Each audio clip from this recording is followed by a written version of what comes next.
Chapter 261. Almost immediately after the chief instructor finished stating the rules. Downstairs. Want to team up with Song Sure? She earned points to save me, and I'd be as beautiful as a flower. Are you a peacock?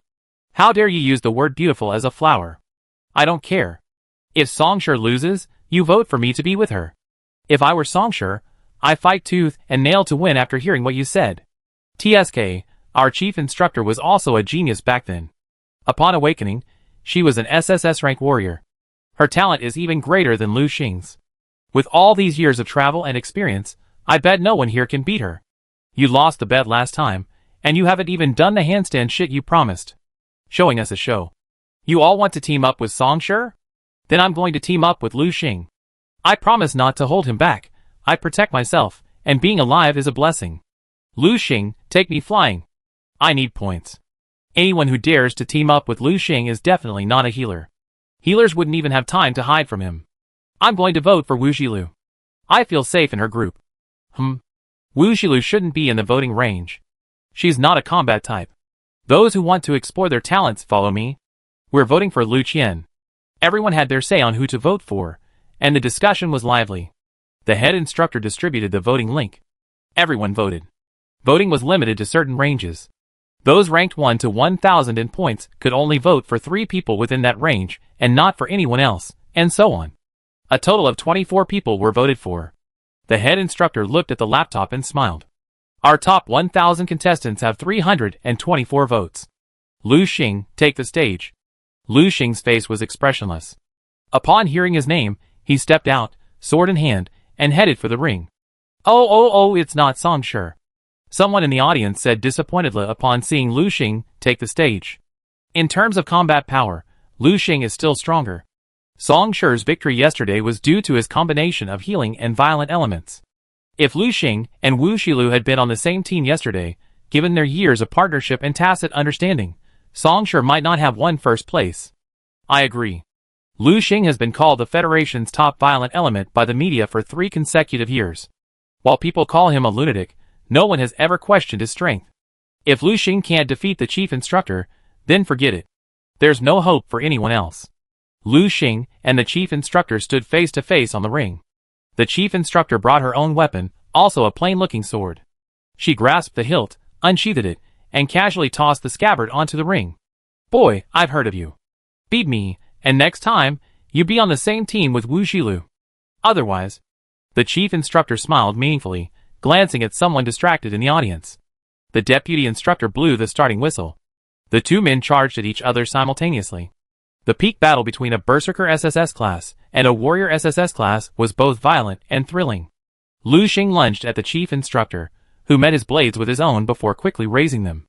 The 2 swords, crafted from the finest materials, uttered a piercing cry, sending invisible waves surging through the air. The spectators subconsciously frowned.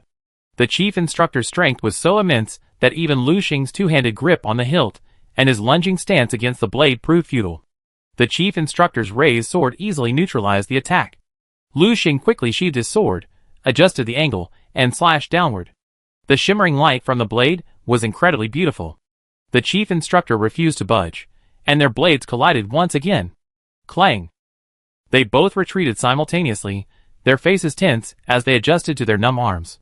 0.5 seconds later, like 2 meteors' trajectories overlapping, countless sparks erupted at the moment of intersection, their arcs enveloping both of them.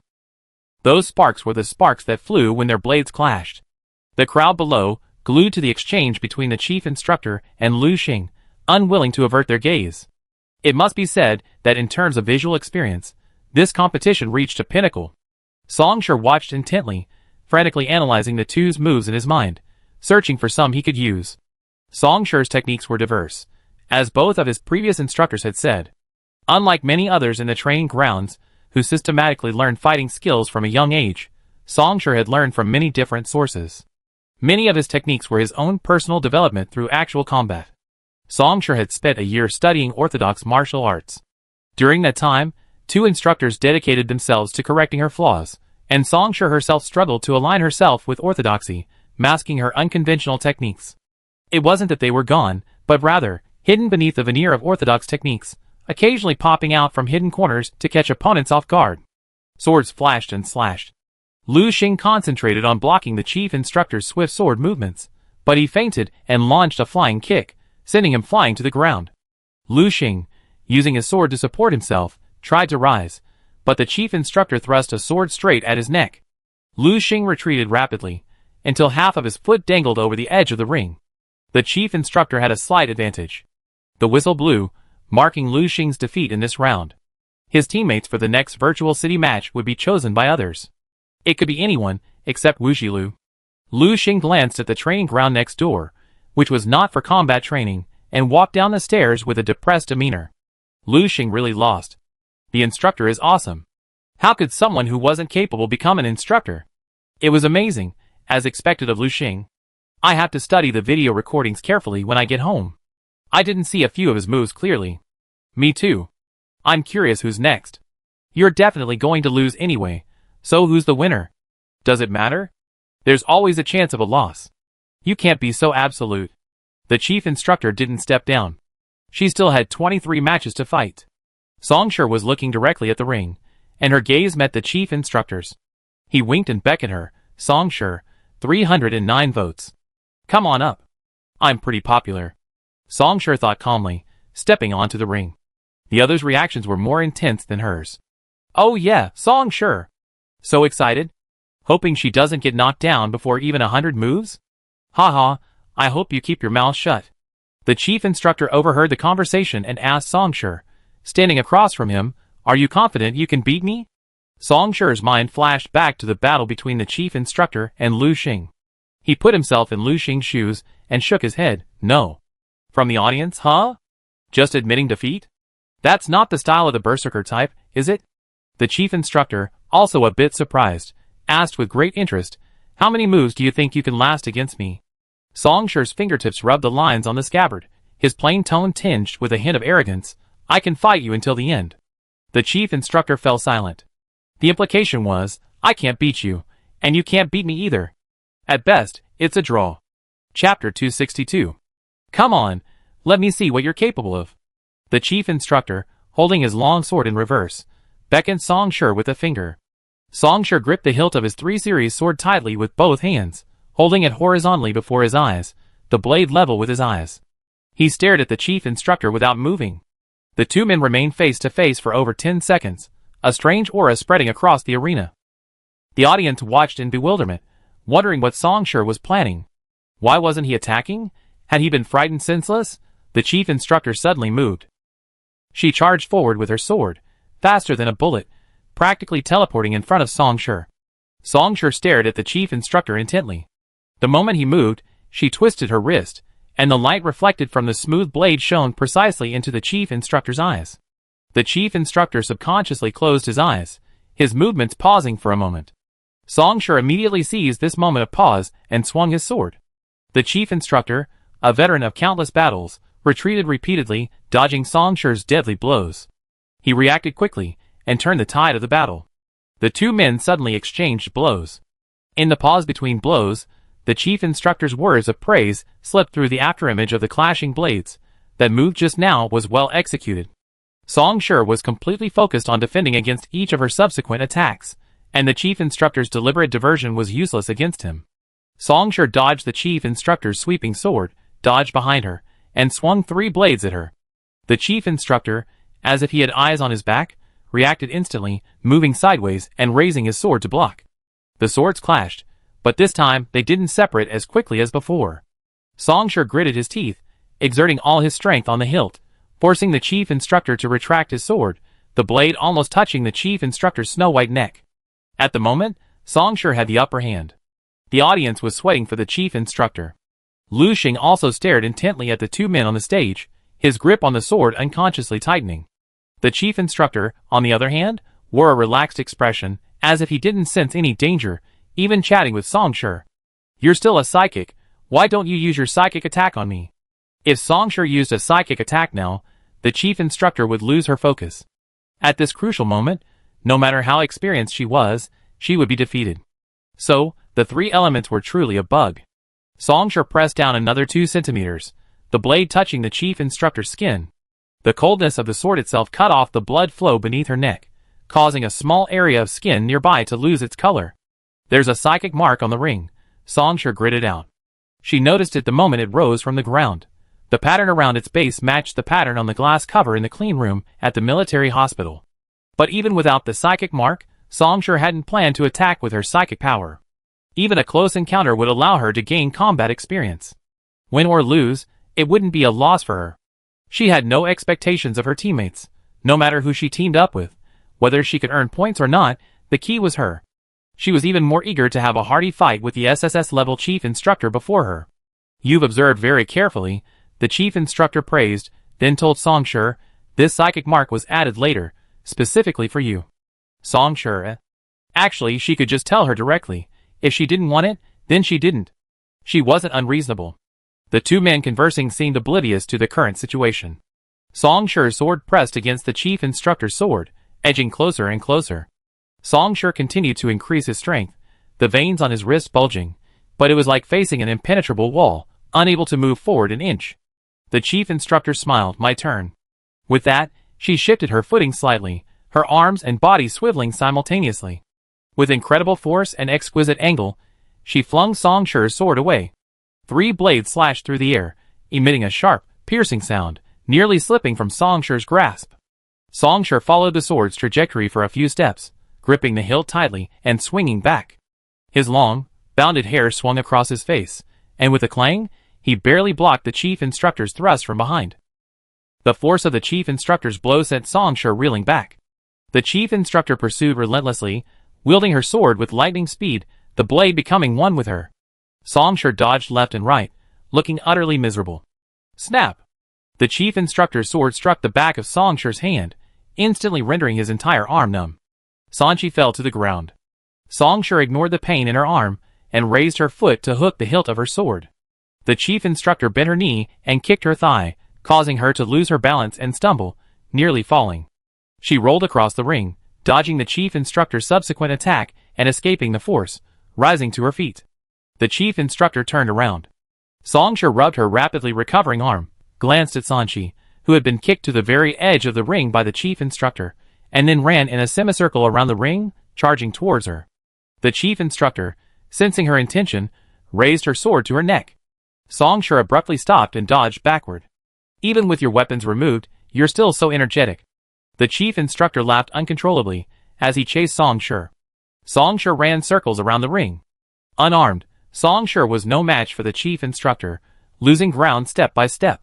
However, the chief instructor, intent on playing with him, quickly dispatched Songshur. Songshur's agility allowed her to leap up and down the ring, several times walking a tightrope on the edge. A close observer would have noticed that Songshur's target was clear. She was gradually approaching the weapons thrown at the edge. Knocked down by the chief instructor, Songshur seemed insensitive to the pain and immediately climbed to her feet, still able to return a blow or two before being met with even more devastating blows. The audience felt her heartache. Is Songshur a ball? Flying around like that, yet still holding his breath. Many in the audience covered their eyes, their fingers wide open, as they watched him get knocked down on the ring, then immediately get up and challenge the chief instructor with his mediocre skills, only to be knocked down again. "Healing skills are truly remarkable," someone exclaimed. With just a few hits, anyone else would have been lying on the ground, unable to get up. The damning thing is that Songshur not only has a healing skill, but also a spiritual skill. If it weren't for this so-called spiritual imprint, Songshur would have knocked the chief instructor down with his first move. Ah! The chief instructor finally stopped his one-sided beating of Songshur. Because she realized that Songshur could always get up. No matter what, she was incredibly strong. As Songshur had said at the start, this match would end in a draw. As a soldier, if you can't even hold your weapon steady, you're no different from throwing your life to a beast on the battlefield, the chief instructor said, looking at Songshur and thinking. You've only used that knife for a few days, so your lack of skill is understandable. I heard you have a virtual spiritual weapon. Show it to me. Chapter 263. Songshur finally stopped. Virtual blade? Songshur glanced at the edge of the arena. Imperceptible black lines covered and coiled around its edges. He stroked his wrist, still numb and swollen from the blow from the sword. Mental branding will weaken the power of virtual weapons. Let's move to another location. These brands not only weaken her virtual weapon skills, but also her healing abilities. It could be said that all of her healing skills would be affected in this location, though the severity would vary. The same would apply to other healing types. If her mental level were higher than that of the awakened psychic who cast the brand, then these brands would have no effect on her. But she wasn't an awakened psychic. No need to move. The chief instructor snapped his fingers, and the deputy instructor pressed the arena's lowering button. The arena, carrying Song Shi and the chief instructor, slowly descended. With a click, it reached the ground level. The brand disappeared into the ground. The brand's effect doesn't disappear simply because it's obscured. There must be some device underground suppressing it. All right, the chief instructor said, raising his sword in a defensive stance. Come on. Countless eyes stared at Song Shi, unblinking. Besides Tomorrow University, only a handful of students at other schools knew about the virtual weapon skill, and those were mostly psychiatric specialists. Because virtual weapon falls under the psychiatric skill category, psychiatric instructors at other schools had at least had their students try it out, and the answer, of course, was no. The psychiatric specialists were all practicing in the training room next door with other instructors. Few people present knew about Song Shi's skill, and even fewer had seen him use it in person. The chief instructor reviewed every student's profile in advance. He focused on Song Shi, a student specially noted and valued by Tomorrow University, who was also quite unique. What's a virtual psychic weapon? I recognize the words, but I don't understand them together. Someone in the audience looked puzzled. It seems to be a psychic skill. The full name is virtual weapon. Psychic skills, supposedly, shouldn't be unpopular, yet I've never heard of this name. I heard from a classmate that Song Shi was the first to discover this skill, and now he's the only one in the entire Federation who can use it. What are you kidding? Are skills that easy to discover? In the center of the neatly arranged formation, Song Shi rushed towards the chief instructor, empty-handed. Someone in the audience witnessed this scene and commented profoundly, as expected of a virtual weapon, it doesn't even have a form. It comes and goes without a trace. The opponent can't see it, and can only judge the weapon's position by its movements. I'm afraid anyone facing Song Shi would be at a disadvantage. As he finished speaking, Song Shi rushed towards the chief instructor and clasped his hands in the air. A ball of dark blue flame spread from his palms, rapidly growing, and in the blink of an eye, it took the shape of two scimitars. The boy who tried to pretend failed. The person next to him scoffed. Inyan said, invisible swords, fools can't see. Song Shi, holding two swords, slashed at the chief instructor from different angles. The chief instructor watched the swords hurtling towards him, wary and ready to block. The virtual blue blades collided with the sword blades, making a sharp chirping sound, indistinguishable from the sound of collision and friction with physical weapons. A flash of amazement flashed in the chief instructor's eyes, and he approached, wanting to discuss more with Song Shi's virtual blades. Chapter 264. Every time the blue-flamed virtual twin blades collided with the chief instructor's blade, tangible blue sparks of spiritual energy flew everywhere. Due to the close proximity, they burned both men's cheeks. None of them blinked, watching each other's subtle facial expressions and body movements to determine the next move. Song Shi shook off the chief instructor, who clung to him, and temporarily escaped. The chief instructor pursued him relentlessly, and soon Song Shi had retreated to within a fist's length of the ring's edge. Exiting the ring's edge would be considered a surrender. Ahead, the chief instructor swung his sword in pursuit. Song Shi pushed off the ground and leaped up, dodging the sweeping sword. His toes touched the sword's blade, and using the momentum, he leaped a second time, far above the chief instructor. The chief instructor followed Song Shi's gaze, looking up. Song Shi's sword swung open and closed, crossing and closing in a scissor-like formation. As she descended from the sky, she strangled the chief instructor's head with terrifying force. The chief instructor retreated decisively. Song Shi's killing move was already underway, and he met it head-on. His right hand tightly grasped the hilt, his left palm resting on the blade, fiercely blocking it. Clang! A faint blue spark spread like ink into the surrounding air, like a bottle of blue ink poured into seawater, spreading across the entire arena in a patternless and shapeless manner. The two mental forces ripped wildly at Song Shi's hair as they ripped apart. Snap! With a slight, thin sound, the rubber band on Song Shi's head snapped, and his hair spun wildly. Song Shi ignored all else, bending his legs and, before landing, launched a powerful kick into the chief instructor's abdomen. The crowd gasped. Did he kick? Really? In the previous match, Lu Xing hadn't even touched the chief instructor. The chief instructor kicked and sent several steps back, ignoring the pain in his abdomen, looked at Song Shi with admiration. You're good with the dual blades. You should have Tomorrow University build you a set of dual blades. Song Shi wielded the virtual dual blades with remarkable skill, clearly a far superior skill to her previous 3 system wielding skills. The virtual dual blades had become a natural part of her body, blending seamlessly with her moves and better suiting her unexpected and more flexible attacking style. Song Shi rolled onto the ground after her diving dive, and the dual blades vanished naturally.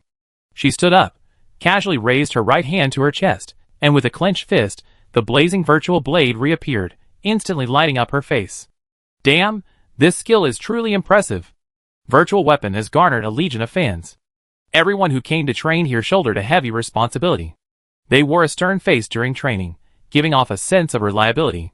In reality, they were all 18 or 19 years old, barely into adulthood, dreaming of becoming heroes and saving the world.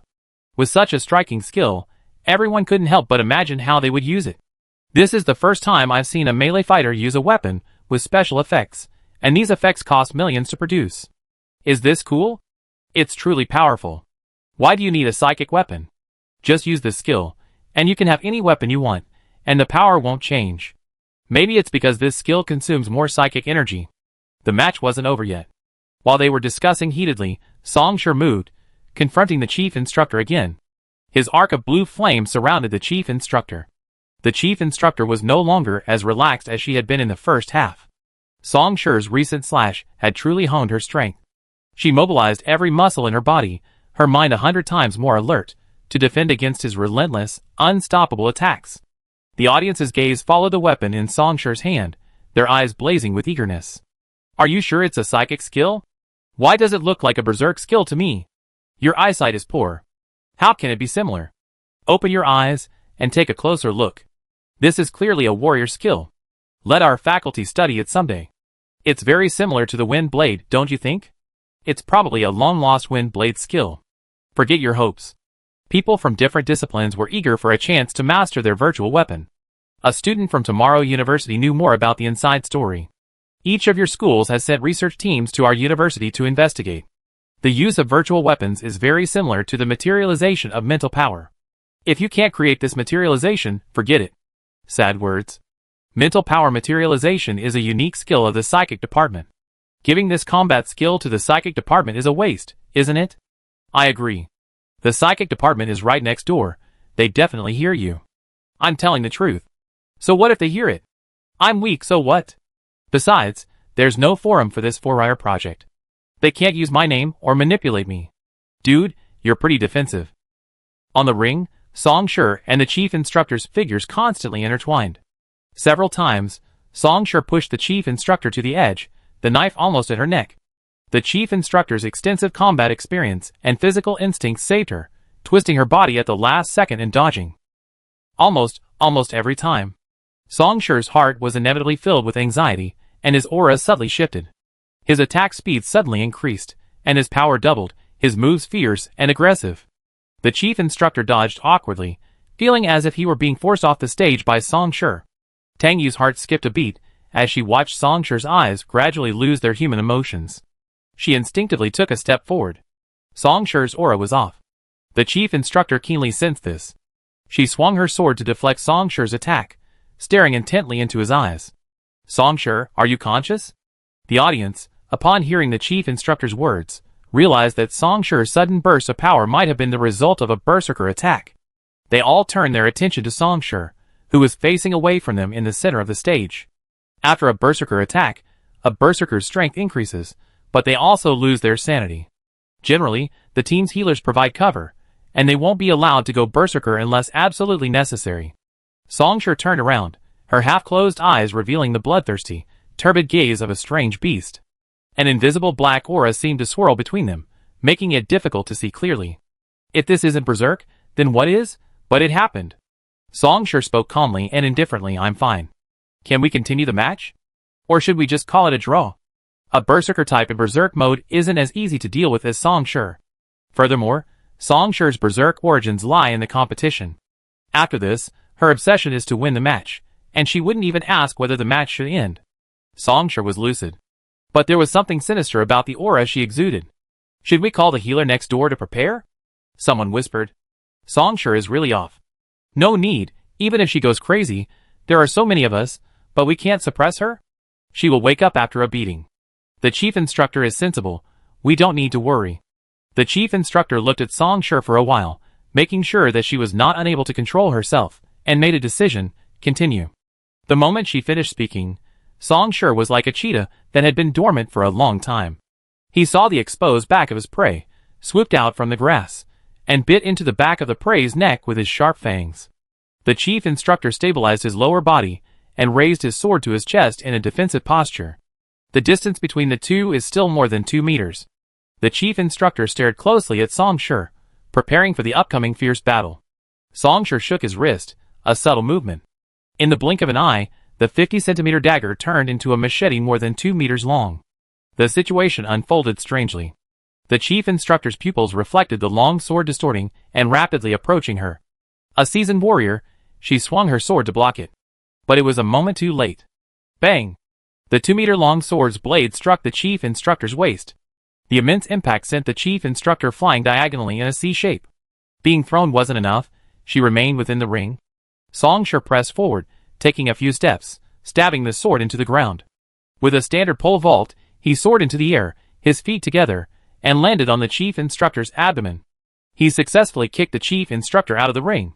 After tumbling twice before barely coming to a stop, the chief instructor climbed to his feet, not bothering to straighten his tangled clothes. He pointed at the 2-meter-long sword in Songshur's hand and asked, "Are you sure? Is it really a psychic skill? There's no chance it's a warrior skill at all?" Songshur, trying to calm himself, replied.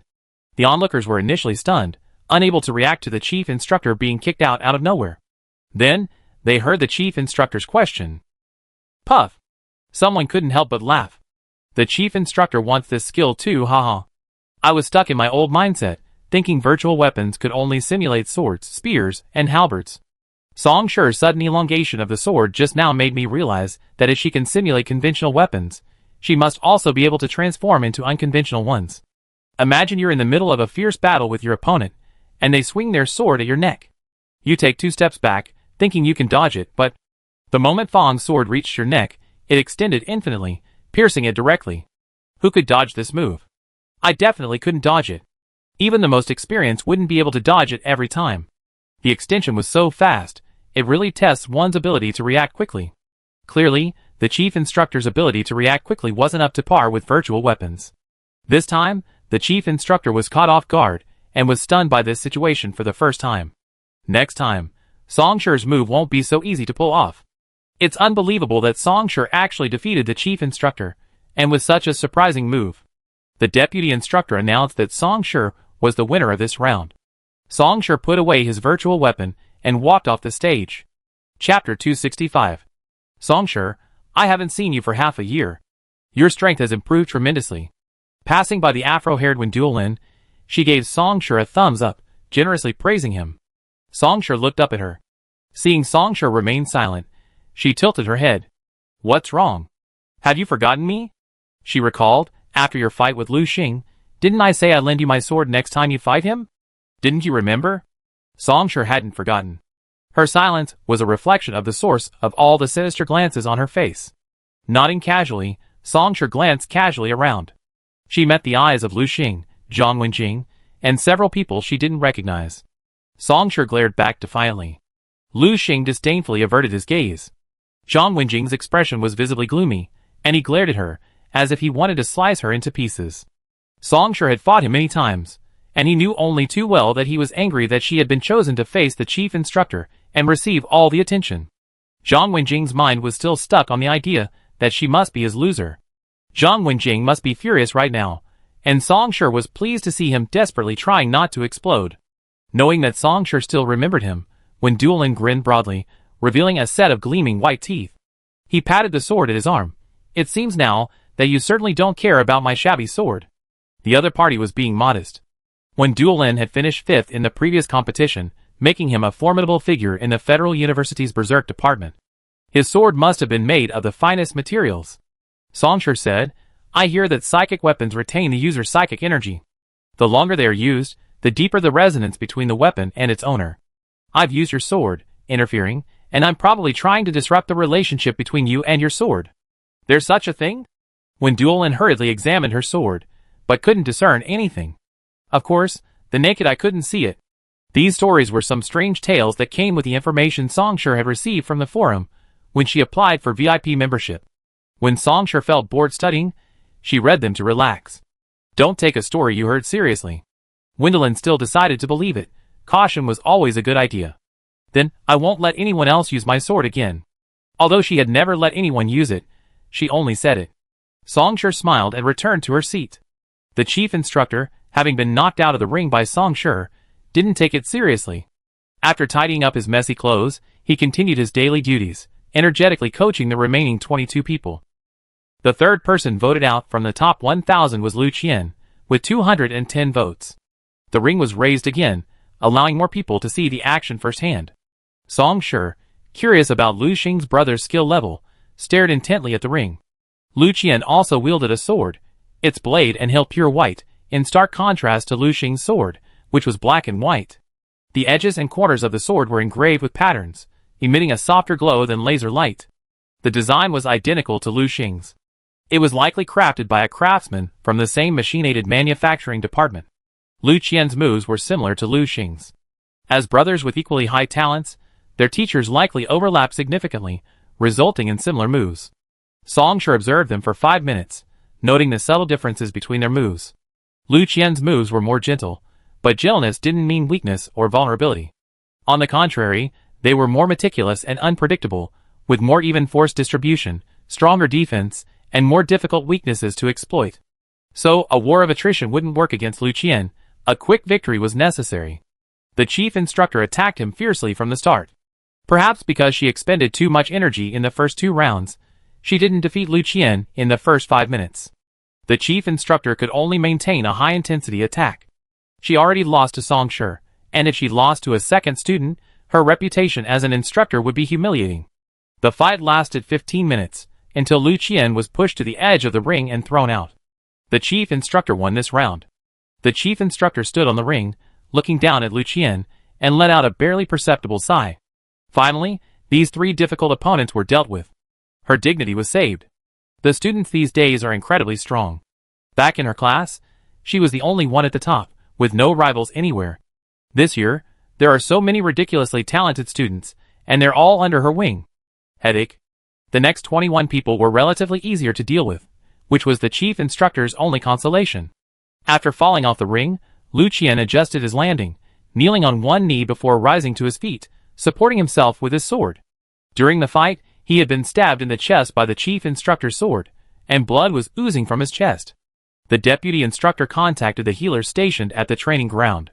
2 healers in light green uniforms rushed over, took Lu Qian's hand, and healed him right there. Lu Qian refused to change, insisting on watching the entire duel between the chief instructor and all the students. For most people, the duels revealed similar issues, and the head instructor would specifically point them out during the fights, demonstrating and explaining them.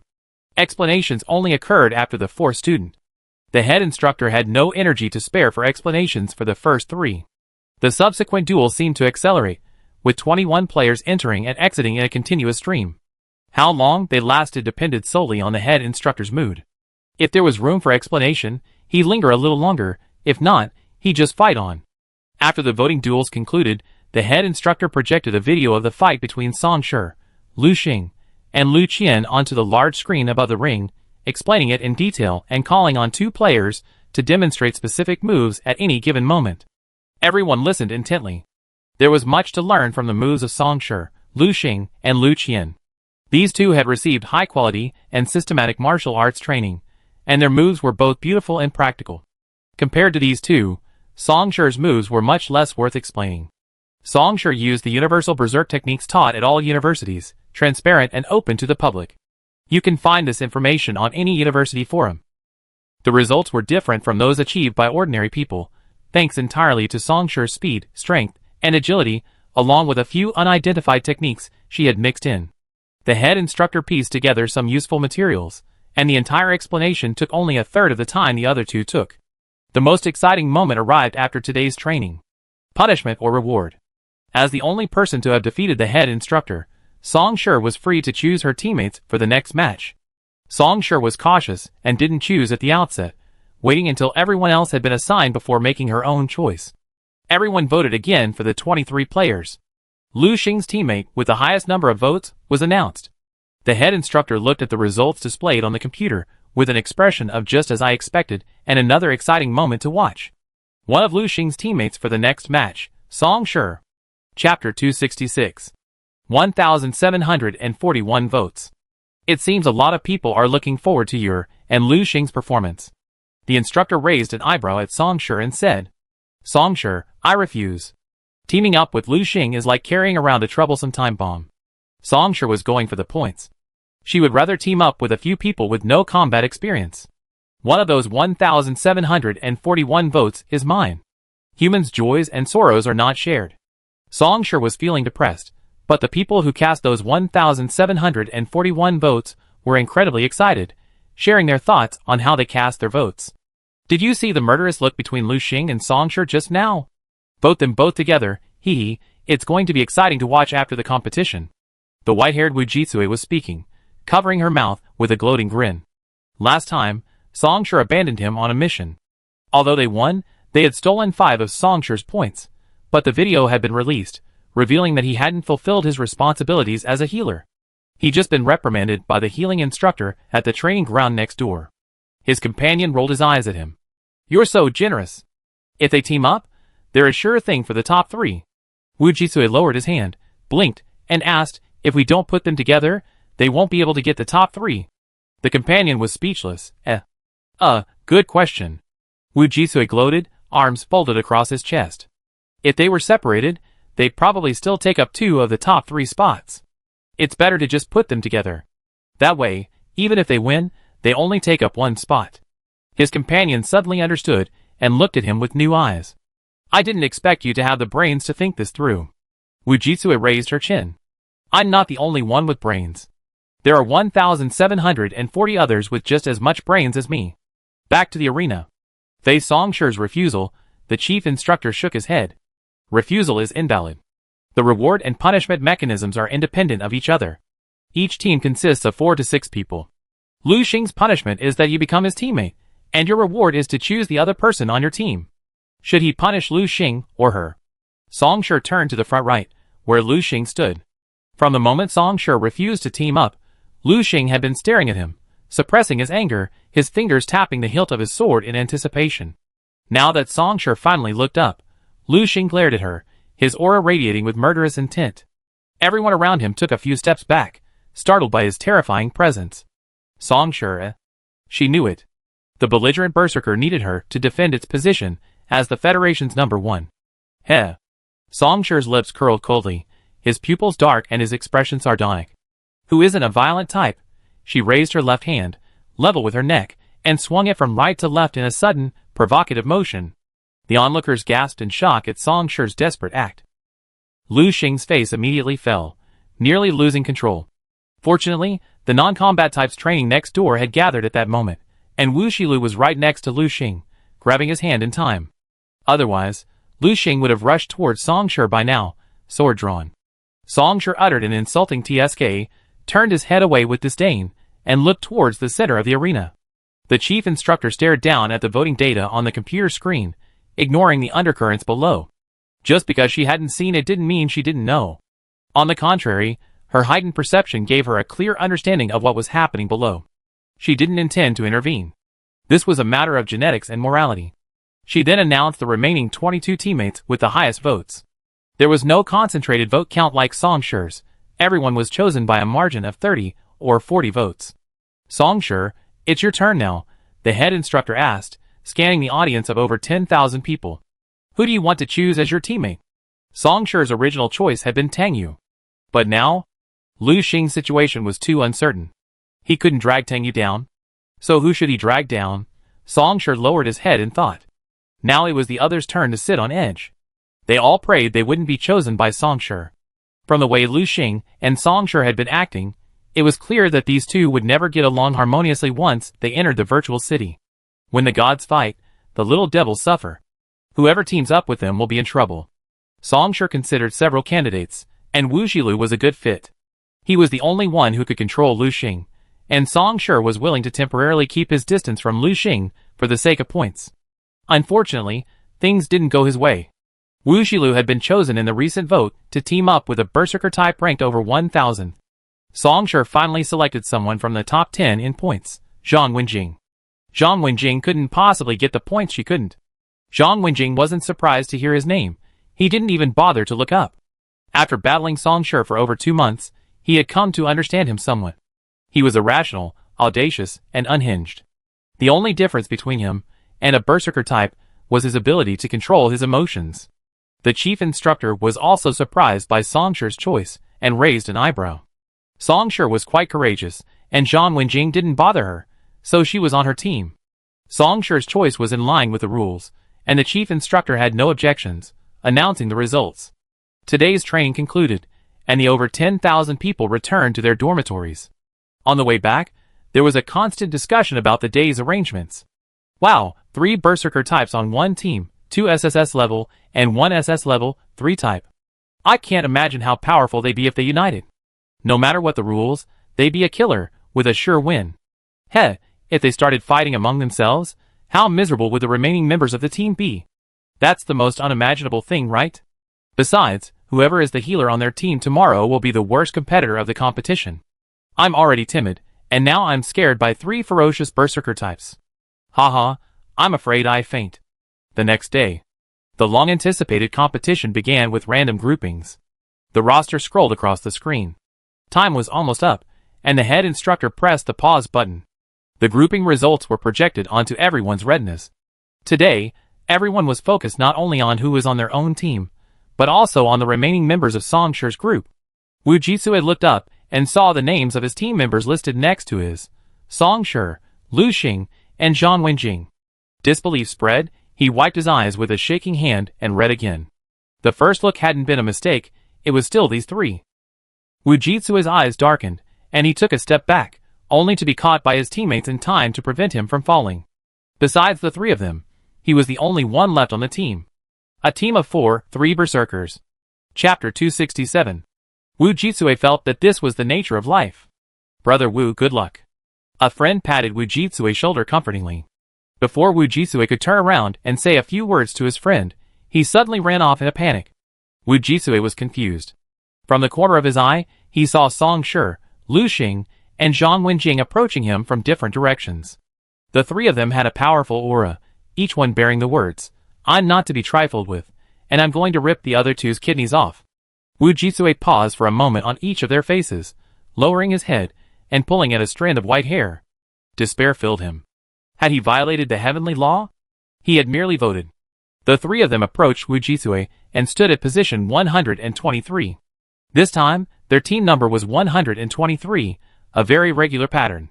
Song Shi waved at Wu Jitsu, greeting him in a cordial tone. "Nice to meet you again. We've been on the same team for 2 competitions." What a coincidence. Song Shi's sudden friendliness made Wu Jitsu feel uneasy, but he couldn't show it. He raised his head, a relaxed smile on his face. It's indeed a coincidence. Who knows, we might even be a team together in the future. Song Shi stood aside, holding Sanchi, and nodded noncommittally. After dealing with Song Shi, Wu Jitsu cautiously scanned the other 2's faces, trying to connect. "I've heard a lot about you all. Haha, it's such an honor to finally be on the same team with you today." God knows how difficult it was to even say honored. The difficulty was still to come. Both of them ignored him. Wu Jitsu was so embarrassed she wanted to crawl into a hole. Song Shi stared at Wu Jitsu's frozen smile for a moment, then sympathetically eased his embarrassment. "You know that berserkers aren't polite, don't worry about it." Wu Jitsu's mouth twitched. How could he not know that? Why did he say it in front of everyone? How was he going to get him to cover it up? Sure enough, the other 2 people who had previously had little to do with Wu Jitsu also looked at her with strange eyes. Song Shi smirked at the side. Wu Jitsu realized this was intentional. Song Shi absolutely did this on purpose. She simply didn't want any 2 people in this team to be paired together. She wanted everyone to fight alone. No one could help anyone else. The chief instructor's voice came over the PA. "The rules for this competition are similar to last time. Killing monsters will earn different points based on their level. Team members will be eliminated, and 5 points will be deducted. The final ranking will be based on the team's total points. Teams ranked in the top 10 will each receive 10 points. Teams ranked 11th to 100th will each receive 5 points. Teams ranked 100 and 1st to 1000th will each receive 1 point. This time, each team will have a healer. With the exception of a few groups, the team configuration is reasonable. See you in 5 hours. I look forward to your results. Wujitsue still wanted to give it a try. As a healer, a large part of his knowledge from childhood had focused on how to make berserkers behave. Let's work together, first kill a bunch of monsters to secure a ranking, and then we can use the remaining time to settle personal grudges. How about that? You two don't have many opportunities to join forces. No other team is as strong as ours. Are you going to give up 10 points to someone else? That's... Before Wujitsue could finish his words, the virtual city descended. In the blink of an eye, they were on the deck of a massive ship. Chapter 268. The sky was gloomy, and the ship heaved violently with the waves, a sign of a coming storm. The sea breeze howled, and Wujitsue was filled with a mouthful of salty, fishy air as soon as he entered. He covered his mouth, turned his back to the wind, and tried to continue what he hadn't finished saying at the training ground. Clang! Clang! Before him, swords clashed. Song Shi, Lu Xing, and Zhang Wenjing were already engaged in combat. Wujitsue swayed with the ship's planks, his hair disheveled in the wind. Why? These violent types couldn't understand human language. A series of sparks streaked through the gloomy sky, becoming the only light against the gloomy backdrop. Song Shi, Lu Xing, and Zhang Wenjing each fought their own battles, each facing an enemy except themselves. The three engaged in a fierce battle. Wujitsue stood alone on the planks for 5 minutes, accepting the reality before him. He touched his arm, which had been chilled by the sea breeze, and glanced up at the sky. It was pitch black.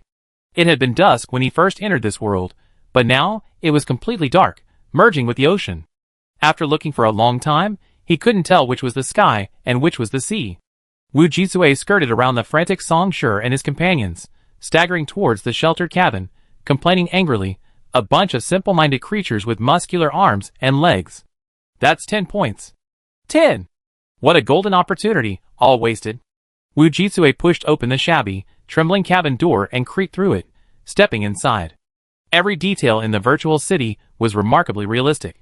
The smell of dust hit him. Wujitsue fanned her nose and didn't go too far inside, leaning against the wooden doorframe with her arms folded over her chest. The entire ship was dark, pitch black, and somewhat eerie. He was terrified of the dark, so he leaned against it, barely shielding himself from the wind and keeping warm. A small gap allowed him to see the flashing swords of the battle outside, which made Wujitsue feel a little more at ease. Through the crack in the door, he stared at the three people locked in a fierce battle on the deck outside. Actually, he was also a little curious about who was stronger, Lu Xing or Song Shi. Logically, Lu Xing was defeated by the chief instructor, who in turn was defeated by Song Shi. Lu Xing shouldn't be Song Shi's opponent. After staying up late last night to watch the recording of their battle with the chief instructor, Wujitsue was undecided again. Overall, Song Shi was stronger than Lu Xing. Song Shi had too many special moves. Psychic attacks, virtual weapons. Whenever Song Shi used a psychic attack, Lu Xing would be instantly defeated. The virtual weapons were also unpredictable and difficult to defend against. If Song Shi used them, Lu Xing would be defeated sooner or later. Song Shi showed no signs of using these two skills. Wujitsue speculated for a moment, then realized what was happening when he saw Song Shi, sandwiched between Lu Xing and Zhang Wenjing, slashing each of them with a single strike. Psychic attacks could indeed instantly crush an opponent in a human-to-human combat situation, but the ultimate opponent for everyone participating in this project wasn't human, but alien beasts. Amidst a vast tide of alien beasts, a psychic attack would only be effective against a few of them. Against the entire alien army, a psychic attack would be too insignificant. As for virtual weapons, Wujitsue didn't understand them, but he did know the psychic type's signature skill. Psychic materialization. Psychic materialization uses a single burst of burning psychic energy, comparable to a 5-minute miniature space gate cast by a space type. The longest recorded continuous use of a small, single-player space gate is 45 minutes, held by an SSS-level space awakener. This shows the mental energy Song Shi consumes using a single virtual weapon. Using virtual weapons constantly is unrealistic. These two skills are quite powerful, but they are destined to be used only as auxiliary skills. As a berserker, Song Shi's primary means of output should be her beast-like muscle strength, explosive power, and reflexes. With her 3-element constitution, if she chose to become a healer, She would be an exceptional healer. Without even needing to do anything, all the major Awakener teams would be interested in her. But Songshur joined the Forerunner program as a Berserker. She had already made her choice, to be the team's main attacker. For a Berserker, she wasn't exceptional. This year, there were 25 SSS-level Berserkers and countless SS levels. A properly distributed Awakener team would only have one main attacker. The main attacker is the strongest player in a team.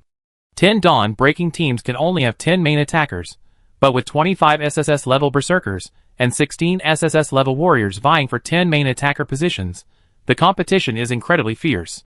If Songshur were to become the main attacker for all 10 Dawn-breaking teams, the most pressing issue would be raising the Berserker's strength to SSS level. It's undeniable that, at this point, SSS level Lu Xing is the undisputed leader in Berserkers, and SSS level Zhang Wenjing is also quite capable. Songshur is seizing every opportunity to practice with them. Lu Xing and Zhang Wenjing were merely stepping stones for Songshur to improve his strength. Not a pure Berserker, he truly has a long-term vision, Wu Jisue muttered from behind the door. 3 people were engaged in battle. Lu Xing's target was always Songshur, and every move was fierce and unstoppable, determined to defeat him. Zhang Wenjing's target was also Songshur. Their shared goals gave rise to a certain unpleasantness. But neither of them wanted to voluntarily relinquish their prey. That would mean surrendering to the other, which, in the Berserker's view, was tantamount to submission. Of course, that was impossible. Zhang Wenjing, if you don't want to be the next one out, get out of my way, Lu Xing said grimly. Lu Xing's attitude irritated Zhang Wenjing.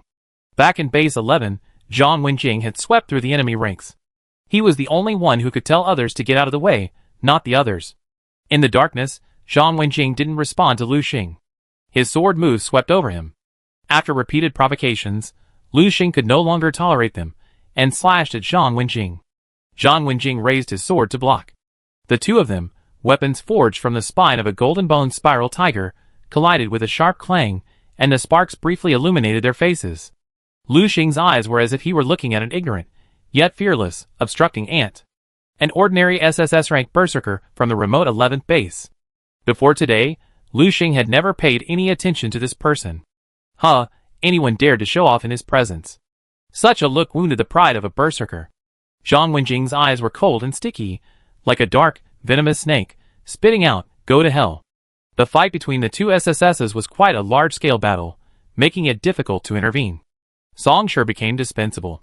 Songshur took the opportunity to step back a few steps, holding onto the side of the boat, and slightly stretched the phalanges of his right hand that was holding the hilt of the knife, relaxing his hand that was trembling due to the continuous high-intensity battle with the two men. Chapter 269. She watched the battle intently.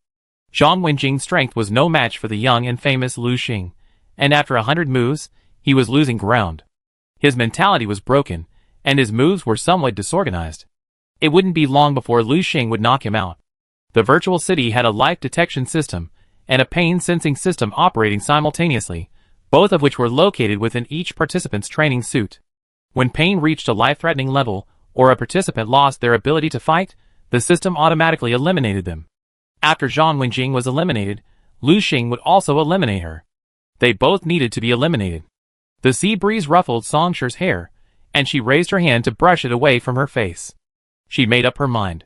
The match had only been going on for half an hour, and she still had plenty of time to kill the monsters and earn points. There were plenty of opportunities to practice against Lu Xing, and they still had 6 months to train together. Once 10 points were gone, they were gone. A silent mental attack struck Lu Xing and Zhang Wenjing's backs. Just as it was about to penetrate their brains, Songshur's pupils constricted, and he quickly redirected his mental power, dashing into the cabin. Ah! The beast's shrill scream echoed from the cabin, accompanied by the trembling of the ship's planks. Wu Jisue, who was inside, burst out and rushed towards Songshur in panic. There's a beast! A thousand-eyed centipede viper. Tears streamed down his face, his speed nearly matching that of a wind-powered creature. He grabbed Songshur's sleeve and pulled him in front of him. His legs gave way, and he knelt on the ground. He hugged Songshur's waist, his tall body curled up like a bird, his voice trembling as he pointed towards the cabin. There's a beast over there. There. Quickly take care of it. Wu Jisue was trembling all over. He had been concentrating on analyzing the behavior of the 3 men outside, when he caught a glimpse of 2 yellow eyes, 2 meters away, staring at him unblinking. In that instant, Countless horror movies flashed through Wujitsu's mind, and his body stiffened, pressed against the door, unable to move. The three men on the deck were still fighting, unaware that he was in danger. Wujitsu thought he was finished. He was so nervous that he forgot he was in the virtual city, and everything before him was fake. But then, somehow, countless pairs of dim yellow eyes suddenly opened in the darkness, wailing as if in pain.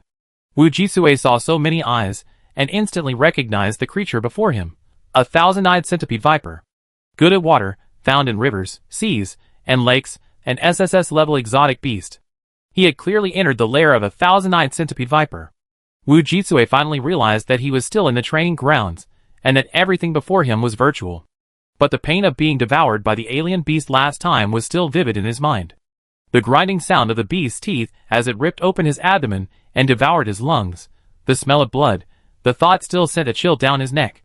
The scene was fake, but the pain was real. At least the alien beasts were stronger than unnatural creatures. Wujitsu wasn't as frightened as before, at least his legs weren't so stiff. While the thousand-eyed viper was paying no attention to him, he swallowed nervously, pushed open the door, and rushed out of the cabin. The healing instinct was etched into his genes.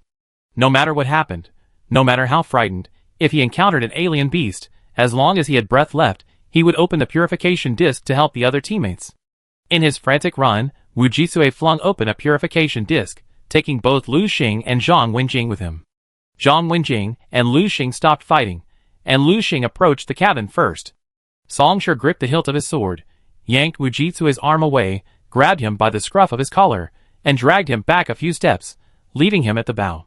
He then turned and stood 2 meters in front of him, staring at the open cabin door. There lay a bottomless abyss, the behemoth lurking within, cloaked in darkness and silent. Song Shi's mental attacks on it were ineffective. Against an SSS-level beast, Song Shi's mental attacks could only create a small splash. Over 50 meters away, Song Shi couldn't sense its presence, but the dense black aura emanating from it was clearly visible under the faint light of the purification disc. The thousand-eyed viper was still there. The cabin was cramped, while the deck was vast. The best place to fight was on the deck. The thousand-eyed viper needed to be drawn out. Lu Xing stood facing the open hatch, his back visible to the others, using his body as bait. Zhang Wenjing circled to a distance of 20 meters behind and to the right of Lu Xing. He flicked a switch on his sword, and the blade began to flicker from the inside out, each flash a different color. In the now silent and tense atmosphere, there was a touch of humor and a touch of strangeness. The sword's glow became the only source of light on the ship. Everyone's night vision would be enhanced after awakening, and this tiny light source was a significant aid. The dark fog on the ship parted, revealing the entire scene clearly. Lu Xing's flesh finally attracted the thousand-eyed viper. Its hungry tentacles, adorned with a pair of dim yellow eyes, emerged from the darkness. Like a snake, it twisted and crawled along the ground, clinging to Lu Xing's legs. The light revealed the tentacle's whereabouts, but Lu Xing remained motionless. Just as the tentacle was about to crawl onto his leg, spitting its tongue, ready to inject venom into him and drag him back to the ship for consumption, Lu Xing moved. He suddenly thrust his sword into the thousand-eyed viper's fleshy tentacle, pitting it to the ship's planks. Hiss! The tentacle cried out and drooped to the ground, dead.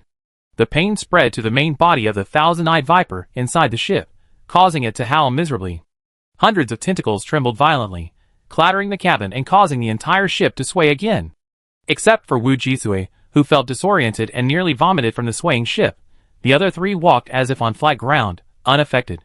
Lu Xing bent down, unsheathed his sword from the ground, grabbed the dead tentacle, stepped back, and yanked it free. A sharp cry echoed from the cabin as countless tentacles burst forth, attacking Lu Xing. Each tentacle had a snake head at its tip, its mouth smeared with venom. Lu Xing drew his knife and slashed the incoming tentacles one by one. He retreated a dozen steps, then yanked hard, flinging a slimy, enormous creature free. It landed with a clang in the center of the deck. It was a disgusting beast, like a den of snakes, all entwined and swirling. Its center was a sphere of countless snakes, covered in scales. Once the outer ring of heads was severed, the others would rush forward, sucking the blood from the severed ends before biting Lu Xing with their surging power. Lu Xing slashed left and right, effortlessly severing the attacking snake heads, sending them crashing to the ground with a crackling sound. He withstood the attack, gradually approaching the center of the thousand-eyed viper. The tentacles are equivalent to the hair of the thousand-eyed pit viper. Pulling out one hair is useless because it is not only a lot of hair, but it also sucks the blood and flesh of its own kind to accelerate its growth, making it impossible to pull out all of it. Chapter 270. To kill the thousand-eyed viper, the most lethal move is to slash away at the scaly mass at its center. Lu Xing steadily approached the wriggling mass in the middle of the deck. The moment the thousand-eyed viper was flung onto the deck, Zhang Wenjing rushed forward with his sword before Lu Xing could. He faced Lu Xing. Lu Xing controlled the tentacles near the cabin, while Zhang Wenjing slashed at the tentacles reaching toward the bow. Zhang Wenjing's slashing hand was no slower than Lu Xing's, his lightsaber leaving after images, as if he were determined to kill the thousand-eyed viper before Lu Xing could. Lu Xing glanced across at Zhang Wenjing, blinded by the gleaming, ugly sword in his hand. He was nearly struck by a tentacle, but stepped back just in time to avoid it. A child's glowing toy sword? Childish. Zhang Wenjing, absorbed in the battle, said, "Mind your own business." He quickened his movements, and another shower of snake heads fell. Lu Xing vaguely sensed Zhang Wenjing's fighting spirit. Zhang Wenjing was going to steal his prey. Lu Xing's jaw tightened, and he became serious, his movements quick and decisive, no longer distracted by Zhang Wenjing's ugly sword. The childishness of the violent type refreshed Wu Jitsui's perspective. At least it was healthy competition.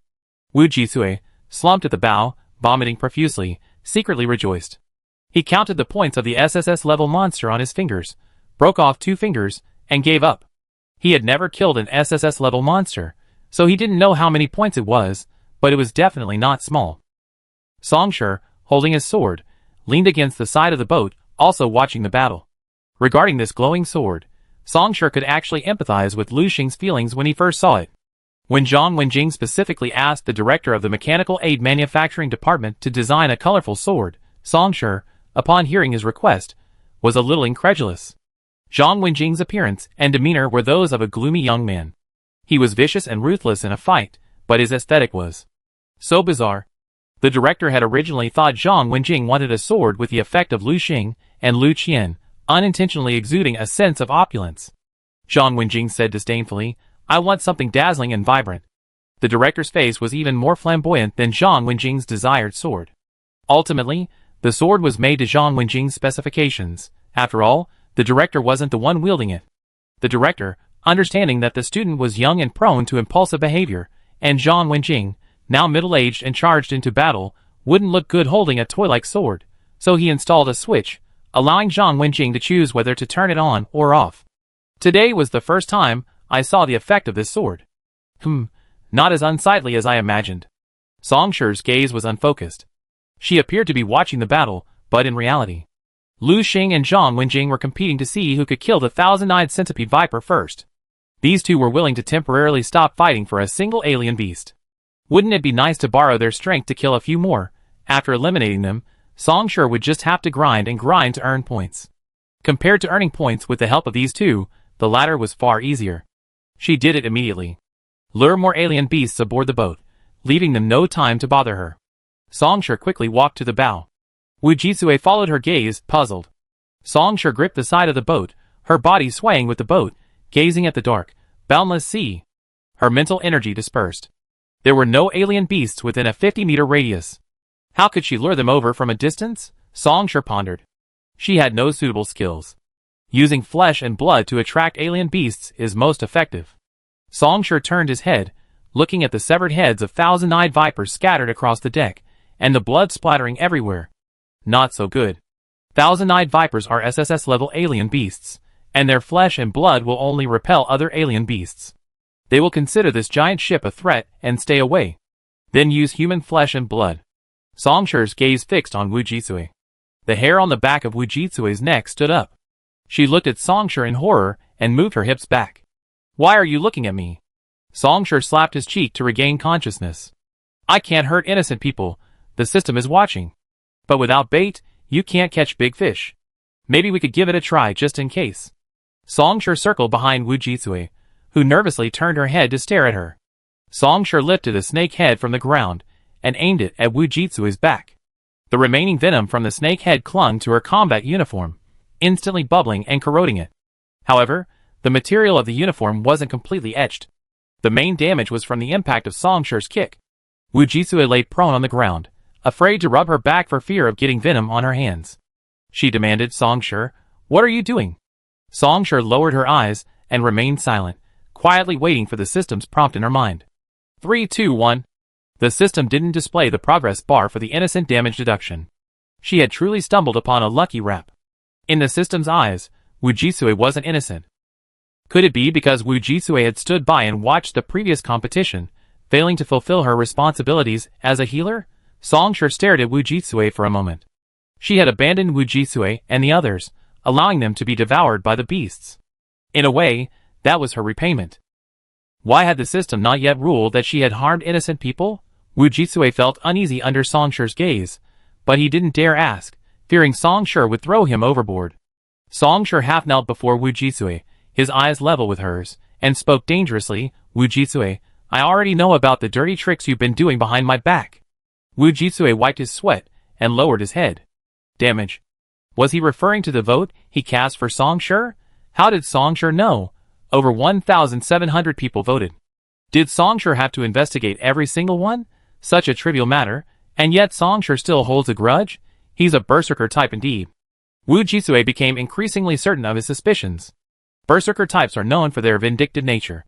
Feeling guilty, his head drooped lower and lower. Songshur grasped Wu Jisui's chin and tilted his face upward, catching the panic and guilt in his eyes. Songshur realized this guy had truly done something wrong to her. That made things easier. Songshur shook Wu Jisui's chin off, stood up, walked to the bow, untied the rope wrapped around the side, estimated the length, and cut off a section with his knife. Songshur, holding the rope, walked towards Wu Jisui. Wu Jisui scrambled to his feet in fear and backed away. What are you doing? Songshur easily caught him and tied him up with ropes. Wu Jisui struggled desperately, but it was useless. His strength was too far behind Songshur's. Binding him was easier than tying up a crab. Wu Jisui threatened Songshur fiercely, I'm going to remove the purification disc. Am I really going to remove it? Songshur, a healer, remained unmoved and was already leading Wu Jisui to the bow. Wu Jisui, realizing what Songshur was going to do, burst into tears and said, I was wrong. I shouldn't have voted for you and Lu Xing to be in the same group. I shouldn't have gloated over other people's misfortunes. Chapter 271. So that's the reason. Songshur thought this wasn't a big deal, but the system had given her this benefit, so she had to take it. Don't let it happen again, Songshur said calmly, and without hesitation, he lifted his foot, sending Wu Jisui flying off the deck. Ah! Songshur, I hate you. Wu Jisui's scream pierced the darkness, disappearing into the waves beneath the giant ship. As Wu Jisui left, the purification disc covering everyone on the deck vanished. As they were about to strike the thousand-eyed viper's core, Lu Xing and Zhang Wenjing felt something pierce their brains. Their brains stung, their vision went black, and an inexplicable rage surged, uncontrollable bloodlust. The thousand-eyed viper's core, now retracted, released two tentacles, striking the two men in the face. It had no idea it was facing two frantic SSS-level berserkers, and the danger level skyrocketed. Lu Xing and Zhang Wenjing simultaneously swung their swords at the tentacle. The force was so immense that not only did the tentacle sever, but the scale-covered fleshy mass in the center was instantly cut into 3 pieces by the sword energy, killing an SSS-level thousand-eyed viperfish, plus 20 points. A light screen suddenly appeared in front of the 4 of them. None of them paid it any attention. Zhang Wenjing gripped the sword dripping with blood, its gleaming blade like a swana at a funeral. He slowly turned and stared grimly at Songshur. What are you doing? Lu Xing followed a similar stance, but compared to Zhang Wenjing's outward display of frenzy, Lu Xing's was more restrained, like a bomb frozen beneath an ice shell.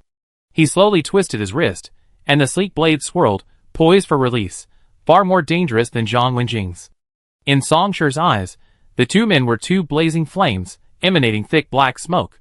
The scene before him was the most intense display of emotion Songshur had ever witnessed. The beast was no more than that. Wu Jisui has fallen, Songshur said calmly, leaning against the side of the boat. If Wu Jisui had heard, she would have burst into a rage. But Wu Jisui's cries were in vain. The roar of the waves drowned out his voice. Helplessly, he was suspended in midair by a rope, exposed to the cold wind, terrified that a beast would leap from the sea and devour him as bait. Wu Jisui desperately wished he had an out button. By pressing it, he could withdraw from the competition and escape Songshur's torture. Alas, there was none. Every second hanging there was excruciating. In reality, he needn't have worried. The rope's length had been calculated in advance, and was within Song Shi's range. Even now, facing two frenzied individuals, Song Shi remained multitasking, constantly aware of his surroundings. Zhang Wenjing glanced at the rope Song Shi was holding, seething with anger. "Do you think I'm stupid?" Song Shi was silent for a moment, then nodded sincerely. "Yes. You're looking for death." Zhang Wenjing raised his sword and charged. Song Shi extended his hand, shouting, "Wait a moment." Zhang Wenjing, completely bereft of reason, ignored Song Shi's words and continued running. Behind Zhang Wenjing, Lu Xing silently teleported in front of Song Shi, intent on striking her with murderous intent. The ship suddenly shook violently, as if a tsunami had erupted. The bow rose high, at an angle of over 60 degrees to the sea. Song Shi quickly grabbed the side to steady himself. Lu Xing and Zhang Wenjing, without any handholds, were unlucky and tumbled down the deck, their attack missing. The two men stabbed their swords into the planking, securing themselves and preventing themselves from falling overboard. Bang! The lifted bow slammed back into the sea, sending water surging around the hull, sweeping the bound Wu Jisui ashore. A massive wave slammed Song Shi to the ground, knocking Wu Jisui unconscious. The culprit for the ship's condition appeared. A dense swarm of multi-legged, soft-bodied monsters crawled up from the stern. It was their weight that had caused the ship to tilt. Lu Xing and Zhang Wenjing had just fallen to the stern, and when the monsters climbed up, they bore the brunt of the impact. They couldn't withstand the monsters' black energy for long. A small amount would drive them berserk, while a large amount would permanently damage their brains. Song Shi used his healing powers to speed the healing of the wound on the back of Wu Jisui's head, and performed CPR for another 30 seconds. Wu Jisui suddenly awoke, choking on a large mouthful of water, and coughing violently, clutching his chest. "Stop coughing! They're surrounded by alien beasts. Use the purification disc." When Wu Jisui heard the word alien beast, she didn't bother to identify the speaker. Despite the soreness in her throat, she held out the purification disc. Lu Xing and Zhang Wenjing were enveloped within, shielding them from the alien beast's dark energy. Two frantic SSS-level berserkers faced a group of S-level alien beasts. The bullets in front of Song Shi kept ticking. Killing an S-level fish research beast, plus 16 points. Killing an S-level Menghe Jiao, plus 16 points. Killing an SS-level Abyssal Lilia, plus 16 points. Song Shi gleefully counted his points, occasionally clearing out the alien beasts that crawled up from the bow to protect Wu Jisui as she used the purification disc. Wu Jisui, a mere tool, finally regained consciousness after a heart-wrenching cough. He sat on the ground, watching the frenzied Lu Xing and Zhang Wenjing surrounded by a wave of monsters. He then glanced back at Song Shi, who was stalking around him, eliminating smaller groups of monsters. Song Shi truly mastered utilizing resources, squeezing out every single one of them. Wu Jisui wanted to get angry, but he didn't dare. He sat there submissively, awaiting Song Shi's orders. Wherever Song Shi told him to move, he would move in that direction, staying out of their way and getting in their way. As he moved, Wu Jisui began to learn some tricks, how to position himself with his teammates to improve their efficiency while ensuring his own safety. Wu Jisui gradually forgot the 3 desperate minutes when Song Shi had thrown him overboard as bait. He immersed himself in Song Shi's command, and later, even without Song Shi's guidance, he could tell the best move for himself based on certain movements of his 3 teammates. So this was the joy of teamwork, and Wu Jisui's interest was piqued. A steady stream of exotic beasts swarmed the boat. The bodies of the slain beasts were thrown into the ocean, the pervasive scent of blood filling the air and becoming ready-made bait, luring the beasts from the depths. 4 hours later, the competition ended. The pile of exotic beast carcasses and the boundless black ocean vanished from sight. Everyone returned to the training grounds. The glaring lights of the training grounds were a welcome sight for everyone. The ocean was pitch black, and many covered their eyes, slowly adjusting. But just as everyone was adjusting, a figure scurried through their midst, stirring up a gust of wind. Someone peered through their fingers and saw it was Song Shi. The reason Song Shi was running was Lu Xing and Zhang Wenjing were chasing her with swords drawn, furiously. Their expressions made them seem frantic. More and more people witnessed this scene. Song Shi's afterimage was left behind, and Lu Xing and Zhang Wenjing, oblivious to the gazes of those around them, gave chase. How could the team members become enemies after just one game? Everyone was puzzled. Chapter 272. She fled, they chased, she spread her wings, and ran quite fast. Song Shi scurried around the perimeter of the training ground for no less than 20 times, never stopping, exploiting every opportunity amidst the fierce blockade by Lu Xing and Zhang Wenjing. A wild donkey that's freed from its restraints is just that. Everyone commented, stroking their chins as they watched Song Shi's afterimages and her erratic movements. Then, they looked at Lu Xing and Zhang Wenjing, who were relentlessly pursuing her. Although Lu Xing's nickname Madman had long been known, today was the first time they had witnessed him in the flesh. Most berserkers above S rank could control their emotions to a certain extent. The Forerunners had been training for many days, and they had never seen a berserker go berserk. Today, they saw two at once, both SSS rank. I can only say Song Shi is incredibly capable. I have a feeling Lu Xing and Zhang Wenjing have been deeply wronged. Wu Jitsue overheard their conversation, recalling how Song Shi had used her as bait to lure a strange beast 4 hours earlier. She silently hugged her own fragile, pitiful, and helpless self. In just 2 minutes, the training ground had been utterly destroyed by Lu Xing and the others. The ground and walls were riddled with wounds from sword energy.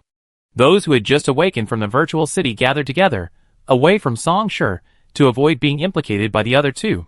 When the time came, the instructors emerged from the control room and entered the training ground one by one. They weren't surprised by the chaotic scene of speed in the training ground. Having witnessed everything that happened to Team 123 on the giant ship, Lu Xing and Zhang Wenjing's rage was completely understandable. The instructors lined up beneath a large virtual screen suspended above the training ground. The others tried to form a line, but the three were still running and smashing. No one dared to disperse at this moment, as they would easily become targets. The level gap was obvious, and with the other two in a frenzy, even if Song Shi possessed all his strength, the distance between him and Lu Xing and Zhang Wenjing would inevitably close. Only 4 or 5 meters remained. If Song Shi fell into the hands of these two men, who had lost their minds, the consequences would be disastrous. Everyone looked towards the instructors at the center, but they remained motionless, showing no interest in intervening. Everyone silently mourned for Song Shi. Song Shi suddenly stopped, twisted his body, and swung the three-element sword at the two men behind him. He was actually going to fight Lu Xing and Zhang Wenjing head-on. What a courage, many people thought simultaneously. As their gazes intersected, the three-element sword's trajectory parallel to the ground formed a fan-shaped trajectory. The closer it got to the two men, the longer the blade stretched. The virtual weapon was actually based on the three elements Song Shi wielded, gradually lengthening. By the time it reached Zhang Wenjing and Lu Xing, it had become a 4 to 5 meter long blue flaming blade. Zhang Wenjing and Lu Xing immediately stopped chasing. Song Shi's attack was like a mantis trying to stop a chariot for them, overestimating their own strength. They both raised their swords to block. It missed. The virtual blade vanished in smoke. The two men, irritated by Song Shi's feint, were livid. The culprit took this opportunity to sprint behind the chief instructor. No fighting outside of competition. This rule was established by you, chief instructor, Song Shi said hastily. Her voice was slightly breathless. Lu Xing and Zhang Wenjing were too powerful. Song Shi had mobilized every muscle in her body to run for her life, and it was impossible not to be exhausted. Upon hearing this, the chief instructor turned his head and glanced at Song Shi. You caused trouble, so you know to ask me to clean it up. After all, you're the chief instructor. Song Shi pursed his lips and said nothing, putting on a well-behaved and obedient appearance. Lu Xing and Zhang Wenjing chased after him. The chief instructor stood in front of Song Shi, but they ignored him and rushed towards Song Shi without hesitation. The chief instructor winked at the assistant instructors around him. One of the assistant instructors raised his palm, and a silvery white light flowed towards Lu Xing and Zhang Wenjing, enveloping them both, performing a non-contact soothing skill on them. The soothing effect was noticeable on Zhang Wenjing, his sword movements becoming somewhat sluggish, and a look of confusion and hesitation appeared in his eyes. Seizing this opportunity, another assistant instructor dodged behind him and injected a pre-prepared potion into the back of his neck. Then, another hand-knife strike struck him in the back of the neck, knocking him unconscious. Zhang Wenjing fell unconscious to the ground. The assistant instructor, a healer, half knelt before him, his palm resting on the back of his head, repairing his external injuries and accelerating the metabolism of the medication.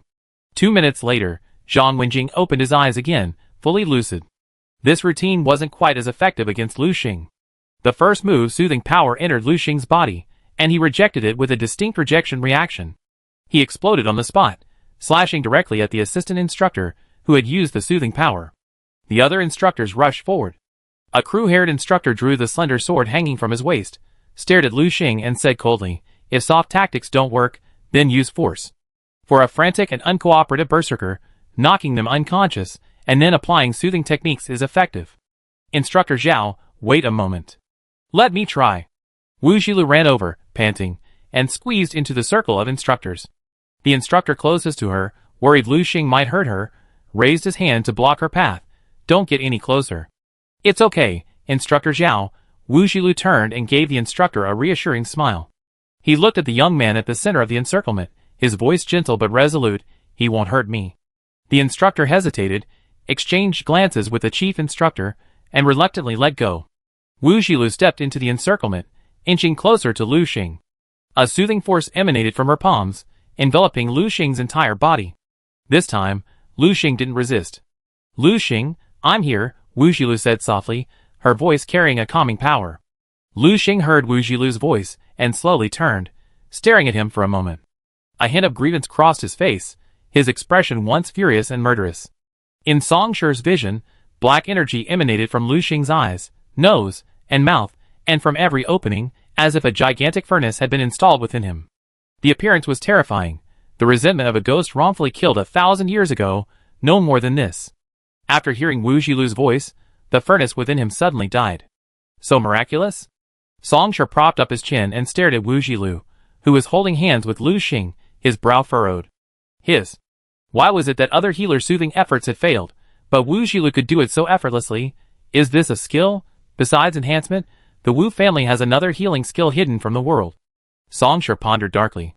Some positive human emotions are more powerful than the primal desire for destruction, like love. Song Shi turned his head, as if seeing a ghost, wondering which naive healer with no worldly experience had uttered such naive words. He then saw the speaker, Lu Qian, Lu Xing's brother. Chapter 273. Song Shi's first reaction was that this man wasn't going to avenge his brother. This guy was an SSS rank warrior type, supposedly quite talented. He wouldn't be easy to deal with. The training grounds didn't allow fighting outside the ring, but the man was the eldest son of the Lu family's head. If he broke that rule, he'd break it. The chief instructor certainly couldn't do anything to him.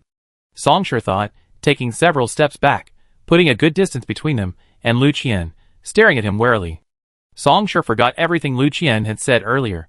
Lu Qian stared at Song Shi, who looked like a frightened bird, and for a moment, he couldn't understand why she had such a strong reaction. It was as if he was going to do something to hurt her. Berserker types are naturally wary, but not to this extent. Lu Qian sent out friendly signals. "I saw you sparring with the chief instructor yesterday. You had some really clever moves, and I like to learn from you." It wasn't for his brother. Song Shi's shoulders relaxed. Having experienced so much trouble for her son, mother, brother, and sister, she instinctively assumed Lu Qian was just annoyed by her bullying of his brother, and was here to pick a fight. Song Shi rubbed her nose with a hint of embarrassment, and returned to Lu Qian's side. "Moves? Which ones?" Lu Qian lowered his head, and opened his laptop. Scrolling through a few times, he stepped closer to Song Shi, unlocking his privacy, so he could see the content. It was a 2-second video, a replay of yesterday's ring fight. In the video, Song Shi leaped up from the spot, bent his knees, and slammed them into the instructor's jaw. The instructor retreated, and Song Shi, in midair, leaped twice, hooked his legs around the instructor's neck, and with a stranglehold, rolled to the ground with the chief instructor. The knee strike was a trick you used to confuse your opponent. The second midair jump and leg hook throw were your real intention. I carefully observed your techniques last night, and noticed that you often used this combination of real and fake moves. Lu Qian looped through the video.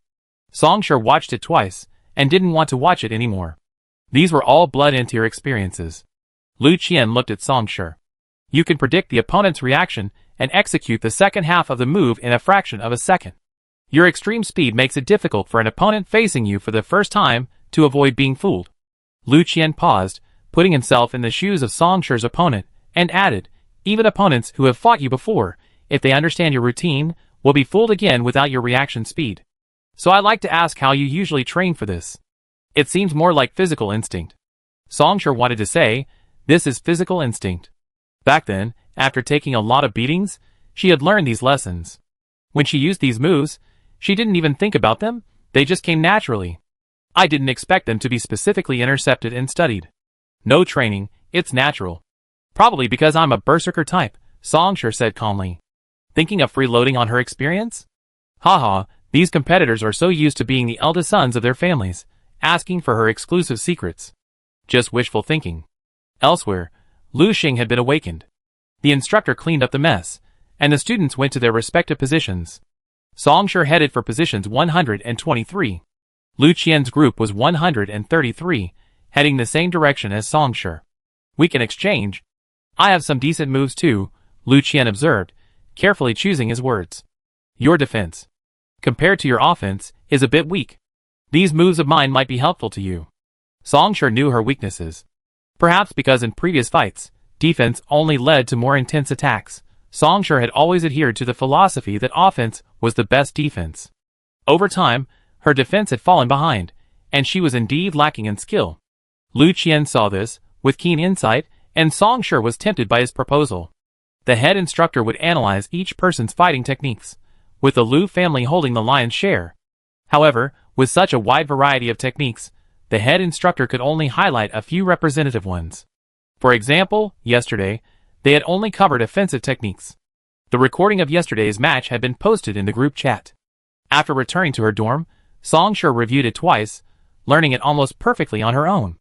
The Lu family's teachings were indeed on a different level than any other opponent she had faced. In exchange for what wasn't in the recording, Songshur negotiated. Lu Qian nodded. I'm sure you've thoroughly studied everything that's happened. More than that, Songshur paused, looking at Lu Qian. A complete, systematic tutorial. Songshur expected the other party to accuse her of asking for too much, but Lu Qian didn't. He didn't even hesitate, as if this was his plan all along. Lu Qian lowered his head and manipulated the computer, and Songshur received a file package. Clicking on any of them, two men in military uniforms demonstrated and explained each movement and force point clearly. The last quarter of the video showed Lu Xing and Lu Qian fighting each other under the guidance of an officer. So detailed, Songshur immediately downloaded the file package. She was afraid Lu Qian would regret it after hearing her so-called secret manual. The younger generation in my family uses these videos for basic training. They're only circulated among us. I hope you don't share them with anyone else. Lu Qian looked at Songshur sincerely. As expected of a warrior, truly. Innocent. Oh no, as expected of a young master from a prominent family, truly unpretentious. Songshur, like a fox who had found a treasure, smiled and put away his laptop. Don't worry, I won't tell anyone. Now, can you tell me about your training method?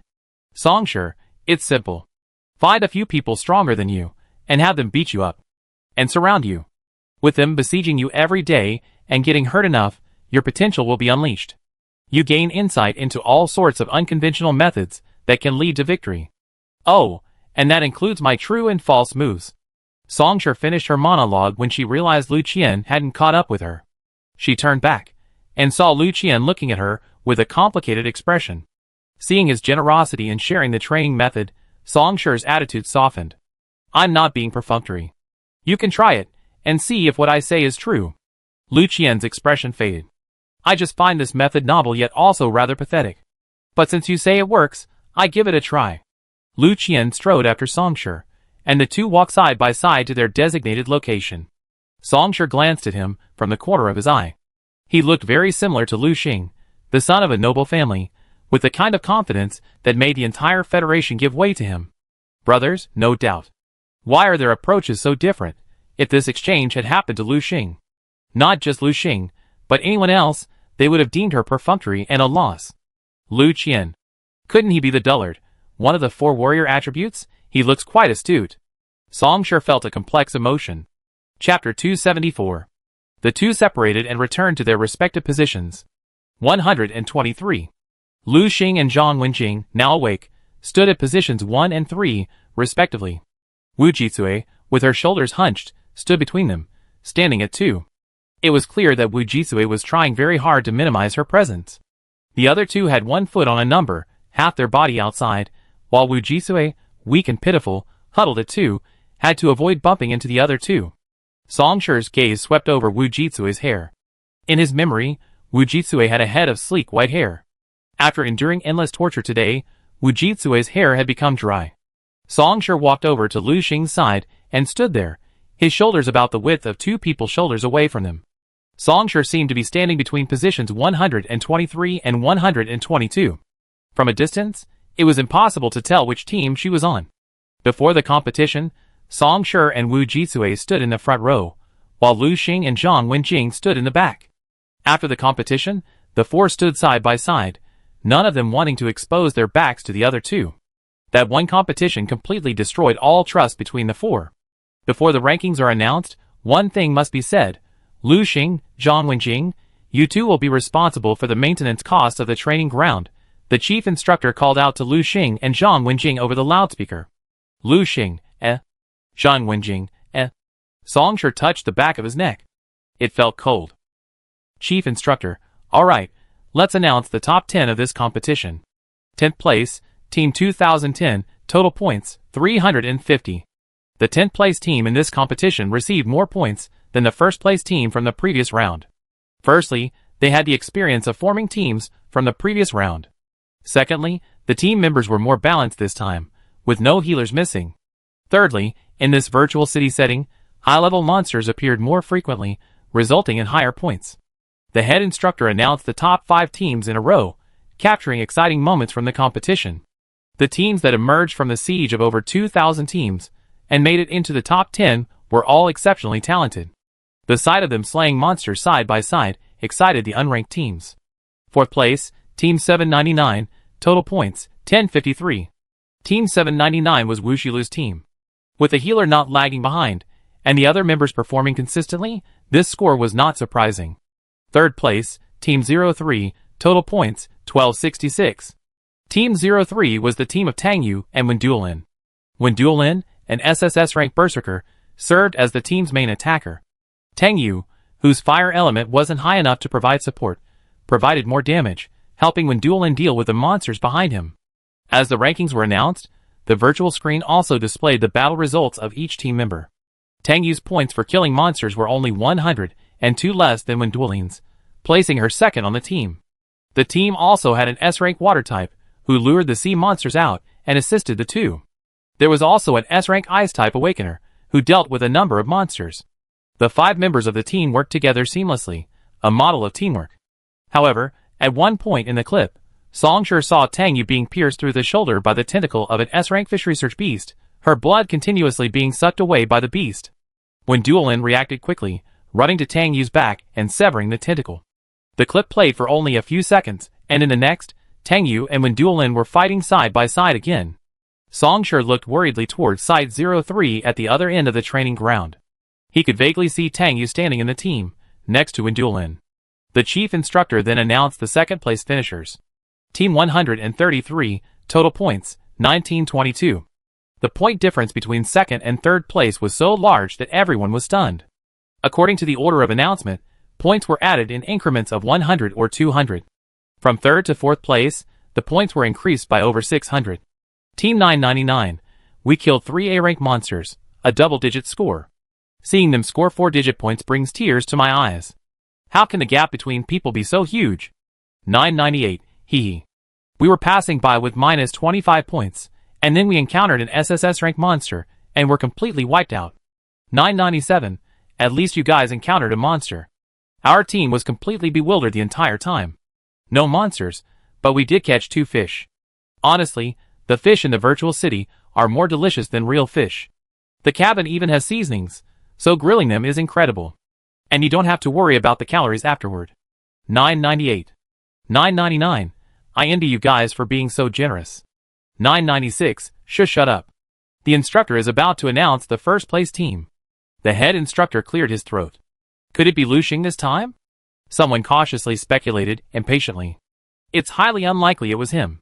The way the 3 of them returned to reality and attacked each other doesn't look like they fight side by side. Expecting 3 berserkers to fight side by side? What a joke. This time, except for the teams with awakened water and ice element players, the rest of the teams have to rely on hunting exotic beasts in the sea to gain points. With 3 berserkers and 1 healer in their team, which one do you think would be willing to go down there as bait? They'd probably be fighting from the start until the end of the match. TSK, what a shame. If their team was more coordinated, they easily take first place. As they whispered, the chief instructor's voice echoed throughout the training ground.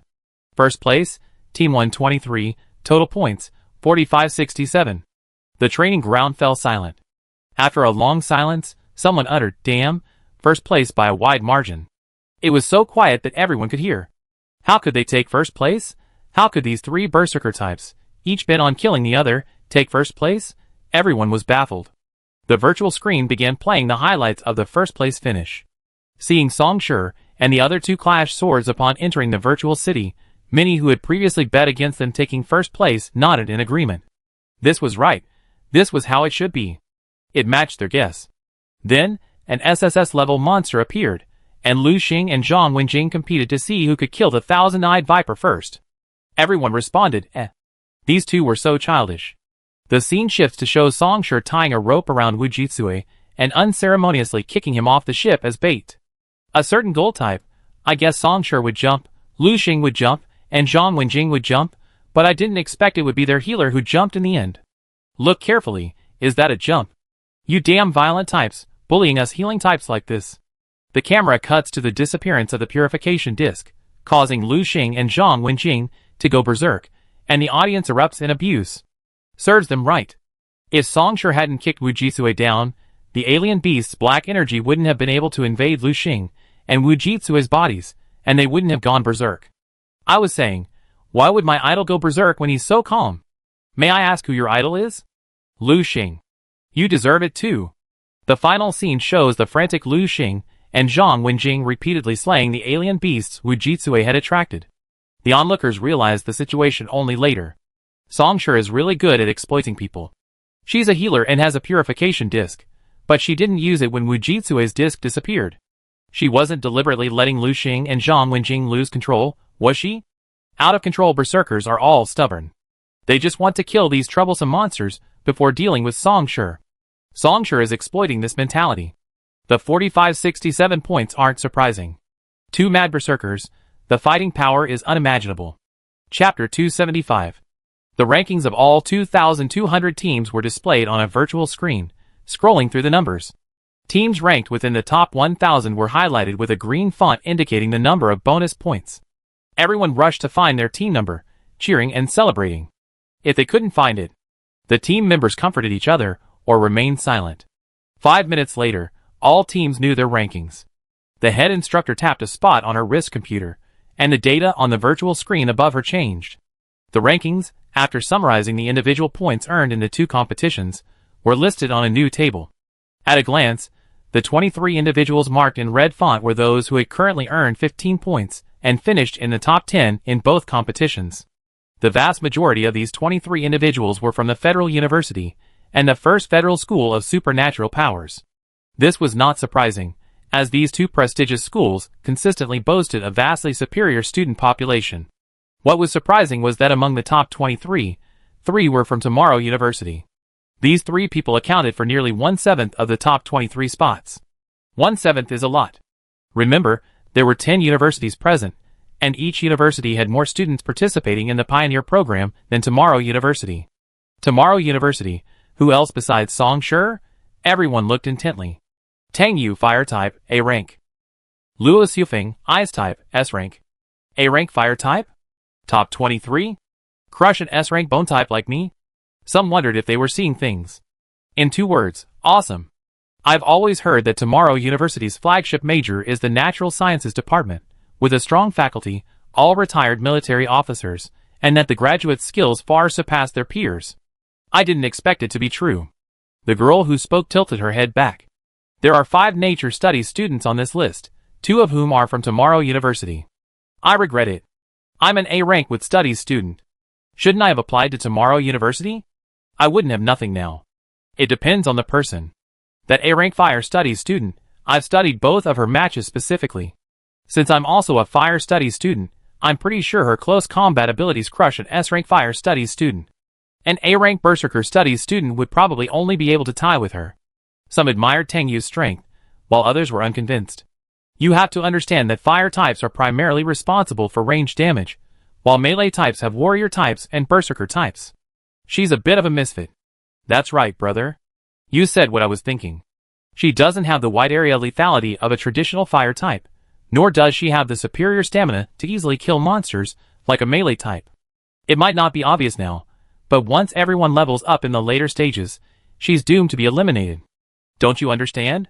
She earned points in both matches simply by luck, because she was with the right people. That's the answer. The first match was against SSS level warrior Lu Qian, and the second was against SSS level berserker Wen Duolin. Even a pig could earn points if teamed with him. Songshur had sharp ears. The person speaking was standing right behind her, very close. Most people present were unaware of Tang Yu and Songshur's relationship. They didn't avoid Songshur when they spoke, and he listened intently. While most people were looking at the virtual screen with their heads half tilted back, Songshur turned around, walked over, put his arm around the young man who was talking, and forcefully pushed his head down. The young man was still chatting with his companions, unconcerned about Songshur's passing. He and Songshur had no prior connection, so Songshur's sudden approach couldn't possibly be a sign of him. But Songshur's actions, his body suddenly froze. He had witnessed Songshur's cruelty and wickedness before, and he dared not offend him, nor act rashly. It's not nice to say bad things about someone behind their back. Songshur's voice was low, so only she and the young man could hear. He had never scolded Songshur. Did you find the wrong person? The young man asked, struggling to free himself from Songshur's arm. The restraint he felt was too uncomfortable, and he tried to move forward. A sudden, cold object pressed against his delicate Adam's apple. Songshur grabbed his neck. The young man froze in his tracks, quickly lowering his head and shielding it with his chin. The angle made everyone think he and Songshur were whispering something. You're right, it's you, Songshur said calmly. For some reason, the moment Songshur said the words it's you, the young man felt a chill run down his spine. It was like he was being targeted by an evil spirit.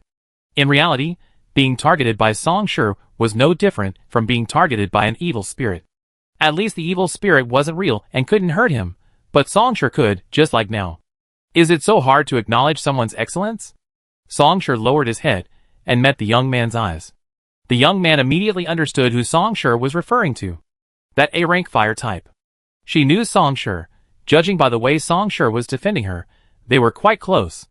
Also, they were both students at Tomorrow University. He had been careless, not avoiding Songshur. The young man opened his mouth, wanting to apologize and put an end to the matter. But then he thought, his mouth was his, and it was his freedom to say whatever he wanted. For Songshur to even control, this was truly overbearing.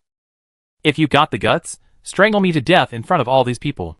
Songshur looked at the young man, with a strange look in his eyes. What kind of request was that? His cold fingers tapped his throat, again and again. Songshur said dangerously, "Are you sure?" The boy swallowed repeatedly. The neck was such a delicate spot. If Songshur really attacked, he probably wouldn't be able to react. But with so many people around, if he killed him, Songshur would be doomed too. She wouldn't do something that would ruin her future, would she? The boy was confused and hesitant. A violent temper flared up, disregarding the consequences. Songshur was even crazier than a violent temper. He probably wouldn't really kill him, would he? Songshur's fingers tightened for a moment. The moment they pressed down on his throat, a foreign object and a suffocating sensation spread through his throat. The young man shuddered violently, and a vision of his own tragic death at Songshur's hands suddenly flashed before his eyes. He quickly grasped the truth. You can't gamble your life with a madman. I was wrong, he said, decisively and sincerely. I was truly wrong. I can objectively criticize her strength, but insulting her shouldn't be allowed. Songshur released his grip from his neck and sympathetically smoothed the wrinkles on the shoulders of his training uniform. That's right. Express your opinions when necessary. Insulting others is so petty. After this incident, the young man's forehead was already sweating. The image of Songshur severing his trachea had just flashed before his eyes, so real. It felt like he survived a catastrophe. Nodding his head in agreement, the young man vowed never to do it again. Songshur returned to his original position. Throughout the entire process, they had been chatting, and everyone assumed they knew each other, unaware that the young man had been attacked by a silent skill. That is, illusionary despair. To Songshur's surprise, the system didn't judge her as harming innocent people. Illusionary despair had even been successfully upgraded to S rank. Chapter 276. Morning training seemed to be over, but it didn't. It was 1:30 p.m., supposed to be time to go to the cafeteria to replenish our energy. The chief instructor didn't dismiss the group. Instead, he snapped his fingers at the starving students. Today, let's play a little game before dinner. The chief instructor, still a child at heart, and the students, all about eating. Jiang Qifeng, standing closest to the chief instructor, immediately raised his hand in protest. I refuse. I'm hungry. I need to replenish my energy. I play after dinner. The chief instructor raised a finger and shook it in front of Jiang Qifeng, shaking his head. No. Jiang Qifeng's furry ears drooped, and he kicked the ground angrily. The chief instructor clapped his hands. Keep your spirits up. You be provided with food at mealtimes now. But once you leave the base, there won't be ready-made meals or bread. You should learn to discern which foods outside the base are suitable for human consumption. We carry plenty of nutrient solution when we leave the base. Jiang Qifeng, eager to eat right now, exuded a volatile aura. What if the nutrient solution is destroyed or lost during combat? What if you lose contact in the restricted area and support can't arrive immediately, and the nutrient solution runs out? What if the supply station marked on the map is destroyed by a monster? The chief instructor looked at Jiang Qifeng and peppered him with 3 questions. Jiang Qifeng's ears perked up. He was being asked a topic he loved, and he raised his chin proudly. My contracted beast feeds me back. If it eats, it's as if I've eaten. Even without nutrient solution, I won't starve. I'm different from them. The higher the level of the contracted beast, the more powerful its benefits to the contractor, encompassing all aspects of its development, from physical fitness to combat prowess. That's why many contractors seek high-level exotic beasts. Jiang Qifeng is an SSS-level contracted beast, so what level is his silver wolf? Songshur stared at Jiang Qifeng on the other side of the training ground, lost in thought. The chief instructor's next words struck Jiang Qifeng hard. What if your contracted beast is injured? Can it still provide you with benefits? In that case, will it need your body to provide it with energy? Jiang Qifeng subconsciously touched the back of his neck, where a wolf totem was located. A contractor's contracted beast is usually sealed within the totem, and the totem's location varies depending on the contractor's preference. My contracted beast cannot be harmed. From the time I contracted it until now, it has never been harmed. The chief instructor, that's because you've never left the base and haven't witnessed a true monster tide. The chief instructor's tone grew heavier as she looked at the others present. Many of you have been to the monster tide that recently struck base 11. Especially the students from Tomorrow University, the vast majority of you have directly or indirectly participated in the human rescue efforts during the monster tide.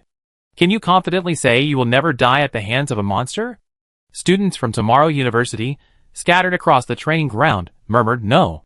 The scattered, lackluster no's could be attributed to differences in strength or personality if only 1 or 2 people said so. But the simultaneous no from so many people revealed the enormity and terror of the monster tide, an indelible shadow that haunted many hearts. Jiang Qifeng didn't go to support Base 11. At the time, his school, to be on the safe side, only sent sophomores and juniors. Jiang Qifeng was a self-confident and arrogant person, one who wouldn't cry until he saw the coffin. He crossed his arms. They don't have it, but I do.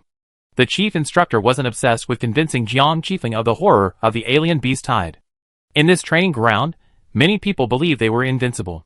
You will understand one day, the chief instructor said, clearing away the gloom and raising his voice. For now, I'm still your chief instructor. I make my arrangements. If any of you refuse to obey, pack your bags and return to your respective schools. Jiang Qifeng calmed down. But he was really hungry. On weekdays, his contracted beasts were sealed in totems, so he had to eat all by himself. He had 2 stomachs to fill, his own and the beast's. He also got hungry faster than others. Jiang Qifeng rubbed his stomach. If he was really driven back, his father would break his legs. Just bear with it. The chief instructor began explaining the rules of the game. Next, each of you will enter a virtual world devoid of exotic beasts, filled with plants, insects, and fungi. You will also have cooking tools in your backpacks. Choose the food you find edible and consume it. Once you reach a certain level of satiety, you can exit. If you consume poisonous food, your health bar will decrease until it reaches 0, and you will be automatically eliminated. Everyone listened attentively to the rules. The chief instructor glanced at the computer. The time limit is 90 minutes. The first 100 people to reach satiety and exit will each receive 3 points. Upon hearing about the bonus points, the eyes of the crowd, who were initially tormented by hunger, suddenly lit up. This wasn't just a pre-dinner game, it was a war without the smoke of gunpowder.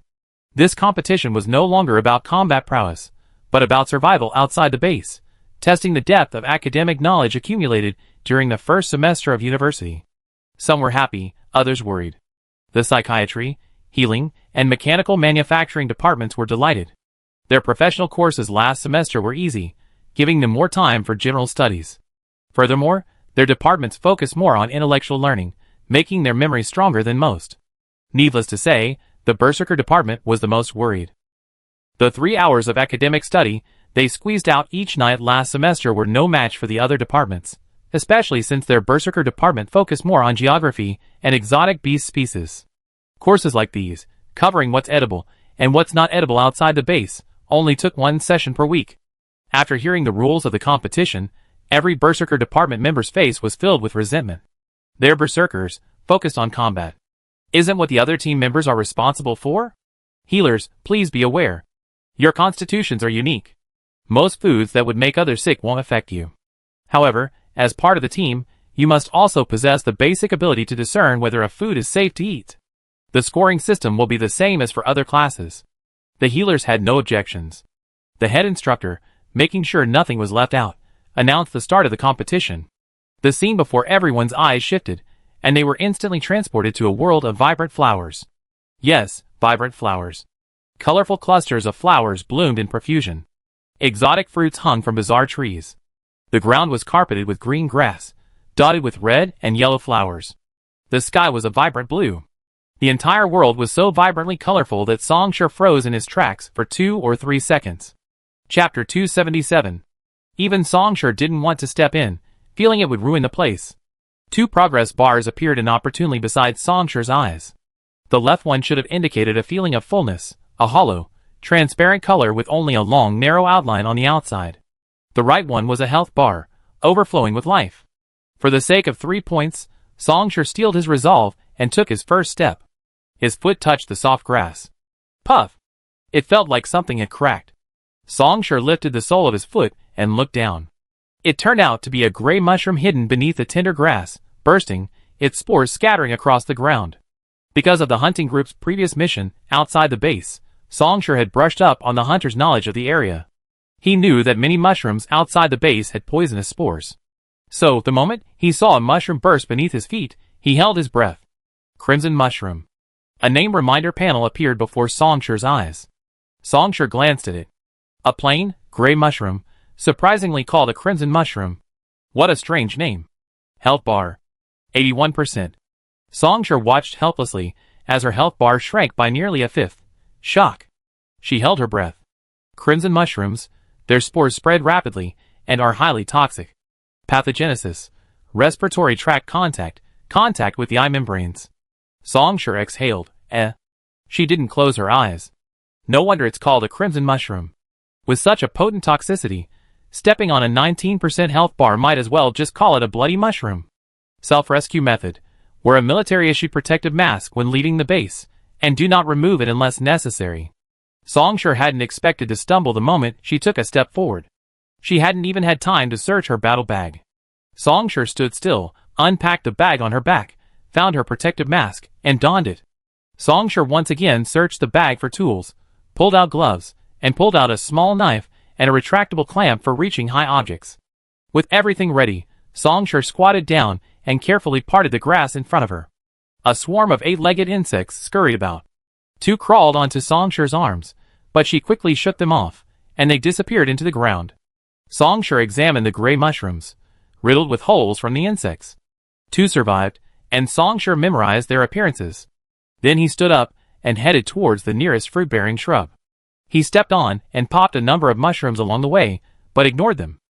This patch of shrubs alone contained several varieties, alternating between needle and broadleaf varieties, with brown, grayish-white, thick leaves, serrated leaves, and other forms.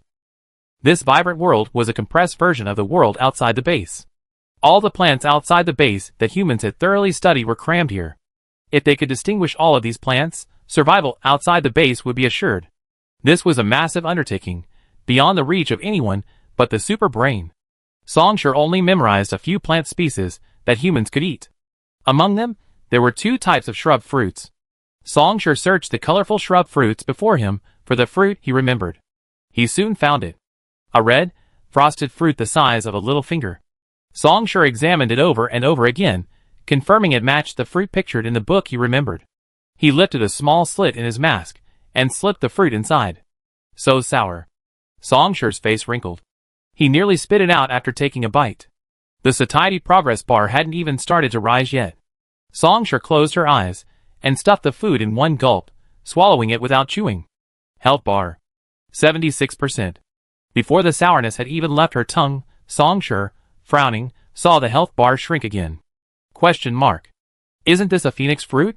The flesh of the phoenix fruit is non-toxic, but the peel contains a special acid.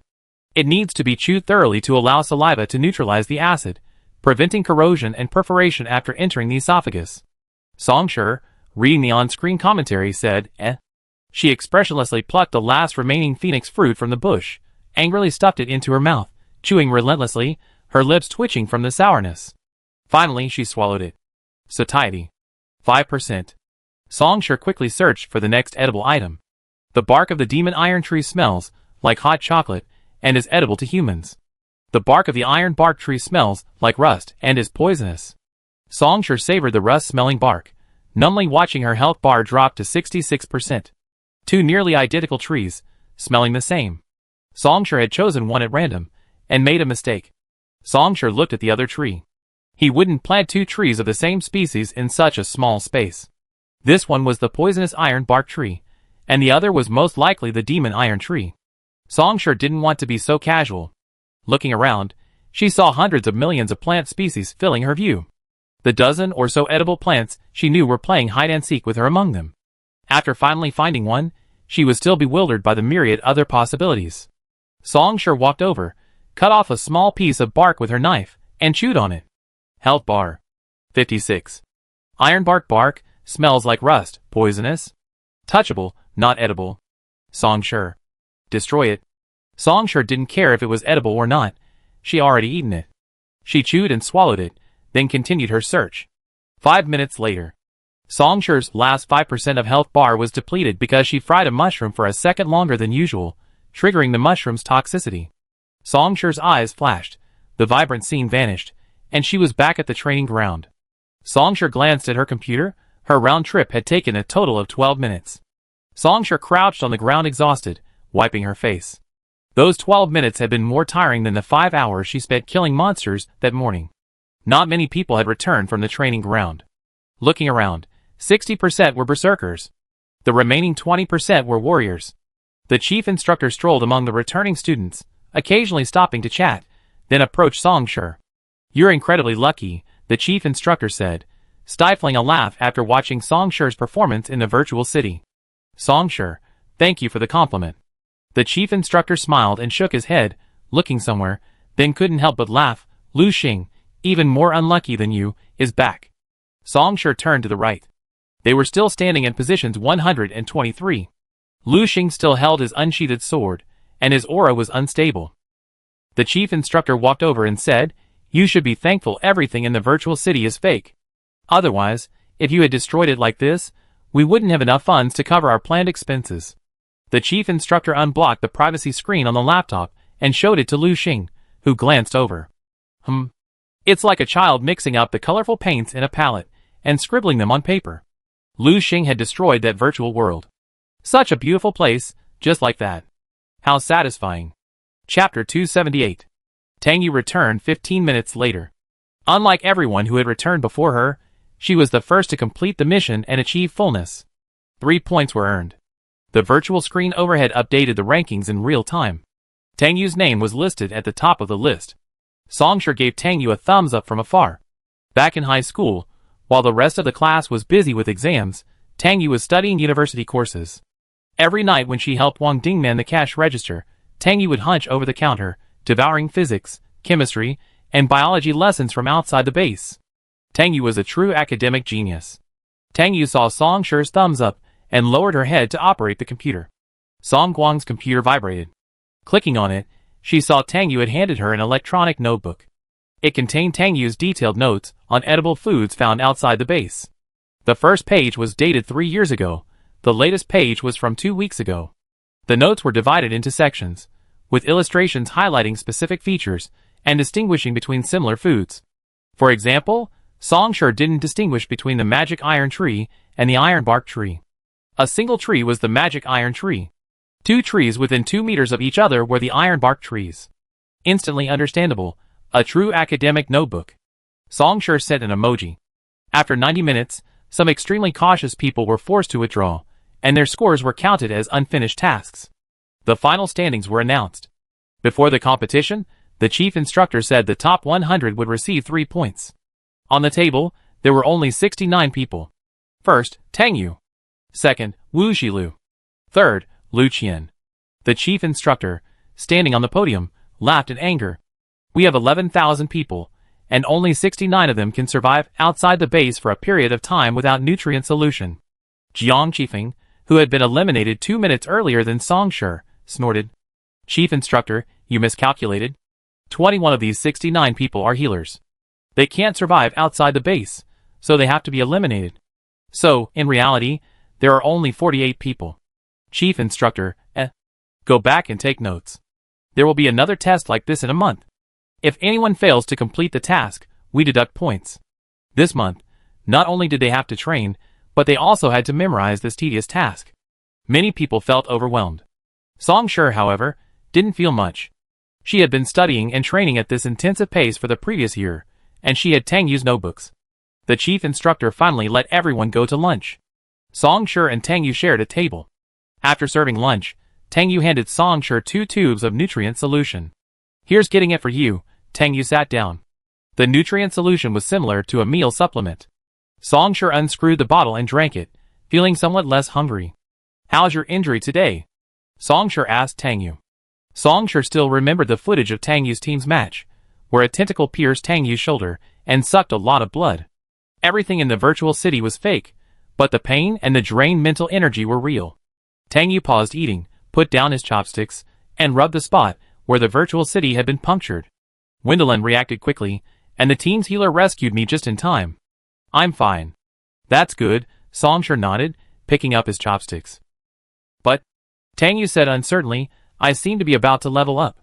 My mental energy fluctuations were a bit unstable today, but the time from my last level up to now is much shorter than the average time it takes for a fire type A rank to S rank.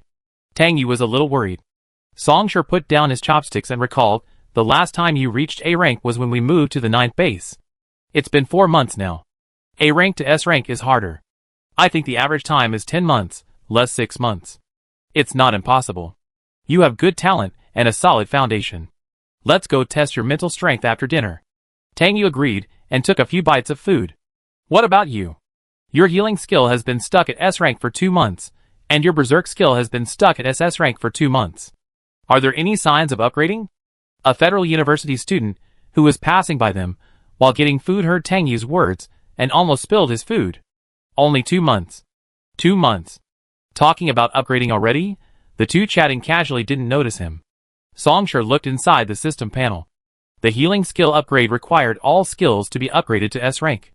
After 2 months of practical experience, she only had enhancement and purification missing the requirements. The berserk skill upgrade to SSS was still at 40%. This time, the condition for progress increases is to kill alien beasts. Half of this 40% progress is contributed by the dozen or so alien beasts in the psychic department's underground palace cages, and the other half is accumulated by killing as many alien beasts as possible during the mission outside the base. The alien beasts in the training base are all fake, killing them won't add any progress. For the next period of time, Songshur's berserk department level will remain at SS level. As for the healing department, there's a good chance of upgrading in the near future. Healing has some, but berserk doesn't, Songshur replied. Tang Yu raised her eyes.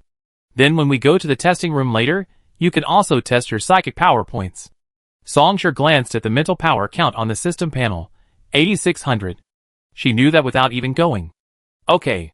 The chief instructor only allowed an hour and a half of free time, including lunch. Songshur ate quickly, finishing with an hour and 5 minutes left. He had plenty of time. He leaned back in his dining chair, legs crossed, waiting for Tang Yu. One hand rested on the back of another chair, his eyes fixed on one of the food stalls. There's a new flavor, Songshur squinted, his neck craned forward. From a distance, he spotted the red sign at the stall announcing the new flavor, spicy ice cream. Songshur couldn't imagine what it would taste like. But Tang Yu loved spicy food. Songshur lowered his crossed legs and stood up. I buy you some spicy ice cream. Try it. Before Tang Yu could say anything, Song Shi had already slipped away. Tang Yu had no choice but to send the two people's plates away and head towards the ice cream stand. Song Shi, holding an ice cream cone in each hand, handed Tang Yu the fiery red one, saving the green matcha flavored one for himself. Let's go get our mental power points measured. The two ate as they walked to the room where the mental power testers were located. There was a row of these machines inside, and 7 or 8 people were working on them. Song Shi and Tang Yu went to an unoccupied machine. Song Shi helped Tang Yu hold the ice cream, while Tang Yu stood over the machine and filled it with mental power as instructed. Mental power points, 5210. S-level fire element points range from 5,000 to 10,000. SS-level fire element points range from 10,000 to 20,000. SS-level fire element points are over 30,000. This is the difference between nature element points and other types of mental power. They have more reserves, but they also consume them quickly. The two saw the data displayed on the instrument and knew she had upgraded in the past few days. Tang Yu took the ice cream from Song Shi's hand. They swapped places, and Song Shi placed his hand on the instrument and went through the process. The system's points were the same, 8,600. This number, whether in the Berserk or Healing category, would be SSS level. But since Song Shi had combined both categories, this number of points was insufficient. Chapter 279. After their mental strength test, the two returned to the training ground. The sun was scorching, and their ice cream melted quickly. Tang Yu's laptop beeped twice. Jinjin's video call, Tang Yu said to Song Shi, then answered. As soon as the video call connected, Yang Jinjin's anxious face filled the screen. He scanned Tang Yu's surroundings, but couldn't find Song Shi. He asked frantically, "Little Yuzi, was Xiaoshi with you?" Yang Jinjin immediately looked for her. Song Shi approached Tang Yu, and Tang Yu simultaneously panned the camera towards Song Shi. The two people walking side by side, with ice cream, were now visible on the video screen. "You two had ice cream without me," Yang Jinjin grumbled, looking at the two figures, forgetting the main purpose of the video call and feeling abandoned. Next time, Tang Yu consoled her with a smile, "I definitely text you when we eat." "What happened?" Song Shi reminded Yang Jinjin of the important matter. Yang Jinjin slapped her forehead, remembering, "Did you know that Song Ye's men attacked base 1 and base 2? Song Shi paused in his ice cream. To attack base 1 and base 2, Song Ye must have been incredibly confident in his own abilities. Base 1 and base 2's defenses were among the best in the Federation. Annual expenditures on wall reinforcement and military expenses accounted for the combined total of the corresponding expenditures at all other bases. Song Ye had the audacity to target these two bases. The two men's expressions of surprise were undisguised, and Yang Jinjin knew they were completely oblivious. She held her hand to her forehead and shook her head. "You two are truly so engrossed in your training that you don't pay any attention to current events in the Federation." "When did this happen?" Song Shi asked. "This morning at 9 a.m., Song Yi opened a space gate near the ordinary residential area in the outer city of the first base, and near a middle school in the inner city of the second base. Within a minute, hundreds of alien beasts rushed out. I had thought Song Yi would use the main gate to confront the troops in the outer ring of the base, but I didn't expect him to resort to a surprise attack, preying on ordinary people." The two places Yang Jinjin mentioned were filled with people without the ability to defend themselves. There might be students in the middle school who have awakened, but since they don't train during high school, they're no different from ordinary people. Song Yi really knows how to choose a location. He didn't dare open a space gate in the inner city of the first base because it was swarming with awakened people. He also wanted to challenge the authority of the federal government, so he chose the outer city of the first base and the inner city of the second base. Song Shi lowered his eyes to gaze at the melting ice cream, feeling no desire to eat. "What are the losses? Have Song Ye's men been captured?" Yang Jinjin shook his head. "There are many casualties. All the healers from both bases have been deployed to the vicinity of the incident, but the exact number hasn't been calculated yet." Yang Jinjin thought of the news footage he had seen this morning of the severely damaged school at the second base, and felt a heavy heart. So many young lives had been mauled to pieces by the monsters. Their families, arriving, could only rely on their computers to identify which arm belonged to their child, and many fainted on the spot. Yang Jinjin truly couldn't understand how humanity, facing such a massive existential crisis, faced with the prospect of a future without a future, could finally find mercy on humanity, granting some individuals the opportunity to awaken and survive the monster siege. Why? Why would some lucky enough to have awakened turn their knives against their own compatriots? Yang Jinjin gritted his teeth as he thought about how all this was thanks to Song Yi. Song Yi is too cunning. His men were nowhere to be seen, and not a single one was captured. The Federation was in the open, while Song Yi was in the dark, putting the Federation in a difficult position. Hundreds of alien beasts. Have all the alien beasts Song Yi sent in been dealt with? Song Shi asked. Yang Jingjin shook his head again. After the Awakener team arrived at the scene, they only captured a small number of the alien beasts. Most had escaped before they arrived. These alien beasts were particularly cunning, and their intelligence. Yang Jingjin said halfway, biting his lower lip in annoyance. Tang Yu studied her expression and glanced around. We don't have anyone here. You can speak without worry. Tang Yu was the best at reading people's expressions. Yang Jingjin then leaned closer to the computer, raised his hand to cover his mouth, and lowered his voice. Their IQ has clearly increased, as if they've been genetically modified. Song Shi and Tang Yu exchanged glances. Song could also genetically modify humans and activate awakened genes, so editing the genes of alien beasts was no problem for him. This is just my humble speculation, Yang Jingjin explained, pinching his index finger and thumb. I've been following the online trends. Many netizens have reported sightings of alien beasts, and some have even filmed them appearing around their homes. You know the bloodthirsty bat chicken? It's a very stupid chicken. It eats everything, and no matter how powerful the enemy, it just lunge and kill them. Even more stupid, sometimes they see their own feet, aware of their own bodies, and they peck at their own flesh. The more pain, the more they peck, and they end up killing themselves. Among the strange beasts, there are all sorts of bizarre creatures. The bloodthirsty bat chicken is the most bizarre of the bizarre. Yang Jingjin continued. Such a gluttonous beast today actually disguised itself as a chicken sculpture in the Suzuki Nature Museum at the second base. This is the surveillance video. I send it to you. Yang Jingjin sent the video to Song Shiguang's computer. Song Shiguang clicked on it. The video showed a sloppy-looking bloodthirsty bat chicken standing motionless on a staircase, trying its best to disguise itself as a sculpture, its green bean-shaped eyes darting around. An adult in a red short-sleeved shirt visiting the Nature Museum truly believed it was a sculpture and walked straight towards it. The man and the beast were about a meter apart. The bloodthirsty bat chicken lowered its head, biting the human's upper body and flinging it into the air. Before the human could even call for help, it was severed and swallowed in 2 or 3 bites. Blood-red liquid oozed from the edge of the bloodthirsty bat's beak, while the creature stood there, continuing its disguise. The scene was eerie and terrifying. It was like a goat eating at a human table, knife and fork in hand. The surveillance footage was only 30 seconds long. Yang Jingjin summarized the rest of the clip in one sentence. It devoured over a dozen people in a row using this method. Song Shi frowned as he watched the video. Tang Yu was puzzled. A real beast is very different from a sculpture. A beast's breathing, heartbeat, and body odor are all noticeable to an average person within a meter. Moreover, it's eaten humans, so the stench of blood would be overwhelming. It wouldn't be enough for over a dozen people to approach one after another. It's a mental attack, Song Shi affirmed, staring at the bloodthirsty bat's eyes in the video. Yang Jingjin snapped his fingers. I thought so too. Every human in the video who approaches the bloodthirsty bat becomes distraught, as if possessed by something. This is incredibly abnormal. Tang Yu pondered for a moment. Bloodthirsty bats lack psychic abilities.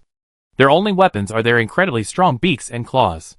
So, it's likely that Song Yi genetically modified these beasts. They were specifically delivered to the base.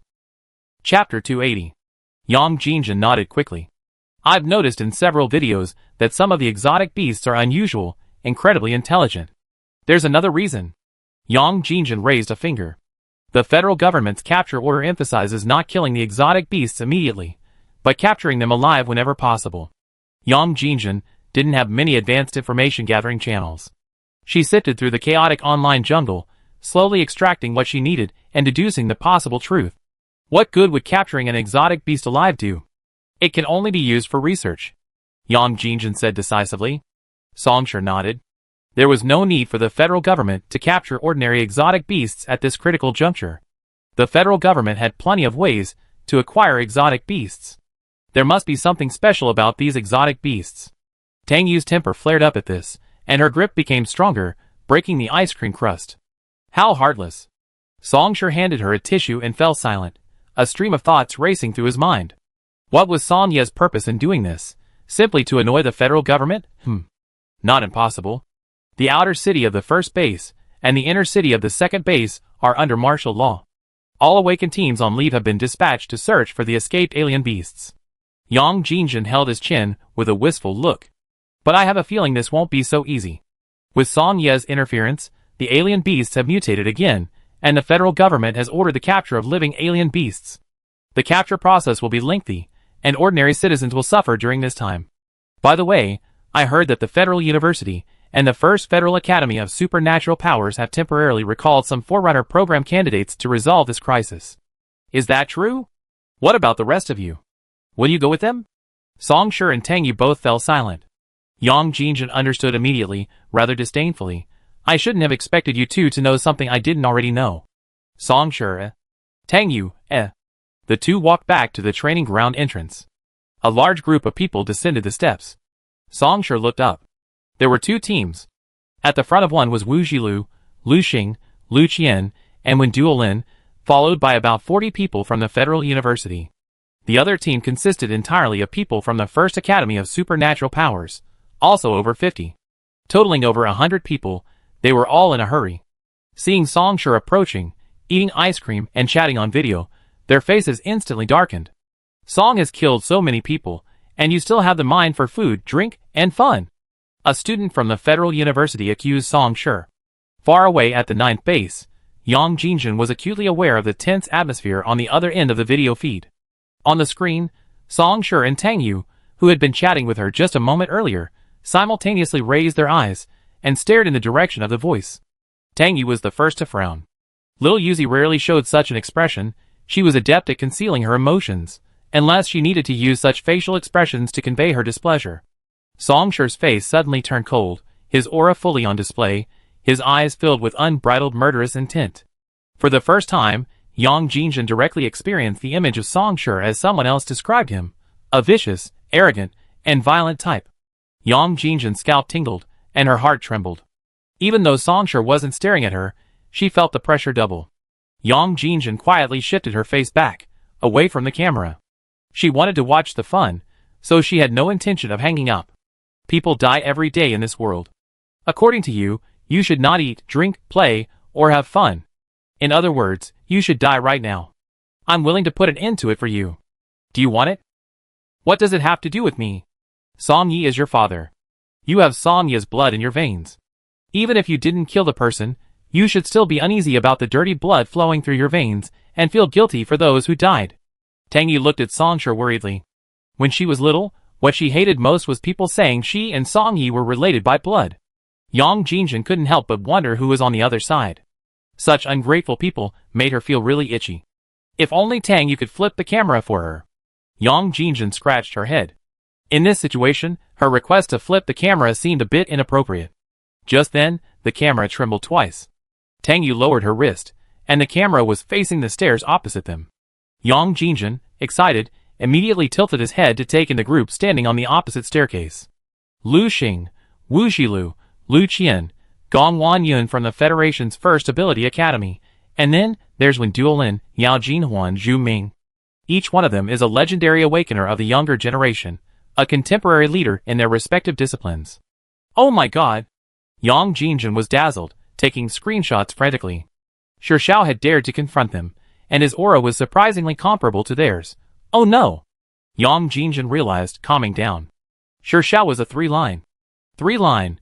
This was the only case in the entire Federation, the only other such case in the entire history of crises. In terms of rarity, Xiao Shi is far superior to these people. In terms of strength, Xiao Shi crushed this group twice.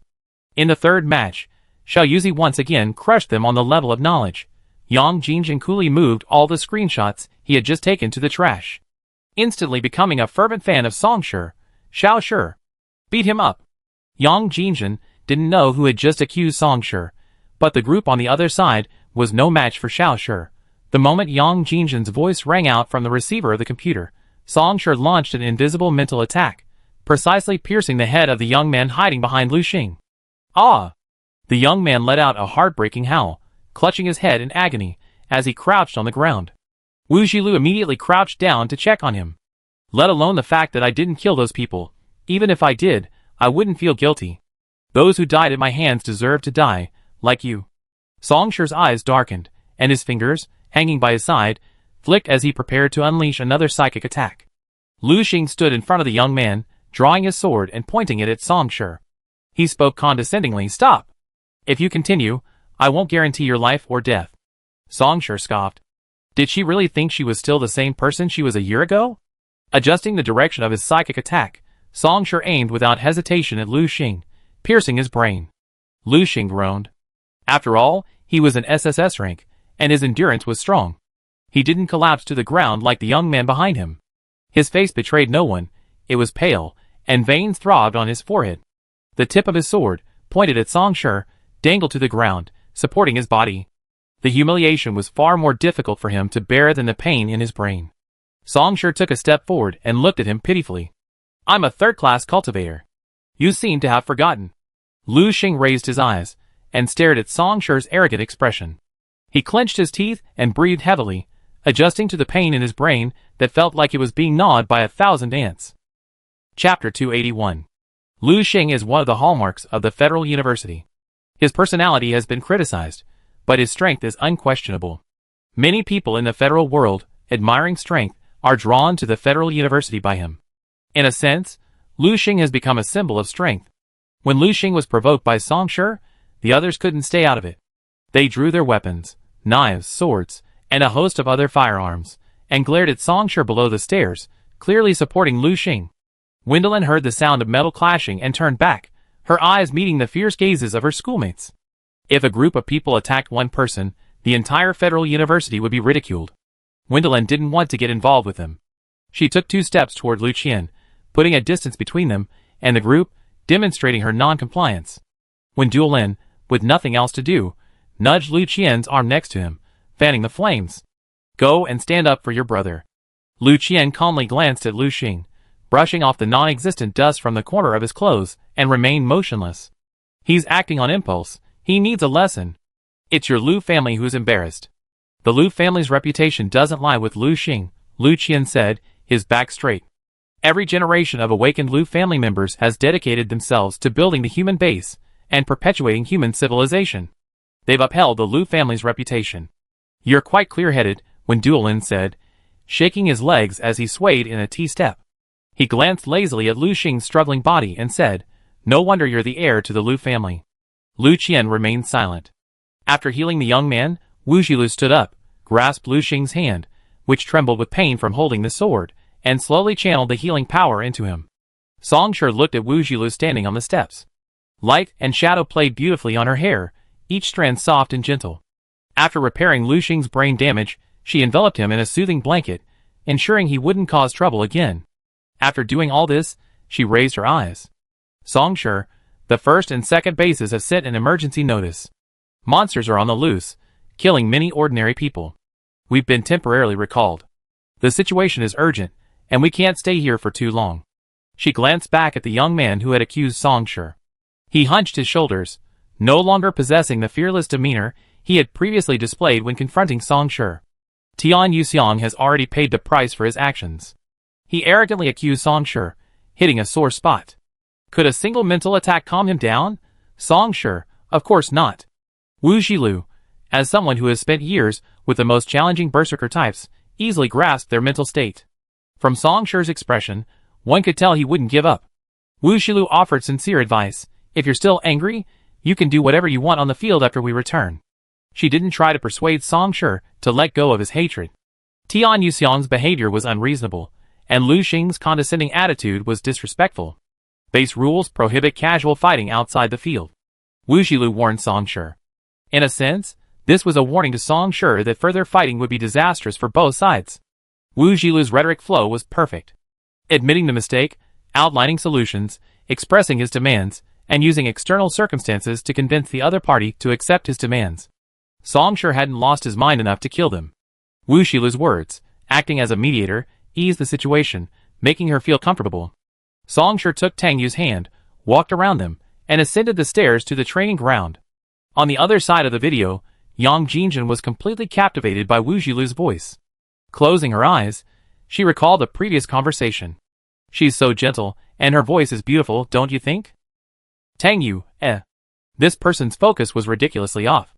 She tried to gauge Song Shi's expression, but unexpectedly, Songshur leaned over, grabbed her wrist, and nodded in agreement to Yang Jinjin on the other end of the computer. I think so too. Tang Yu, we have to train now. I'm hanging up now. We talk another day, Tang Yu said, decisively ending the video call. Afternoon training continued as usual.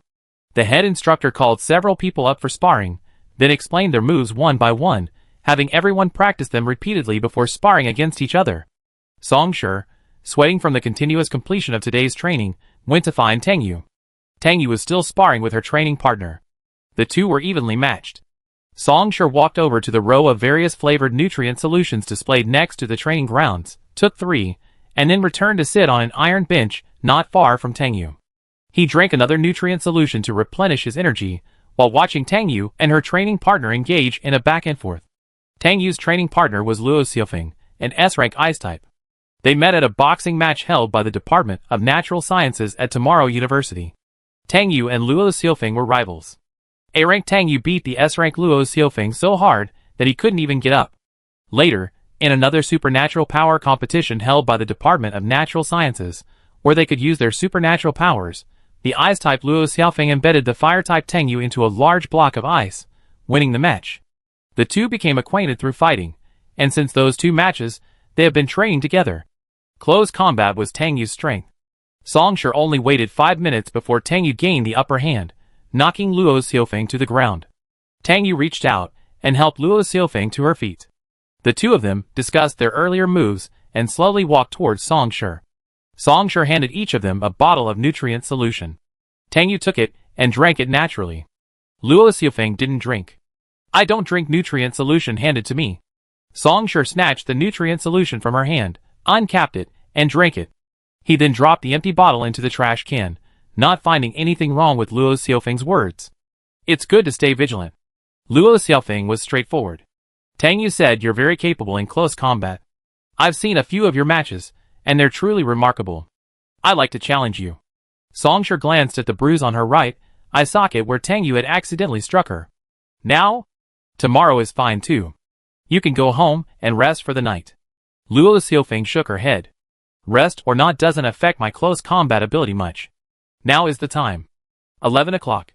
Over 10,000 people from the training grounds began to leave in groups, returning to their dormitories to rest. Songshur and the other 2 remained. Tang Yu sat on the stool, while Songshur and Luo Xiufeng stood opposite each other. Before the fight began, Luo Xiufeng bluntly stated, "You don't have to give in to me because of my relationship with Tang Yu. Give it your all, even if you injure me. Let me clearly see the difference in strength between you and me, so I can train even harder in the future. Not everyone can be Tang Yu's sparring partner. At least, one must be on par with Tang Yu in terms of scrolls. Natural scrolls are melee combat, so how can melee combat survive?" Songshur shook his head and got into a fighting stance. Luo Xiufeng didn't even bother warming up. She charged forward with a clean, sharp movement. Songshur swung her fist away, grabbed her shoulder, and threw her to the ground with a backhand. It took less than 2 seconds, one of which was Luo Xiufeng's wasted running over. Tang Yu covered her eyes. Songshur had truly lost all his strength. Luo Xiufeng was devastated, and it was time for her to come spar with her day and night again. Hopefully, she wouldn't blackmail Songshur this time. Luo Xiufeng lay on the ground. Songshur, hands on his knees, leaned over and soothed, "You're pretty good too." How could you tell she was any good in less than 3 moves? Such perfunctory consolation. Luo Xiufeng climbed to her feet, ignoring the pain in her shoulder. She faced reality. "Can I spar with you next time?" Of course, Songshur agreed happily. It wouldn't take up much of her time anyway. But, you're a nature type, so there's no need to overly pursue close combat. Songshur had seen videos of Luo Xiufeng's ice-type battles. With a casual raise of her hand, 5 icicles condensed between her fingers and shot out, easily piercing an A-rank monster. This was just the most insignificant of ice-type abilities. Compared to such powerful abilities, the melee's meager lethality was completely insignificant. Tang Yu was now an A-rank, needing to rely on close combat to compensate for her level deficit. Luo Xiufeng was an S-rank ice-type, and with her powerful abilities, there was no need to overly pursue close combat prowess. Luo Xiufeng bent down and brushed the dust off the knees of her training uniform. Tang Yu is also a nature type, and she's very capable in close combat. My goal is to join the Dawnbreaker team. Improving my close combat skills will also increase my overall strength, making joining the Dawnbreaker team even more secure. The Dawn team. Only 10 were selected from the 1,000 pioneer teams, so the competition was fierce. Nature types above S rank were rare, but among these 10,000, there were 50 who were, 3 of whom were SS rank. Tang Yu. Needed to level up quickly. I hope to see you on the Dawn team roster, Song Shi said to Luo Xiaofeng. Luo Xiaofeng, you're hoping for Tang Yu, right? Song Shi put one hand on his waist, helpless. You don't have to be so blunt. That's how I talk. Luo Xiaofeng put on his coat from the stool. I don't beat around the bush. You might think I have low emotional intelligence. Compared to the icy faces and indifference of other ice types, I'm actually quite warm-hearted. Song Shi. Every day at the training base was spent learning new things. Every day outside of competitions, people from other bases would come to guide them. Everyone at the training grounds was making rapid progress. 2 days later, the people who had temporarily left the Federal University and the First Federal School of Supernatural Powers returned. During these 2 days, Song Shi received more accurate information from Yin Jing than Yang Jingjin had found online. Song also released a total of 203 alien beasts at the 2 bases, resulting in 10,036 deaths and 3 times that number of injuries. The peak death toll, exceeding 10,000, occurred the day after the alien beasts appeared. The federal government assigned the Awakened Squad to capture the beasts alive. However, the limited number of Awakened Squad members gave the escaping alien beasts an opportunity to exploit their resources, resulting in over 6,000 deaths within a single day. 176 alien beasts were captured alive, and all were taken to federal laboratories. After extensive research, it was confirmed that 1/3 of the alien beasts had their genes modified, allowing them to develop various abilities. Chapter 282. Song Ye's ruthless behavior was widely publicized by the Federation media, who portrayed him as a public enemy and a traitor to humanity, thus, to a certain extent, curbing the trend of citizens surrendering to Song Ye in exchange for a chance at awakening. At 5 a.m. the day after the news broadcast, the editor who had broadcast these news reports mysteriously disappeared from his home. The Federation covered up the incident and did not disclose it to the public. The federal government controlled the media and the awakened super brains throughout the Federation. If they wanted to, there was nothing they couldn't cover up. That was how it used to be. Now, a traitor had appeared among the awakened super brains. The awakened super brains within Song Ye's camp could easily break the federal government's information monopoly and expose the hidden rats. On the 3rd day, Song Ye broadcast the news that the federal government had tried so hard to conceal. Song Ye filmed a video and had his subordinates broadcast it to the computers of some people in the base. His image also appeared on the billboards covering buildings in the bustling city. People walking on the street stopped to look up. I've taken the 2nd group of witnesses with me. They're all very well-known journalists. I'd be sending them back in a week. The 3rd group of witnesses hasn't been selected yet. The choice is up to you. I set up a website where you can submit your submissions and vote on who you like to witness the miracle of the new city with your own eyes. At the end of the video, Song Ye casually mentioned, "Do you remember the 1st group of witnesses?" The 1st group of witnesses has long since disappeared from public view. They were captured by the federal government and taken to a laboratory. Song Ye was a master at sowing discord. The video's length was carefully calculated. The moment Song Ye finished speaking, the lights on the building's billboards went out, the entire building's power supply was cut, and the neon-lit streets dimmed. Every computer that received the 18-second video was hacked, and the Federation's network security personnel deleted all the videos from the computers. This had happened more than once, and ordinary citizens had become numb. At first, they were angry at the Federation's invasion of their privacy and demanded an explanation. Now, everyone calmly watched as their computers, like a virus, automatically moved the video to a seemingly random trash can. Then the trash can disappeared, replaced by a software program with a red shield logo. The software was fixed to the computer's desktop. Suddenly, every citizen in the Federation had a copy of it. Despite the best efforts of hackers, they were unable to uninstall it. All technology companies producing optical computers across the Federation simultaneously issued a statement stating that this software was essential for improving their security after system upgrades, providing early warnings in the event of an intrusion. To put it bluntly, it was intended to prevent Song Ye's repeated intrusions. That very night, however, this software was proven wrong. In the early morning hours, 014, the optical computers on the wrists of both sleeping and awake Federation citizens simultaneously vibrated and emitted a shrill alarm. A link appeared on their computers. Clicking on the website brought up a very simple voting page. The page displayed the candidate's name, photo, and the number of votes received, sorted from highest to lowest.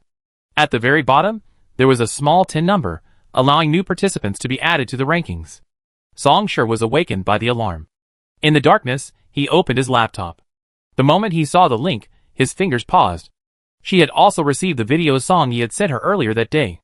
Song Yi had said that the next round of selection for the new city would be given to all citizens of the Federation. This was what Song Yi meant by the voting link. Song Sure clicked on the link, and the leaderboard appeared. The first place vote was ahead. Song Sure's gaze shifted to the left, at the first place's name. His sleepiness instantly vanished, and he sat up from the covers.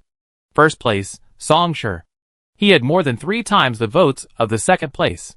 Perhaps it was a coincidence. Although Song Sure knew it wasn't such a coincidence, he couldn't help but look at the profile picture before the name again. The girl with bangs and dark hair cascading over her shoulders stared at the camera, her face pale, with a prominent red mark at the corner of her mouth. The upper body of the photo was covered in a loose-fitting, striped school uniform, a distinctive design common to all students in the controlled schools at all federal bases. Song Sure recalled that the photo was taken just before she was locked up in a small dark room after a fight with Yang Miao. The school said they would include it in the student code of conduct as a warning to others not to repeatedly violate school rules. These people who voted just wanted to see the fun. Yang Jingjin sent a message to comfort Song Sure. Don't worry, you stay at the training base, manned by SSS-level space awakeners and protected by the mighty gods of the major military commands. It's the safest place among the 10 human bases. Even if Song Sure had 3 heads and 6 arms, he couldn't take you away. Song Sure replied, not to worry.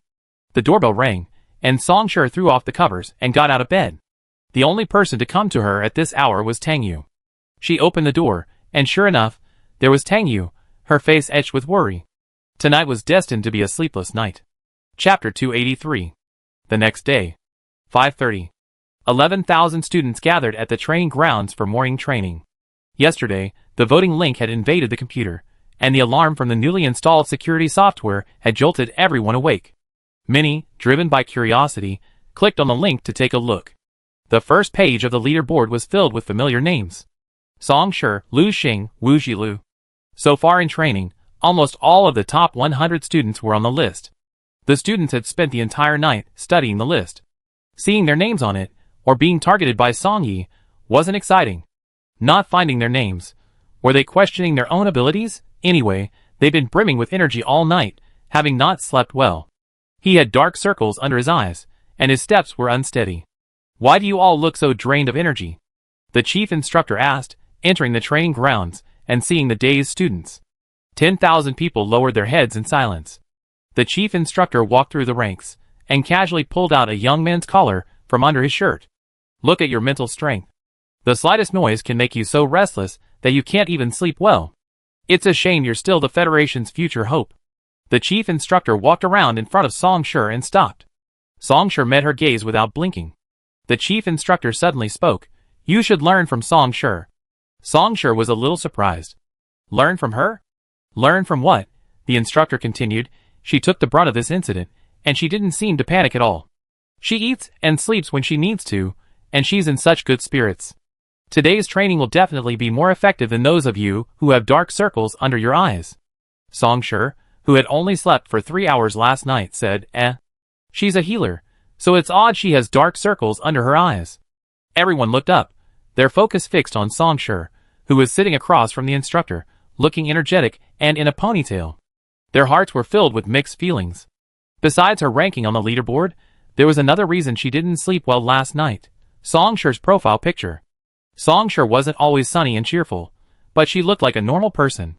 To be more precise, a normal person with a more serious mindset. Like everyone else here, she was incredibly talented and had a bright future. But there was something different about her. She didn't have the high spirits of a 19-year-old. In the past, they attributed this to the specialized training given to this 3-part genius by Tomorrow University, her ability to conceal her emotions, and the influence of her own violent genes on her personality. Then, when that profile picture from yesterday appeared, Song Sure stared at the camera, as if she had just been arrested for massacring 100 people and forced to take a prison photo. The wound at the corner of her mouth, her eyes filled with rebellion, and her sinister nature made her look like a demon ready to crawl out of the photo and bite them. Song Sher was still wearing the uniform of the control school. Each base's control school housed the lowest classes of society, those unable to afford education, and underage juveniles. This immediately sparked curiosity about Song Sher's past. Among them were children from prominent families.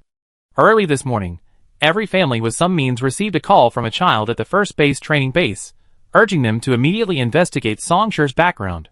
The Liu family was the fastest to act. Liu Qian recognized the small icon on the lower right corner of Song Sher's collar as the Xinhe district logo, located in the outer city area of Base 11. He immediately looked up the number for the admissions office of the only regulated school in Xinhe district and called. Beep beep. Liu Qian paced back and forth in the living room, waiting for the call to be answered. Lu Xing, dressed in casual clothes, sat on the sofa across from him. His half-dried hair hung on his forehead, a white towel draped around his neck. He leaned back, staring at the ceiling. You called me here just to listen to your phone call? I always thought Song Sher was being intensively trained by the 11th base. That photo. Liu Qian thought of the scars on Song Sher's face in the photo. They clearly showed him before he awakened his healing powers. Her awakening of the healing element occurred much later than I thought. Her experiences before that must have been vastly different from what I assumed. I need to find out. Lu Xing scoffed, scratching his hair and shaking off tiny water droplets. Are you kidding?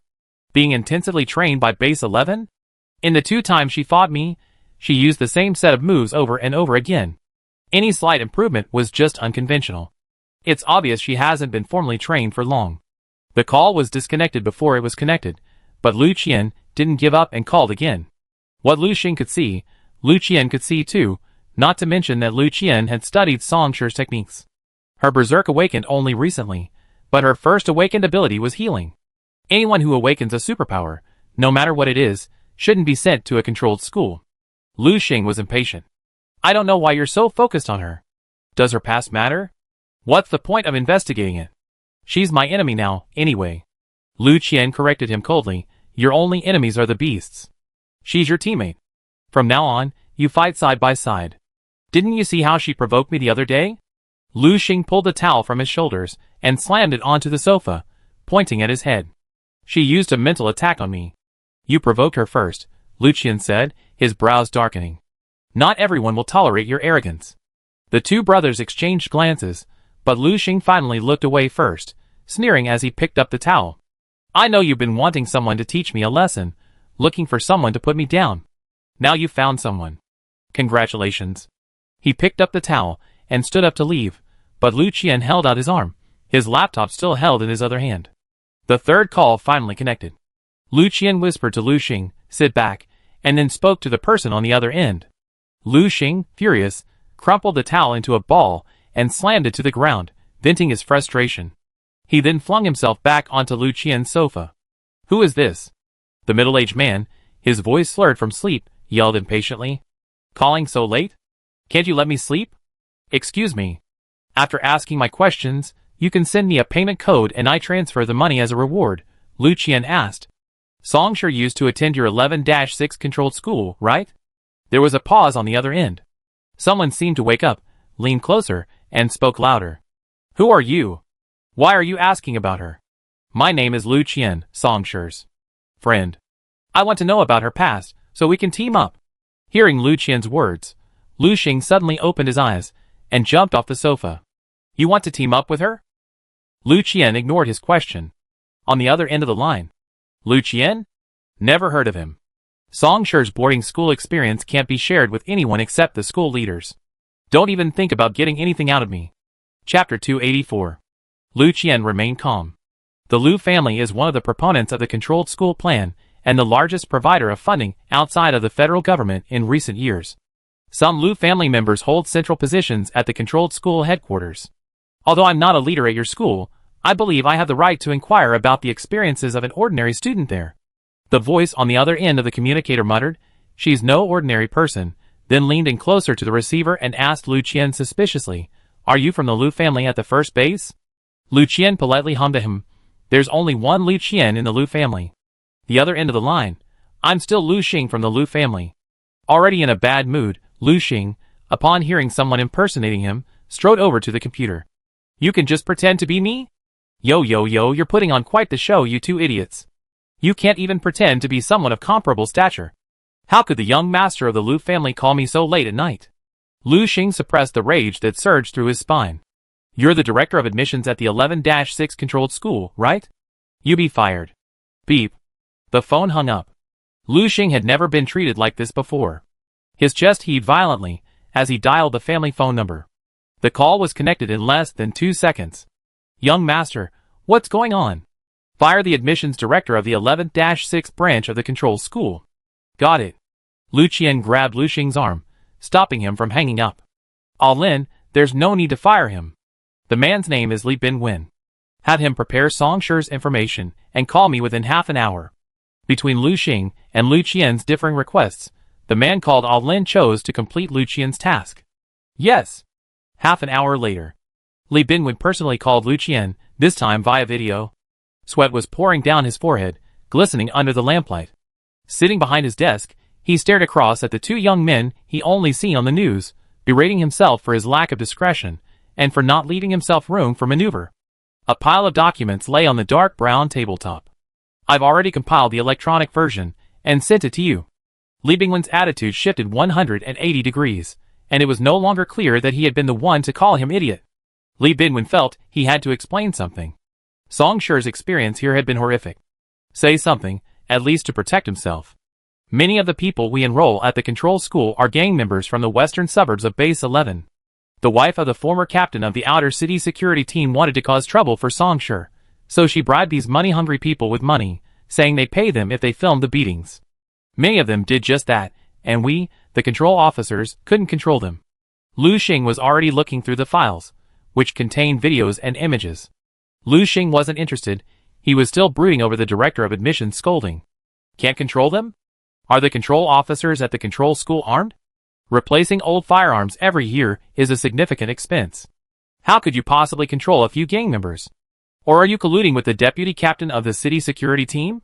When they give you money, you share in it. The scene was like being interrogated. Li Binwen felt uneasy, unable to defend himself. The other party was right. The higher-ups had indeed accepted bribes. But who could have imagined that Song Shi would one day rise to prominence? Instead, it was the deputy captain of the city security team who was first to fall. Lu Qian spent 10 minutes browsing the archive. There were numerous videos, shot by different people from various angles. The cheap computer had poor resolution, but without exception, Song Shi's image was horrific. He didn't dare to watch them all. How long was she in the detention school? Lu Qian asked, looking up. Half a month. She was picked up by her homeroom teacher on the day she awakened to the healing element, Li Binwen emphasized quickly. She was picked up alive at the 103rd minute of the last video in the file. Lu Xing, isn't she picked up alive, or dead? Li Binwen, frightened by Lu Xing's aura, shrank back, his voice as thin as a mosquito's. That's not what I meant. Lu Qian followed Li Bingwen's instructions, found the last video, and moved the progress bar to 103 minutes. Many people lay on the ground. Song Shi stood in the middle, knife in hand, covered in blood. Lu Xing leaned over to take a quick look, then chuckled. So she's killed before? No wonder she was so brutal against me, but not so fierce against the monsters. Lu Xing, on the other hand, was the opposite. He was brutal against monsters, but he had never killed anyone. Lu Qian suddenly paused the video and stared at the lower right corner of the screen. A group of people rushed up from the stairs to rescue Song Shi. So Tang Yu and her aren't just ordinary friends. In the video, the person anxiously running up the stairs behind the two teachers was Tang Yu. To arrive in time to save Song Shi under such circumstances must have been something more than just a simple relationship.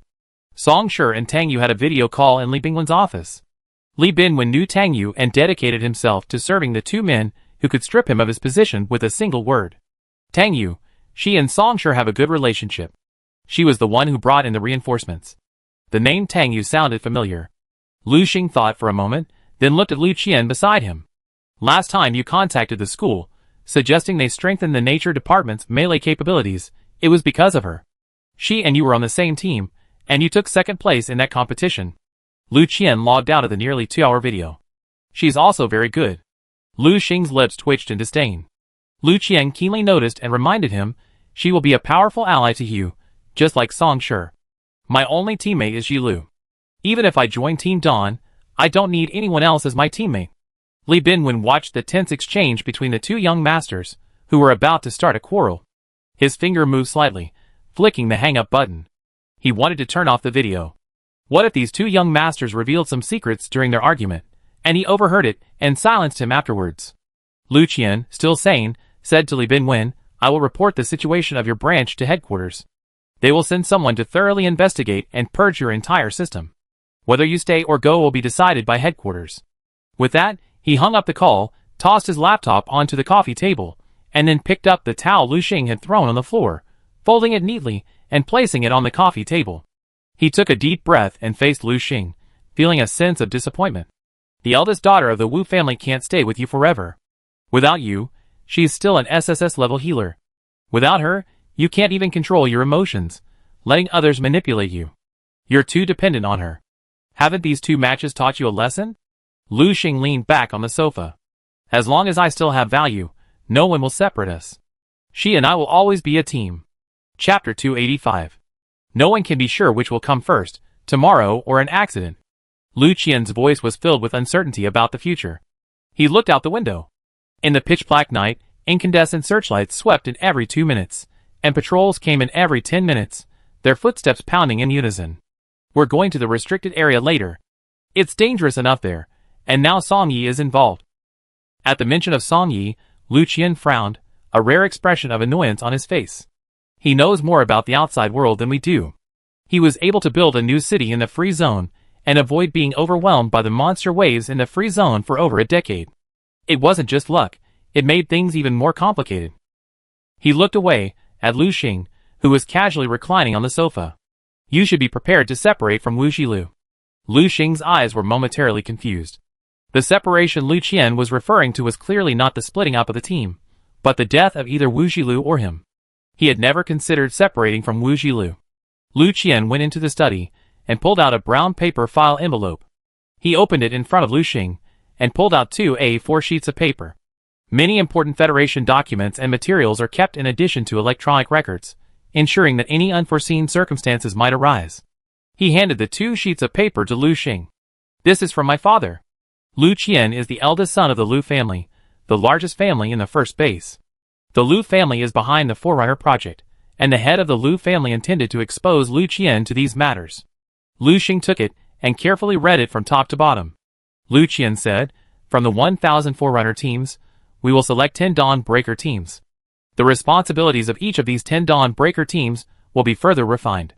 The specific details of the plan will depend on the final composition of the 10 Dawn Breaking teams, but they will be broadly divided into fixed-point breakthrough teams, long-range firepower coverage teams, and all-around command teams. That was the gist of the document. Lu Xing finished reading it, and tossed the paper onto the coffee table. I didn't understand. Lu Qian picked up the document, put it away, and returned it to his study drawer. He came out again, holding a golden bottle in his right hand, and 2 cups in his left. He sat down on the sofa across from Lu Xing, slowly poured a third of the liquid into each cup, and pushed one toward Lu Xing. You can only team up with Wu Xilu. Everyone knows this. Your team isn't comprehensive, with a small number of personnel. You can advance and retreat quickly, and you can directly attack the most powerful monsters in the restricted area. That's the type of team, a fixed-point breakthrough team. Lu Qian patiently explained to Lu Xing. Lu Xing leaned back on the sofa, staring at the ceiling, wondering if he was listening. Lu Qian didn't care. As long as Song Shi's berserk system can level up one more level, she'd definitely be selected for the Dawn Breaking team. Her berserk system was S rank when she awakened, and judging by her leveling speed, reaching SSS shouldn't be a problem. Lu Xing's fingers twitched as they rested on the sofa, but remained in their original position. Lu Qian twirled his wine glass and gave a fair assessment. She's a triple system player, combining ranged and melee attacks, defense, and healing. She's a versatile talent, and she'd likely be selected for a Type 1 team. Tang Yu, from the last time I was on her team, she's already showing signs of reaching S rank. Lu Qian recalled the first time he teamed up with Tang Yu. Teaming up with someone who was smart, humble, and capable saved him a lot of time convincing them to cooperate. Tang Yu was just that kind of person. Lu Qian also confidently believed that in Tang Yu's eyes, he was a suitable teammate who didn't need her to waste her words. Her mental reserves are immense, and her melee combat abilities are exceptional among the naturalists. Her team coordination, adaptability, ability to adapt to environments outside the base, and even command abilities are all exceptional. In every team battle, Lu Qian fully understood the comprehensive characteristics of his teammates. This effect was the true purpose of random team formation. In reality, there were very few who could achieve what he did. Tang Yu is a rare all-round talent. If her natural talent were a bit stronger, if she were promoted to SS or SSS rank, she could easily be selected for the Dawn Breaker team and join either the Type 2 long-range fire coverage team or the Type 3 all-around command team. It all depends on the team member she chooses. Lu Qian lamented, with her current talent, she need to work harder than others. Her chances of making it to the Dawn Breaker team are maybe 60%. But even if she doesn't, she'd be a standout among the 1,000 pioneer teams. Lu Xing rested his elbows on his knees, his head lowered. The shadow of his tangled hair cast a shadow over his eyes, making it impossible to discern his emotions. In the future, they will definitely become reliable support for you and Wu Jilu. Dependable comrades you can rely on, your only hope of survival when you're in dire straits. Similarly, you will become one of their supports. Lu Qian looked across at Lu Xing, who had hidden all his emotions in the shadows, and pursed his lips. What I mean is, all pioneer teams should help each other. Our interests are aligned. Lu Xing's eyelashes fluttered, and he clenched his hands, which dangled on his knees. Lu Qian felt slightly relieved that he had listened. It wasn't the long speech that followed that caught Lu Xing's attention. The opening phrase, parting with Wu Jilu, was enough to make him cautious. The two brothers faced each other. You and Wu Jilu grew up together. You're on the same wavelength and have similar strengths. Your team is small but formidable, renowned for its youth. Everyone in the Federation calls you the strongest Esper team. But this year is different. Lu Qian shook his head, taking a sip along the side of his glass, sighing. This year marks the first time since the mutation that all the Esper universities are training together. The top talents from each school are gathered here, giving everyone more options for teammates. This means it's easier to find like-minded individuals. Wendelin, her overall abilities are no worse than yours. As an SSS rank berserker, she's very capable of controlling her emotions. She's struggled to find a suitable developmental teammate in our school. Last time, she teamed up with Tang Yu and performed exceptionally well. Lu Xing raised his head, his eyes reddening. When Duolin had always been outshined by him, known as the perennial runner-up in the berserker department at the Federal University. Now, he was actually hearing Lu Qian say, she's no worse than you. While you can only team up with Wu Jilu, she can have a powerful supporter like Tang Yu. The power of a team is immeasurable. If she finds the right teammates, her team's combat effectiveness could rival yours, or even surpass it in some aspects. Lu Xing felt an unprecedented sense of crisis. A sense of crisis he had never felt in his previous 19 years. Lu Qian continued, Gong Wanyun and the others from the First Federal Academy of Supernatural Powers don't have any potential teammates on campus. They've been carefully selecting suitable teammates lately. Song Shi and others might be candidates for their team-up. Chapter 286. Lu Xing was suddenly bewildered. Before he entered the Pioneer Program selections, he was undisputedly number one in the Federation. Why now, were there so many threatening opponents? Lu Qian saw frustration in his brother's eyes for the first time and was stunned. Lu Xing wiped his face, suppressing any unnecessary expression. He asked in a deep voice, Where's Jiang Qifeng? I've heard many people compare him to me. How strong is he? He? Under Lu Xing's long gaze, Lu Qian exhaled. His silver wolf is very powerful. He can control it. In his prime, he might be stronger than you. But right now, he hasn't reached that level yet. Another major threat. Lu Xing's brows darkened. We must allow for the existence of those who are superior to us, Lu Qian said in a low, husky voice, his eyes lowered as he stared at his reflection in the clear wine. Because the effort and sacrifice they make is far greater than you can imagine. Lu Xing glanced at him in surprise. He sensed something was off in his brother's mood, but he couldn't quite put his finger on it. Lu Qian effortlessly adjusted his composure. Who else do you want me to analyze? Zhang Wenjing, the violent type from the 9th base, Lu Xing said. He must have trained with Song Shi before coming to the training base. He was tortured by Song Shi many times, and his hatred for him seems even stronger than mine. When Lu Xing's emotions stabilized, he was willing to tease himself. He could admit to hating Song Shi, but others couldn't. His sword glowed in all sorts of colors, which was quite ugly, Lu Xing added. Zhang Wenjing. Lu Qian recounted Zhang Wenjing's behavior over the past few days, his fingers tapping subconsciously on the coffee table. His mood, is unstable. The reason for his outburst was even more unfounded than Lu Xing's. He's very arrogant about his own abilities. A berserker like you is uncontrollable, and has trouble finding compatible teammates. You're the pinnacle of this berserker type, and he won't surpass you. Lu Xing stared at his brother, unsure whether he was praising him or scolding him. However, not hearing words like hidden strength, versatile talent, as good as you, or still has room for improvement to give Lu Xing a slight sigh of relief. Lu Qian's analysis wasn't finished yet, and he seemed lost in thought. Zhang Wenjing actually gives me a certain feeling. What feeling? Lu Qian pondered. His self-destructive emotions are quite intense. Lu Xing frowned. The words berserker and self-destructive combined create a sense of incongruity comparable to the tyrannical healing type. Songsher is an exception. Why? He asked. Maybe it's the sadness that slips through his eyes sometimes. I don't know his past, so I can't make an accurate inference. If you want to know, I investigate him, Lu Qian said. Forget it, Lu Xing declined. Investigating someone weaker than himself showed a lack of confidence in himself. You've already said he's unworthy of being my enemy. I only need to understand my enemies. With that, he downed the wine in front of him, grabbed the towel from the table, and, leaving a note saying, "Drink less," he left Lu Qian's dorm. Lu Qian watched him leave, throwing himself against the back of the sofa. Your enemies are only the beasts. How many times do I have to say this? During this early morning, the busiest person was undoubtedly Li Binwen from the 9th base. Calls kept coming in, and he dared not sleep.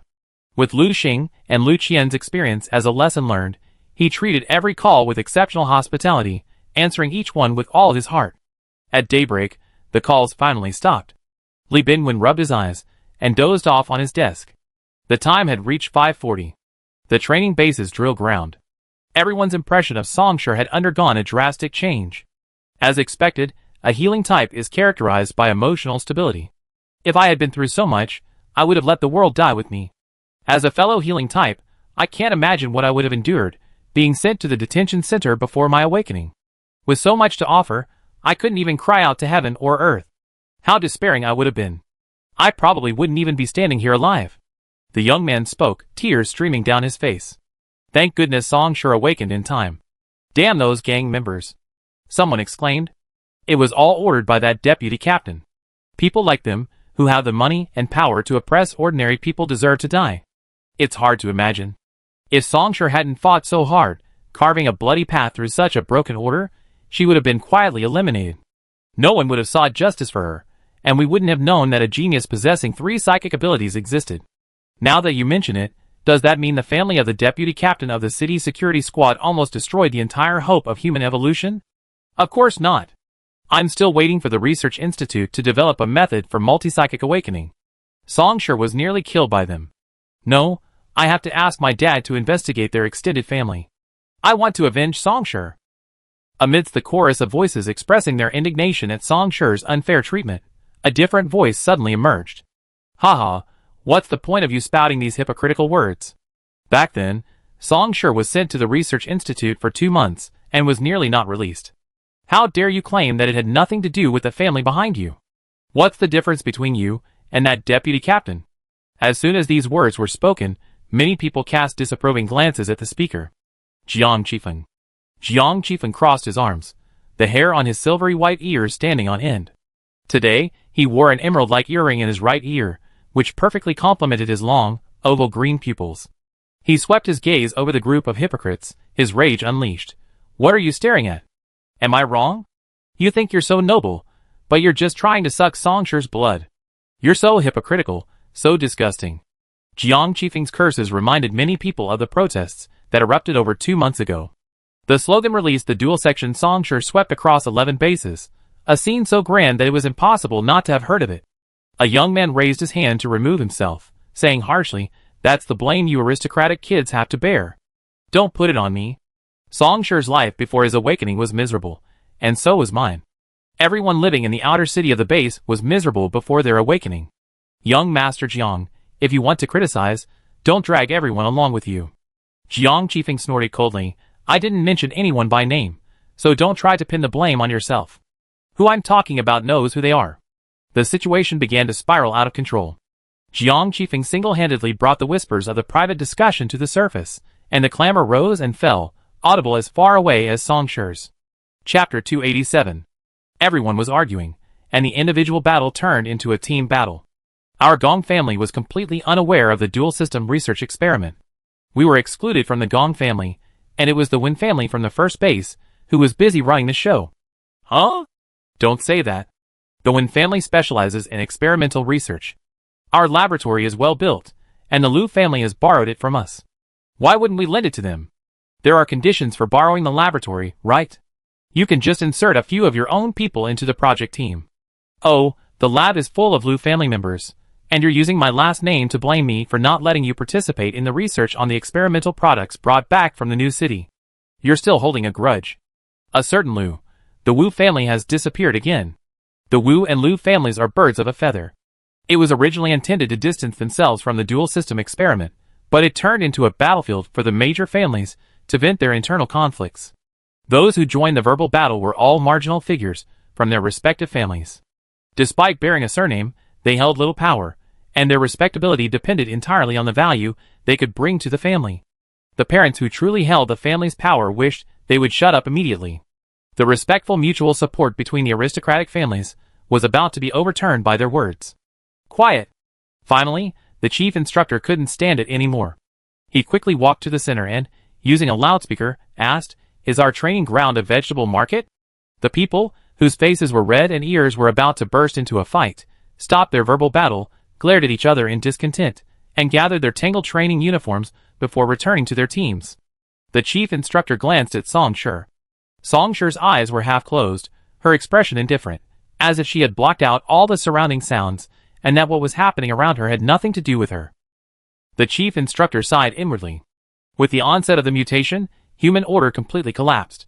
Later, with the construction of the human base, order was restored somewhat through the use of forceful legal measures, but it was only superficial. The outer city of the human base has always been the hardest hit area. This problem has been recurring for years, with a clear trend of growth. The contradictions arise not only in the wealth gap, but also in the social status gap between ordinary people and the awakened. Riots and protests occur annually, but the federal government, unwilling to bother with the trouble, relies solely on the military to suppress them. Ordinary people's lives are not worth living. The fact that this issue can be brought to light now is simply because Song Shi transcended class boundaries, rising from the bottom of society to this training ground. His talent surpasses that of most people here, and he has made more people pay attention to the cockroaches hiding in the damp and dark places. Perhaps Song Shi can change the current social situation in the Federation. The chief instructor closed his eyes, gathering all his chaotic thoughts. Opening her eyes again, she put on a false smile. "It looks like your spirits have fully returned. Let's begin today's training." The chief instructor deliberately emphasized the word training, sending shivers down the spines of the crowd. Today's entire day was filled with intense, brutal training with no breaks. One exercise followed another, a brutal, inhumane 16-hour training session. By the time the training was over, no one could even speak a complete sentence, and they could barely lift their feet. Remember today's lesson. You're here at the training base to learn real skills. The chief instructor's cold voice echoed through the loudspeaker, echoing throughout the entire exercise field. All your family disputes and personal grudges should be resolved privately after training. During formal training, remember that you are a reserve soldier. Be mindful of your words and actions. Think twice before you say or do anything. After a day of training, many people began to reflect on their actions that morning, some bitterly regretting their words. How could they have spoken the truth so impulsively, completely disregarding the consequences of such words as members of their families? Today's training ends here. Dismissed. The chief instructor removed the loudspeaker and left the training ground. After a week of continuous, intense training, the third team battle arrived. The virtual city competition you've been waiting for, where you can earn points, is finally here. This time, the rules are different from the previous two. The chief instructor said with a smile, "This time, you can freely choose your teammates." At these words, the entire crowd was silent for a moment, then erupted. "I can finally team up with my Toyama brother. Oh, it's so hard. Ah, I want to team up with Song Shi. Don't stop me. You don't deserve it. I want to team up with Song Shi. Let me use my healer's love to warm her heart, make her fall for me, be obsessed with me. Ah! Who used a psychic attack on me?" Some were still talking excitedly, while others had already bravely fought for their own happy future. Several of the top contenders were surrounded by people, all asking to be taken in. Songshur was no exception. Songshur, I calculated, and you need a teammate with long-range damage. I'm an S-rank mecha-assisted combat type. I can guarantee to suppress any enemies who approach you. I cover your retreat.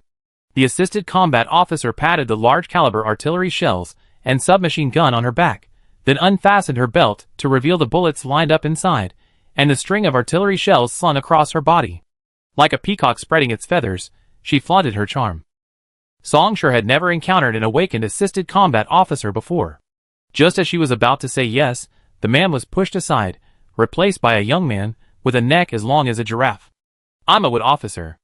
I excel at long-range attacks. I can also perform reconnaissance. As long as there are trees, I can locate any exotic beasts within 100 kilometers in a matter of minutes. He paused, clasped his hands, and glanced shyly at Songshur. I want to be your eyes. Songshur shuddered, her hair standing on end. She needed to wash her eyes. The chief instructor coughed twice and tapped the loudspeaker. Wait until I'm done. Don't rush into forming teams. Everyone fell silent. This competition will still be ranked by team points, and points come from two sources. The head instructor held up two fingers. First, kill monsters. The more monsters you kill, the higher your points. Second, deprive other teams of points. Eliminate a member of the opposing team, and you gain a portion of their points.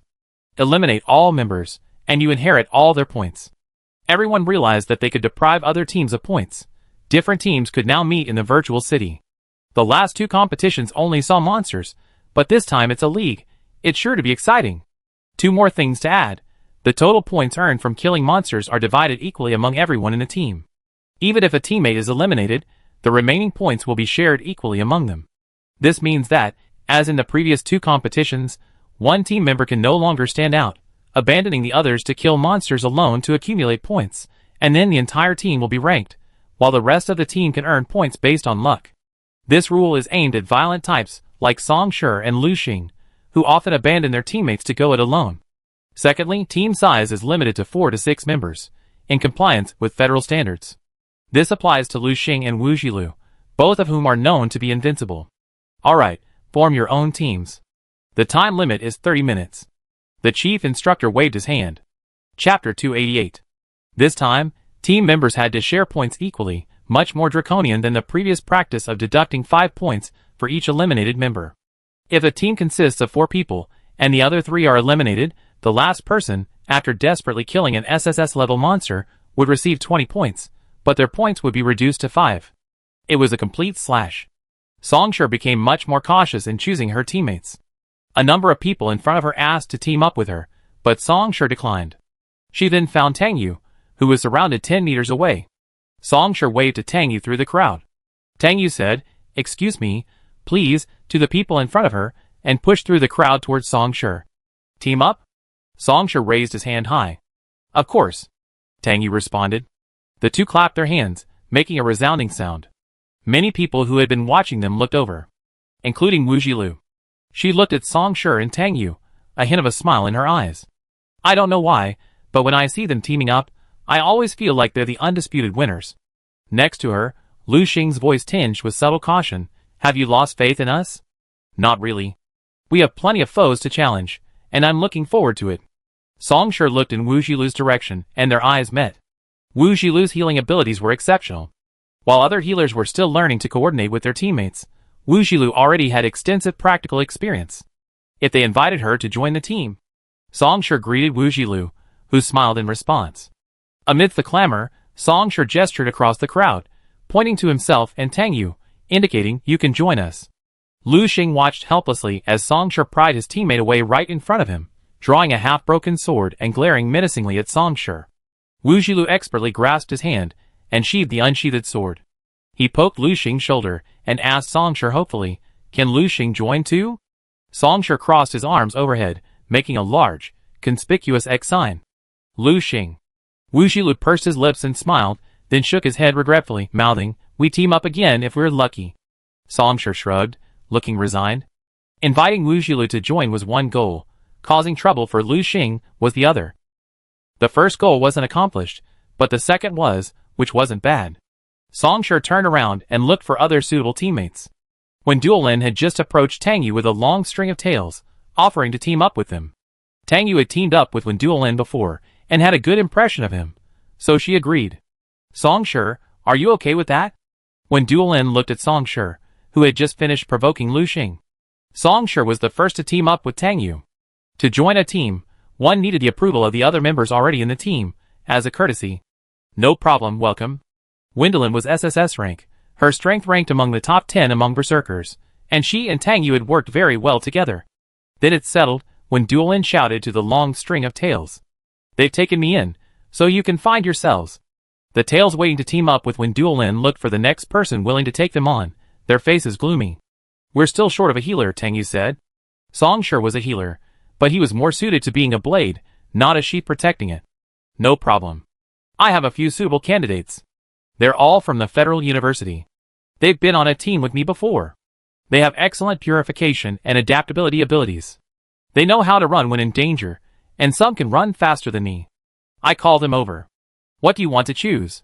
Song Shi and Tang Yu nodded. Wendelin lowered his head and used his computer to contact the people. Half a minute later, a healer who looked to be about 1.9 meters tall arrived. Hello, she said sweetly, her smile revealing 2 dimples. My name is Wang Xiaoman. Song Shi looked up. My name is Song Shi. Wang Xiaoman blinked. You're my idol now. No need to introduce yourself. Song Shi forced composure. It's an honor. Your name is Tang Yu. You're a good friend of my idol. No need to introduce yourself either. Wang Xiaoman extended her hand to Song Shi and Tang Yu. They both shook her hand. Do we need to add anyone else to our team? Wang Xiaoman asked, glancing left and right. Adding people? Song Shi looked around. Most teams were already taking shape, gathering in groups of 3 or 4. If she had to choose, she had to pick the most reliable ones. Song Shi met a pair of green, animal eyes. Jiang Qifeng, from the contract system. He stood there alone, still unformed, staring at her intently. If we add another person, we need to ensure they don't hold us back, and that they obey team instructions, Tang Yu said. Our team's current lineup is already very comprehensive. If we can't find a suitable candidate, it's best not to add them. Song Shi's mind flashed back to the scene of Jiang Qifeng riding his silver wolf, leaving his teammates behind. Just the 4 of us, Song Shi said decisively. Okay, then I apply. Wang Xiaoman entered the 4 names into the grouping page. We're Team 222. Team numbers are arranged according to the time the group list was submitted. They were the 222nd to choose their teammates. Wendelin, leisurely adjusting his afro in the mirror, praised Wang Xiaoman's words. Nice number. Wang Xiaoman chuckled. I think so too. I like numbers that have a pattern. According to my research, the championship team's numbers all follow a pattern. Song Shi reflected on her statement. The first championship team was Team 999, the second was Team 123, and she won both. This time 222. Wendelin understood. This was a clear hint that with Song Shi in the fold, they were sure to win again. Your flattery skills have really improved. The 5 feet 9 inches Wang Xiaoman leaned closer to Song Shi. I'm speaking the truth. Song Shi hugged Sanchi, not daring to move. Ever since the Song Yi ranking incident, these people's attitude towards her had undergone a fundamental change. Let's discuss our strategy for facing the enemy later, Tang Yu suggested. The virtual screen above the training ground scrolled through the list of teams, and Tang Yu observed it for a moment. Lu Xing and Wu Xilu's team has added an SSS-level healer and an S-level ice type, Luo Xiufeng. They're clearly planning to split up and accumulate points simultaneously. Lu Qian and SSS-level berserker type Zhang Wenjing are on the same team. Lu Qian has excellent coordination skills, and Zhang Wenjing won't act rashly like he did in the last 2 matches. He followed Lu Qian's plan. With an SSS-level warrior type and an SSS-level berserker type, the other 3 members of their team are also quite capable. This time, the freeform teams are all strong alliances, and there are many teams that pose a threat to us. Tang Yu analyzed carefully, and the other 3 listened intently. Song Shi, observing Tang Yu's professional analysis, felt a sense of relief and pride, like his daughter had grown up and could handle things on her own. Our team's advantage lies in its mobility. As a 4-person team, if faced with a special situation, we can split into pairs, just like Wu Xilu's team, Tang Yu said. This is a last resort. It's best for us to stay together. We complement each other's abilities, and won't be easily defeated one by one. The 1.9 meter tall Wang Xiaoman nodded, like a chick pecking at rice. Chapter 289. The 30 minutes were quickly approaching. 1,800 teams had decided on their teammates, and the remaining players were randomly assigned by the system. This competition has a time limit of 10 hours. See you in 10 hours. I look forward to your rankings. The chief instructor raised his hands and waved them downward like an orchestra conductor. A world of majestic trees descended upon the participants. Forest. Wang Xiaoman held her breath and leaned back, staying within a meter of Song Shi. This competition was held in a primeval forest. The trees were lush, blocking out the sun. The four of them, nestled within it, felt as insignificant as 4 ants standing at the feet of an elephant. The smell of decaying leaves mingled with the stench of dead animals, and gas particles penetrated their noses. The four of them had changed their equipment the moment they entered this world. Black combat uniforms, tactical helmets, long combat boots, ammunition, firearms, positioning devices, and other conventional weapons normally carried outside the base were all properly placed on their bodies. Each person also carried a heavy combat bag, typically containing nutrient solution, insect repellent, test tubes and tools for collecting necessary samples, ammunition, wilderness survival gear, and a thermal blanket for nighttime rest. Song Shi's last mission with the hunting group, hunting Ironclad Ice Scythe, had also taken place in the forest, and the two locations felt much the same. Put on your helmets, Song Shi warned the other three, snapping the glass visor closed. The four of them fastened their helmets tightly to prevent any toxic gases from the air from entering their bodies. The helmets had a filter that filtered out all toxic gases, except for the black aura and foul odors of the alien beasts. Song Shi deployed his mental power to scan for nearby living creatures, leading the way. Wang Xiaoman followed behind her. Wendelin and Tang Yu stood guard on either side, keeping watch on both sides. The three of them sandwiched healer Wang Xiaoman in the middle. Wang Xiaoman mused, "Healers are such a burden. I hope we can someday develop a helmet that can block the black energy from alien beasts. This way, we won't have to expend energy protecting the healer, and our team's effectiveness will definitely improve dramatically." Wendelin, his hand still tightly gripping the hilt of his sword, said, "One of the experimental projects my family has invested in is to apply a mental imprint to a helmet. This method will prevent the black energy from alien beasts from damaging the human brain. Have you achieved any results? When will this helmet be available?" Wang Xiaoman looked at her expectantly. When Duolin swung his dagger, severing a thick vine blocking the path. "It's too early. I've tried many ways to brand someone, but nothing's worked. 2 years on, and no progress. I guess this experiment is almost over." "Okay," Wang Xiaoman said regretfully. Song Shi listened intently to their conversation. The four of them advanced cautiously for half an hour before a 6 by 8 meter map panel appeared before them. The panel was entirely transparent, filled with green and red dots, interspersed with a few simplified black lines. "What is this?" When Duolin examined it. "A map? Which of the green and red dots represents a person, and which represents a beast? Our location isn't even marked. The forest is so vast, how can we follow the map without clear markings?" Wang Xiaoman looked embarrassed, craning her neck to see if there were any mountain ranges. She felt the black lines marked their locations. Song Shi glanced at the chaotic array of points. With Tang Yu, the brains behind him, Song Shi decisively gave up wasting his brain cells, and his attention was drawn to a line of small black text below the map. Number of existing teams, 2056. If memory serves, before the match began, the virtual screen successfully matched 1,800 teams, and then randomly matched 320 teams, for a total of 2,120 teams. Over 60 teams were eliminated in the last half hour. Tang Yu was the only one in the team who remained glued to the map, memorizing key information. After 30 seconds, the panel disappeared, and Tang Yu closed her eyes to refresh her memory. Wang Xiaoman and Wen Duolin waited quietly for her, while Song Shi walked further away to explore the route. Song Shi didn't stray too far, ensuring that the other three were within her telepathic range, so she could vaguely hear what they were saying. Tang Yu quickly said, "The green dots represent the real-time locations of all teams. There are approximately 2,000 of them, evenly distributed. The red dots are exotic beasts, clustering clearly along the lines. Judging from the intersections and bifurcations of the lines represent rivers, and exotic beasts tend to cluster along water sources." Wendelin listened in a daze, counting 2,000 dots in 30 seconds. "Your brain is even better than a superbrain system. It's not a one-by-one count," Tang Yu explained helplessly. "It's a statistical method, learned in middle school." Wendelin, who had devoted his entire middle school life to surpassing Lu Xing and practicing swordsmanship day and night, scratched his shaggy hair with the hilt of his sword. Okay, I'm illiterate. Wang Xiaoman patted her shoulder and said affirmatively, don't be so self-deprecating. From what I know, most berserker systems are similar to you. Song Shi, who had just returned from exploring the area, heard this and quipped, I think I was accidentally injured. Wang Xiaoman realized what was happening. She had scolded her idol.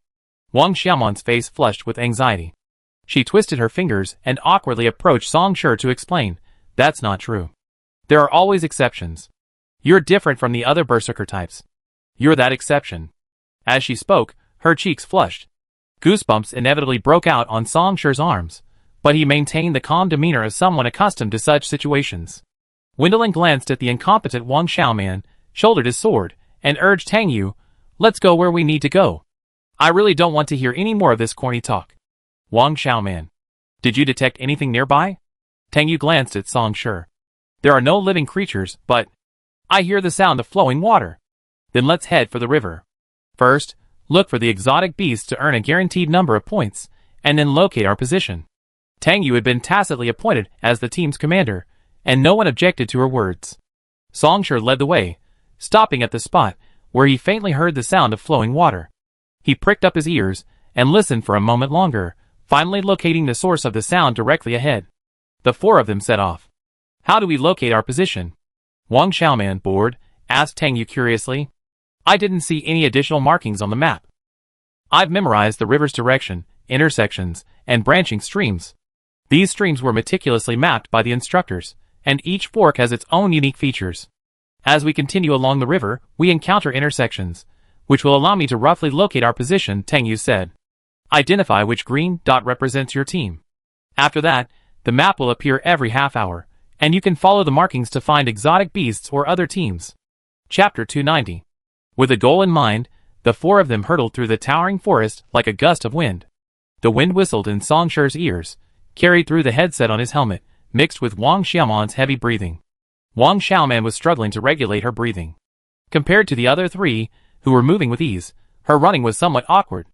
Wang Xiaoman was a healer, and keeping up with Song Shi and the others without assistance was not easy. As when Duolin had said, Wang Xiaoman was indeed an excellent healer. The four of them had advanced about 5 kilometers when Song Shi suddenly stopped, sending the thick layer of fallen leaves flying. She stared intently at a specific spot in the dense forest. Tang Yu, and when Duolin stopped right after her. The reflexes of healing types are much longer than those of combat types, and Wang Xiaoman continued to charge forward based on inertia. Song Shi focused his gaze forward, releasing his mental energy to investigate.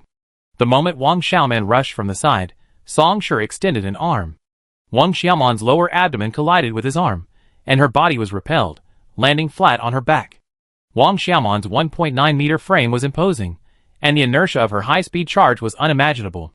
Song Shi's feet dug into the fallen leaves, and his interception was swift, timely, and steady.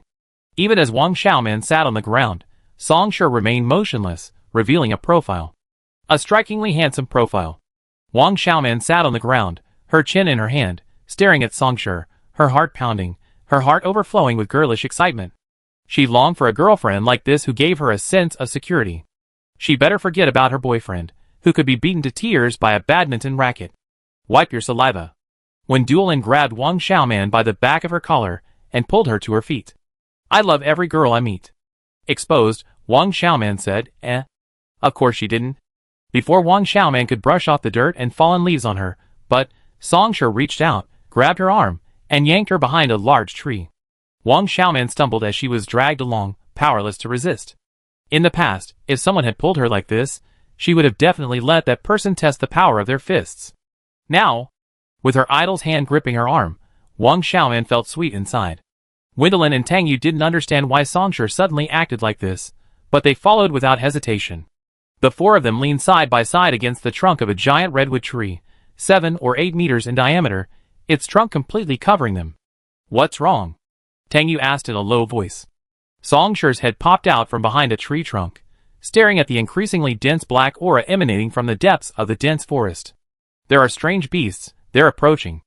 Wendelin followed Song Shi's gaze. The continuous treetops blocked the light completely. The trunks overlapped, dark and eerie.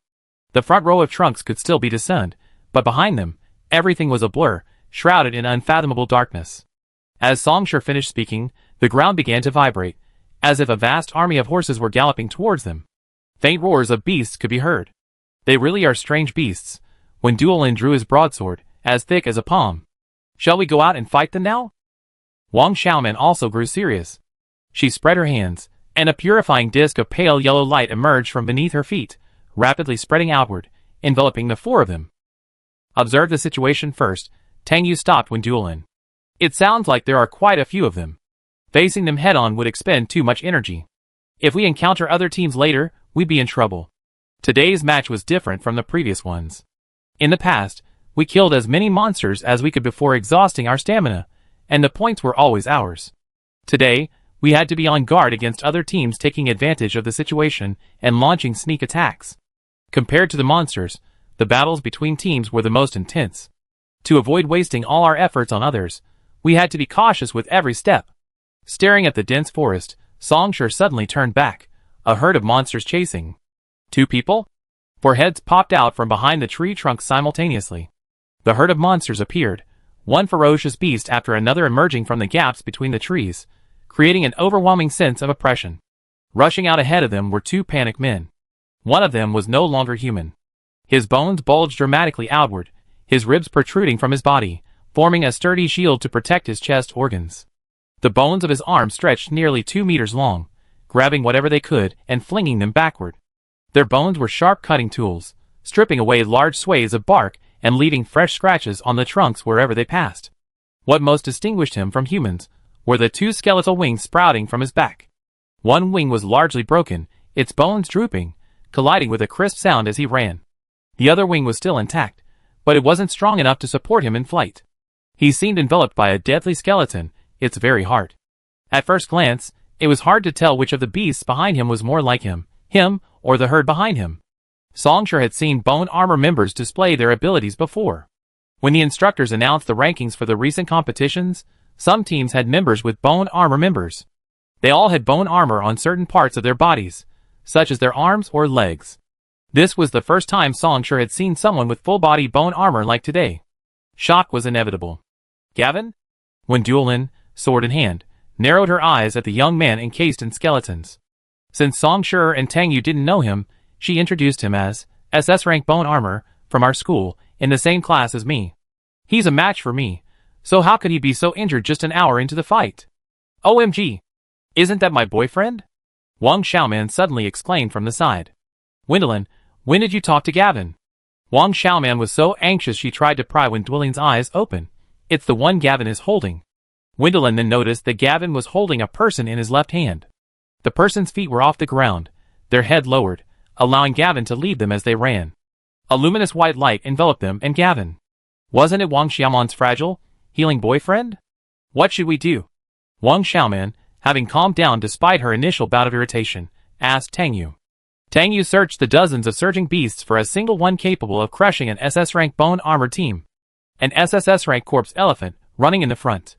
Songshur and I will deal with the SSS corpse elephant in the front, and you 2 will take down the other beasts, Tang Yu quickly arranged. The 4 of them rushed out from behind the tree trunk. Songshur and Tang Yu charged too fast, colliding with the corpse elephant in the blink of an eye. Wang Xiaoman's purification disc couldn't keep up. Hey, slow down! Wang Xiaoman shouted as she gave chase. Don't worry about them, when Duolin grabbed Wang Xiaoman by the collar, turning around and charging into the S-rank minions in the tide of beasts, unleashing a killing spree. Just take care of my purification disc. Chapter 291. Wang Xiaoman slapped her forehead. I forgot. Songshur is a healer. Even on the other side. After breaking free from Wang Xiaoman's pale yellow purification disc, Songshur immediately swung out another, enveloping herself in Tang Yu. This was the first time Songshur had used a purification disc during combat. Her purification disc was a fluorescent blue, so pale it almost blended with the air, yet the effect was remarkable. The purification disc expanded, covering the entire corpse elephant. The black energy emanating from the corpse elephant's body vanished the moment it hit the purification disc. The purification disc was like a powerful suction tool, continuously absorbing the corpse elephant's black energy. This made the corpse elephant very uncomfortable, feeling drained. It rushed around trying to shake off Songshur's purification disc, but to no avail. Songshur followed it like a ghost. As long as it stayed within 70 meters of Songshur, it could not escape him. 70 meters was the maximum radius of Songshur's purification disk. Such a large purification disk wasn't necessary right now. Supporting it would waste a great deal of mental energy. An experienced healer would determine the appropriate range of the purification disk based on the battle situation. Songshur expanded the purification disk to cover the corpse elephant and extended 10 meters in all directions, forming a translucent blue hemisphere on the ground, like a soap bubble dropped to the ground. The soap bubble looked fragile, and the black energy from the outside world kept slamming into it, but like moths to a flame, none of it could pass through. The area around the corpse elephant became a vacuum, giving Tangyu ample room to maneuver. Tangyu didn't need to worry about the level of the team's healers, nor did she need to consider the other team members' positioning. She simply followed the corpse elephant. Within 10 meters of it, Songshur would ensure she was covered by the purification disk. Tangyu could fight with abandon, unleashing his full power without fear. The corpse elephant was attacked from both sides by Songshur and Tangyu. The corpse elephant wasn't large. Compared to the beasts that roamed the plains and deserts, the corpse elephant, which reigned supreme in the forest, was only of medium size. The dense trees limited its size, and being too large would have made it difficult for it to catch prey. Songshur took a running start and soared into the air, landing on a tree trunk 5 meters away from the corpse elephant. Bent his knees, and with a powerful leap, he leaped across the 5-meter distance and landed on the corpse elephant's back. Songshur planted himself firmly on its back, his hands tightly gripping the handle of the 3 series blade. His mental power surged through the blade, and he thrust it downward, aiming for the corpse elephant's cervical vertebrae. The corpse elephant's trunk, drawn to Tangyu's fire, suddenly split into 19 limbs, 2 of which looped over its head and struck Songshur. Songshur was forced to redirect his 3 blades and swung at one of the trunks. The moment they made contact, the blades seemed to be sucked in by suction cups, nearly slipping out of his hand.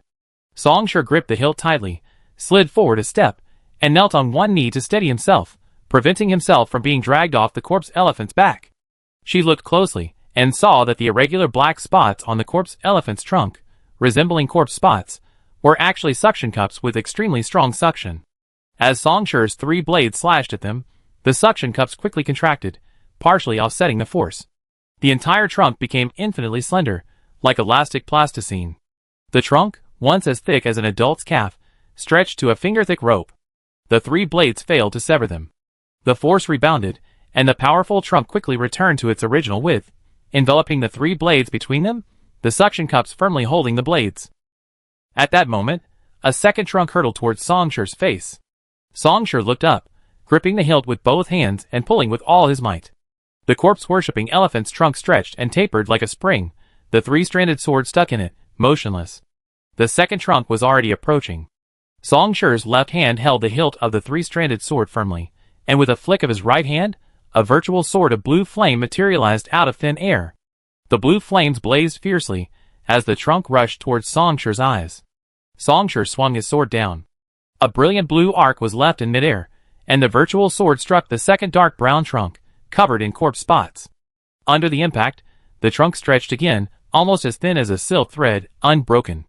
Songshur immediately injected more mental energy, and the entire virtual sword erupted with unprecedented blue flames, just to see the silver-white thread break. It did not go as he wished.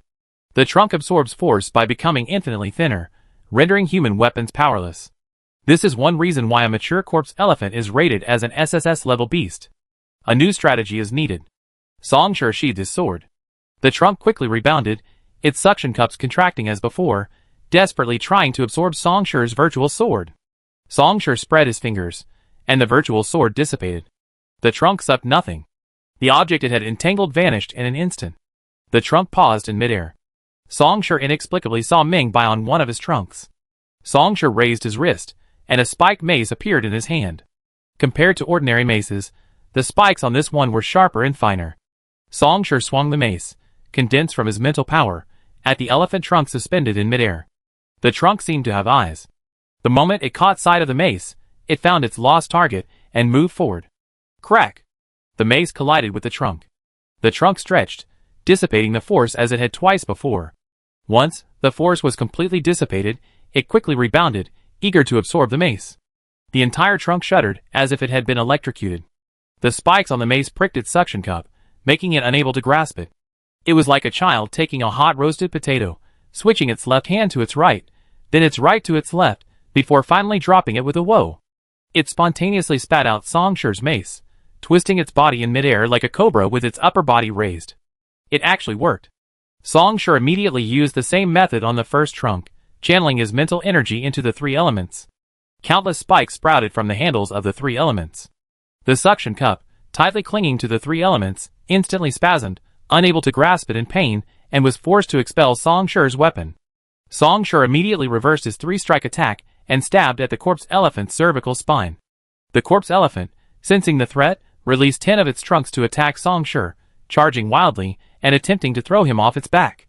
Songsher dodged an oncoming trunk and leaned back, causing the three blade tips to deflect and pierce the fat layer on the corpse elephant's back.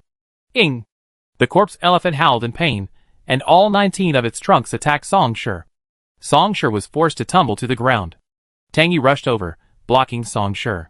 A wall of scorching flames erupted from between her hands. Tang Yu's hair danced in the surge of energy, and her face glowed crimson. The moment the 19 trunks collided with the flames, they contracted violently, like squid being grilled on a 300-degree iron griddle. The dozen trunks entwined themselves again, forming a single, thick trunk. Chapter 292. The corpse elephant's appearance in its normal state was not much different from before the mutation, except for the appearance of a few corpse-like suckers on its trunk, and its size was somewhat larger. The truth was, its trunk had undergone a transformation, consisting of 10 to 20 thinner trunks twisted together like a twisted dough. When separated, each trunk was incredibly flexible. "It's afraid of fire," Tang Yu said, turning around. "You can't kill it by attacking other parts of its trunk. Its weak spot is at the base of its trunk." Songsher, half kneeling on one knee, looked up. The two glanced at each other, instantly understanding each other's intentions. Realizing that these two were not to be trifled with, the corpse elephant turned and fled. Songsher and Tang Yu simultaneously charged towards the fleeing corpse elephant, faster than a four-legged corpse elephant could manage. Passing it from one side and the other, Songsher stopped and blocked its path.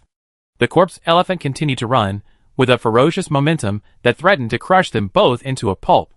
Songsher waved his hand, and a virtual barrier unfolded before him, repelling the corpse elephant's impact the moment it struck.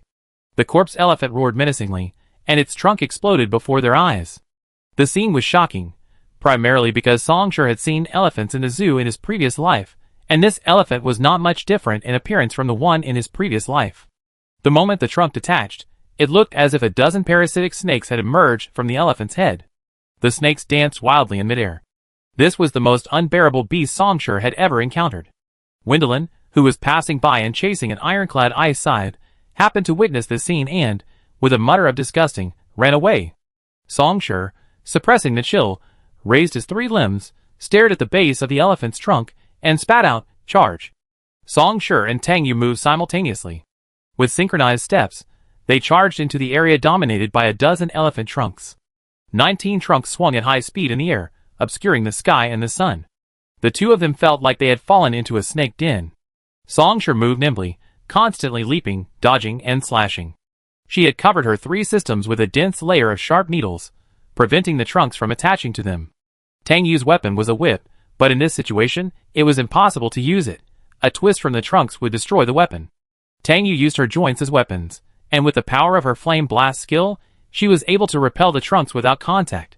Tang Yu helped Songsher eliminate the attackers from behind. 19 trunks attacked in a continuous stream, and Tang Yu and Songsher, back to back, inched forward. The trunk's primary attack was from the front. Tang Yu restrained 6 of Songsher's trunks, leaving Songsher to deal with the remaining 13. The two advanced steadily, gradually approaching the base of the elephant's trunk. The trunk's base resembled the pistil of a flower, with a dozen or so trunks acting as moving petals. The closer they got to the base, the greater the pressure on Tang Yu. The corpse elephant's trunks attacked almost all of them from behind. Tang Yu used Flame Blast more and more frequently. Although Flame Blast was a low-energy skill, she couldn't resist using it 4 or 5 times per second. Tang Yu's mental energy was rapidly depleting, and her movements were not as crisp and agile as in the early stages. She gritted her teeth and persevered. Tang Yu tried every possible way to conserve her Flame Blast ability. She pulled out some of the bombs she had and accurately hurled them at the elephant's trunks. The bombs exploded, their heat not as high as those from fire-based abilities, but they still managed to temporarily repel the elephants. Heat waves rolled in one after another, and Tang Yu, facing the blast, felt nothing. Song Shi, leaning against her, fared no better. The outermost layer of his hair was singed, and the smell of burning protein lingered between them. Song Shi felt helpless. The bombs were almost depleted, and Tang Yu continued to use Flame Blast. After more than 20 hits, she began to feel the strain. At this moment, an indescribable power emerged from the purification disc. That power precisely targeted the human within the purification disc. Tang Yu. It flowed slowly upward from Tang Yu's feet, skirting her ankles and calves, spreading all the way. Wherever it passed, Tang Yu's fatigue miraculously vanished. Most importantly, her mental energy depletion slowed down. Enhancement skill, the skill that the Wu family had hidden from the world as a family heirloom. Song Shi hadn't concealed from Tang Yu how he had acquired the enhancement skill. After sensing the slowing loss of mental energy within her, Tang Yu realized that Song Shi was helping her. Enhance restores mental energy. If Tang Yu remained still and stopped using her fire abilities, her mental energy would increase. The situation didn't allow her to remain still, so Song Shi's move could only minimize the loss of mental energy while she used her skills. That was more than enough. You have to remember that Song Shi was using the skills Purify, Enhance, and Virtual Weapons simultaneously, and his violent techniques also consumed mental energy. Every second, Song Shi was burning through his mental energy at a rate quadrupled. Tang Yu couldn't help but increase her speed. Finally, we've arrived. Song Shi swung aside the last trunk blocking the base, exposing the fragile structure. Song Shi's right hand swept across the hilt of the sword, and the virtual spikes on it completely disappeared. Reducing the friction of the thrust, Song Shi thrust his three-element sword directly into the base of the corpse elephant's trunk. Hurt! The corpse elephant's trunk retracted wildly. Song Shi and Tang Yu quickly reversed directions, Tang Yu in front and Song Shi behind. Song Shi condensed a virtual sword to deal with the 19 retracting trunks. Tang Yu took Song Shi's three-element sword and grasped the hilt with both hands. With a whoosh, a ball of crimson flame erupted from her palms, enveloping her hands. The 1,000-degree heat of the fire flame instantly, channeled by Song Shi's three-element sword, rushed into the corpse elephant's skull. The fragile corpse elephant's head was scorched, leaving a large hole and roasting most of its flesh. The aroma of meat filled the air. The corpse elephant didn't even have time to cry out before its 19 trunks fell one by one, sending it crashing to the ground. Your team has killed an SSS-level corpse elephant. Points, plus 36. A panel will appear in front of every member who's still in the game. Wendelin and Wang Xiaoman, engrossed in their slaying of the beasts, suddenly saw the panel showing the SSS-level corpse elephant's kill. Oh yeah! Wang Xiaoman exclaimed excitedly. Our team's points are already 60. Song Shi easily extracted 3 elements from the corpse elephant's skull and gazed at the swarm of A and S-level beasts surrounding Wendelin. Kill them all, and your points will probably reach 200. Tang Yu unsheathed the whip wrapped around her waist. Let's go! The two charged into the herd of beasts, fighting their way through to reunite with Wendelin and Wang Xiaoman. Song Shi set Tang Yu inside, where she rubbed Wang Xiaoman's purification disc. Then, Song Shi left the group and headed in a different direction to kill the monsters, saving time. This batch of monsters was quickly harvested. When the map panel appeared for the third time, Wendelin was severing the 2 heads of the 2-headed python with a single sword strike. Tang Yu approached the map and carefully analyzed the hidden information on it. Chapter 293. Song Shi's focus was on the most obvious part, the small black text at the very bottom of the map. 1.5 hours into the game, the remaining teams were 1860. An hour later, nearly 200 teams had been eliminated. The competition seemed fierce. Their Team 222's current score, 201. I think I know where we are. Tang Yu stared at the spot where the map disappeared for 3 minutes, then suddenly spoke. At the moment the map reappeared, Wendelin had just killed the last of the alien beasts. A herd of alien beasts only showed up as a single red dot on the map. If every beast were visible, the map would be completely covered in red. Wang Xiaoman jumped up from the ground. Where are we? How did you find out? I can hear the sound of flowing water, which means we're not far from the river. I estimate only 3 kilometers. Just now, Wendelin killed the last alien beast, and the red dot disappeared, replaced by a green dot. And there's only one spot within 3 kilometers of the river that meets the requirement, Tang Yu explained. So there's a way to identify locations. Wang Xiaoman suddenly realized. So, can we find the monsters and the other teams now? Tang Yu nodded. The points I've memorized are fine, but we need to get there as quickly as possible. The map panel now provides them with some information. Go this way first. Songshur pointed to the intersection of two trees. During the battle, that SS bone armored type went this way. They might change direction midway, and if they do, they merge into the other green dots and become impossible to find. Tang Yu stared at the direction Songshur pointed, recalling, there's a green dot 20 kilometers in this direction, a red dot 30 kilometers away, and another green dot 2 kilometers perpendicular to the midline connecting the two. So, regardless of whether the bone armor and healing types were heading in this direction, this trip wouldn't be a loss. The four of them left the scattered beast carcasses and set off. On the way, Wang Xiaoman was confused. Wang Xiaoman, actually, you don't have to say hello to him. Even though he's my boyfriend, it's not worth wasting our time. I think the points are more important. Songshur suspected he misheard and glanced uncertainly at Tang Yu from the side. Tang Yu pursed her lips, looking innocent, as if she didn't understand anything and had done nothing. Wendelin laughed out loud and put his arm around Wang Xiaoman's shoulders. Who told you we were going there to say hello? Is it worth running all this way just to say hello? Wang Xiaoman was bewildered.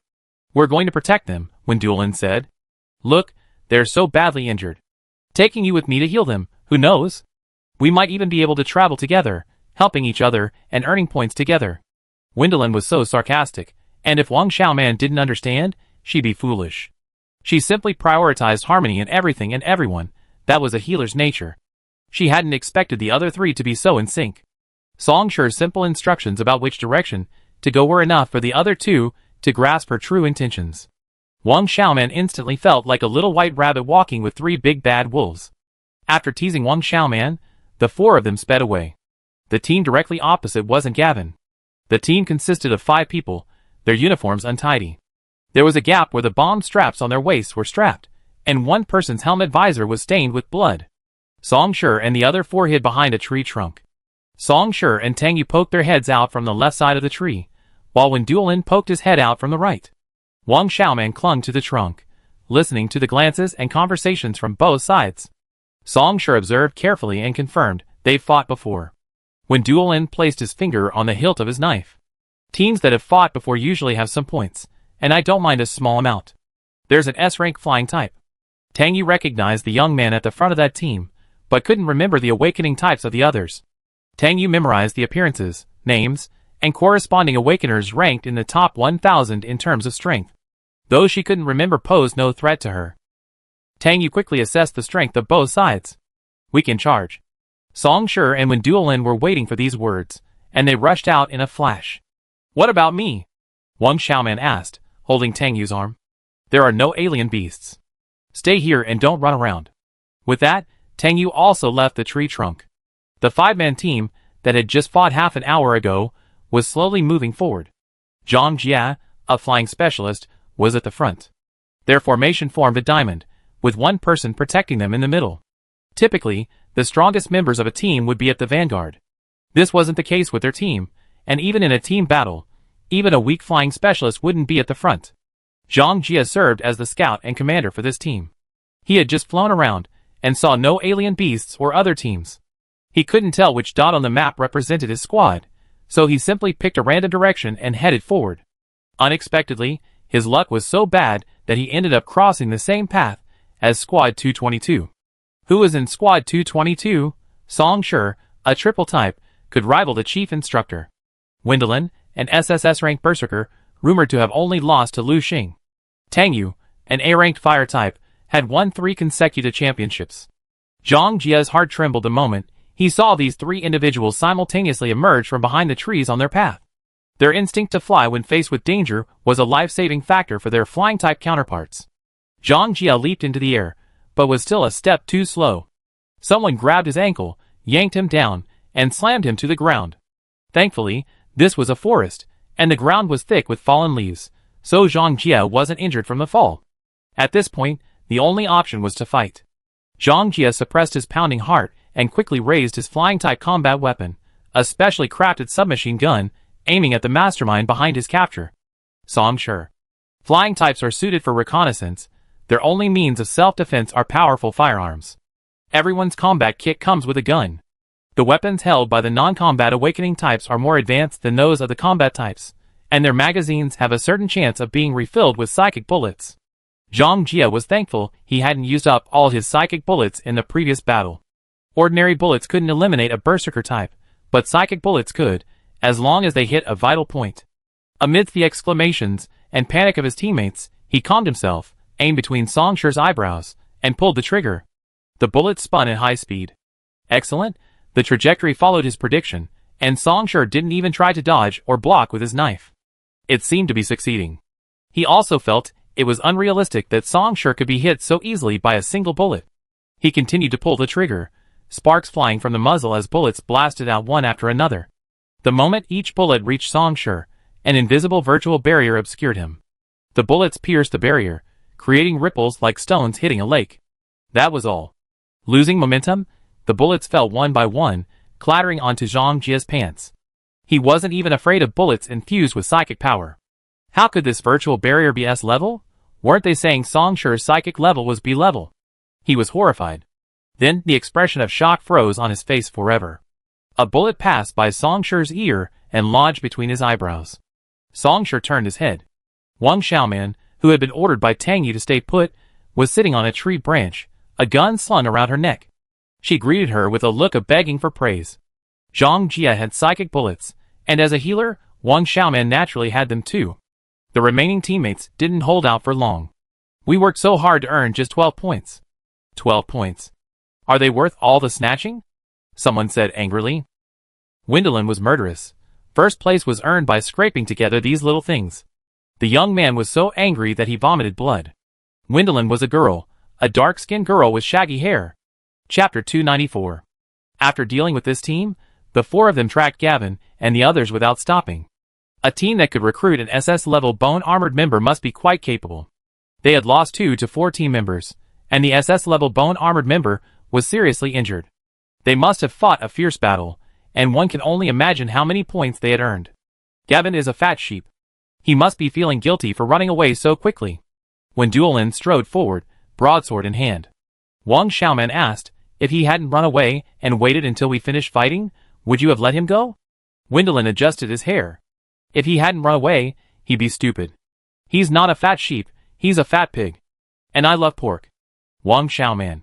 She suspected when Duolin was hinting at her. Idols are still the best. She trotted over to Song Shi, dimples forming on her lips. Little sister Song, how did my shot go? To be honest, they couldn't even tell who was older. People here didn't care about age. Very good, Song Shi replied casually, his mental energy continuing to radiate, sensing the surrounding living things. According to Tang Yu's memory, the other small green dot on this route was nearby. This place wasn't far from the woods that had just eliminated the 5-man team. Fortunately, the firearms distributed by the Federation to all Awakeners were equipped with silencers, so the sound wouldn't carry through and alert others. Wang Xiaoman approached Song Shi, about to tell him about her overwhelming marksmanship at the Federal University, when she was suddenly grabbed by the collar and dragged backward. It was when Duolin. The 1.9-meter-tall Wang Xiaoman was pulled back by Wen Duolin like a little chicken. Don't mess around, or I won't take you on the team next time, Wen Duolin threatened. Wang Xiaoman's face was bitter. Okay. All for a happy life with her idol. After searching for 5 minutes, Song Shi paused. Found it. 2 lifeforms, at 2 o'clock. Gavin and Wang Xiaoman's boyfriend, Karashok, were leaning against a bush to recharge. Their battle packs were open, and they both guzzled nutrient solution. Everything in the virtual city mirrored reality. Drinking nutrient solution in the virtual city quickly restored strength. Gavin had returned to his normal human form, his bones flexed, his face showing signs of fatigue. Karashok had healed him. I'm still worried. After we finish, let's head east. Gavin unplugged another tube of nutrient solution, guzzled a few, wiped his mouth, and tossed the empty bottle back into his bag, leaving no trace. He said confidently, Wendelin is incredibly cunning. She surely guessed we both have a lot of points, and she won't let go of such a valuable asset so easily. Karashok groaned, sprawled out on his battle pack. I'm really done. I've been healing you for 20 minutes, but my mental energy is already depleted. If we encounter a monster again, I won't be able to sustain the purification disc, and we'd both be eliminated. Better eliminated than being eliminated by another group. Gavin packed his gear and looked down at Karashok. The points lost to the monster still count towards our team. With our points, we won't make the top 10, but we'd definitely be in the top 100. Then let's wait here for the beasts. Karashok's voice was slurred, sounding like he was about to fall asleep. In fact, he was so sleepy that he had already closed his eyes. I don't want to get up. I wish there was an automatic exit button. This is the only flaw in the design of the virtual city. Gavin stared at Karashok, who lay on the ground, unable to move. You might try suicide. Do you want me to torture myself to death? Karashok said, opening his eyes, then lying back down. Suffering the pain of torture, but not dying would be too bad. You could just cut my head off with a single blow. The air was silent for a long time, so still that you could almost hear the worms burrowing and wriggling in the earth. Karashok's neck felt cold, and he woke up with a start. He saw that Gavin's arm bones had suddenly protruded, and a sinister skeletal hand was reaching towards his neck. What are you doing? Karashok exclaimed, stepping back. I think your idea is great. I kill you, then kill myself? Karashok, shock. He gulped in fear. Has this world gone mad? When did the bone armor system become so ruthless? You be judged. You be the first to kill your teammates. Even Songshur simply left them to die in the monster's mouth, Karashok said panically. Gavin curled his lips and said nonchalantly, as long as we win the game, what's the big deal? Karashok blushed. Dude, are you serious? It's just a game. Gavin's fleshless arm crackled twice, then suddenly retracted, his arm restored. He extended a human hand toward Karashok. If you don't get up and move with me, I'm serious. I'm determined to get the points from this game.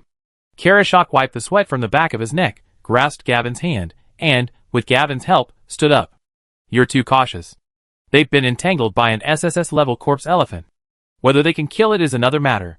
We've run so far, and strayed from our original direction. How could they possibly find us so accurately in so many directions?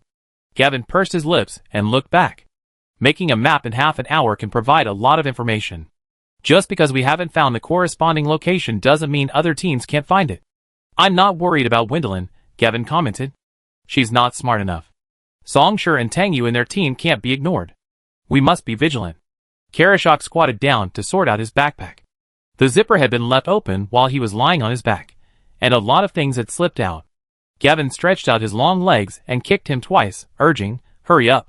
That's my fastest speed, Karashok said disgruntledly, standing up and slinging his bag. All right, let's go. We shoulder the hopes of the other three. Your teammates will be disappointed.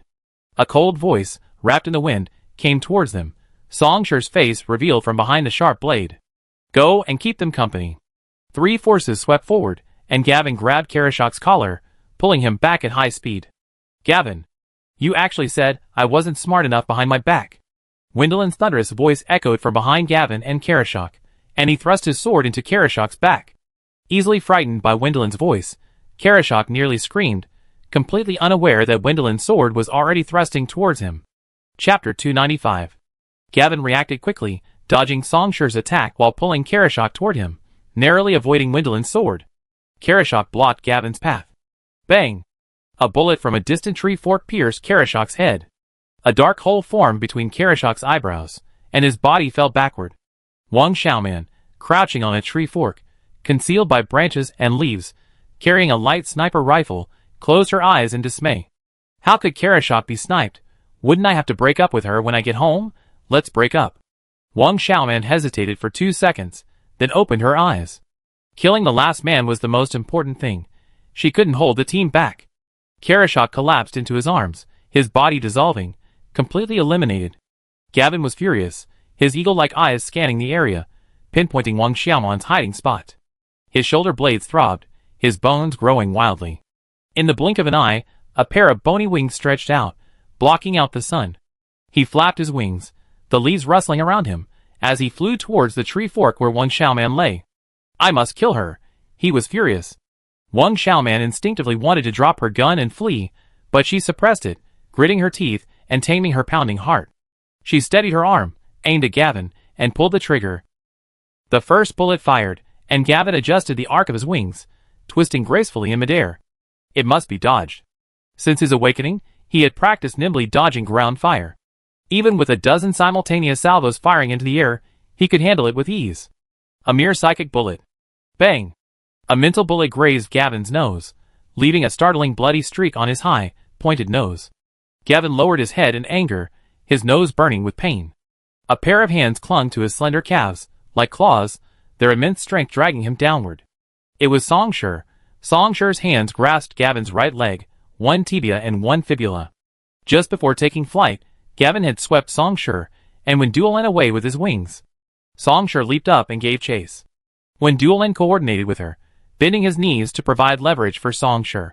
Songshur bent her knees, stepped onto Wenduolin's thighs, and leaped. Recalculating her direction and height, she placed her second foot on the tree trunk, leveraging the momentum for a second leap.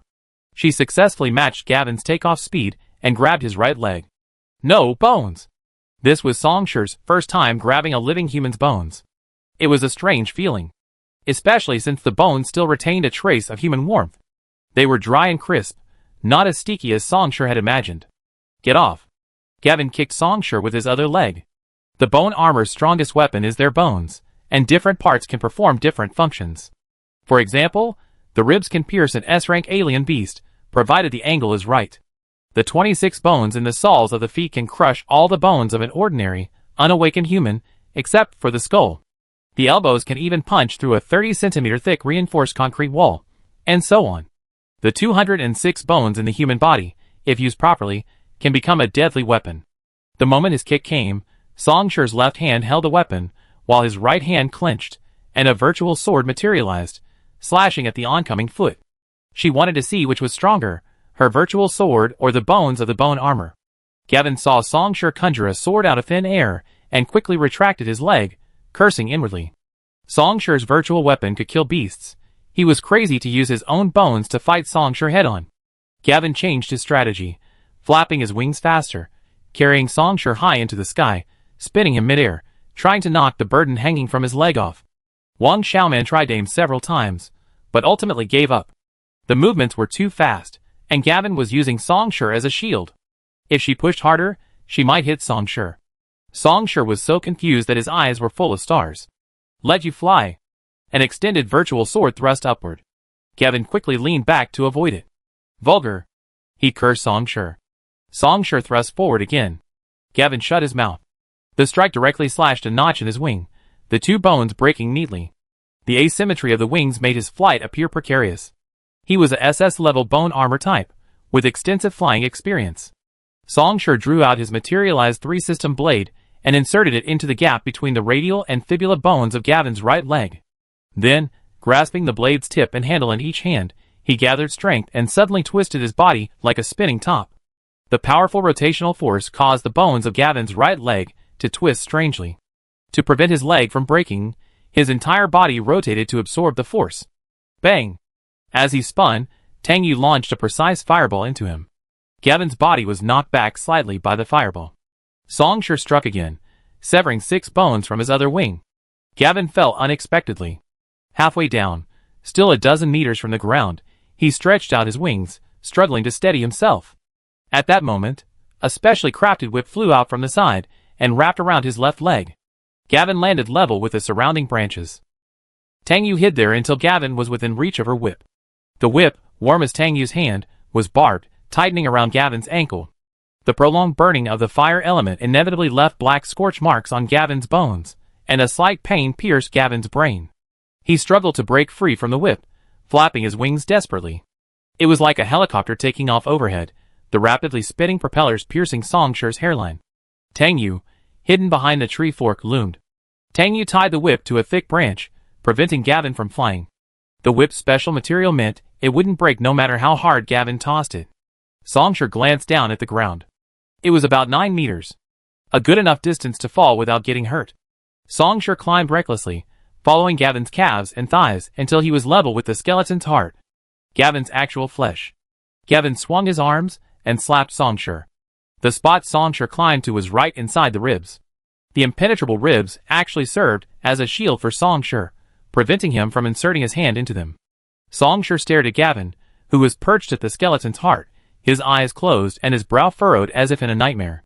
A dagger formed in his palm, and he plunged it into his heart. No, Gavin said, reaching out to stop him.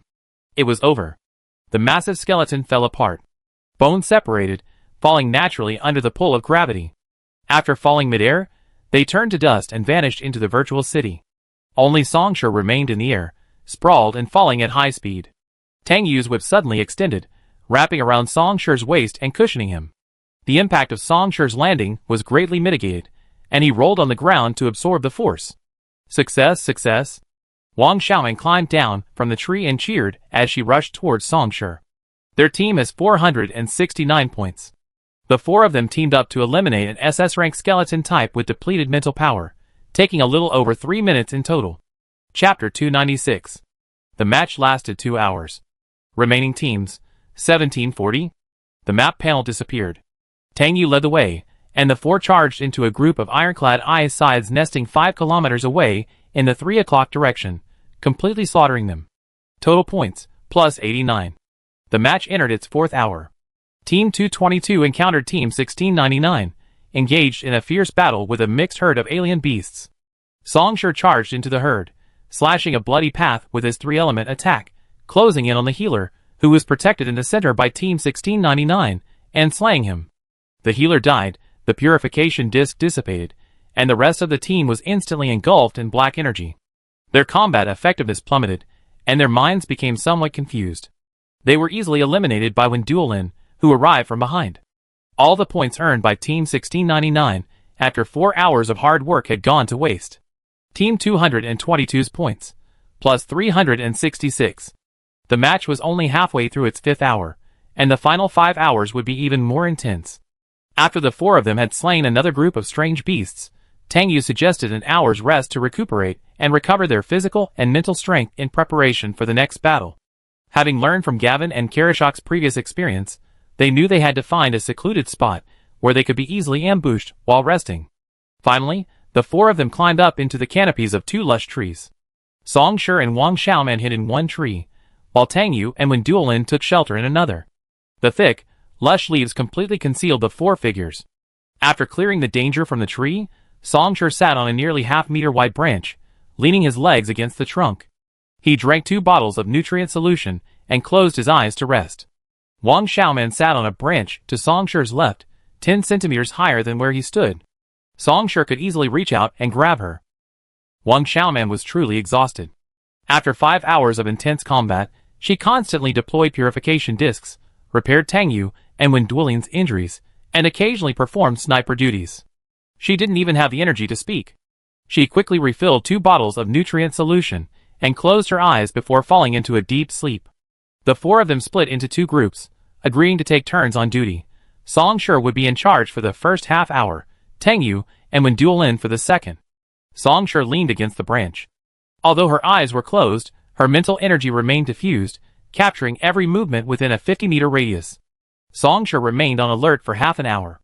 During this time, 2 group beasts passed by the tree. The 2 group beasts were unaware of the presence of a person hiding in the tree. Songshur lifted a leaf, revealing half an eye as he gazed down at them. Judging by their size, they were underage, likely not even A rank. It wasn't worth the trip, it would disturb the other 3's rest. Songshur watched them leave, cleared the surrounding area, and lay back down. Half an hour passed. The transparent map panel reappeared. Because the 4 had separated, the map had shrunk, appearing separately before each person. Songshur opened his eyes precisely on time. The map panel featured a green leaf background, with red and green dots arranged in formation, and some black lines overlapped with the leaf veins. The map had changed significantly from the densely packed image when it first appeared. The dots on the map were much sparser. Songshur glanced down and noticed that the black font at the bottom had also changed, with an additional line of text. Current teams, 1291. Unlock team rankings, please click. How is this different from being in a game world? Songshur pointed his finger at the words please click. A dynamically changing ranking chart appeared.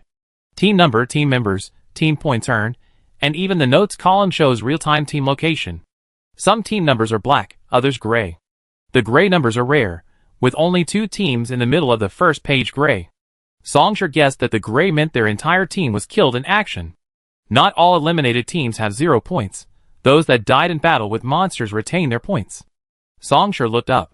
First place, Team 1979. Members, Lu Qian, Zhang Wenjing, Zhu Zi, Lan Chun, Audrey. Points, 2,100. Second place, Team 222. Members: Wen Duolin, Wang Xiaoman, Song Shi, Tang Yu. Points: 1,705. Third place, Gong Wenyin's team. Song Shi glanced at the first page and didn't see Wu Xilu and Lu Xing's team. Song Shi flipped the page. Wu Xilu's name only appeared. 52nd place. Total team points: 949. Chapter 297. A palm-sized young Li shot out from the nearby treetops, slanting into the leaves in front of Song Shi, a sharp point emerging. This was the signal agreed upon by both parties. Tang Yu and Wen Duolin woke up, and for the next half hour, they were on guard. Song Shi and Wang Xiaoman rested. Song Shi wasn't sleepy. For the past 5 hours, she hadn't been fighting alone. 3 people had given their all to help her, and her mental energy consumption was within acceptable limits. Song Shi separated her consciousness and entered the system. Mental energy points: high, 4100/10,000. Song Shi focused her attention on the healing skills Enhance and Purify. Upgrading these 2 skills to S rank would improve her overall healing system. In previous battles, she had used both skills numerous times, especially Purify, which was now at S rank. For the next 4 hours, her goal was to upgrade Enhance until her healing system reached SS. 30 minutes flew by. The map panel, which had appeared every half hour, once again appeared on the leaf in front of Song Shi, and he opened his eyes promptly. Number of existing teams: 1111. In half an hour, 180 teams had been eliminated. Song Shi woke Wang Xiaoman, and the two climbed down from the tree to reunite with Tang Yu and Wen Duolin. Tang Yu also noticed that Lu Xing and Wu Xilu's team was lagging far behind. "I suspect the other 2 members of Lu Xing's team were eliminated," Tang Yu said. Wang Xiaoman yawned and asked vaguely, "Who are the other 2? She hadn't paid much attention to Lu Xing's team. Usually, such matters fell to the team leader, and she wasn't cut out for that role. S-rank Ice-type Luo Xiaofeng, and SSS rank healer Chung Xian. Tang Yu had been closely following several competitive teams. Chung Xian, Wang Xiaoman opened her eyes. "I know her. She's the chief healer at the Federation's First Ability Academy. She's incredibly powerful, overwhelming all the other healers there and comparable to Wu Xilu. S-rank Ice-types are also incredibly strong, right? Who could possibly eliminate them?" Song Shi and Tang Yu exchanged glances, their answers coming to the same conclusion. Wen Duolin, sword in hand, stood beside the 3 of them and spoke for them, the team currently ranked first. "They have so many more points than us. I don't think they could have gotten that high just by killing monsters." Wang Xiaoman was slightly confused. She had been asleep the entire time and hadn't seen the current team rankings. "Who is first?" Wen Duolin. "Lu Qian's team. The healer is your best friend, Audrey." "Audrey." Song Shi, Tang Yu, and Wen Duolin felt a sense of tacit understanding. Wang Xiaoman had a foreboding premonition and asked tentatively, "So, what should we do next?" "Eliminate Lu Xing and Wu Xilu," Song Shi said bluntly. Wen Duolin couldn't hide his excitement. "I want to see Lu Xing piss off blood." Tang Yu said seriously and matter-of-factly, "Half of their team's points will go to Team 1979, and half to Team 222. It's an even split, very reasonable." Wang Xiaoman secretly breathed a sigh of relief. At least, she wasn't going to snipe her best friend again. She still felt anxious, but Song Shi, as if seeing through her inner thoughts, played with a blue mental energy on his fingertips. "If you want to be number 1, you have to kill the number 1. Wang Xiaoman." Song Shi suddenly raised his hand, deftly wielding his fingertips as his spiritual energy condensed into a small dart. It flew out of his hand, brushing past Wang Xiaoman's hair. A scream echoed from behind the treetops 40 meters away. A human figure, clutching a sniper rifle, fell freely from the cover of dense leaves, its body dissolving into smoke in midair. "Eliminate a member of Team 656, points plus 46. As the dashboard appeared, the group realized they were ambushed. The remaining members of Team 656, realizing they had been exposed, quickly retreated. For fleeing figures, hiding behind different tree trunks, came into view. Wen Duolin excitedly chased after them, sword drawn, leaving behind a receding figure. "A sneak attack? Leave your life behind." Tang Yu raised her voice, "Beware of ambushes. We go together." 5 minutes later, Team 656 was completely wiped out. The panel appeared, 222 team points, plus 184. Wen Duolin lowered his eyes, wiped the blood from his sword, and commented, "This group is very brave." Wang Xiaoman buried her face in her hands. The thought of facing 2 championship favorites in a row suddenly made her realize that their team was incredibly courageous. Songshur wiped the blood off his helmet visor with a handkerchief, so it wouldn't obstruct his vision. He asked Tangyu, where is Team 06 located? Tangyu, 60 kilometers as the crow flies. So far? Wang Xiaoman hesitated, aghast. Then should we still go? This journey will cost at least half an hour, and that's assuming they stay where they are. They can't possibly not move. Tangyu didn't hesitate. Let's go! That location is upstream, so there will be many monsters. Even if we don't encounter them, we can still kill them there and earn enough points. No matter what, they wouldn't leave empty-handed.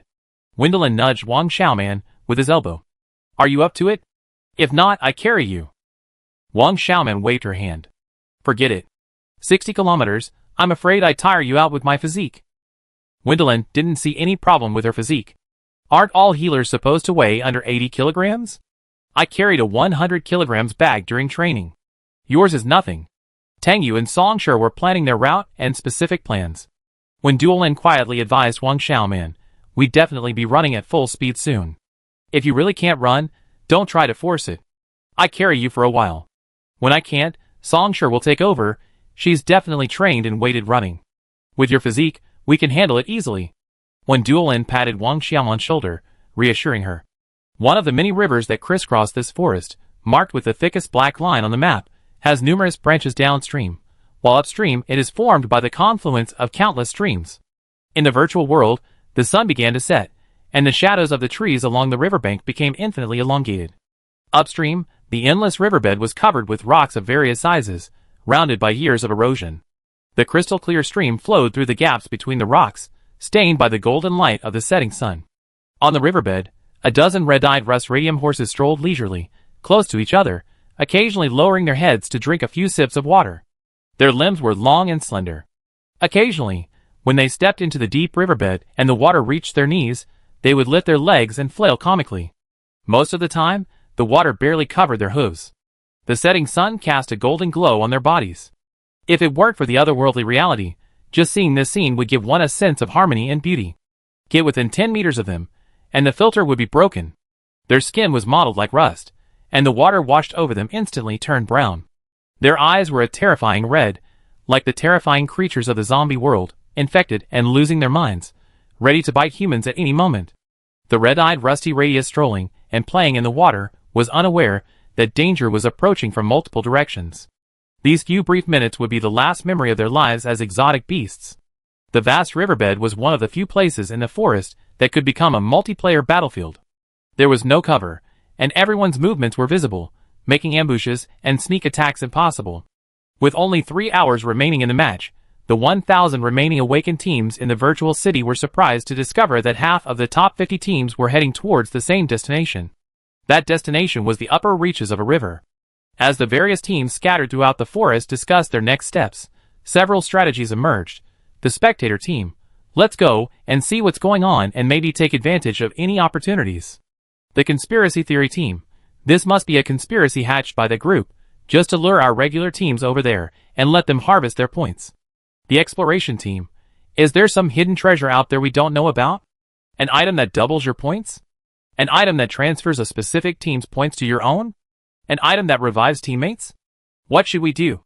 I think it's all possible. After all, we're playing a game designed by the instructors, and the rules are entirely up to their whim. We can't let them take all the advantage. Let's get going now. The crowd team, if they're all going, we go too. The coward team, these scoundrels are all heading this way. Let's get out of here quickly, and don't run into them. The defense-breaking team, why? For what? Why are we being sent to this remote place, so by the time we get there, the game's over? It's not fair. In the virtual city's operations room, the chief instructor sat before a map, overlooking the entire forest. Each team's direction of travel was clearly displayed on the map. They're all moving toward the center. The woman, wearing single-frame gold-rimmed glasses and elegantly crossing her legs, rested her chin on her hand and chuckled softly. I really want to see them engage in a melee. Just thinking about it makes it so lively, such a vibrant life. The chief instructor sitting next to her turned his head. If they engage in a melee, it'd be difficult to analyze them. That's nothing, the woman said, tapping her temple. Even if there were 3 times as many people, I could analyze them. The chief instructor turned the physical laptop on the desk over. A newly created document was blank, and the cursor trembled. The woman hurriedly snatched the computer away and carefully examined it. Chan Yurue, could you please stop being so rough? If you break it, I have to order a custom one. Do you know how rare computers like this are these days? The chief instructor said with a forced smile. Don't forget, you only have 3 hours left. I need a professional, high-quality team matching report, and you haven't done a single word yet. The woman was embarrassed, right away. Don't you understand my speed? The chief instructor stared at her intently. Chang Yushua, if you try to get away with this with just a few words, I report your performance to my superiors, and won't let you come next time. Don't even think about using this as an opportunity to get time off. The woman grimaced, looking at her sister. Chan Yurue, you're so heartless. You don't know how many missions await me every day. My head is about to explode from being in the security bureau. I finally get a chance to come to you for a break, and you treat me like this? This is your mission, the chief instructor said, shifting his gaze. The team has arrived. Focus. Chapter 298. 2 teams arrive first at this riverbed. Team 06, with Lu Xing and Wu Jilu, and Team 1979, with Lu Qian. The moment they met, without further ado, the battle began. Lu Xing faced 3. Lu Xing's opponents were Zhang Wenjing, an SSS-rank berserker, Sa Zhaohong, an S-rank water type, and Ji Sanzhong, an SS-rank flying type. Lu Qian did not enter the fray, but stood by and observed the battle. At that moment, for people crouched in the branches of a giant camphor tree, far from the riverbank where the battle was taking place. Wang Xiaoman covered her face with a camphor leaf, and dug 2 holes for her eyes to observe the battle in the riverbed. It's intense, but I have a feeling Lu Xing is going to lose, Wang Xiaoman whispered, her voice low. No doubt about it, said Wen Duolin, a seasoned veteran. 1 against 3, these 3 are formidable. And with Lu Qian's command, they work well together, with no worries.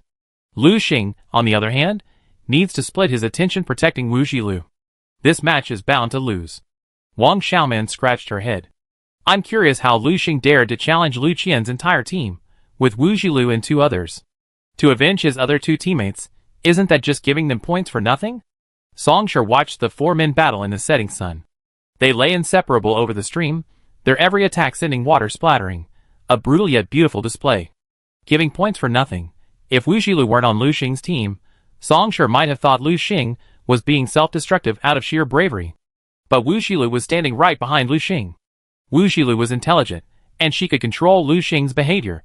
The fact that these 2 dared to stand against Lu Qian in full strength meant it was definitely more than just giving them points for nothing. Should we continue waiting?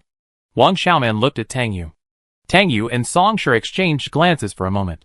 Keep observing, Tang Yu said. On the riverbed, 2 teams, with a significant difference in strength, locked in a fierce battle for the 9th minute. Another team, taking advantage of the nearly half-meter-high embankment on the riverbank, crept up and lurked behind Lu Qian and Audrey. The 4 people hiding in the trees watched the scene unfold. Gong Wanyun, when Duolin narrowed his eyes. Did Lu Xing and Gong Wanyun team up? Wang Xiaoman. They might have just happened to arrive, hoping to reap the benefits, just like us. But they're quite fast. The half-meter-high embankment couldn't even hide a rabbit, yet they managed to remain undetected by the 2 battling teams. Psychologically, they have an SS-rank Psychic Awakener in their team. They're unaware of our presence and haven't given us any psychological hints, Tang Yu said, gazing at the 6-man team. Suggest them to ignore the dike. Gong Wanyun's team consisted of 6 men, all crouching low, a row on the dike directly opposite Lu Qian's back, like cheetahs, waiting for their prey to let down their guard and snap their necks. Gong Wanyun's team was 6th half an hour ago. They should have been 100 kilometers away. They've been heading this way for at least an hour and a half. Tang Yu glanced down at the time on her watch.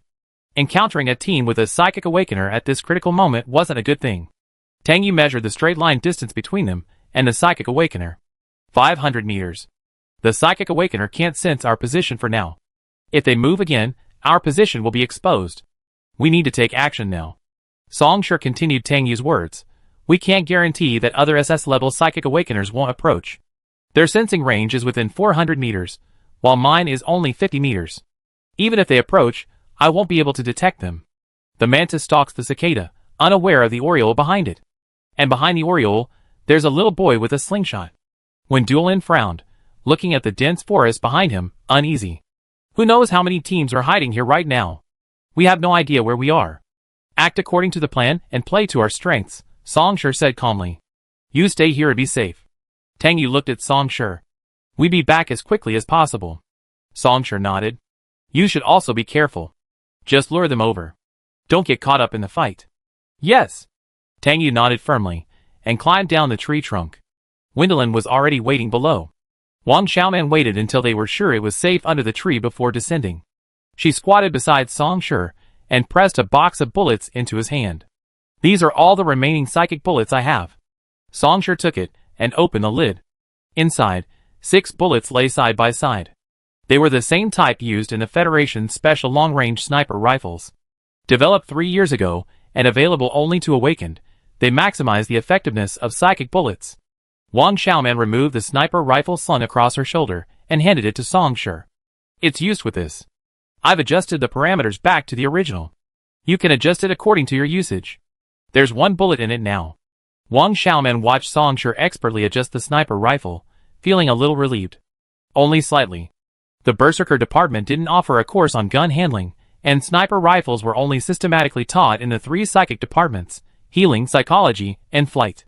She had clearly heard that her idol had only taken 2 months of healing courses in college, so logically, he wouldn't have been taught how to use a gun. Perhaps before going to college, his idol had learned how to use a gun at a firearms training center, and obtained a license. After all, most people in the Federation take the test, but how valuable is that certificate? Wang Xiaoman worried Sister Song. When did you get your license? Song Shi, I never did. Wang Xiaoman, shock. How about I stay here and snipe, and you go lure the monsters? I'm afraid my house will be robbed when I return, Song Shi said. He half knelt steadily on the branch, resting the sniper rifle on his shoulder. He closed his left eye, aimed at the person on the riverbed, and muttered, Don't worry, I've been learning for a long time. Through the scope, Lu Qian frowned, his face turning pale. He staggered and nearly fell. Just now, he had been attacked by a psychic force. A psychic force attack from Gong Wanyan's team. Then I'm going down. You must be careful.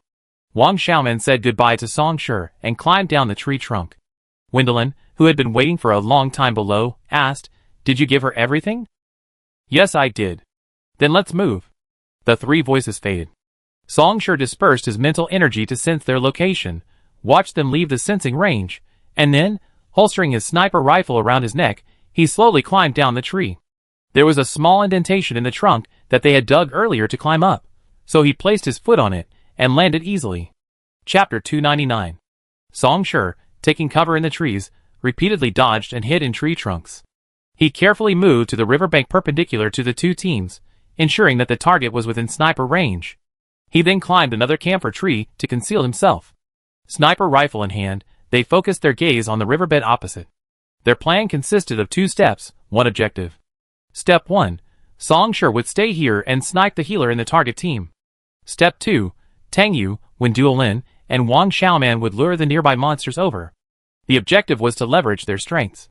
The strength of their 222 team lay in their 2 healers, Song Shi and Wang Xiaoman. Song Shi was a hexagonal warrior with strong self-defense abilities. The saying healers are weak and unable to protect themselves didn't apply to her. She moved freely and effortlessly, making her difficult to eliminate. This time, the team formation was free choice. Other teams didn't have the option of selecting 2 healers. Having more healers meant more combat weaknesses for the team, requiring greater focus on protecting them, and increasing the risk of losing points. No matter how powerful these teams were, without their healers, they would be lambs to the slaughter in the face of the alien beast's black energy.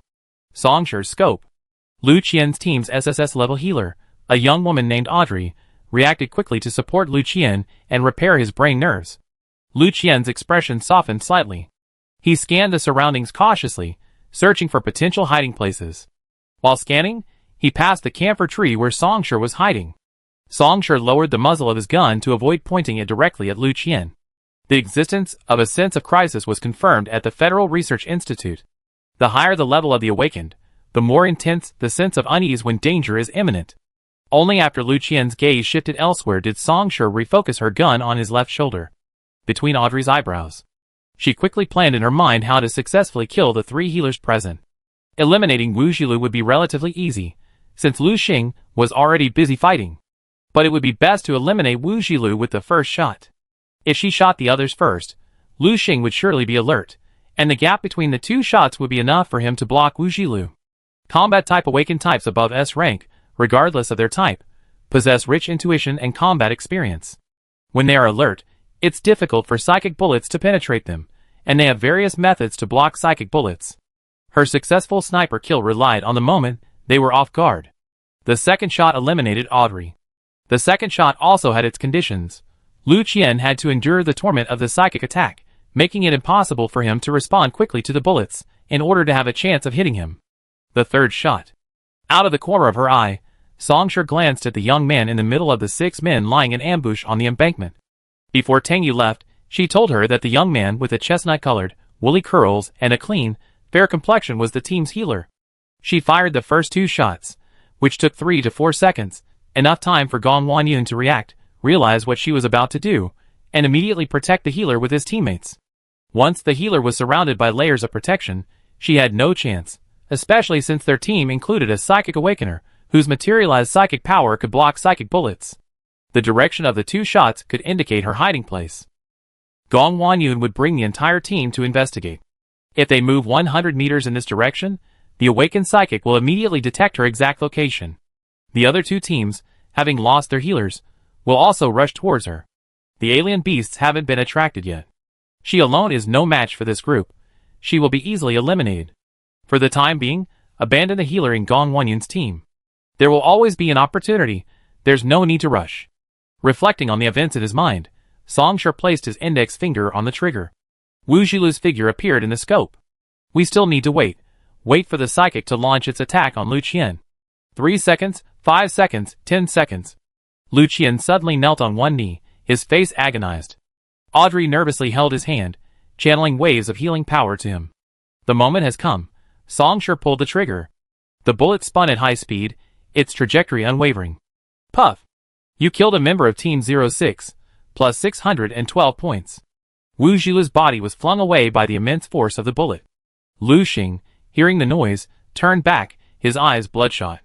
He tried to catch Wu Jilu, but was tripped by the 3 men in front of him. He suddenly went berserk, unleashing an unprecedented fighting force. Zhang Wenjing and the other 2 were beaten back. Lu Xing brandished his sword, shouting angrily, Gong Wanyun. Is this what you call cooperation? Lu Xing had indeed collaborated with Gong Wanyun. It's just that this partner wasn't very reliable.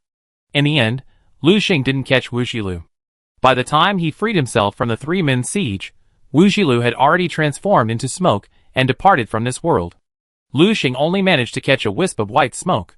His eyes suddenly turned bloodshot as he stared at the camphor tree where Songshur was hiding.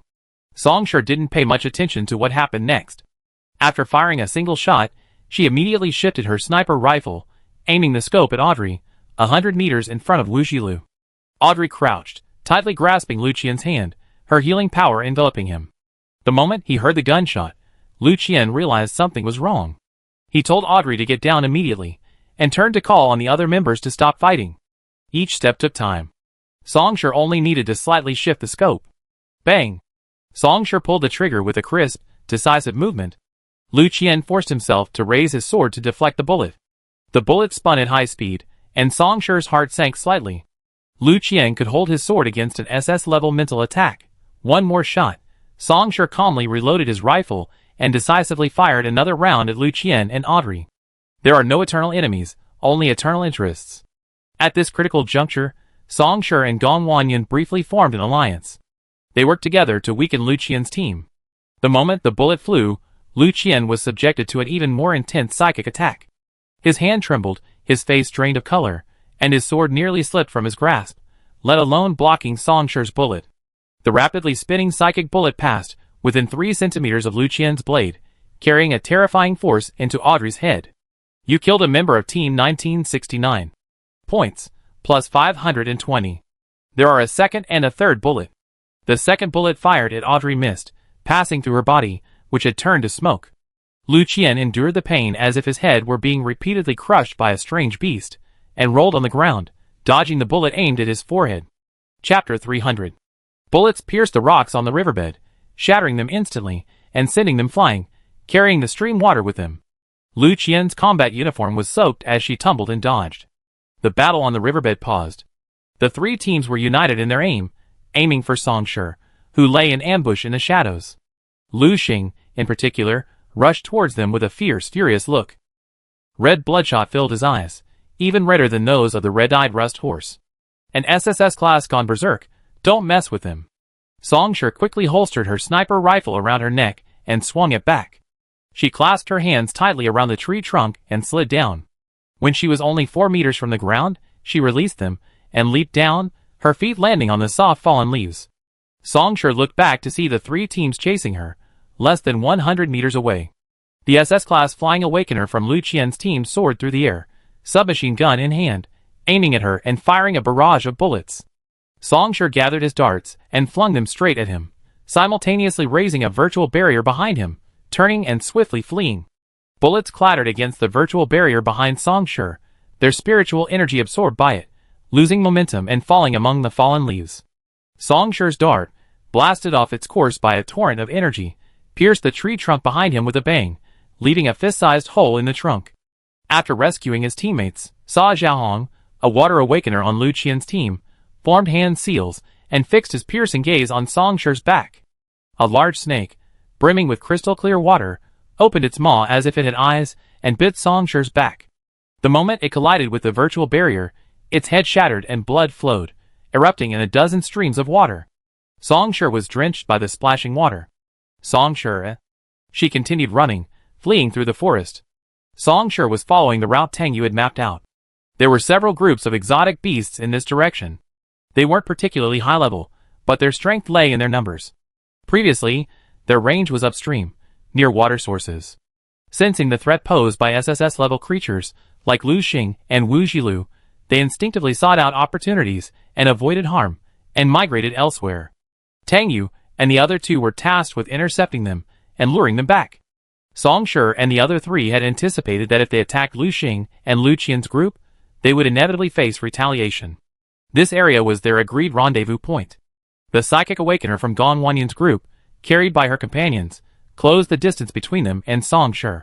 Once within effective attack range, she immediately unleashed her psychic attack on Song Shi.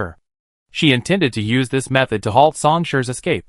In Song Shi's mind, the system panel's mental power points plummeted, shielding her from the attack. Song Shi didn't pause, appearing completely unaffected. No, she's a psychic type, perhaps upgraded. My attacks won't work on her, the Psychic Awakener said to team leader Gong Wanyan. Gong Wanyan watched Song Shi's rabbit-like sprinting speed and cunningness. Lu Xing and Lu Qian's team were constantly being left behind. To put it bluntly, they were slipping like dogs, their attacks completely blocked by Song Shi's materialized mental power. Song Shi was as slippery as a loach, making it difficult to surround and kill her. Gong Wanyan quickly assessed the pros and cons in his mind. At least his team didn't suffer any losses in the previous sneak attack. Song Shi hadn't eliminated anyone from their team, so he wasn't determined to kill Song Shi. Attack Lu Qian's team 1969. Gong Wanyan decisively changed his direction. Profits came first. Killing just one member of Lu Qian's team would earn them nearly 600 points. Going after Song Shi wasn't certain whether they could catch her, and even if they did, could they guarantee she'd be eliminated? Lu Xing, with her eyes on them, wasn't someone to be trifled with. Only if she was eliminated would Song Shi's points count against them. Song Shi's team had previously ranked second, and it was unknown where the remaining 3 members of her team were, whether they'd been eliminated or not. Killing Song Shi would only net them a little over 600 points. It wasn't worth it. Lu Qian's team, currently ranked first, was the most tempting. The rest of the team, receiving Gong Wanyan's orders, unanimously turned their attention to Lu Qian's team. Both teams contained water awakeners, both S-rank. As the 2 engaged, Song Shi finally avoided running through the rain. The rest of Lu Qian's team was also slowed down. Except for Lu Qian, Gong Wanyan didn't personally deal with him. Gong Wanyan had another thought. Just because Lu Qian was their target didn't mean they would let Song Shi go. With Lu Qian eliminated, Song Shi's team became the greatest threat.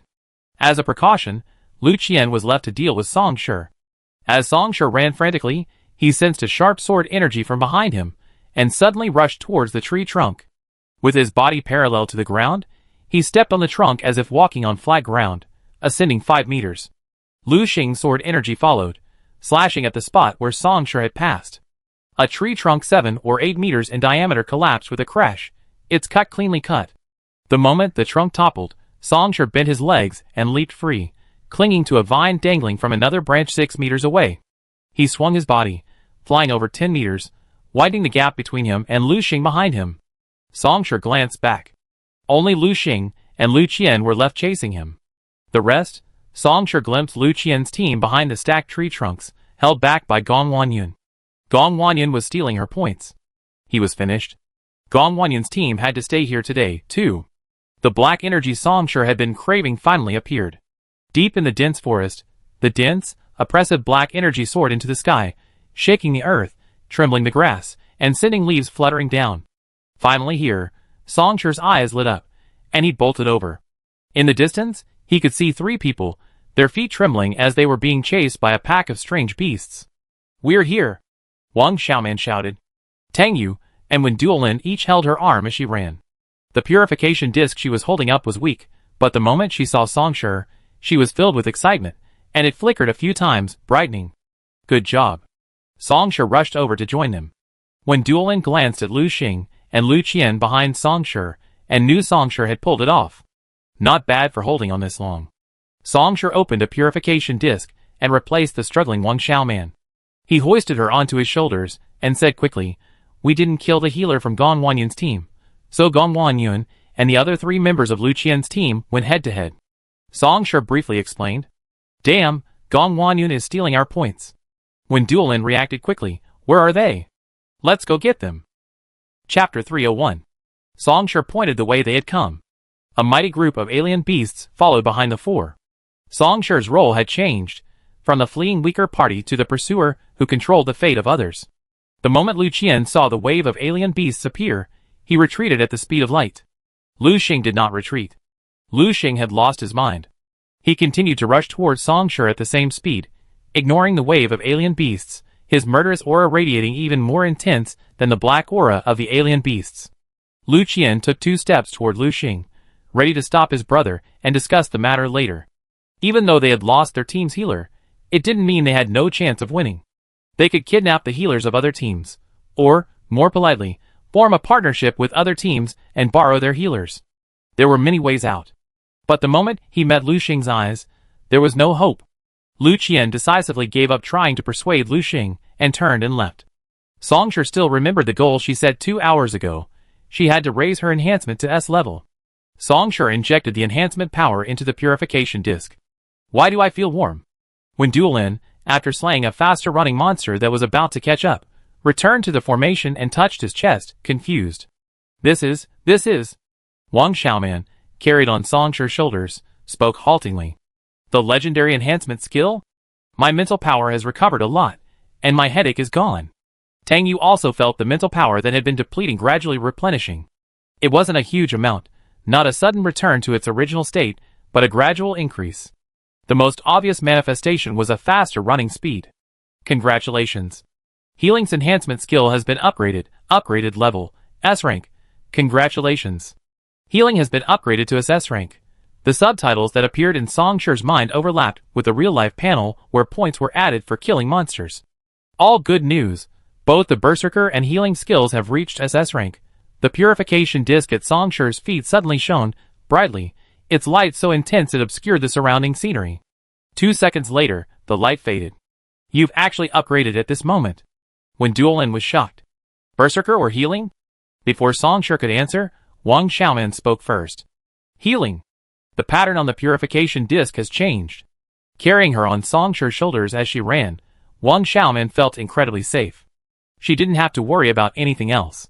With her face facing the ground, she caught a glimpse of the purification disc, which had become even more exquisite and mysterious, just before its light faded. "Yes, it's the healing skill," Songshur said. "Not a berserker type." "Okay, then, leave Lu Xing to me." When Duolin stared at the approaching Lu Xing, gripping the hilt tightly. "Duolin, be careful," Wang Xiaoman said, raising her head with all her might. "I know. We're old friends," Wen Duolin said, still joking. "As soon as he takes off his pants, I know what he's going to say." "Wang Xiaoman, your words are a bit too blunt." Lu Xing rushed forward. Songshur and his companions were at the forefront of the herd of alien beasts, the black aura still not spreading. "My words are blunt, but my point is valid," Wen Duolin said, twisting his wrist, before engaging Lu Xing. Lu Xing's target was Song Shi, and he was closing in on him. But when Duolin blocked his way. "Young Master Lu, your opponent is me. Get out of the way." Lu Xing swung his sword, a powerful, surging sword energy surging forth. Wendelin raised his sword and blocked it forcefully. The powerful sword energy sent his body reeling back half a meter, leaving 2 deep craters on the ground. Looking for death. Lu Xing's relentless barrage of attacks followed. Wendelin and Lu Xing were both experienced in combat.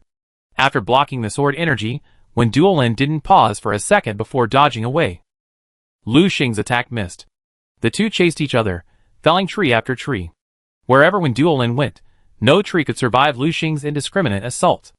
Wendelin preferred to dodge, stalling for time. While the two fought, Song Shi and his companions did not move forward. The herd of strange beasts quickly surged forward like a tide, engulfing the 5 of them. A purification disc silently emerged from beneath when Duolin's feet, enveloping her and protecting her from the alien beast's dark energy. Without a healer, Lu Xing. He went berserk for the first 10 seconds, his fighting power soaring again.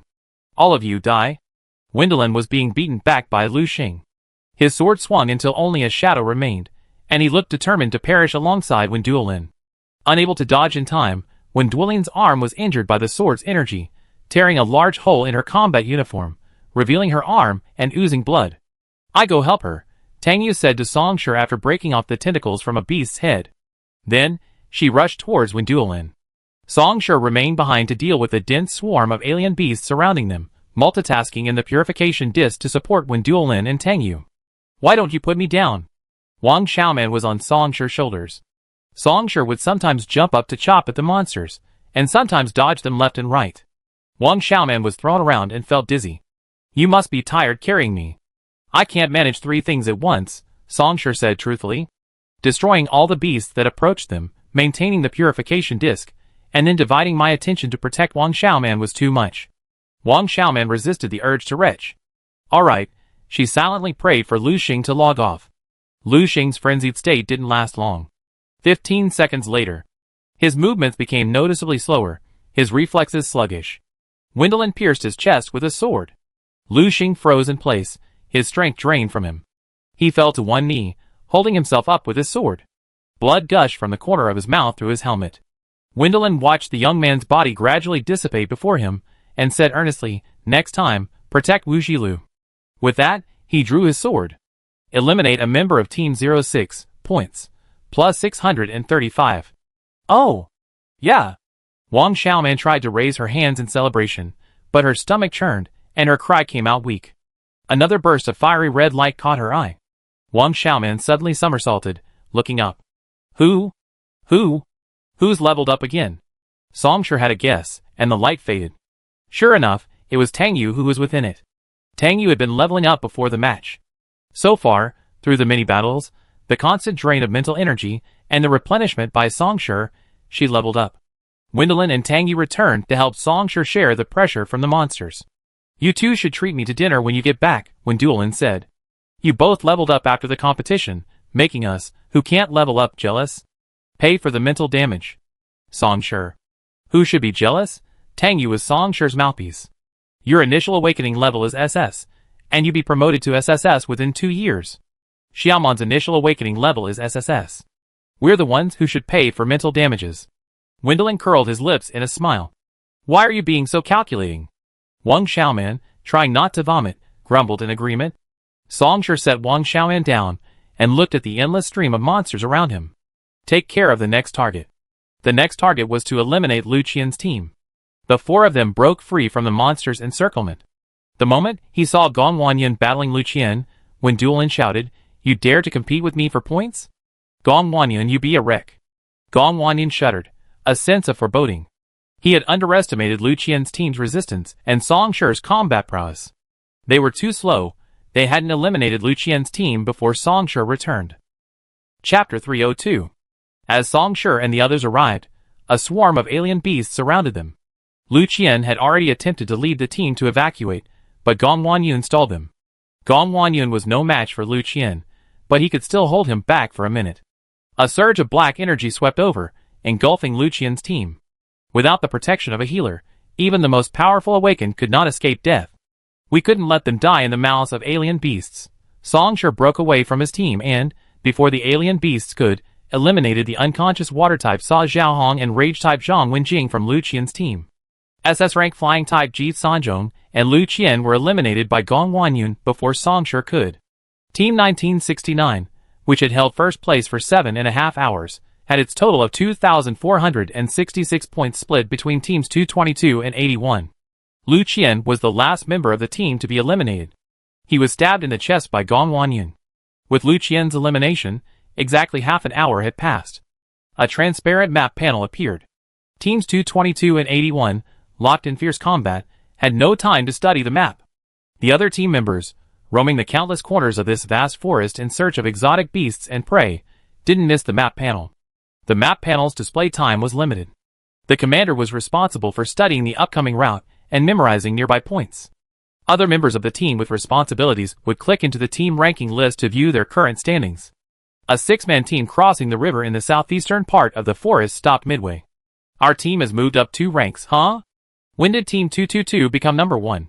In the northwest corner of the forest, a team member, resting on a tree branch with his arms resting, suddenly sat up with a start. Oh my god, over 4,000 points. An exhausted team member, resting under a tree after battling a monster, looked at the points behind Team 222 and said, "We worked ourselves to death to get 500 points, and they have 4,000? His companion threw himself to the ground, sprawled out. "I'm done with this. It's boring. I'm quitting. Eliminate me now." Song Shi's team? Weren't they in second place? If I remember correctly, Lu Qian's team 1969 was in first place. To the east of the forest, 5 members of a team, covered in leaves, poking their heads out of a haystack, prepared to launch a surprise attack on the monster. A young man flipped through the ranking list and finally found Team 1969, with a gray background, in the last few rows. The points behind them, 0. Team 1969 was eliminated by Team 222. Just half an hour ago, Lu Qian's team faced off against Song Shi's team, and Lu Qian's team was eliminated. Someone with a keen eye noticed. Lu Xing's team's background has also turned gray. They've all been eliminated too. No way. It was Song Shi and the others. The team's wise leader. The commander speculated. These 2 teams weren't both eliminated by Song Shi and the others. The points don't match, so there must be another team involved.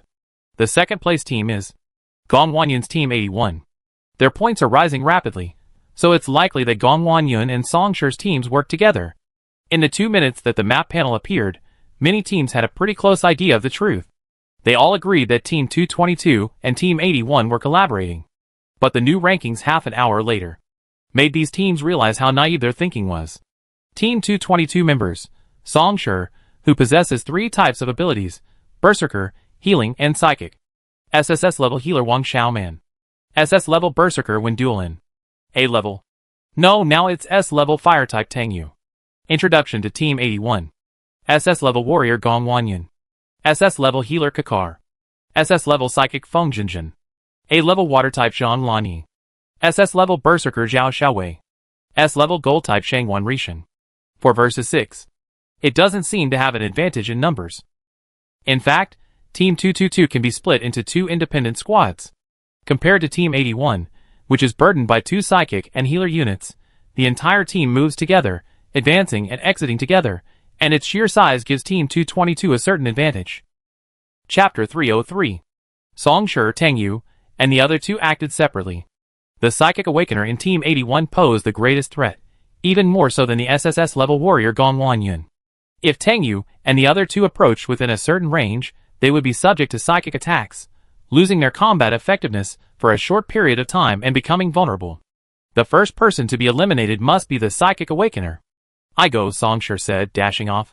Song Shi wasn't afraid of psychic attacks, or rather, 1 or 2 psychic attacks wouldn't significantly affect her movements.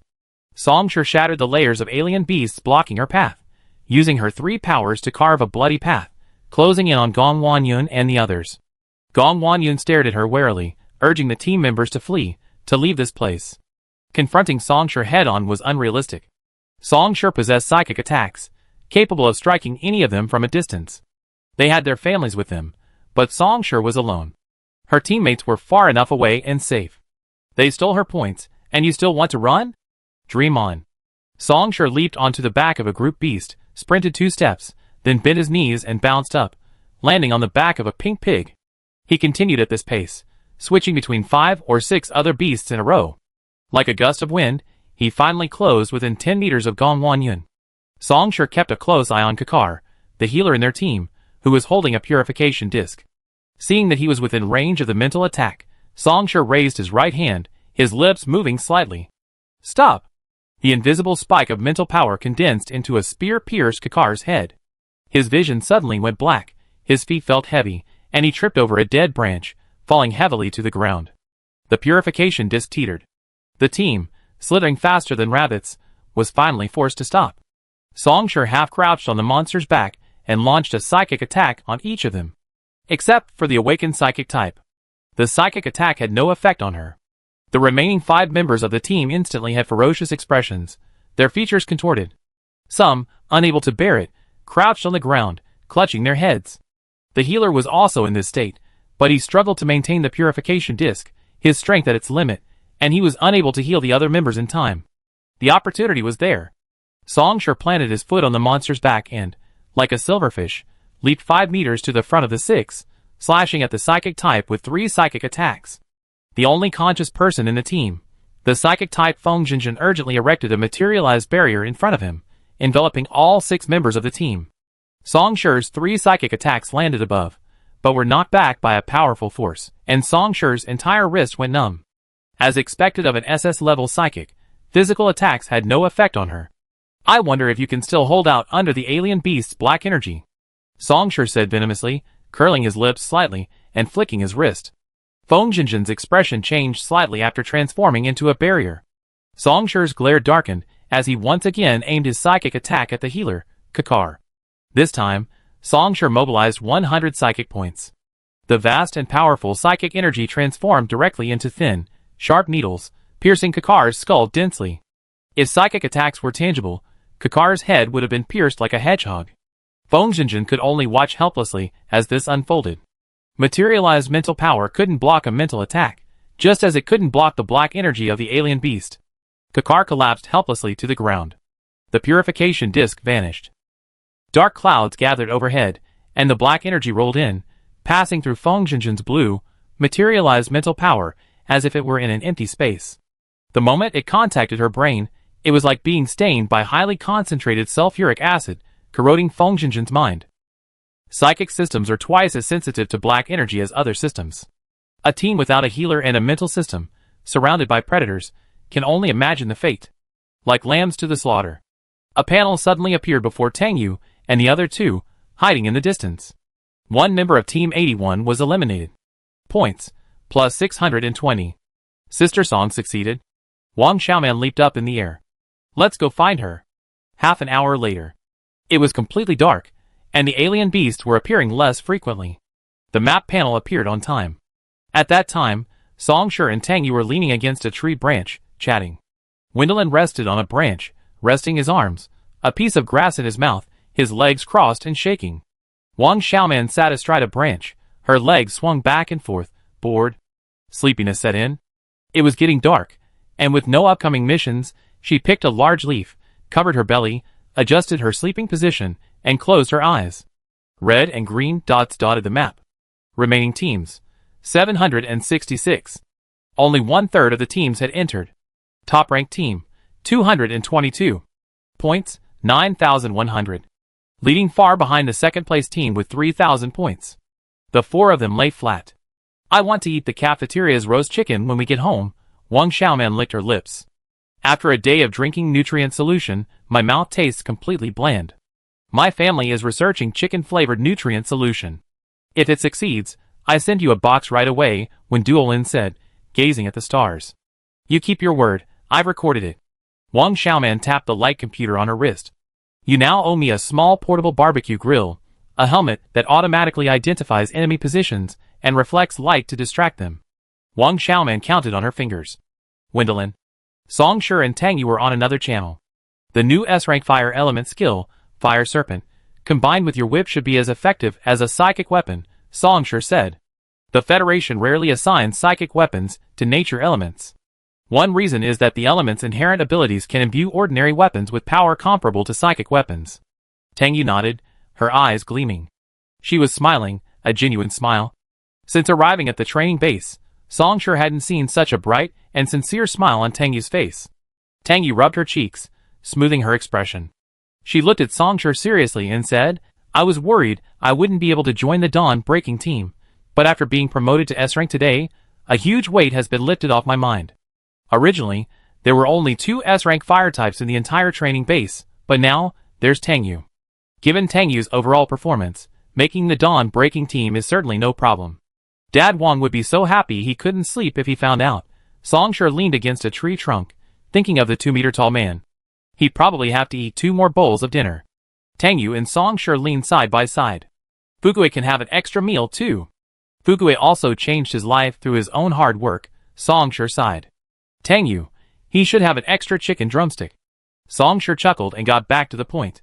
There's less than 2 hours left.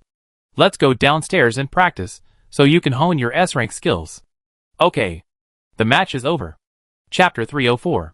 The moment they arrived, a full 10 hours later, the entire scenery of the virtual city crumbled. We're back. Stomping onto the metal floor of the training ground, all the teams returned to their positions. Lu Xing glared at Song Shi. If looks could kill, he would have hacked him to pieces. A thick, human-shaped cloud of black fog loomed before him, and Song Shi couldn't ignore it even if he wanted to. Song Shi raised his eyelids to glance at him, then lowered his gaze with disinterest. He muttered to himself, this guy is really something.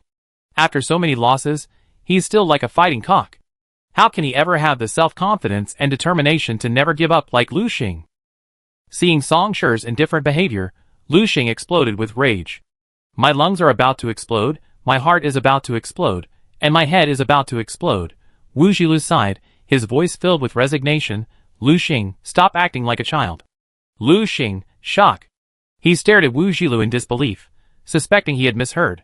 Meeting Wu Jilu's disappointed gaze, his eyes suddenly misted over, and his heart sank. Song Shi, who was observing Wu Jilu, accidentally caught sight of this scene, his eyes nearly popping out of his head. Hiss, is that a grievance? Take a picture as a souvenir, and let Lu Xing be socially annihilated later. How he dies, the berserker doesn't care, only. Socially annihilated? Absolutely not. Song Shi moved quickly, snapping a screenshot. At that moment, the 2 people in Ruhua hadn't noticed they were being recorded. Ahem. I don't need to announce the rankings for this competition, do I? The head instructor said. The rankings will be displayed every half hour. You know exactly where you are. Song Shi withdrew his wandering gaze, and stood shoulder to shoulder with Tang Yu, Wen Duolin, and Wang Xiaoman, basking in the admiration of the champion team. Wen Duolin stood on the far left, arms folded, her 20 cm wide épée effortlessly tucked between her arms. She shimmied in a T-step, her mouth tilted to reveal a row of gleaming white teeth. Her proud expression read, I'm the world's most violent type. Wang Xiaoman, standing next to Wen Duolin, at 1.9 meters tall, was the most imposing of the 4, yet her aura was utterly naive. She fainted 800 times in a second, like she was posing for a magazine cover. Tang Yu, second from the right, was petite and stood gracefully, her hands clasped naturally in front of her, giving off the air of a shy girl next door, ready to sweetly call you sister in the next moment. This seemingly harmless individual, having finished in the top 5 in each of the 4 matches, was the only one among the over 10,000 present to achieve 4 consecutive championships. Song Shi stood on the far right, almost touching Tang Yu. His stance was similar to Wen Duolin's, with his 3 weapons tucked between his arms, the hilts of his blades facing right. He and Wen Duolin, one on each side, protected Tang Yu and Wang Xiaoman in the middle. Song Shi didn't deliberately project a cool, domineering aura. There was even a hint of a smile on his face, a relaxed demeanor. This kind of confidence, this constant air of certainty, used to belong only to the proud children of the first base. Now, it belonged to Song Shi. To motivate you to work harder next time, I continue with the customary announcement of the top 10, the chief instructor said with a smile. You must be exhausted after 10 hours of battle, so let's just go over it briefly. First place, Team 222. Are you looking forward to seeing which teams get eliminated? The chief instructor asked, deliberately keeping the topic in suspense. Chang Yurui loved seeing the colorful expressions on these students' faces.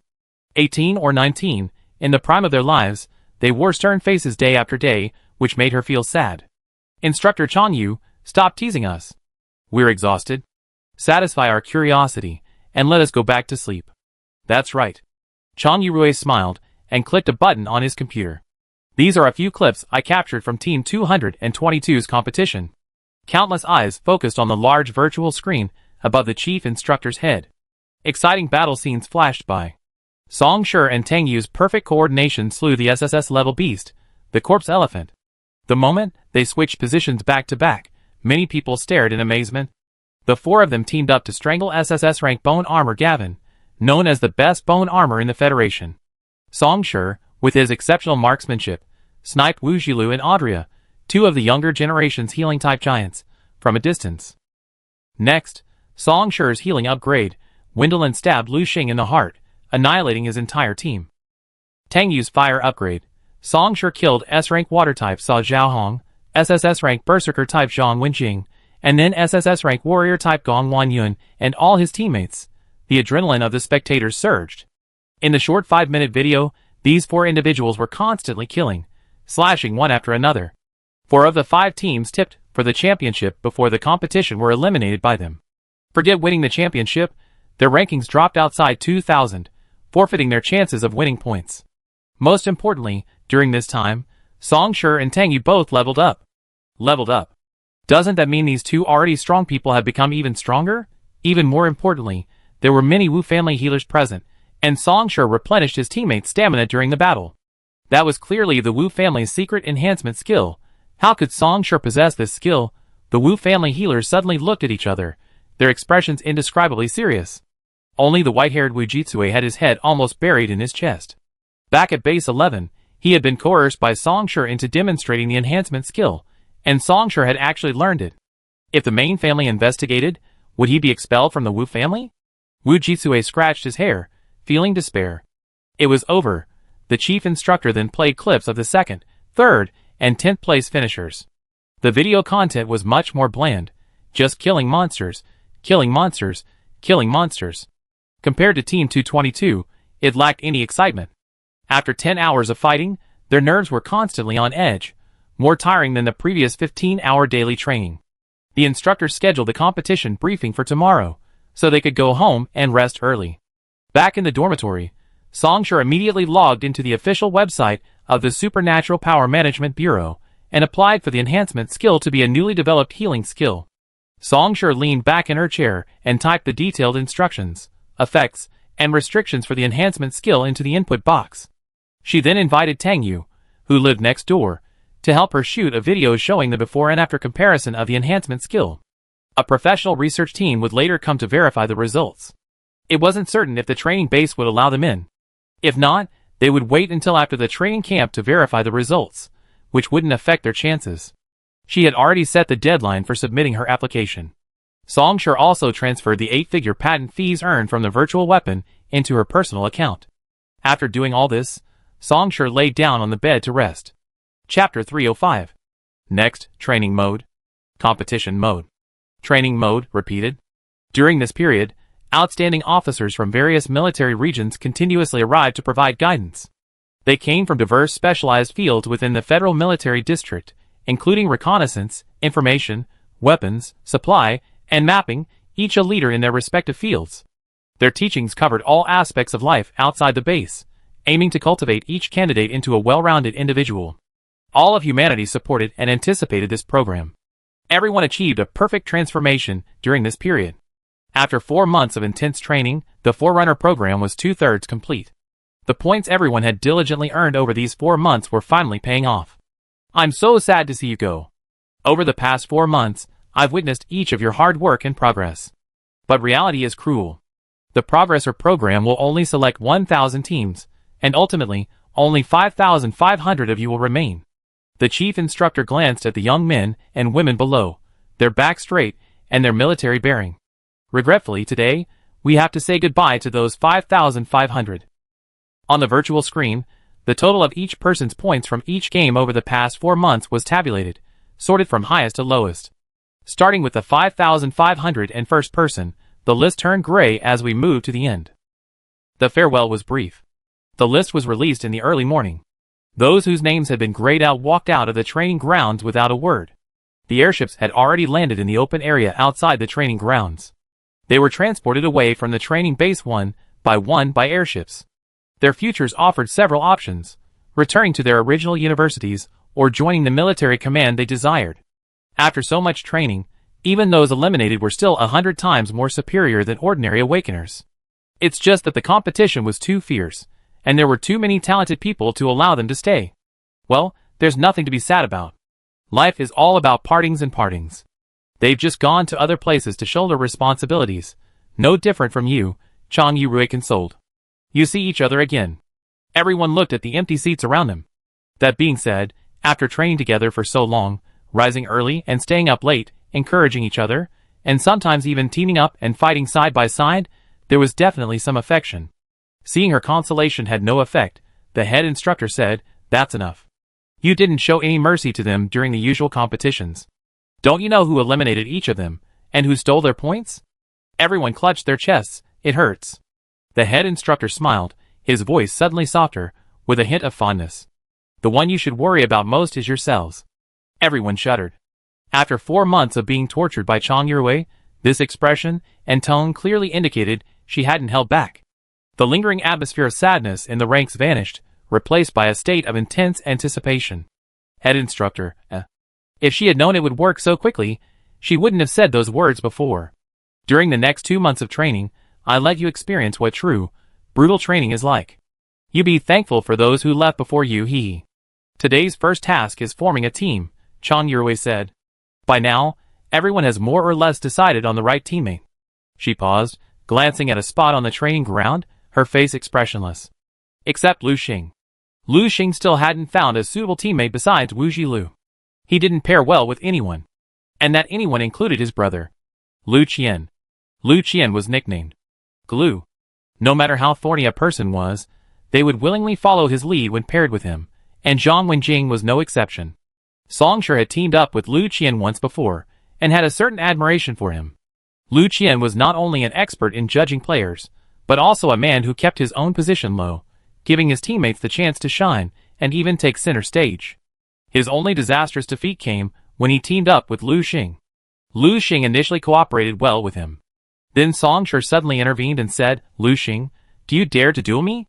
Somehow, this remark struck a nerve in Lu Xing, and he flew into a rage. Lu Qian's attempts to persuade him were futile, and he was even punched by the irrational Lu Xing. It's strange. Lu Xing's temper is actually quite acceptable when facing other people. Whether his opponent is a berserker or something else, he can fight with composure and composure. Even when facing the equally hot-tempered Zhang Wenjing, Lu Xing doesn't experience any strong emotional fluctuations. When it comes to Songshur's turn, he's like a lit firecracker. Even if Songshur remains motionless, breathing alone, Lu Xing feels he's provoking him, and will engage in a fight, often with Songshur winning. Lu Xing is a quirky individual. The head instructor has given up on him. Chapter 306. Your teammates will be with you until retirement, so choose carefully. There are only 2 months left in the Pioneer program. I arrange for you to live with your teammates during these 2 months. This afternoon, you move into the multi-bedroom suites in the West District. Chang Yurui explained, eating and living together will help you get to know your teammates in every way, and you be willing to stand by each other's side on the battlefield. This is also a tradition that has always been followed by successful awakeners forming teams. When the chief instructor mentioned eating and living together, Wang Xiaoman's eyes lit up. She took small steps, comparable to the average person's long strides, and gently touched Songshur's shoulder. Songshur turned his head to look at her, confused. Wang Xiaoman covered her mouth with her hands and smiled, her dimples deep. Idol, I'm going to live with you soon, hee. During these competitions, whenever Songshur could choose his own team members, he teamed up with Tang Yu, Wang Xiaoman, and Wen Duolin. Though the four didn't say it explicitly, they had implicitly agreed that they would form a team in the future. Songshur thought of something, and looked at Wang Xiaoman with a hint of pity. This also means you'd be living with Tang Yu. Wang Xiaoman's upward curve froze. Wait! How could she have forgotten that? Tang Yu! A training freak. For the past 3 months, she'd been pushing her to improve her physical fitness, even occasionally sparring with her. She was clearly one of the strongest healers, but Tang Yu still wasn't satisfied. It had been just talk before, but Wang Xiaoman's ears were already numb from hearing it. Starting today, they'd be living together, and after daily training, they'd be facing each other in the dorm. She couldn't imagine it. Wang Xiaoman was on the verge of tears. Song Shi smiled with a wicked smirk. Wang Xiaoman noticed Song Shi's upturned lips and hugged her injured self. The idol stood by Tang Yu, supporting her wholeheartedly no matter what she said. The happy days were over, and the idol would definitely supervise her training alongside Tang Yu. Chang Yurui was giving a series of instructions when 6 men and women in temporary instructor uniforms entered the training ground. Chang Yurui looked over, paused his speech, stepped down from the podium, greeted them, and shook hands with each of them before returning to their seat. Everyone was accustomed to this scene. Someone in temporary black instructor uniforms would regularly come here, about twice a week, staying for 2 or 3 days to provide guidance or train students in specific skills. Chang Yurui returned to the podium at the center and continued, "We must be tolerant of our teammates. It's not easy to find teammates who share our chemistry, and minor life issues can be completely overlooked. In the future, missions away from base could easily take 10 days, or even a month, and during that time, the team members must be together every moment. Tolerance is essential." Chang Yurui shifted his tone. "If you truly don't get along, don't force it. You have plenty of opportunities to switch teammates within these 2 months until you find the right one." The anxious crowd erupted in cheers. This meant plenty of opportunity for trial and error, without the worry of lifelong regret from a single misstep. Song Shi remained calm, undemanding about his teammates' choices. Song Shi's own abilities were more than enough to handle most problems. All he needed was his teammates to be comfortable. Tang Yu and the other 2 could help Song Shi share some of the burden, so Song Shi chose them. These 2 months are the adjustment period. Song Shi heard someone whispering to a companion behind him, and tilted his ear slightly. The personnel have been confirmed today. Next comes the actual combat adjustment period. Fighting in real life, we finally be ready when we can trust each other and work together smoothly. You know, the ideal team is like Lu Xing and Wu Xilu. They grew up together, and have been through so many life-threatening situations together. Their chemistry is definitely better than those of us who just met halfway. They're soulmates, aren't they? But why bother with actual combat? Isn't the virtual city so much better? The virtual city is real, but after practicing for too long, everyone will gradually lose their reverence for life. Song Shi's fingers, hanging by his side, traced the pattern on the scabbard. The phrase losing reverence for life struck a chord. I seem to have become like this. Every time I compete, I comfort myself by thinking I can be resurrected if I die. I can give it a try. If I win, I can still earn points. If I lose, at worst I just die. The man's words struck a chord with Song Shi. Song Shi turned back to see a young Earth-type person, who often stood behind her during formation. The Earth-type awakener saw Song Shi turning and raised his hand in a naive greeting. His companion, also an Earth-type person, commented expertly, "That kind of thinking is very dangerous in the real world. Our ability to perceive and avoid danger stems in part from our fear of death. If we don't fear death and venture into the perilous wilderness, we're not far from actual death." Song Shi lowered her eyes. "So, is there actual combat next? Will we encounter unusual beasts?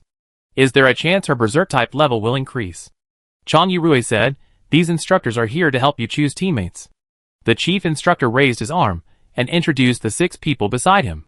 These 6 people came from bases 1, 2, 4, 6, 7, and 9.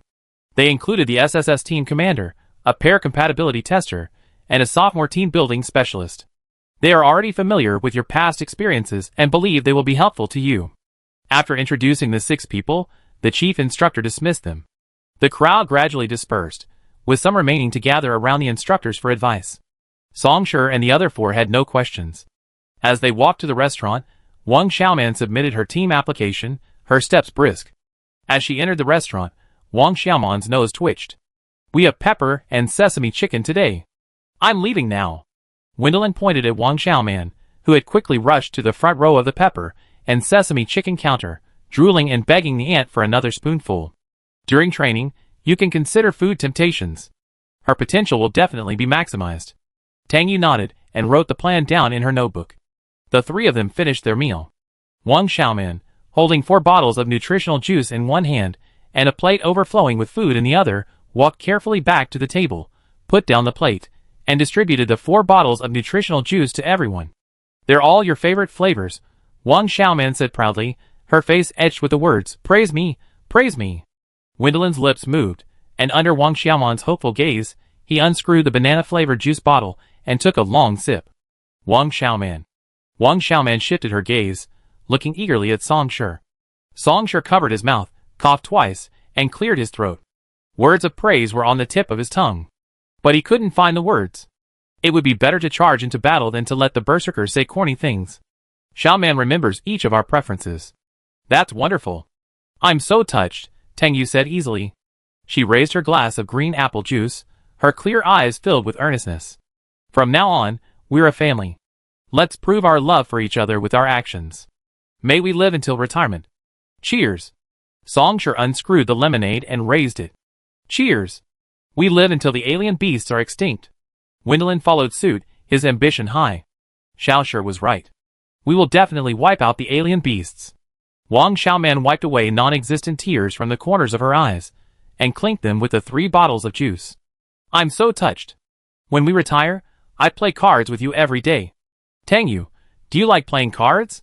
Wang Xiaoman, a little bit. The 4 of them didn't know what the future would hold. The retirement age for awakened is 45. The average age of death is 40. I want to join your team. A pile of expensive jewelry was thrown onto the table, and someone suddenly stood in front of Song Shi. Song Shi paused his meal, and looked up at Jiang Qifeng. Young Master Jiang, you're offering yourself? Come on, and bring all these treasures. When Duolin rummaged through the box, selecting a dark green earring. I've seen young Master Jiang wear this before. It's made from the brow bone of a jade crocodile. It's worth a fortune, right? Jiang Qifeng ignored when Duolin snatched the earrings from her hand, tossed them back into the box, and stuffed them into Song Shi's arms. All for you. Let me join your team. Song Shi held the heavy box. With so many, they could fetch a lot of money. Unfortunately, she had no shortage of money right now. After the release of the enhancement skill, the patent fees were currently 10 times higher than those for virtual weapons, and were still rising. Placing the jewelry box on the table, Song Shi leaned back in his chair, one hand resting on the backrest. He tilted his head slightly and asked Jiang Qifeng, "Why do you want to join my team?" "Because the others aren't worthy," Jiang Qifeng said proudly, his chin raised. "He has a bad temper. I'm afraid the other teams don't want him," Wang Xiaoman grumbled quietly into Tang Yu's ear. Jiang Qifeng's furry ears instantly bristled. His hearing, nurtured by his contracted beast, was several times better than that of an average human. He slammed the table. "Many teams have offered me olive branches, begging me to join them. It's me who despises them. It's not them who despise me." Caught in her slander, Wang Xiaoman lowered her head and poked at her rice with her chopsticks. "I don't have the final say," Song Shi said, without commenting. Instead, he looked across at Tang Yu. "She's the commander of our team. She has the final say on whether you stay or not." Jiang Qifeng then noticed Tang Yu, the least visible of the 4. He took the box of valuables from the table and shoved it into her arms. "Let me join, and all these are yours." Wendelin rested his chin on his hand, speechless at the scene. "Jiang Qifeng, your bribe is too obvious. At least find a place where no one is around." Jiang Qifeng's ears pricked up, his green pupils sharp as steel needles as he glared at Wendelin. He said coldly, "What do you care? Comb your fart-strewn hair sometime." Wendelin gritted her teeth, a rare moment of anger, but then she controlled her emotions and took a deep breath. "I was wrong to attack you with a cannon back then. You don't have to hold a grudge against me.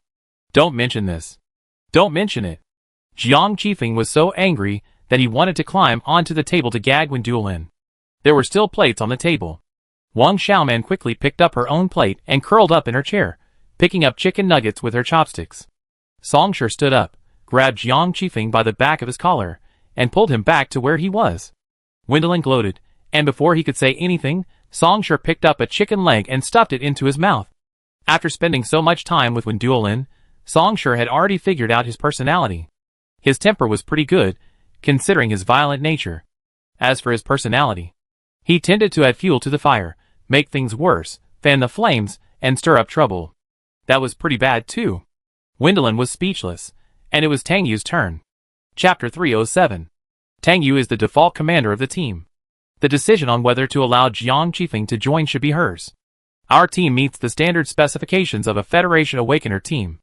The various awakening categories are well balanced, and can meet the needs of most combat scenarios. We don't need to add an unfamiliar member, Tang Yu reasoned. But there are only 4 of you, Jiang Qifeng tried to convince Tang Yu, counting on his fingers. Excluding the healer, you only have 3 combatants. Compared to those 5 or 6-man teams, you're clearly outmatched. Jiang Qifeng said earnestly, why don't you take me with you? That give you an extra combatant, won't that be a plus? Tang Yu shook her head. Quality is more important than quantity. Jiang Qifeng pricked up. I'm not joining just to fill in the gaps. My strength is evident to all. Tang Yu, we've all heard about your temper. Jiang Qifeng, First blood. Jiang Qifeng hesitated. That's because those previous teams weren't worthy of my cooperation. Besides, and since you have a healer, my temper doesn't matter. Tang Yu, our team already has 2 berserkers and 1 fire type. We can't afford a contract type with a bad temper. The burden on the healer would be too heavy. Wang Xiaoman, cramming her food, nodded in agreement. Jiang Qifeng, Double kill. Jiang Qifeng gritted his teeth, glanced at Song Shi, who was leisurely eating, and made up his mind, I will change and join you. I promise to follow your lead and not act on my own. Tang Yu picked up her chopsticks and started eating. Verbal promises are invalid. Triple kill. Jiang Qifeng's silver ears drooped listlessly, as if someone had poured a bucket of cold water on him, leaving him feeling drenched and miserable. Human emotions are extremely complex and changeable. You joined us on a whim. If you later regret it and act recklessly, the entire team's rank will be dragged down. You have the Jiang family to back you up, but we don't. We can't afford the risk of letting you join, Tang Yu said. All awakened teams are rated from C rank to SSS rank. The Forerunner program also has rank divisions, regular Forerunner teams and 10 Dawnbreaker teams. Tang Yu's goal is to join the Dawnbreaker team, and she's put in a lot of effort. Before her fire element reached S rank, she worried day and night and practiced intensively. Now that her fire element has been upgraded, she's one of only 3 S-rank fire element teams in the training grounds. She has a chance to become a member of the Dawnbreaker team, and all destabilizing factors must be eliminated. This 4-person team seemed to be brought together by fate. For example, Wang Xiaoman was introduced by Wen Duolin. Before that, Song Shi and Tang Yu didn't know Wang Xiaoman. The team formation seemed quite casual.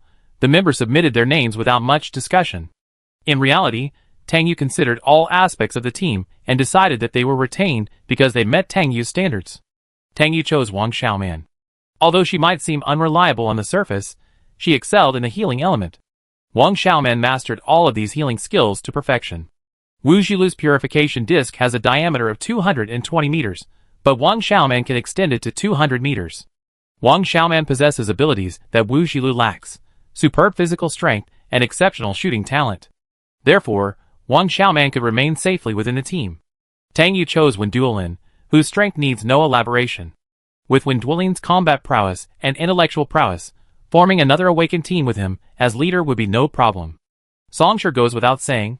Song Shi is the soul of this team. The 4 members of this team currently remain here solely due to their strength. Jiang Qifeng also has the strength to stay, and his silver wolf is renowned.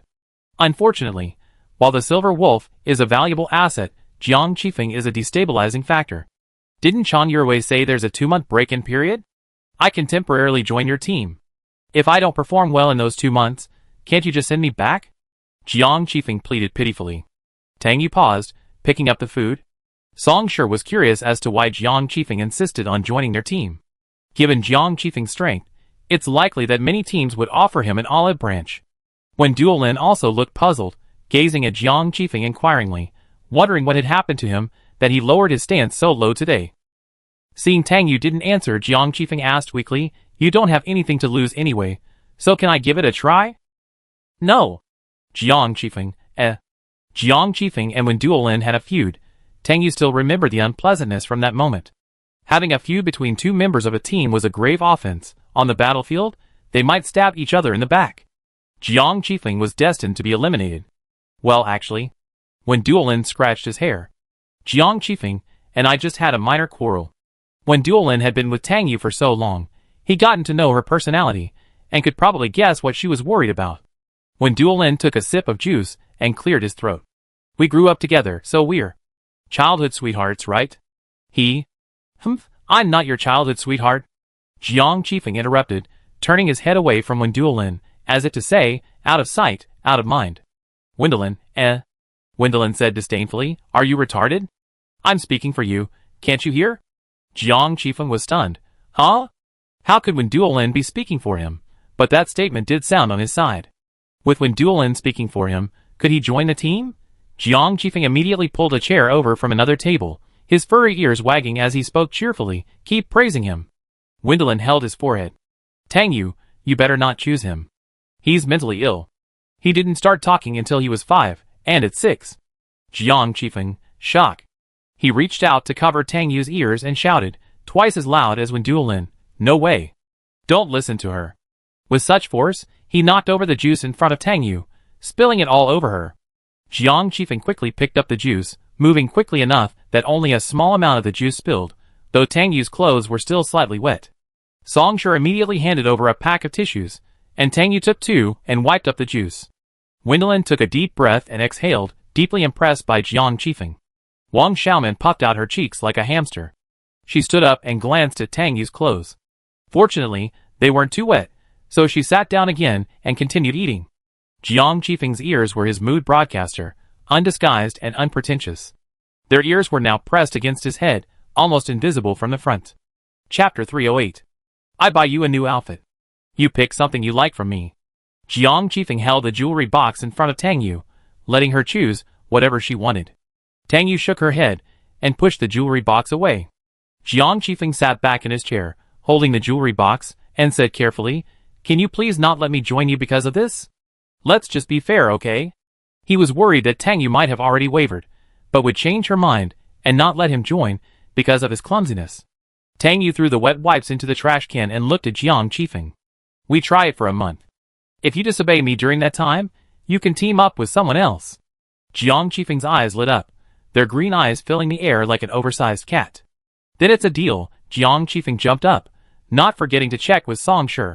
Song Shi, Tang Yu agrees. Do you agree too? Song Shi and Tang Yu exchanged glances and nodded. Great, I'm going to eat. I'm starving. Jiang Qifeng disappeared. 2 minutes later, Jiang Qifeng whizzed over with his plate, squeezing through the 4 people to put it down. There's so much empty space, and you insist on squeezing in on us, when Duolin complained, moving his plate to make room for Jiang Qifeng. Team members should eat and live together. That's what Chan Yurwei said, and I follow the instructor's orders. Jiang Qifeng began to eat. Wang Xiaoman glanced at the mountain of food on Jiang Qifeng's plate and swallowed. Your food. I'm even better. Jiang Qifeng shrugged. I have 2 stomachs to fill with 1 mouth, so of course I have to eat more. A contracted system possesses a contracted beast within its body, and its energy consumption is twice that of an average person. Today, Song Shi and the other 3 took an unusually long lunch. 3 minutes later, another person stood at their table. At the rectangular table, Jiang Qifeng sat on Song Shi's side, and the newcomer stood across from him. It was Wu Wanyan, Song Shi's former roommate. Wu Wanyan's gaze shifted awkwardly from Wang Xiaoman to Song Shi. I want to join your team.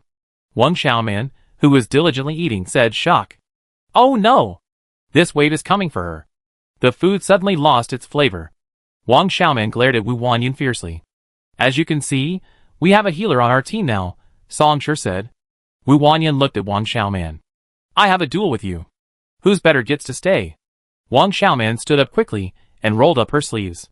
Let's have a duel. Who's afraid of who? What's the competition? Where?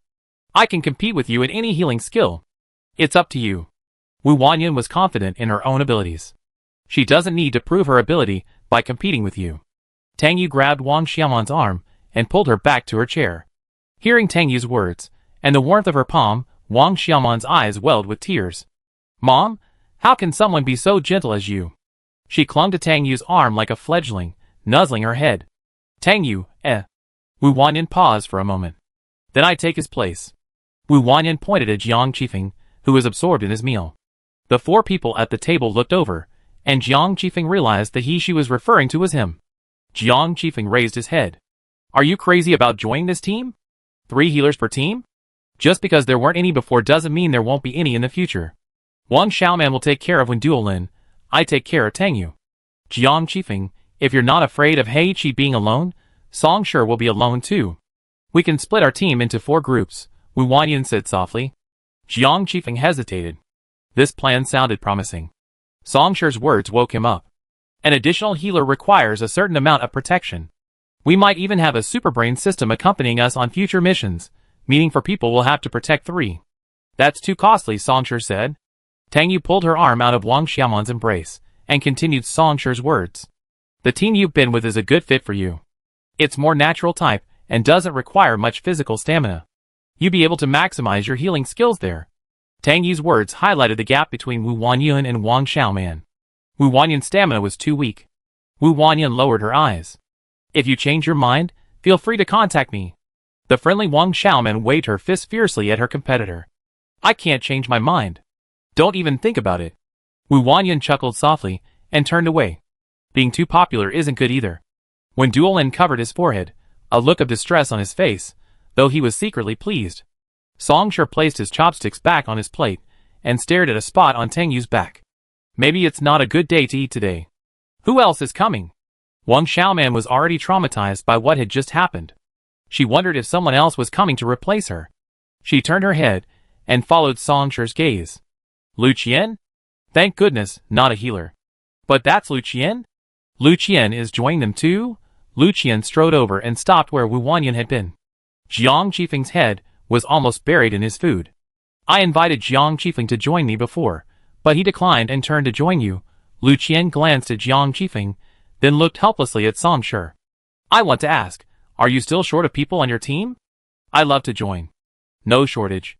No shortage. Song Shi and Tang Yu said in unison. When Jiang Qifeng had previously requested to join, Song Shi had been casual about it, saying he could join or not. It was entirely Tang Yu's decision. Lu Qian, this person, absolutely cannot come. Lu Qian is a commanding type, and so is Tang Yu. They have a similar personality type. Compared to being commanded by someone with deep scheming, Song Shi preferred Tang Yu to be in charge. Wherever little Yuzi pointed, she would follow. Wang Xiaoman looked from Tang Yu to Lu Xing, then realized belatedly that Lu Qian was clearly coming for Tang Yu. Hateful. Our team is full. Go find another one. Wang Xiaoman ordered them to leave. Also, it's not a matter of whether you want to join or not, but whether we want you. Jiang Qifeng has fully demonstrated his value, so we're willing to try him out for a month. Jiang Qifeng raised his head, twitching his ears with a hint of pride.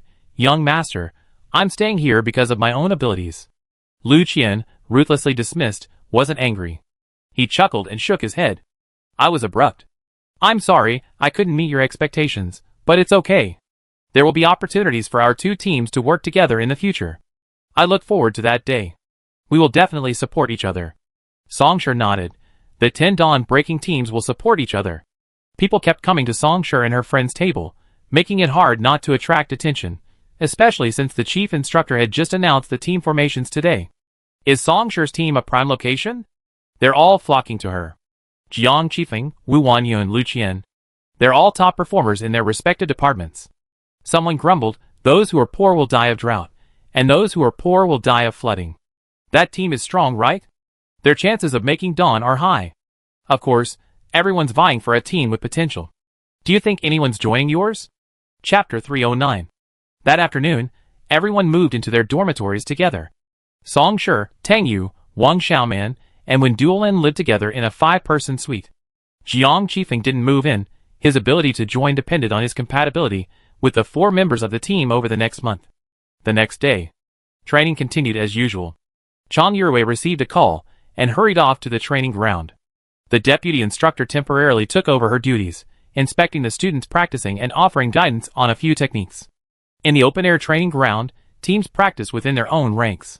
Over 500 teams had tentatively formed, while the rest were still observing. Those who hadn't successfully formed teams sparred with their usual partners. The training ground was filled with combatants.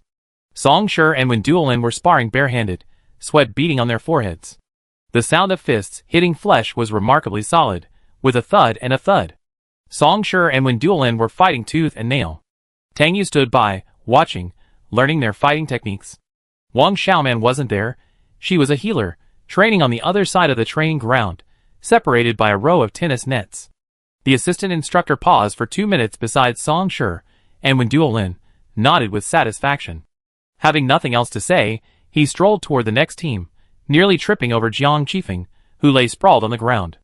The assistant instructor was a strict man, and thinking Jiang Qifeng was slacking off, he kicked him twice in the calf and said sternly, "What time is it? Still slacking off. Stand up and train." Jiang Qifeng, with a grimace, pushed himself up. His eye sockets were bruised, like a giant panda, and the corners of his mouth were also bruised. The deputy instructor was about to lecture him, but seeing him like this, the words stuck in his throat. I just finished training. I'm going to lie down and rest for a while, Jiang Qifeng protested unhappily. The movement of his voice tugged at the wound at the corner of his mouth, causing him to grimace in pain. The deputy instructor coughed twice. If you want to rest, go to one of those chairs over there. The deputy instructor pointed to the seats surrounding the drill field. The ground's cold. With these words, the deputy instructor hurried away. Jiang Qifeng glanced at the chairs in the distance. His whole body ached. He didn't want to move, but he couldn't take a single step. Jiang Qifeng lay there, completely undignified, gently rubbing his eyes, his heart trembling with pain. It was 10 o'clock in the morning, the sun high in the sky, the sunlight shining brightly. Suddenly, a shadow fell over Jiang Qifeng's head. Jiang Qifeng opened his eyes and looked. Tang Yu. Have you rested? I haven't fought you yet. Do I look rested? Jiang Qifeng pointed at his eyes, accusingly. One punch was from Song Shi, the other from Wen Duolin. It's just a minor injury. Your movements haven't been affected. Tang Yu watched the entire fight between Jiang Qifeng, Song Shi, and Wen Duolin, and knew exactly how badly he was hurt. Jiang Qifeng was incredulous. Do these people have any humanity left? Hurry up. Are you unwilling to move after such a small injury in the future on the battlefield? Tang Yu asked. Jiang Qifeng reluctantly climbed to his feet, and touched the dark blue wolf totem on the side of his neck. With his contracted beast, no one could hurt him. Unfortunately, the use of contracted beasts was not allowed today. Chang Yurui returned to the training grounds. Tang Yu and Jiang Qifeng had yet to decide the winner. Jiang Qifeng's melee combat skills pale in comparison to his beast mastering talent. The man who lay on the ground with 2 black circles under his eyes had never experienced the hardships of actual combat before coming to the training base. The winner between Song Shi and Wen Duolin had been decided, with Song Shi slightly ahead. The two watched the fight between Tang Yu and Jiang Qifeng. When Duolin rubbed the shoulder, Song Shi had just dislodged and glanced at the time. 20 minutes had passed. She had fought many matches with Song Shi, always challenging him above his level, and he always won. Is she really destined to be the runner-up? It used to be Lu Xing, and now it's Song Shi. When you reach SSS, I lose to you in less than 5 minutes, Wen Duolin said with a complicated tone. Song Shi handed Wen Duolin a pure white towel to wipe his sweat. Then you better work hard. Try not to lose so badly next time. Wen Duolin's mouth twitched. He took the towel, wiped his face twice, and said in a muffled voice, You're really not modest. Song Shi raised his eyebrows. We're from the same school, so it's the same for us. Wen Duolin. Chang Yurui returned to the center of the training ground and called a halt to the training. I have something to say. The training ground gradually quieted down, and everyone looked at Chang Yurui, who stood at the central podium with a serious expression. I just received a message, an emergency transmission from the federal government. Song Yi, a level 1 wanted individual, led his forces to attack the walls of the 9th and 10th bases, causing extensive damage. Alien beasts are pouring in. The army is fighting off the human rebels on the front lines, while the alien beasts are overrunning the rear. The 2 bases are severely affected and need support. I believe this is an opportunity to train your combat skills, to truly face life and death. I've already applied to the higher authorities to send you on this training trip, and they've approved it. You depart this afternoon. Now I assign your tasks. The incident happened suddenly, leaving no one time to prepare. How could a wanted criminal's forces be able to compete with the federal government's troops stationed on the front lines? How could a sturdy wall made of special materials be destroyed? Chang Yurui didn't explain any of this. She quickly assigned the tasks. There are no team members yet. You can form your own teams now, or I randomly assign you teammates. We have 1,000 teams, divided into 3 groups.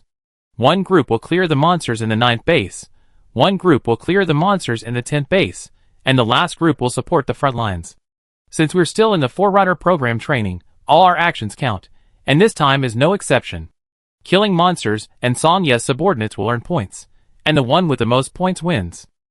You must wear recorders throughout the entire process.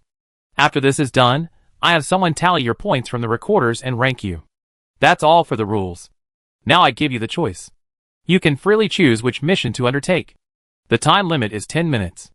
Everyone received a program on their laptops. The program offered 3 options: 9th base, 10th base, and frontline. Of course, frontline. No need to look for them. The enemies are right before our eyes, as are the monsters. Kill as many as you want. Points are earned most easily, Jiang Qifeng said, and was about to click the frontline button. Song Shi grabbed Jiang Qifeng's arm, stopping him. He looked at Tang Yu anxiously and said firmly, "Go to the 9th base." Chapter 310. Why? Jiang Qifeng was puzzled. If we go to the 9th base, those alien beasts will be hiding. We don't have any awakened super brain or psychic types on our team, nor do we have any flying types. We can't even find the alien beasts, let alone earn points. How can we win? Wendelin pondered for a moment. If I remember correctly, Tang Yu, your family lives in the 9th base. Your father and your dog are also there. Yes. Tang Yu lowered her eyes, a subtle tremor in her voice. He's in the inner city. The alien beasts shouldn't be able to get in. Song Shi held her hand tightly. Don't worry. Dad Wan lives near Tomorrow University. The people living upstairs and downstairs are all university students renting houses. They're all psychics. Even if the alien beasts go into the inner city, they'd be trapped. Dad Wang is safe. Tang Yu bit her cheek to stay calm. She was raised by Wang Ding since she was a child. Although they weren't related by blood, they were closer than biological children. Wang Ding did his utmost to give her the best food and the best clothes. Wang Ding simply wanted her to grow up happily. Whether she achieved success or not didn't matter. Awakened people carried a high risk of death, and Wang Ding didn't want her to take that risk. But she had awakened, and her talent was still high. She was interested in everything about psychics. She worked hard to accumulate spiritual power and absorb all knowledge about the fire element. Wang Ding, having previously been pessimistic about awakening, gave her his full support. Wang Ding always went along with her, silently giving everything for her. Wang Ding was the best father in the world. She couldn't let Wang Ding face the alien beast crisis alone. Even if the alien beast couldn't cross the sturdy wall separating the inner and outer cities, she would accompany Wang Ding, even if it meant sharing the same base. Choosing the 9th base, do you have any objections? When Duolin crossed his arms and turned to look at Jiang Qifeng. If Jiang Qifeng had any objections, he wouldn't be suitable for this team and would be kicked out immediately without wasting a month. Jiang Qifeng raised his chin. Just go, what's there to be afraid of? The strong never complain about the environment. Even if I go to the 9th base, I can still get first place. You're right. When Duolin hummed softly, opened the task selection applet on his computer, and on behalf of the entire team, chose 9th base. 1,000 teams were evenly divided into 3 locations. The popular option, frontline, was snapped up in just 3 minutes, leaving only the 9th and 10th bases. At 12 o'clock, dozens of large aircraft landed on the open grounds of the training grounds. Young men and women in full combat uniforms filed onto the aircraft in an orderly manner. The teams were divided into 3 groups, each heading in 3 different directions, based on their respective mission locations. The space gates had already opened in midair, like 3 black holes, swallowing everything. Once all the large aircraft had entered, the black holes vanished.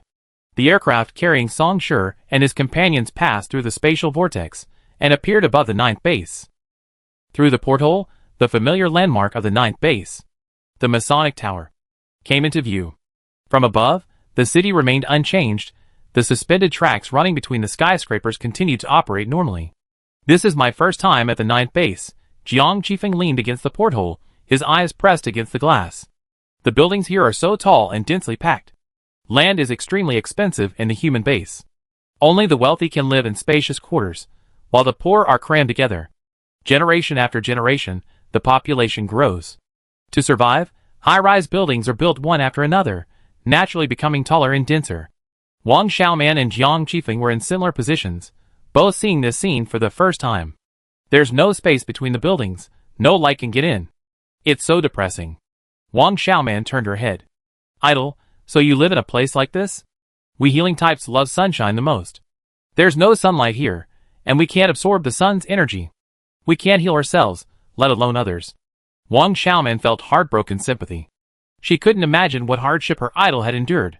Song Shi, who was resting against the wall of the aircraft, glanced out the window. Base 11 is poor, with you people, so it's not this crowded. Wang Xiaoman was thankful. It's better to be poor. Song Shi, This sounded a bit awkward. Look there. Jiang Qifeng suddenly raised his voice and pointed to a spot outside the window. What's wrong? What's wrong? Did you see a strange beast? Wang Xiaoman excitedly leaned over to take a look. Ah! That's the defensive wall. Black smoke. Nearly 50 teams sat in the aircraft, all looking simultaneously toward the front of the aircraft. The cold, silvery white wall, the one that had protected humanity's peace for centuries, had been torn open with a massive, inverted triangular-shaped breach, like a cookie being broken off. Around the breach was a pitch-black mass, the mark of a burn. Black smoke billowed out. Looking closely, the breach was still spreading as if the wall had melted. What could melt a wall? Engineers sent by the federal government, using ladders and protected by teams of Awakened, were repairing the breach. Humanity seemed as insignificant as ants before this towering wall. We're almost at our destination. This is a recorder. Wear it, and don't take it off. Each aircraft is led by an instructor. The instructor in this aircraft was the stern instructor who was nearly tripped by Jiang chiefing that morning. I won't escort you down the aircraft one by one. There's a ladder. Climb down. You be responsible for your respective areas. Remember to keep in touch with me. If you encounter any danger, ask for my help. I do my best to get there. Song Shi received the recorder and clipped it to the left chest of his combat uniform. The uniform itself had a combat recorder, and this recorder was probably for later statistical data. The deputy instructor was a serious man. He hadn't said a word in 4 months of training, but today he was talking non-stop. If you encounter something you can't handle, run away immediately, okay? Don't try to fight head-on. This isn't a game, this is the real world. You only have one life. Be smart. I don't want to bring 50 teams of you here and return with less than you deserve. Got it? Got it. The team inside the aircraft said in unison. The aircraft hatch opened. A strong draft of wind rushed in. The instructor stood by the hatch and shouted over the intercom, Team 1, Frank, exit. Song Shi and the other 5 stood up and filed towards the hatch. Front below them was a square. Song Shi, with his back to the outside, climbed down using the ladder. The wind was strong in the air, and Song Shi's body swayed from side to side with the ladder, but his movements were unaffected. They landed smoothly. Tangyu was next. After all 5 landed, the aircraft took off, heading for the next location. Chapter 311. Flan Square. The largest square in the lower city of the 9th base, a rare expanse of open space amidst the forest of steel buildings, a place where humans can emerge from their shells and breathe deeply. 1 p.m. The square was teeming with people. The loudspeaker announced, the government is repairing and strengthening defenses, and it is expected to be completed within 3 hours. Awakened troops have been stationed at the breach in the city wall. The chance of alien beasts escaping into the city is 0. All citizens, please rest assured. The alien beasts in the city are being actively cleared, and the federal government has dispatched an advance team. All ordinary citizens, please remain calm and avoid going out alone unless it is urgent. Download the Xiecheng app and report any sightings of alien beasts immediately to assist the advance team in their mission. The federal government has the latest news. Frontline troops are eliminating human traitors like Song Yi. Anyone found colluding with Song Yi and others to harm the interests of all citizens of the human base will be sentenced to death. If you notice any unusual behavior among colleagues, friends, or relatives, please report them. Successful reports will receive a reward of 100,000 federal coins. All citizens, please disperse immediately. Do not gather here. Repeat. The loudspeaker kept repeating these words. The ordinary citizens gathered in the square were not appeased. When will the monsters in the city be cleared out? Give us a definite answer. We live in fear every day. My colleague was attacked by a monster on his way to work, and just now, my brother was showering at home when a monster's tentacle emerged from the sewer and strangled him to death. Why is the wall broken? I give you 1/3 of my monthly salary. Have you used it to repair the wall? So many alien beasts have escaped. Why aren't you letting us evacuate Base 9? We need to leave Base 9, or send us to the inner city. When will the advance team arrive? The crowd shouted and protested. The federal staff member responsible for making these announcements was surrounded by a swarm of people. Some people threw empty nutrient solution tubes at him. An armed man stood on either side of the staff member, holding a black and white metal shield with a golden federal emblem inlaid in the center, keeping watch, guarding the surrounding area and preventing anyone from shooting the staff member. The staff member's explanations were exhausting, but he couldn't control the anger of this group of ordinary citizens. Just when he was about to despair, a large military aircraft approaching in the air gave him hope. The aircraft had 5 golden stripes on its gray exterior, the highest-level military aircraft of the Federal Army. The advance team is here, the staff member shouted, pointing at the aircraft in the sky.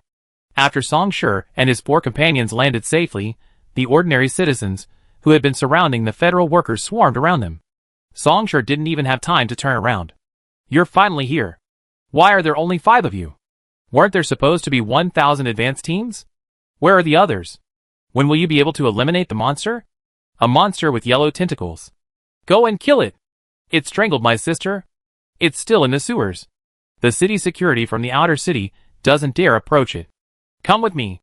Wang Xiaoman patiently answered their questions. Upon hearing the presence of a strange beast, she immediately said, "Where is it? Take us there." As soon as she said this, "No. Help me first.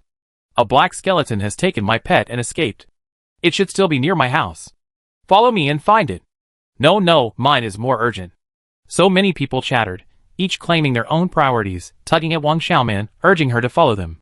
Wang Xiaoman stumbled from the pole, and with reluctance, she unleashed her healing skill Calm, covering the group around her. Calm down. Talk it out. We take it one at a time." Her move had no apparent effect. The people in the front row calmed down, and then the back row, and the back row. Song Shi raised his gun, pointed it upward, and fired a burst of bullets into the air. Bang, bang, bang. The air trembled, and the crowd fell silent. "Report any sightings of strange beasts you find to the app he mentioned." Song Shi pointed his gun at the staff member standing vacantly on the podium. The staff member shuddered and dodged behind a shield. Song Shi had already moved his gun away. The speaker kept playing the staff member's recording, and it happened to be playing the part about the app. Song Shi scanned the anxious faces around him. "We clear them out one by one according to the app. You're just yelling and blocking our way, wasting the lives of your family and friends." Wang Xiaoman added from the side. Compared to Song Shi's cold, unapproachable demeanor, Wang Xiaoman was much gentler and more approachable. "Follow the proper procedures, and don't waste your time here. As for your other questions, we don't know. We're just following orders to clear out the strange beasts." The crowd calmed down a bit.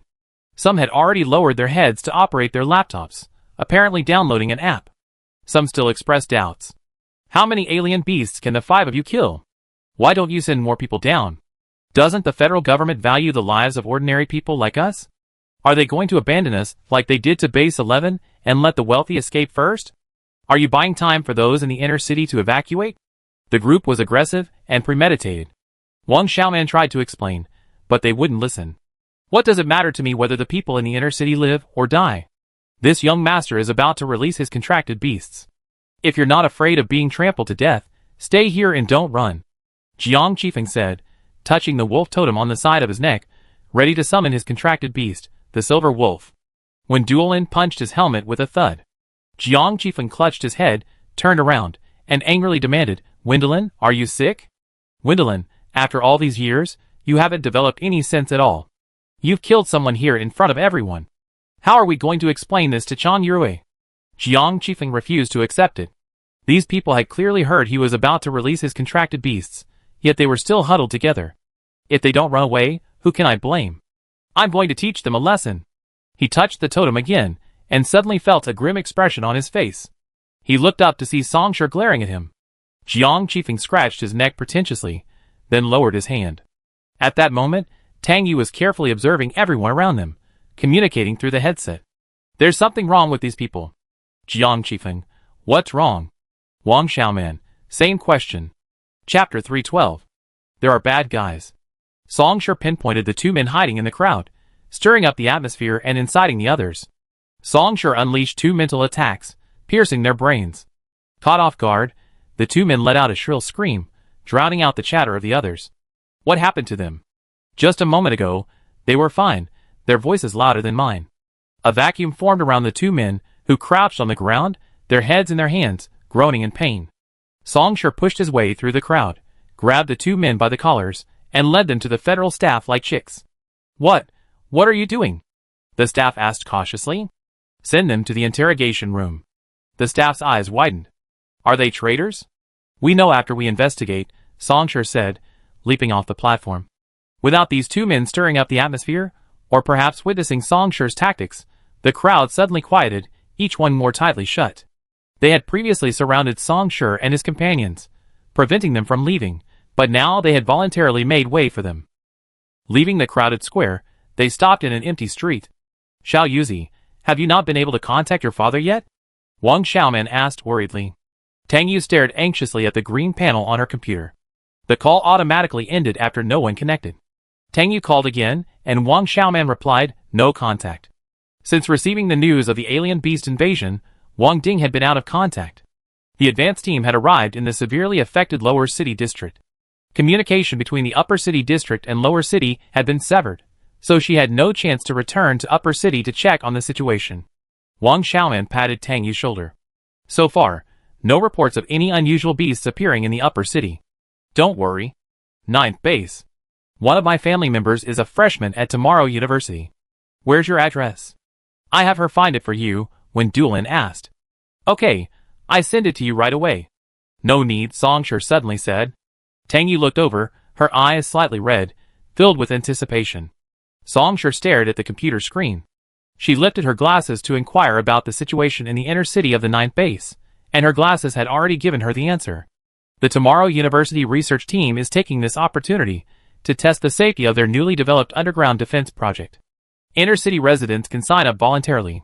Dad Wang's name is on the list. Songsher forwarded the list to Tang Yu. The ID number was listed at the end. Tang Yu immediately clicked on it and confirmed it 3 times. It was Wang Ding. Wen Duolin breathed a sigh of relief. It's an underground defense project, so it's no surprise we can't contact them. There's no signal there, so the optical computer won't work. Tang Yu was instantly both happy and angry. Happy that Wang Ding was safe, but angry that he had participated in the experiment without informing her. Jiang Qifeng glanced left and right. Is there nothing else to do now? Can we get started? First, he wanted first. Songsher turned off the optical computer. Of course. According to the Xiecheng software, there are only 5 alien beast markers in the front area we're responsible for. The closest one is in the department store on South Street, Tang Yu said quickly, transmitting the specific location into the team's shared helmet window. This way. The 4 followed her. Wang Xiaoman was in the center. Songsher and Jiang Qifeng were on the left and right, with Wen Duolin responsible for rear security. During their rush, Jiang Qifeng had to say a few words, calling out to Tang Yu, who was leading the way. You were so worried about your dad just now, yet you even had time to download the app and memorize the location. Jiang Qifeng had assumed that Tang Yu had been busy calling her father repeatedly during that time, and hadn't even remembered the mission. He hadn't expected. This team had come to the right place. Tang Yu didn't reply. The 5 of them sprinted through the streets, and passers-by, without exception, didn't see what had just passed them. The department store was almost there. Those inside who could evacuate had already done so.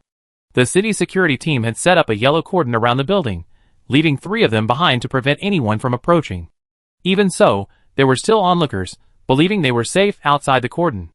Songsher stood at the foot of the department store, looking up, his attention drawn to the black aura emanating from the 4th floor window.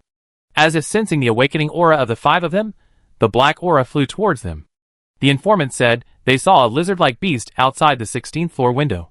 Based on the description, it's probably a South Sea lizardmon, Tang Yu said, also looking up at the exterior wall of the department store's 16th floor. A South Sea lizardmon leaves a trail of transparent mucus wherever it crawls.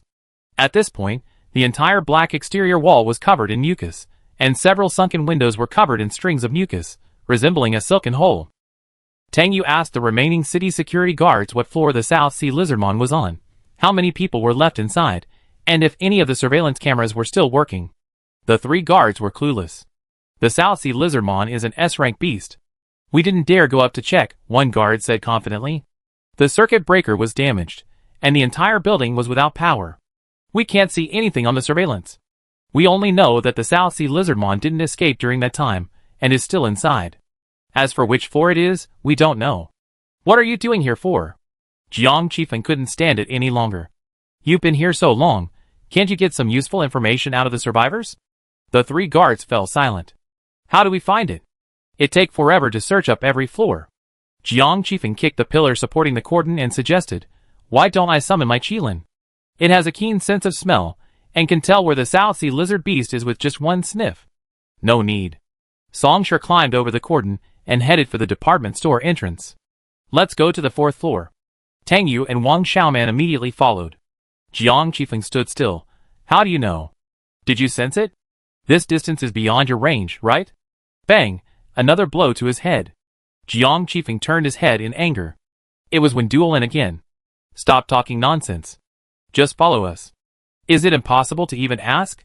Jiang Qifeng felt frustrated and surprised at why the others trusted Song Shi so much. They believed whatever he said, not at all curious about how he knew. He'd been on so many teams before, including Lu Qian's. So many people would question Lu Qian's orders. The others followed Song Shi inside.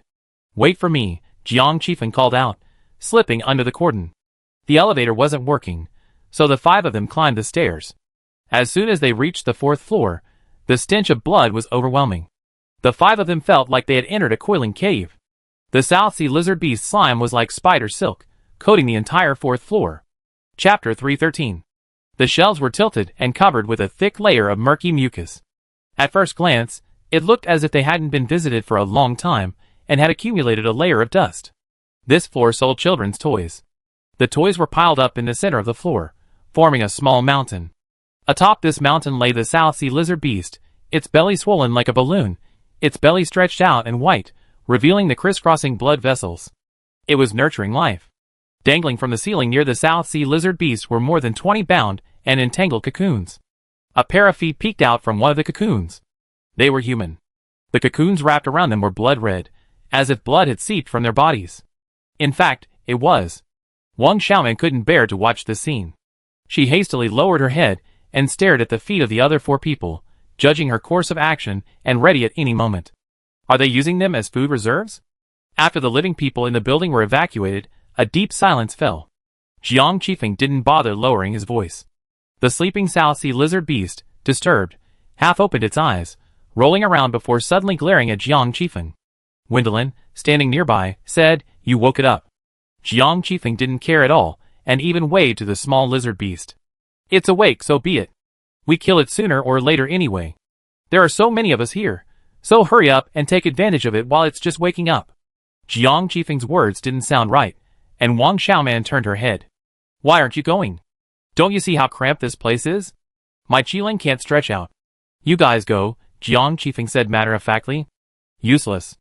Wendelin spat, suddenly drawing his sword and charging towards the awakened South Sea Lizard Beast. "Wait for me." Wang Xiaoman hurried to catch up, holding onto the purification disc. The South Sea Lizardmon flipped over and climbed onto the roof, its toes clawing at the ceiling as it nimbly dodged Wendelin's sword. Its slender, forked tongue darted out, severing a cocoon hanging from the ceiling like steel. The entwined layers of the giant cocoon plummeted down, directly towards Wang Xiaoman. Wang Xiaoman quickly retreated, drawing her sword and striking the cocoon. Healers are weaker than most awakened types, but compared to ordinary people, their reaction speed and physical fitness are much superior. The cocoon fell, causing no additional damage. Wang Xiaoman could handle it alone, while the others focused on the South Sea Lizardmon. The cocoon was chopped off and landed among the pile of toys. The outer layers of silk were severed, revealing the bloody figure within. Wang Xiaoman's fear of the bloody scene instantly vanished. She sheathed her sword, quickly approached the unrecognizable figure, crouched down, and grasped his dangling wrist. The heart stopped beating, the brain lost electrical signals, and the beast was dead. Boom! On the other side, a ball of fiery red, like a torch, slammed into the South Sea Lizardman's forelimbs, sending it reeling back in succession and fleeing to another room. The fire-type flames mixed with the slime from the ceiling, dripping like magma. Tang Yu pursued it relentlessly, drawing the long whip from her waist, the whip dripping with flames, and lashing it at the South Sea Lizardmon. The South Sea Lizardmon moved swiftly, effortlessly dodging all the lashes. The entire ceiling of the floor was covered in deep and shallow charred marks. Outside, onlookers gazed at the trembling 4th floor. Has a fight already begun? Ouch, you see, there's black smoke coming out of the windows. There's a fire element inside. Don't burn the building down. I remember this department store is owned by the Liu family. They don't need a building, so let them burn it down. It's said to be an S-rank South Sea Lizard Beast. I just checked online. It's very fast. I don't know if those 5 kids can kill it. If it gets out, with so many of us here, we should send in some experienced awakened teams. Advanced team, don't judge them by the same standards you judge ordinary people. For awakened, talent is far more important than hard work. Everyone up there is S-rank, maybe even SSS rank. If they can't handle a South Sea Lizard Beast, all of humanity is finished. We might as well just jump into the river and die. As the discussion raged below, the second intact floor-to-ceiling window on the east side of the 4th floor suddenly shattered. With a loud crack, A hideous, terrifying lizard burst forth, its massive head adorned with sharp claws and a swollen belly, as it leaped toward the lower floor. Ah! Run! It's really out! The crowd watching the spectacle erupted in a flurry of screams, tumbling and scrambling, desperate to get out of this place. The moment the South Sea Lizardman leaped forth, a pair of hands emerged from the end of its slender tail. These hands, clasped in black, fingerless combat gloves, grasped the South Sea Lizardman's tail and quickly wrapped them around its wrists to reinforce it, preventing it from escaping. The South Sea Lizardman's leaping body paused in the air for a moment before its abdomen slammed into the wall connecting the third and fourth floors. The immense force of the impact shattered the third-floor French window. Berserk level up progress, plus 1%. The progress meter, which hadn't appeared in 4 months, reappeared before Songsher's eyes, and he suddenly felt his arm surge with strength. He suddenly pulled the South Sea Lizardman up and slammed it to the ground. The South Sea Lizardman's front claws dug into the wall, leaving dozens of scratches. The wall peeled off, falling like snow from the 4th floor. The fleeing crowd calmed down. The South Sea Lizardman has been dragged back. The awakened are not human. They pulled such a large beast back in a flash. As the South Sea Lizardman was thrown back, Tang Yu's long whip wrapped around its head. The South Sea Lizardman struggled mightily, but Song Shi and Tang Yu held it from the front and back, preventing it from turning. It hissed shrilly. Song Shi's palms were filled with spiritual power, which surged from the South Sea Lizardman's tail and into its heart, creating a patient. The cells between the heart's walls, supplying blood, multiplied at a 1,000-fold rate, becoming incredibly thick. In the blink of an eye, they blocked the valves that controlled blood flow, transforming the heart into a solid ball of flesh. Berserk upgrade progress, plus 3%. The South Sea Lizardman closed its eyes, its body twitching. Wendelin, sword in hand, leaped onto the South Sea Lizardman's back, piercing its cervical vertebrae and severing the connection between its brain and body. The South Sea Lizardman was doomed. Song Shi released his grip on its cold tail and took a step back. Tang Yu retracted the whip, wrapping it around his waist. He adjusted the recorder's angle a few times and asked Wang Xiaoman, who had just crossed the shelf, "Are there any survivors?" Wang Xiaoman lowered her eyes and shook her head. "All dead? Go find the next beast. We have no time to lose." Chapter 314. Every second they waste costs a human life. The 5 of them ran downstairs. "How's it going? Did they kill it?" The city security guard pulled up the cordon and came in, trotting over the strewn wall. Tang Yu nodded. "Killed it. Excellent. Stay here," Song Shi instructed. "This South Sea lizard beast is pregnant. Its eggs are valuable for research. A professional team will be here to clean up the scene shortly. Keep no one near." The officer nodded in agreement. The 5 of them moved to their next location, a small, private workshop for robotic arms. A Class A rust-eating beast. Jiang Qifeng released his contracted beast, a silver wolf. Jiang Qifeng stroked the silver wolf's thick, needle-white fur on its hind legs and pointed at the rust-eating beast licking the rusted production equipment. "That little wolf cub, Qilin, go." The moment the silver wolf appeared, the rust-eating beast felt a sense of overwhelming pressure. The hierarchy between alien beasts was even more stringent than that of humans. The rust-eating beast's short, round ears pricked up, half raised, and it froze there, pretending to be dead. The silver wolf charged forward like an arrow, its sharp fangs gripping the rust-eating beast's neck. The rust-eating beast, bitten on the back of its neck, its feigned death futile. It began to struggle desperately, its 6 legs thrashing about. It was useless. My Qilin is an SSS-level exotic beast. A mere A-level creature wouldn't even be enough to fill my Qilin's teeth. As Jiang Qifeng spoke, the silver wolf raised its head and tossed the rust-eating beast into the air. It opened its mouth, and the rust-eating beast landed precisely inside. Crunch. The silver wolf chewed its food gracefully, swallowed it, licked its front paws, and walked back leisurely. It had the same animal green eyes as Jiang Qifeng, but the impression it gave was completely different. Jiang Qifeng's green eyes were relatively clear, revealing a sense of intelligence. The silver wolf's dark green eyes were more like those of an animal, cold and greedy, cloudy and ferocious. This was the first time Song Shi saw the wolf's eyes up close. He was slightly startled. Could Jiang Qifeng control such a ferocious beast? Before Jiang Qifeng, no contracted artist had ever been able to contract an SSS-level exotic beast. And after Jiang Qifeng, no one had done so. Jiang Qifeng's talent in contracting was truly unprecedented. The silver wolf had returned to Jiang Qifeng's side, crouched down, and began to preen its fur, making a rustling sound. Jiang Qifeng stroked its hind legs, praising it generously. Qilin is awesome. The silver wolf's ears twitched, but it ignored him. Let's go to the next place.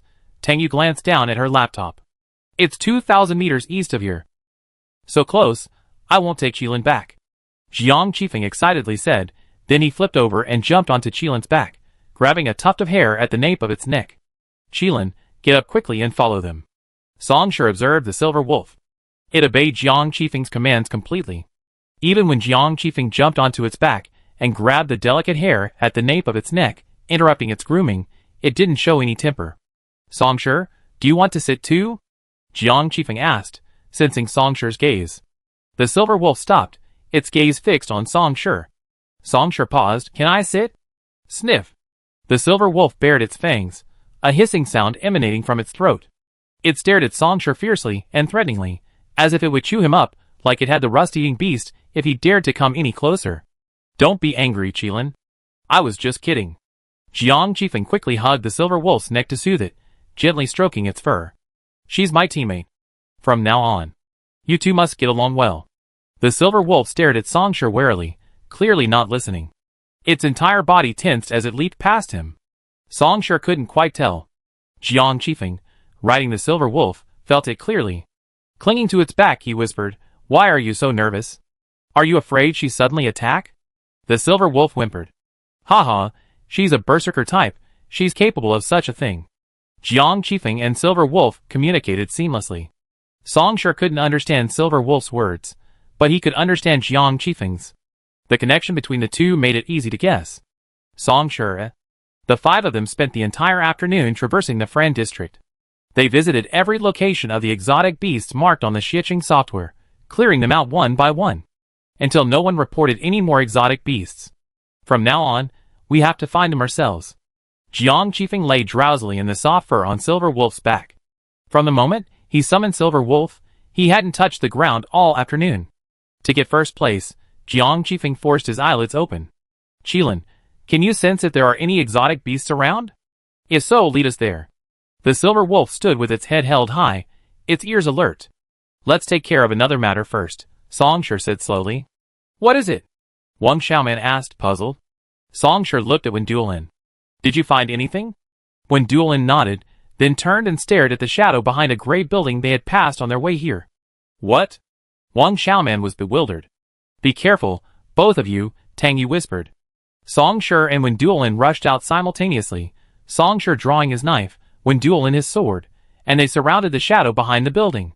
Jiang Qifeng regained consciousness, straightened his body, rubbed his eyes, and asked Tang Yu, what were they doing?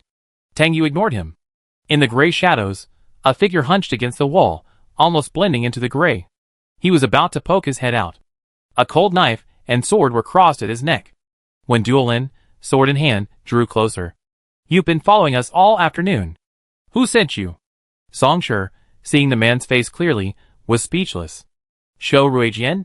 He had followed her like a shadow for a while at Tomorrow University, an S-rank space awakener who was responsible for protecting her safety. Later, he was recalled as ineffective.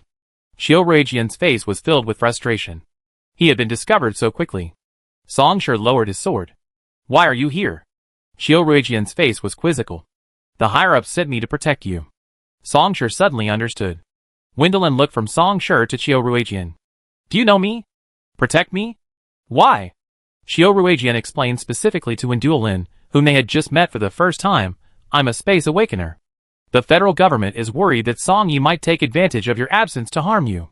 They asked me to accompany your team. If Song Yi has a space awakener who kidnaps you, I can discover it in time. Wendelin suddenly realized. I see. Chapter 315. Besides you, did the Federation send any other space types? Song Shi pressed. Shou Ruijian touched his chilled neck and nodded. Shou Ruijian felt a faint sense of dread. Earlier, Song Shi and Wen Duolin had worked closely together, their sword and blade intertwined to form a sharp pair of scissors forged from the spine of a golden-boned spiral tiger. If Song Shi hadn't recognized Shou Ruijian in time, the two of them would have combined. Shou Ruijian wouldn't even have had a chance to escape by opening the space vortex. Shou Ruijian's cold face was filled with fear. In less than 6 months, Song Shi's strength had already grown to this level. Song Shi was an SS rank berserker type, And this illegitimate daughter of the Wen family with an afro was an SSS-rank berserker type.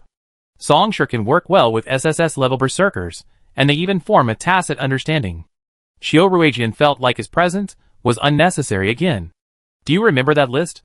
The first 100 on the list all had Space Awakeners accompanying them from the first base. List? When Duolin thought, remembering the voting message he received late at night 4 months ago. The people Song Yi was planning to invite with the third batch of New City Experience cards were those on the list. How many Space Awakeners would that require? When Duolin sighed. I'm sure your space transfer department has been emptied out. Song Yi is truly omnipresent. You are the hope of the Federation. You can't afford to make any mistakes, Xiao Ruijian said, the light computer on his wrist vibrating continuously from the beginning of the conversation. Xiao Ruijian glanced at the name. Wait a moment. Xiao Ruijian turned his back to Songshur and the others and clicked the connect button. Xiao Ruijian, many of our brothers have been discovered. What should we do? These pioneers are too vigilant. Xiao Ruijian said calmly, don't worry. Captain Changyu simply told us not to interfere with their operations or provide them with any assistance. It's best if we're not discovered, but if we are, that's fine. We proceed as usual. The other party breathed a sigh of relief. Oh, that's all right. Xiao Ruijian, those two behind you look familiar. Aren't they Songshur and Wen Duolin from the third system? Aren't you in charge of their team? Xiao Ruijian glanced at the two shadows cast on the ground and feigned composure. It's my responsibility. They discovered me. If there's nothing else, I hang up. Xiao Ruijian quickly ended the call and turned awkwardly. To ensure fairness, you can pretend I'm not here. Continue the game. Xiao Ruijian took a step back, retreating back into the shadows. Tell us immediately if anything happens, Songshur said, and he and Wen Duolin returned to their team. Tang Yu inquired about the situation, and Songshur briefly explained, looking up at the silver wolf's back. Jiang Qifeng, has your silver wolf sensed any strange beasts around? Jiang Qifeng was buried deep in the silver wolf's fur. From Songshur's perspective, he couldn't see Jiang Qifeng's form, only his voice. Yes, it's quite far, possibly out of the Friend District. Do you want to go? Yes, the rules don't restrict us to staying in the Friend District, Songshur said, slinging his sword at his waist. The strange beasts in the Friend District have been cleared. Let's go somewhere else. Jiang Qifeng's head peeked out from the silver-white fur, his upper body propped up. Do you want to find some transportation? It's quite far. Wang Xiaoman wholeheartedly agreed with Jiang Qifeng's proposal, nodding frantically. After an entire afternoon of tossing and turning, her legs were practically broken. Wang Xiaoman looked at Songshur eagerly, blinking. Hurry up, hurry up. Songshur glanced around, searching for a possible means of transportation. It was approaching dusk, the sky darkening, and the neon lights of the shops on both sides quietly lit up. The Federation's nightlife was quite vibrant, and even during this unusual time, the flow of people on the streets remained largely unchanged. Songshur and his 4 companions, dressed in full combat uniforms, stood in the street, closely followed by a massive, alien beast. Pedestrians dared not cross, blocking the intersection, which grew increasingly congested. Jiang Qifeng, put the contracted beast away first, Songshur said, lowering his head to contact Yan Jing. Back at Base 11, Songshur had encountered many gang members during his missions. At this time, they were out and about, expanding their territory. Songshur asked Yan Jing to send him a few nearby gang locations. Jiang Qifeng reluctantly slid off the silver wolf's back. His left hand touched the wolf-shaped totem on the side of its neck, and his right hand made a simple seal. The silver wolf's body weakened and then disappeared, replaced by the totem on Jiang Qifeng's neck that illuminated briefly. Wendelin circled Jiang Qifeng twice, tut-tooting in amazement. When did you become so obedient? Jiang Qifeng pushed Wen Duolin away. I was planning to do this anyway. Stop messing around with me. I'm getting annoyed. Don't you love showing off? The more people there are, the more excited you get. What do you care?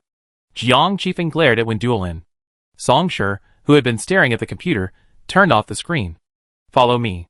Songshur turned sideways and squeezed into the less than 1 meter gap between the buildings, moving like a crab.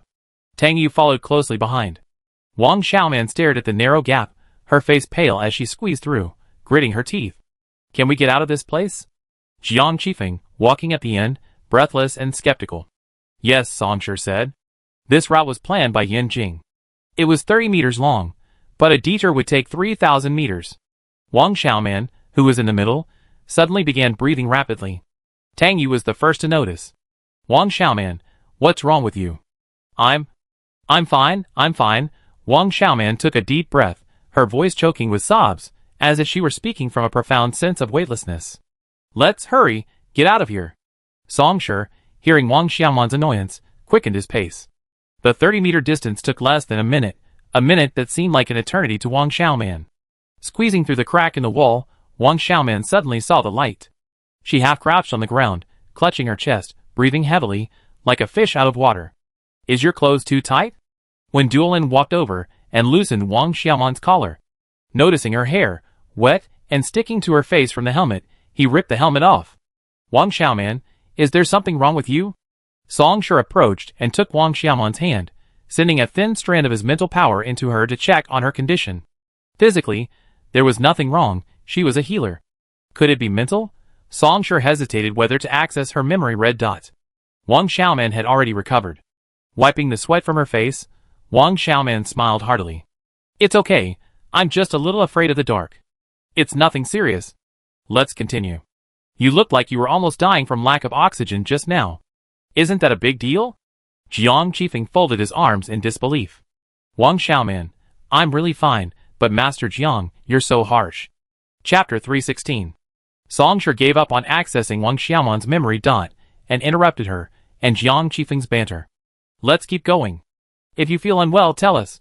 Don't try to be stubborn. Oh, I'm really fine, but... Wang Xiaoman shuffled closer to Song Shi, touching her index fingers together and twirling them in circles, shyly asking, if I really feel unwell, idle, would you be willing to carry me? Song Shi lowered his head to replan his route on his laptop. Without hesitation he said yes. Wang Xiaoman, her head brimming with pink bubbles, cupped Song Shi's right hand against her chest. I can't bear to see my idol suffer for me. Ugh. Jiang Qifeng fanned his nose in disdain. Wang Xiaoman, good-tempered, chose not to argue, choosing to ignore him. Song Shi's new route took a longer detour, but it avoided dark and narrow areas. Arrived at their destination. Two groups of gang members were trading 2 silver boxes. One of the boxes was open, overflowing with cash. Now was the crucial moment for them to exchange money for goods. At Song Shi's command, the 5 men rushed out simultaneously. Before the gang members' horrified gazes, Tang Yu and Wen Duolin charged into the left and right camps, each confiscating weapons from each camp and breaking their wrists, rendering them unable to fight back. Song Shi felt for the motorcycle controls on their bodies, finding 5. Wang Xiaoman stole the silver safe they had been trading in and, using the advanced unlocking tools provided by the advanced team, expertly pried it open. After inspecting the contents, she unhesitatingly called the city security team. Hello, city security? Friend District. Route 163, Section 112. 2 gangs are illegally trading in the crocodile teeth. Hurry up. Jiang Qifeng took the entire box of federal currency.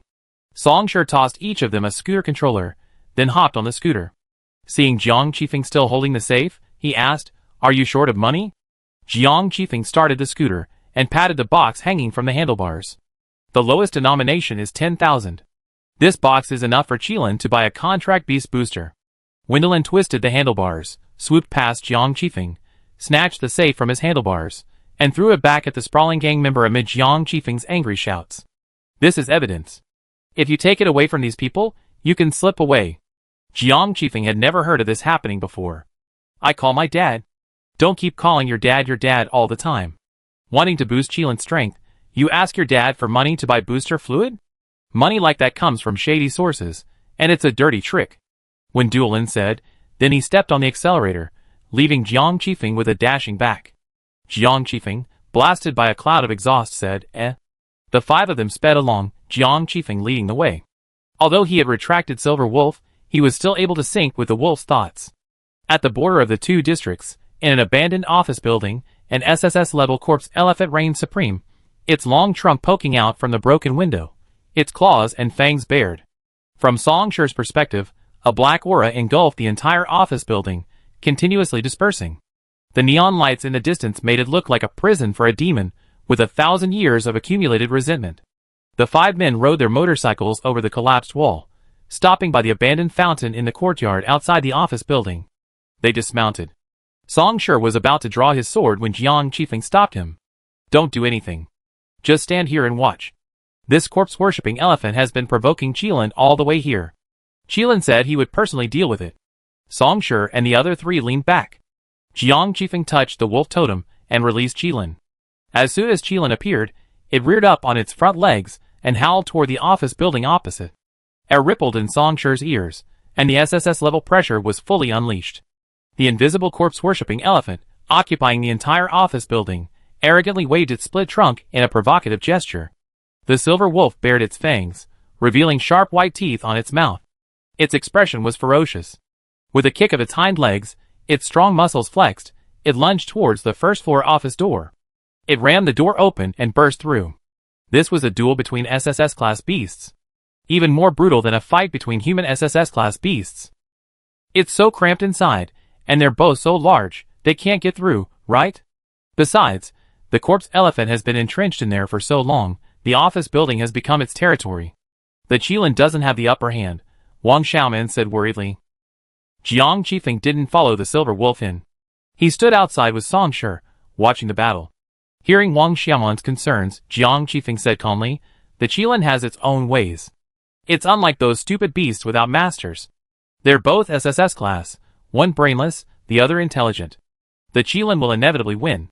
Wang Xiaoman stopped talking. Song Shi remounted his scooter. From time to time, a large hole would appear in the crumbling office building wall, revealing an elephant trunk or a wolf's head. Cracks spread across the wall, one after another, nearly covering the entire surface. It was like two mad bulls trapped in a completely sealed glass tank. Song Shi turned his motorcycle around and said, "Let's all retreat." The five of them rode their motorcycles back out of the courtyard. The next second, the dozen-story office building collapsed. Dust filled the air, engulfing the five of them. Jiang Qifeng subconsciously called out Qilin with concern, but there was no response. Jiang Qifeng grew anxious, pressing his palm against the totem, sensing Qilin's condition. The dust lingered for a long time. Song Shi released his mental power, sensing the exact location of the corpse elephant and the silver wolf. Both sides were faint. If he didn't take advantage of the situation now, when would he? Song Shi rushed into the smoke, heading straight for the corpse elephant lying on the ground. The corpse elephant's neck was bitten by the silver wolf, breaking a layer of skin. The corpse elephant's subcutaneous fat was quite thick, so the silver wolf's bite didn't hit the vital spot. Half of the corpse elephant's dozen trunks were severed by the silver wolf, leaving a bloody mess on the ground, still wriggling. The silver wolf wasn't much better off, with marks of the corpse elephant's trunks entangled in many places, and large patches of fur were bald. Song Shi unsheathed his three-strength weapon. The corpse elephant, sensing danger, struggled to swing its remaining four trunks at Song Shi. The four trunks swung limply, but Song Shi, having experience killing corpse elephants, easily dodged them. He approached its base, and inserted his three-strength weapon into the corpse elephant's most vulnerable spot. The base of its trunk. Berserk upgrade progress, plus 10. Today's Berserk upgrade progress has reached the upper limit, we continue tomorrow. Song Shi's killing of the corpse elephant displeased the slowly waking silver wolf. To it, the corpse-worshipping elephant was its prey. Having its prey slain by a human was a disregard for its existence. In a fit of rage, it lunged forward and bit Song Shi. The silver wolf wasn't Song Shi's contracted beast, so Song Shi certainly wouldn't tolerate it. He swung his sword back, and with a smack, the blade struck the wolf's mouth, knocking its head sideways. Roar! The silver wolf refused to give in and bit again. Smack! Song Shi slashed the wolf's left cheek again. Not much damage, but deeply insulting. The dust gradually cleared. After seeing what had happened, Jiang Qifeng immediately retracted the silver wolf into his totem. Chapter 317. When a contracted beast is injured, its effects will be felt to a certain extent by the contracted master. The Federal Alienation Guide states, if the contracted master dies, the contracted beast with whom they have formed a life and death pact will also perish. While the contracted beast dies, the contracted master will not be in danger of death, but their brain will be irreversibly damaged, significantly reducing their talents. Most contracted masters will subsequently lose the ability to contract their contracted beasts. A few with less serious injuries can still contract beasts, but only at C or D level. The silver wolf was injured, and Jiang Qifeng wasn't in good condition. Its ears drooped limply. Rubbing his stomach, he squatted on the ground. I'm so hungry. I need to eat. I'm out of nutrient solution. Does anyone have any more? The corpse-worshipping elephant was dead, but its trunk, bitten off by the silver wolf, was still active, twitching on the ground. Song Shi kicked one of the trunks, and it slid along the ground in front of Jiang Qifeng, covered in dust and twitching like a live fish. Song Shi walked over and looked at Jiang Qifeng. Let your contracted beast out, and let it eat. Jiang Qifeng smelled the fishy smell, covered his mouth, and retched, turning his head to the side. The flesh of the corpse elephant is sour and smelly. Qilin doesn't like it. Song Shi kicked the trunk away again. Tang Yu grabbed a handful of nutrient solution from her bag and handed it to Jiang Qifeng, stating the truth. Your contracted beast is a bit picky about its food. Jiang Qifeng hurriedly took it, not bothering to speak. He broke the caps of all the nutrient solution bottles and poured them into his mouth simultaneously. After drinking it in 3 gulps, Jiang Qifeng felt better. He casually threw down the empty nutrient solution bottle, wiped his mouth, slowly stood up, and stretched his arms and legs. Qilin is the wolf king of the Sakele Snow Mountain. It likes to drink the mountain's icy water and eat the snow-capped camels born and raised there. It's been unfair to it since it followed me, and I can't live the same life as before. I can't force it to eat something it doesn't like. Jiang Qifeng gently stroked the totem on his neck. Let it be picky about food. We share the same stomach. If it's hungry, I can eat more, and it worked just as well. Song Shi was surprised by the way Jiang Qifeng and Silver Wolf interacted. Not master and servant. More like family. Late at night, the 5 of them found a hotel nearby. They stayed together for the night before their mission. The next day, at 6 o'clock, they set out again early. Tang Yu reported the progress of the monster removal in the Fran district to the accompanying instructor. The instructor allowed them to go elsewhere. Jiang Qifeng sat on the edge of the rooftop, resting his chin on his hand. We definitely won't get enough points to take first place in this competition. After finishing off a mutant rat, Song Shi pulled off his helmet and exhaled. Standing on the edge of the 50th floor rooftop, the wind blew up from below, causing Song Shi's loose hair to flutter. In the distance, the walls of the 9th base stood majestically. The city wall had been repaired. The previously broken inverted triangle had been filled with new material, its pure white color a stark contrast to the charred black of the old wall. After upgrading to SS healing system, Song Shi's perception of the alien beast's black energy became even stronger.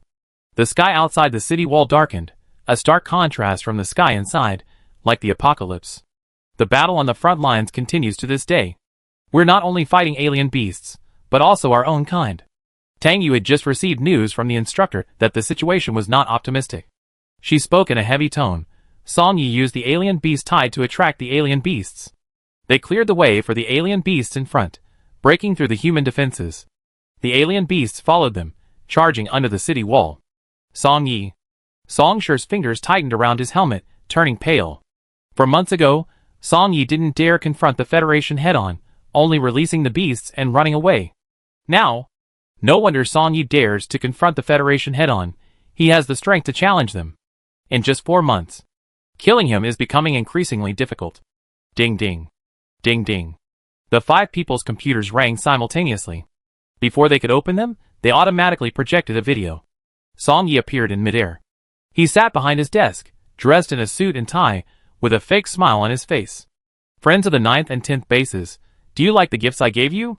Him again.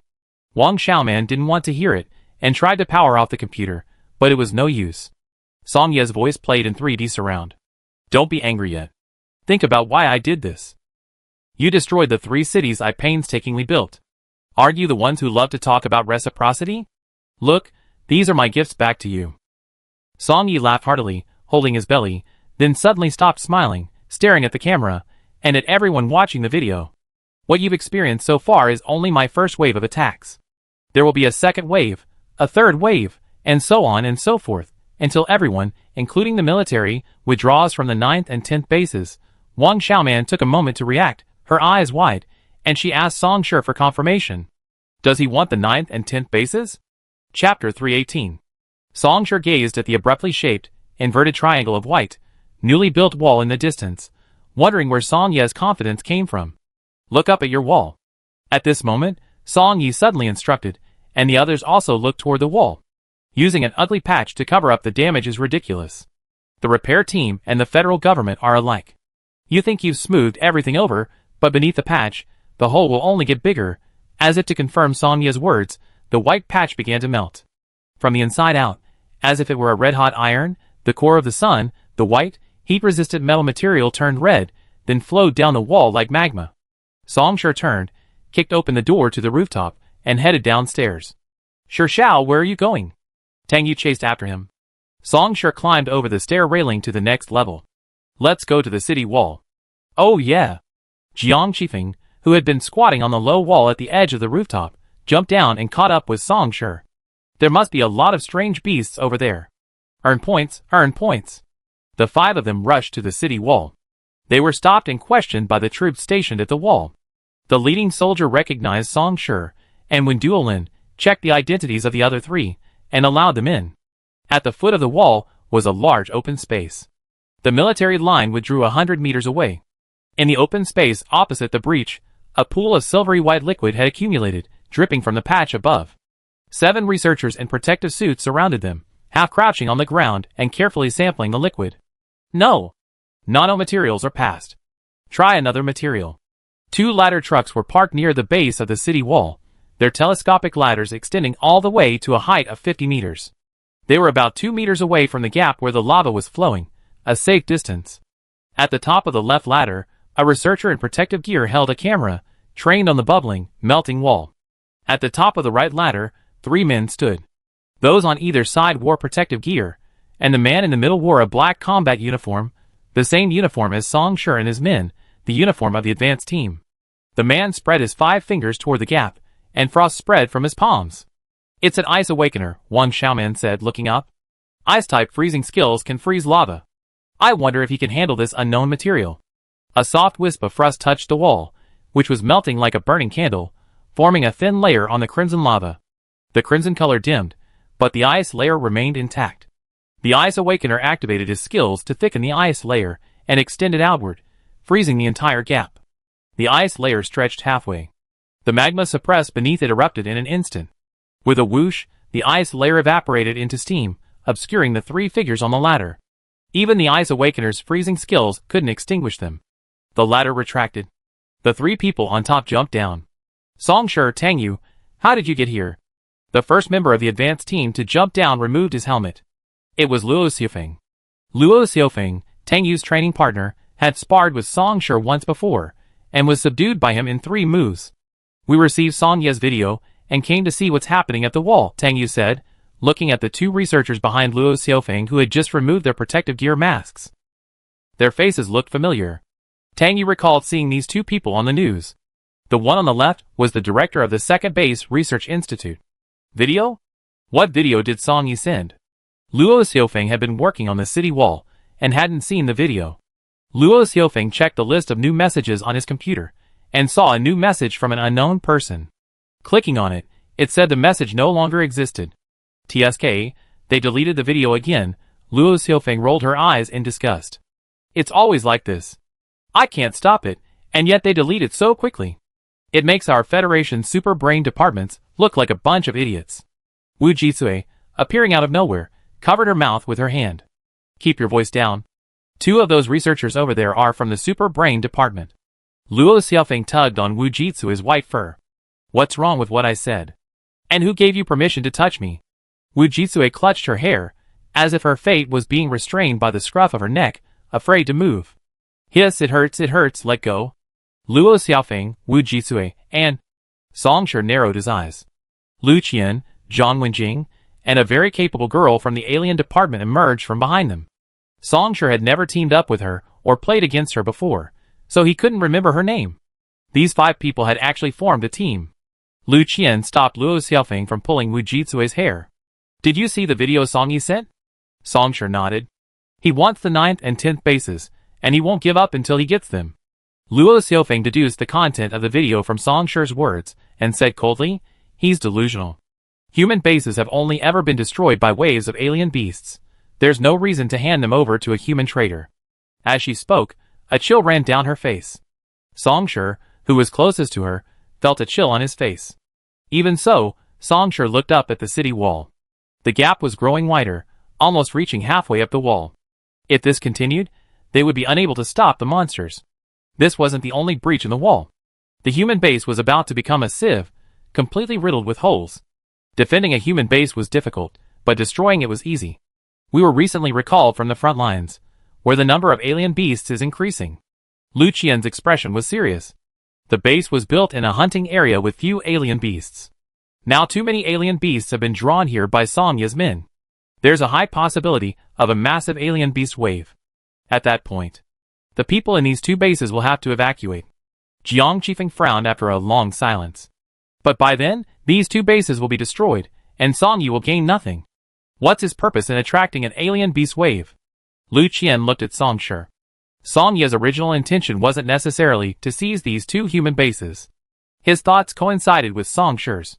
Song Ye's actions were simply a provocation to the federal government, revenge for the federal government's destruction of his 3 new cities.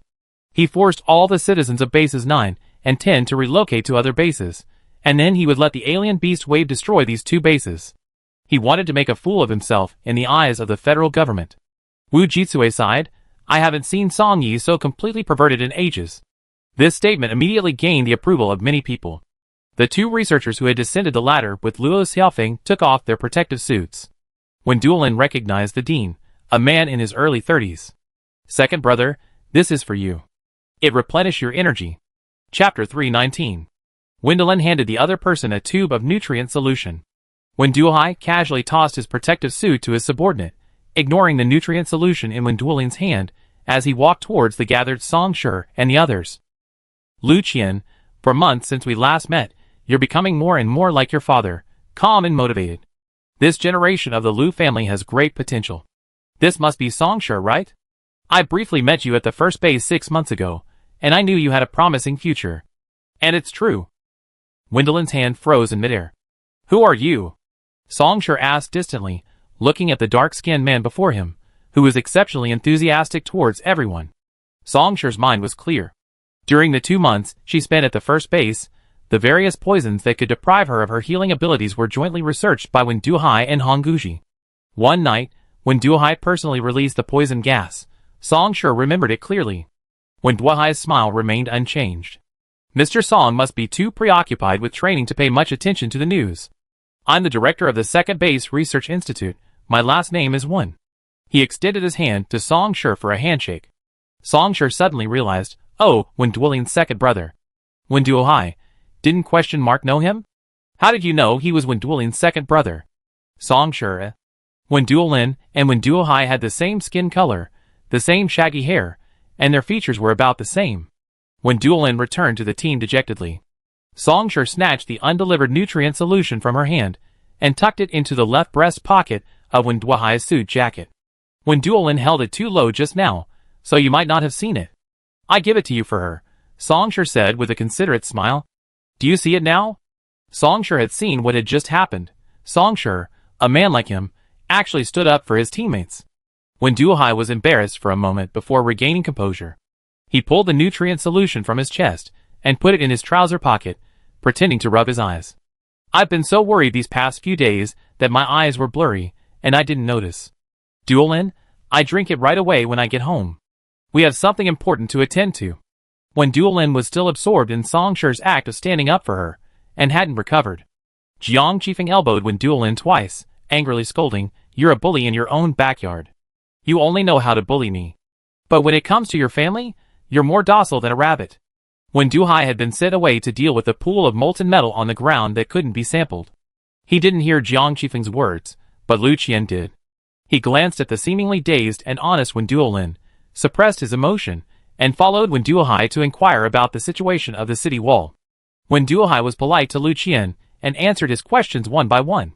After Wen Duohai left, Wen Duolin turned around and said, you're just a fool, you need everything for you. What do you know?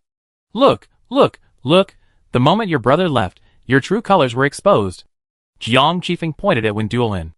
Wen Duolin grabbed Jiang Qifeng by the collar, his eyes fierce, and lowered his voice. If you don't want to die, shut up. Don't think I let you go just because we're on the same team. I send you and your wolf to hell together. Faced with the full force of Wen Duolin, Jiang Qifeng was instantly stunned. He pursed his lips, dared not speak, and glanced around. Where's Song Shi? Where's Tang Yu? Come and see Wen Duolin's true face. Come on, at this moment. Tang Yu approached the molten metal. The smell of chemicals was a bit pungent. She stared at it for a moment. During the pause between Lu Qian and Wen Duohai's conversation, she half-crouched, condensing an orange flame in her palm, burning the molten metal. The moment they touched, Tang Yu felt the scorching heat of her palm. The heat within the metal was actually being transmitted to her through her flame. Tang Yu quickly extinguished the flame in her palm and took a step back. The palm of her hand flushed crimson, and 2 seconds later, blisters formed. As a fire type, Tang Yu felt the sensation of burn for the first time. Novelty. Song sure hadn't known when he stood behind Tang Yu. As Tang Yu immersed herself in the burning sensation, Song sure held her good hand. In 5 seconds, the blister withered. In 10, the skin on her palm shed, and in 15, new skin grew, restoring her to her original state. Tang Yu clenched her fist, opened it, and clenched it again. Xiao Shi, your abilities are truly growing stronger. As for Wang Xiaoman, she was squatting on the ground eating her researcher's lunch. Jiang Qifeng hugged his pitiful self. He'd been bullied, and no one cared. When Duolin let go of Jiang Qifeng and slipped between Song Shi and Tang Yu, listening to Wen Duohai's description of the city wall, Jiang Qifeng crouched beside Wang Xiaoman with a bitter expression. Where's the lunchbox? Find me one. Wang Xiaoman looked up from her vegetable salad, chopping her chopsticks. Go get that insulated box over there. The damage on the wall was caused by a bomb. At the time, the wall was just blackened, not destroyed. At first, believing it was just an ordinary bomb, the guards ignored it and called in the cleaning team. As the cleaning team prepared to move up, the wall began to melt, from the top all the way down to a third of the way down. The first team to arrive at the wall repair team believed it was a corrosive weapon. After flushing it with water, they covered it with a temporary shell and poured a special neutralizing fluid between the shell and the wall. This neutralizing fluid can neutralize any corrosive liquid. It lasted 2 hours before starting to burn from the inside out. The wall maintenance department, realizing something was amiss, repeated the process and notified the research institute. When Duohai then arrived. Unfortunately, after trying numerous methods, none worked. At this point, I believe the most likely scenario is that this bomb was derived from some exotic beast, when Duohai said. Song Yi knows far more about the outside world than we do.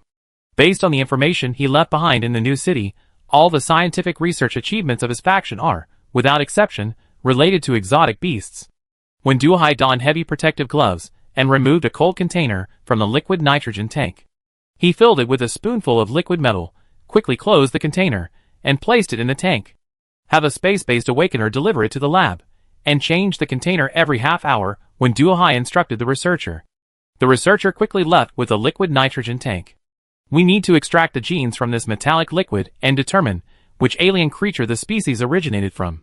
Then, based on that alien species, we can identify its natural enemies.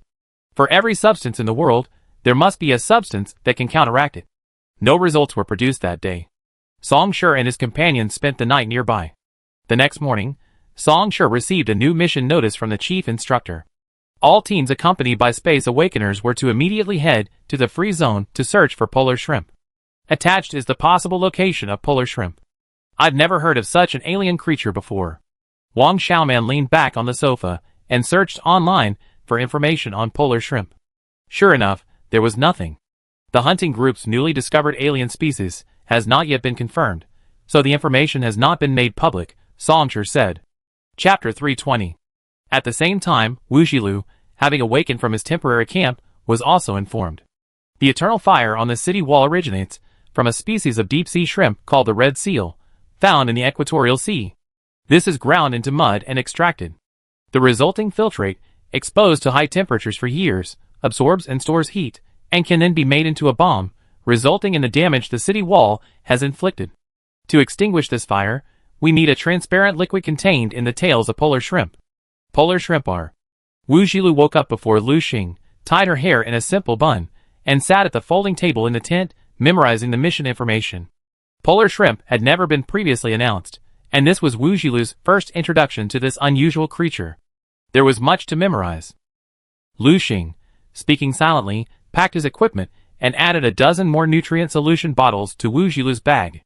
There were 34 teams accompanied by space-based awakeners. Each team was allocated a quota of 10,000 polar shrimp. The liquid from crushing 340,000 polar shrimp was barely enough to clean the damaged walls of both bases. It's been a while since I've heard the term 10,000 used to describe the number of alien beasts, Wang Xiaoman lamented as she stuffed nutrient solution into her equipment bag. It's rare to find alien beasts like polar shrimp, that haven't changed in size after their transformation. If only there were more alien beasts of this size in the world. Oh no, no alien beasts would be best. Jiang Qifeng rested his chin on his hand. I don't know which is more delicious, these shrimp or farmed shrimp. A spatial portal suddenly opened in the living room. Songshur glanced at it, then lowered his head to send a message to Yin Jing. Qiu Ruijian had contacted the 5 people in advance to come at this time, but they were all busy with their own things and didn't pay attention. Qiu Ruijian emerged from inside, carrying 5 mesh fishing rods, wearing the same combat uniform as Songshur and the others. Qiu Ruijian was older than anyone else here, a graduate of the 230th class of Tomorrow University, and much more composed. One for each of you. When you see a polar shrimp, press the red button. All living things within 1 meter will be detected, and the grappling hooks here will automatically capture them. Qiu Ruijian returned to the first base early in the morning to retrieve his tools, learn how to use them, and explain them in detail to the 5 people. The fishing rods were developed overnight by the hunting group and the research institute. They automatically extract the liquid from the tails of polar shrimp. Your sole responsibility is to find the polar shrimp. You don't need to worry about anything else. Qiu Ruijian distributed the rods to each person. He didn't. Qiu Ruijian was responsible for the group's safety, and his full attention was focused on the surrounding environment. The 5 of them fiddled with the rods for 3 minutes, familiarizing themselves with their use. Qiu Ruijian formed hand seals, and a blue vortex expanded. Songshur led the way in, confirming safety. Tang Yu was second. If Songshur encountered danger, Tang Yu would be his helper. Qiu Ruijian entered third. He needed to further verify the safety of the environment on the other side of the spatial portal. Jiang Qifeng, Wang Xiaoman, and finally Wen Duolin. As soon as they entered the spatial portal, a damp sensation overwhelmed them, like entering a sauna. The air was extremely humid, thick with mist, and visibility was less than 10 meters. Songshur fanned the thick fog in front of him, staring wide-eyed ahead. He could vaguely discern a giant black creature nestling there, motionless. Songshur immediately extended his mental power to investigate. The creature was lifeless, deader than dead. Confirmed safe. Songshur's voice emanated through the filter on the bottom right corner of his helmet. 5 people emerged from the spatial portal one after another. The formation shifted, with Songshur leading the way, Tang Yu, Jiang Qifeng, and Wen Duolin on the left, right, and back, respectively, surrounding Qiu Ruijian and Wang Xiaoman in the center. With his healing ability enhanced, Songshur's psychic sensing range expanded further, now capable of sensing living creatures within a 100-meter radius. Songshur closed his eyes. Countless reptiles fluttered beneath his feet. The combat uniforms were completely encapsulated, preventing insects from entering. Even highly venomous insects were ineffective without human contact. Rodents hid in the bushes, gnawing at tree roots. They were the size of a fist, their psychic power was very weak, and they were not fully mutated. Not all creatures outside the base had mutated. Some had maintained their morphology and functions, but their psychic power was unstable, indicating a certain tendency to mutate. Researchers call this type of mutation an incomplete mutation. Songshur ignored these incompletely mutated creatures, and continued to lead the way. Songshur, with his psychic power, was currently the team's eyes. Polar shrimp typically inhabit deep lakes over 20 meters deep. Their primary food source is a plant called water-deep fire grass. Tang Yu followed behind Songshur on the left, holding a hygrometer. The reading soared, approaching 100%. Tang Yu tucked the hygrometer back into the side of her backpack. This grass can only efficiently produce nutrients at a humidity level above 90%. Dryness will cause it to lose water and die. Spending too long underwater will cause it to swell and crack. Because they lack cell walls. Jiang Qifeng's voice echoed from the right. This grass has a hard time keeping alive. Tang Yu stared at the grass by the roadside, unfazed by Jiang Qifeng's interruption. They congregate in areas with high humidity. This is a good place for them to thrive. Pay attention to the roadside. Tang Yu had sent everyone a picture of the water-scarce grass before the operation. Within 2 minutes, Jiang Qifeng excitedly uprooted a fern identical to the one in the picture and showed it to Tang Yu. This young master found it first. Tang Yu glanced at it before looking away. It's not this kind. It doesn't have so many roots. Jiang Qifeng threw it away in frustration. The 6 of them continued forward, passing a small lake about 20 meters in diameter. Songshur paused to sense something below, but wasn't sure if it was a polar shrimp. Should we go down and take a look? Tang Yu circled around and shook her head. There's no food. Polar shrimp don't gather here. Submerging into the lake and then coming back up would be a waste of time, not to mention the dangers. The group continued in this direction. Wang Xiaoman looked around and scratched her head. It's strange. Why aren't there any exotic animals here? We already been walking for an hour. Is this really a free zone? Isn't it said there are many exotic beasts in the free zone? The 6 of them stopped in their tracks simultaneously, as if they had fallen into a bottomless abyss, the uneasiness of not being able to reach the ground lingering in their hearts. Jiang Qifeng touched the silver wolf totem on his neck, seeking a sense of security. Based on the nature of exotic beasts, there must be something terrifying here. They dare not come. Wang Xiaoman was frightened by Jiang Qifeng's words. She shrank her neck and cautiously looked around. There was nothing but fog. She asked timidly, Sister Shi, did you feel anything? Song Shi said in a deep voice, no. Why scare yourself? When Duolin, who was in charge of rear security, couldn't bear it any longer. Even if there are exotic beasts, we can just fight them. If we can't defeat them, we can just run away. With so many of us, how can we really be eaten? Maybe the air is poisonous, maybe the water is poisonous, Tang Yu continued. What the exotic beasts fear may not be what we fear. Qiu Ruijian, ready to form a seal and escape, silently grasped his gun again. The 6 of them regrouped. More careful. Another hour passed.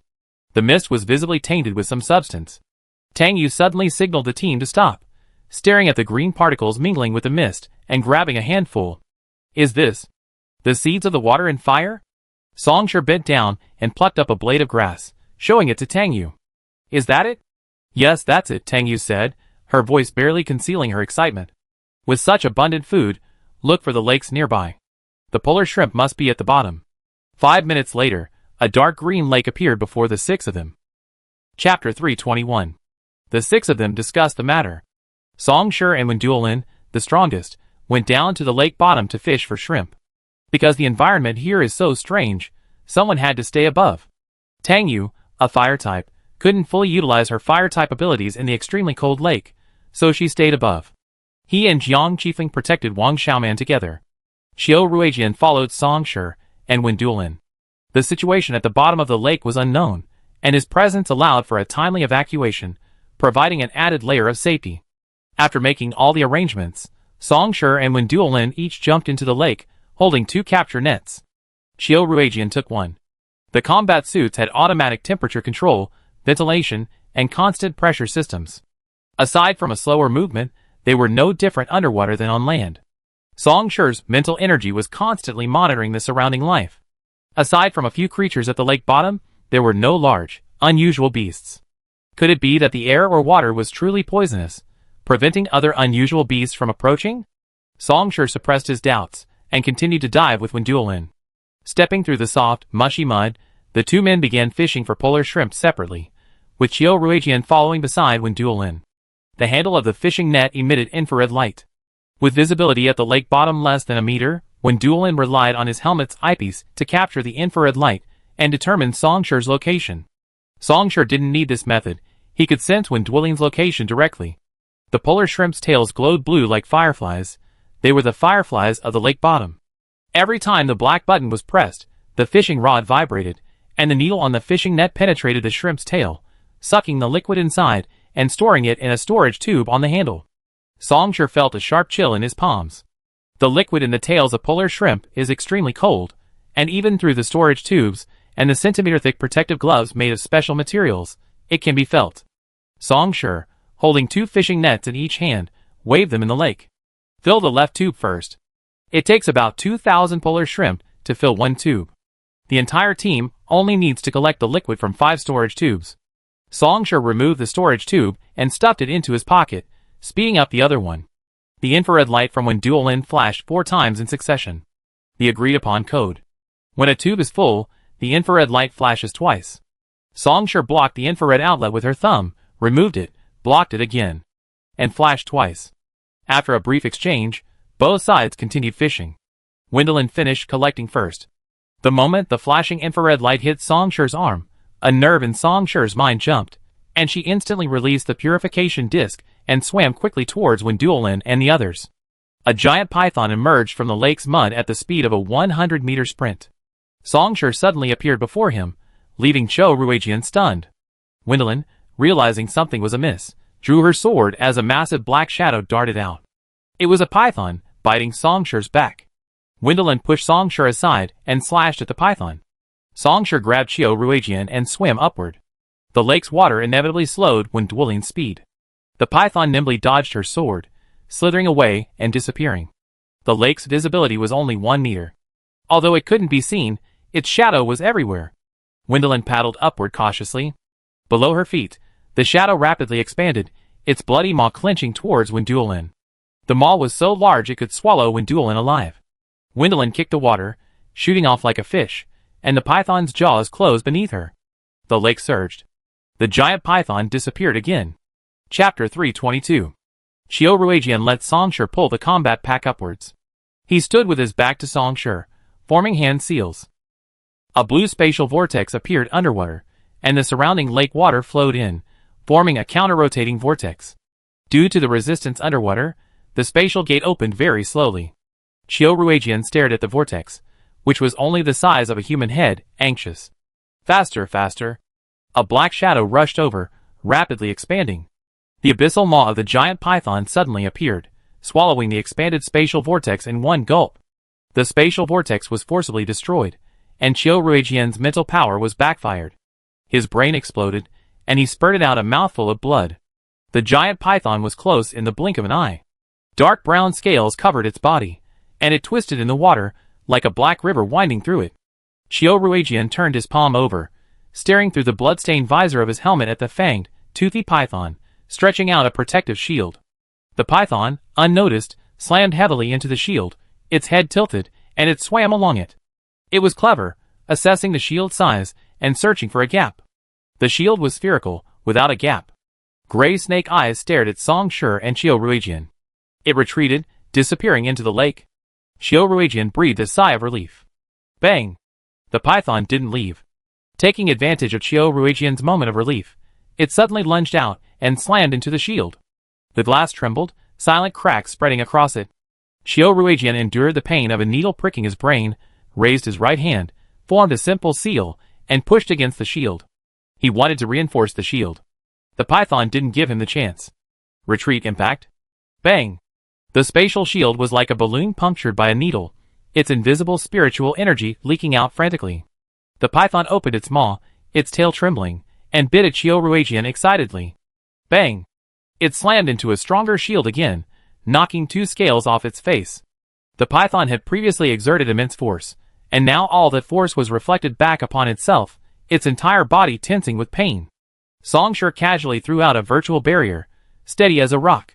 Qiu Ruijian, having escaped the python's jaws, was still a bit shaken. Songshur pulled him back.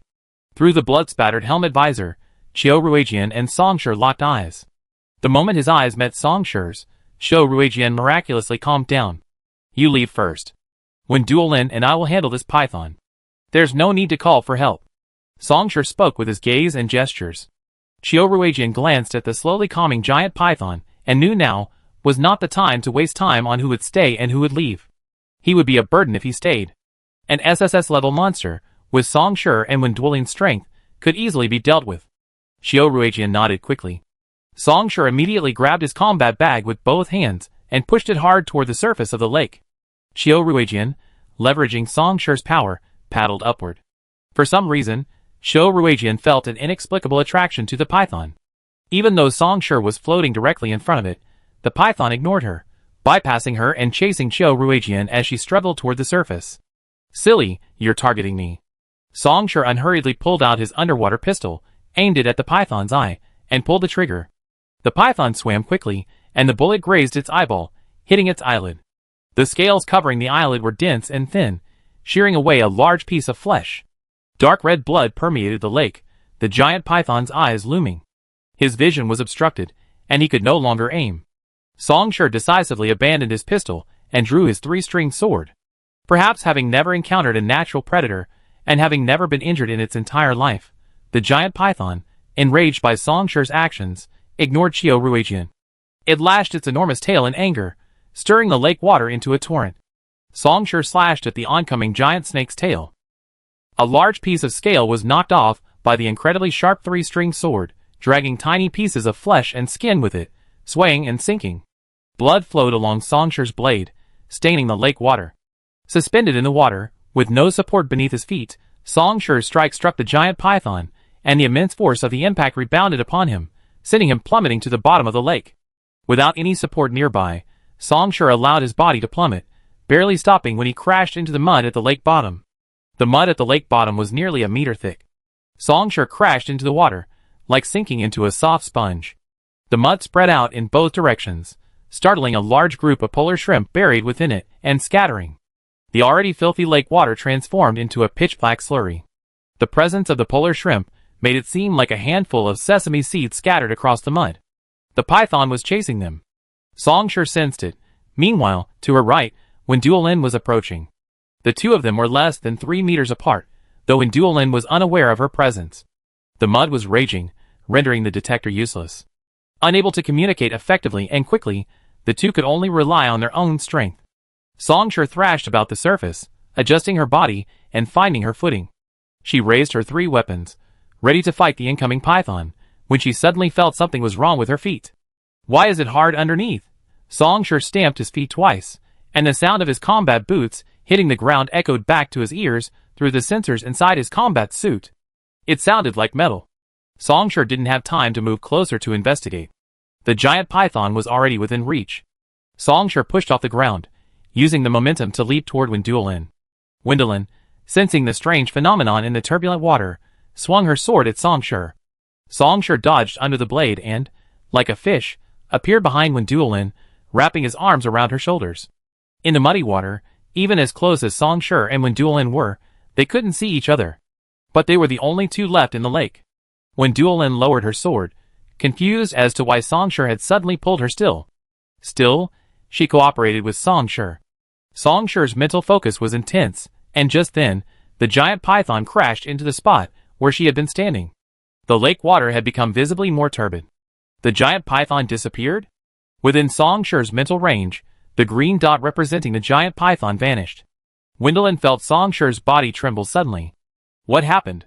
Wenduolin became unusually nervous, gripping the hilt of his sword. Something uncontrollable must have happened, otherwise Song Shi wouldn't have reacted so violently. But the more nervous he became, the more excited Wenduolin became. His heartbeat quickened, and his senses sharpened. The water was shifting.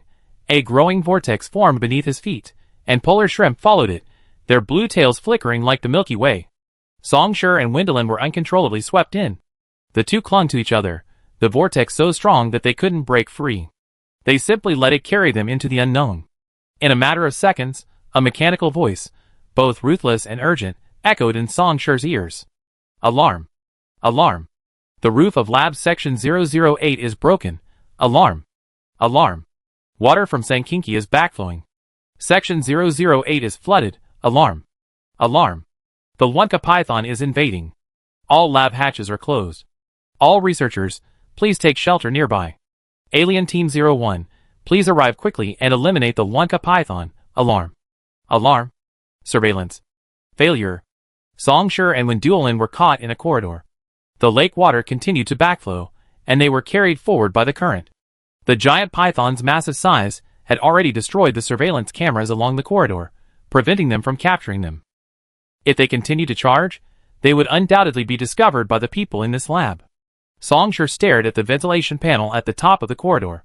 The moment he passed by, he jumped out of the water, grasped the gap between the panels with one hand, and formed a virtual knife in his right hand.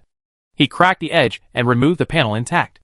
Without a foothold, Song Shi and the ventilation plate fell back into the water, propelled forward by the current. Wenduolin rushed up from behind Song Shi. She grabbed Song Shi's combat pack with one hand and, with her other, clung to the ventilation duct, pulling him back. Song Shi wrapped his arms around her waist. The duct was perpendicular to the ground.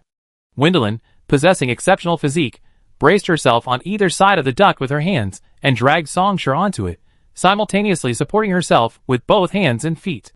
Song Shi, tall enough to reach the duct, released Wenduolin's grip, squatted down with his feet against the duct, and reinstalled the ventilation plate exactly as it had been.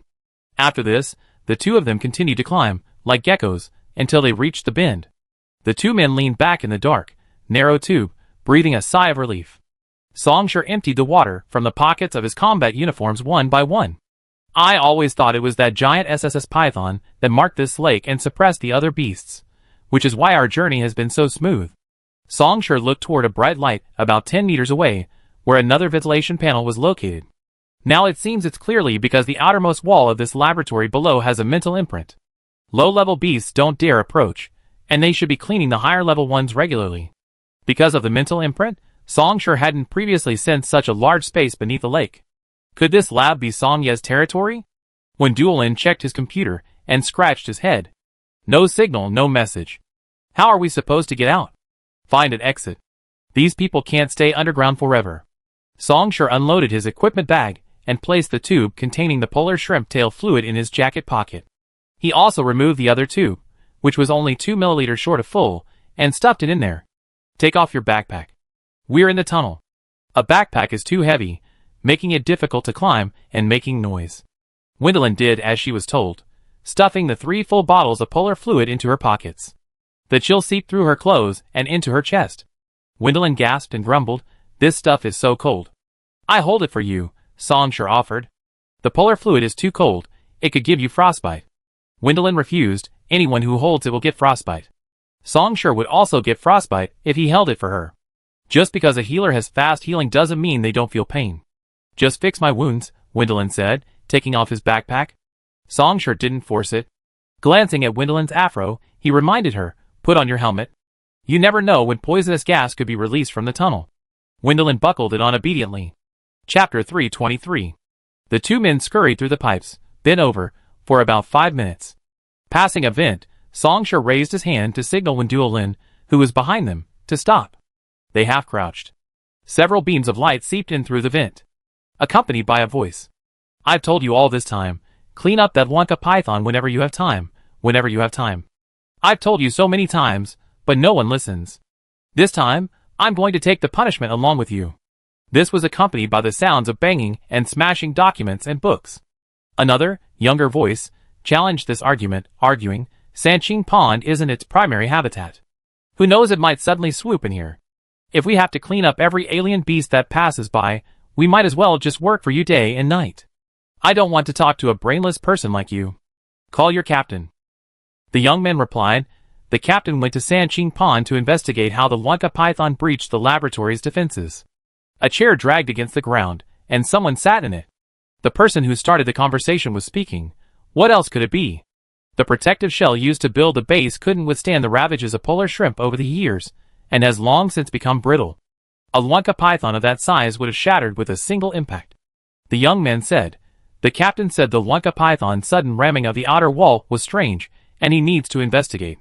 It's good to investigate. Those guys in the maintenance department are complete losers. We warned them long ago to repair the outer wall and repaint it, but they insisted they could hold on. Now, the water has flooded 2 floors. The damage is massive. The young man asked expectantly, "So, can we put all the blame on them this time?" "You're dreaming." The young man said, "You're such a useless minister." The minister took a deep breath to steady himself. His gruff voice could be heard by Song Sure, and when Duolin in the pipes. This so-called minister was furious, simmering with rage. "I discuss these matters with your captain when he returns. First, report the current situation." The young man said, "Teams 01 and 03 are still battling the Wonka python.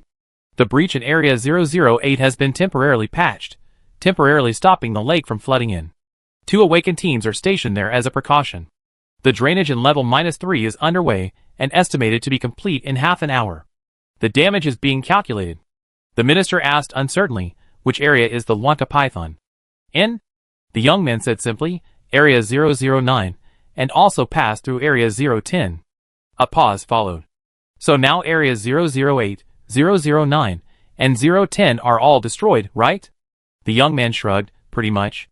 The surveillance cameras are down, and the labs have suffered varying degrees of damage."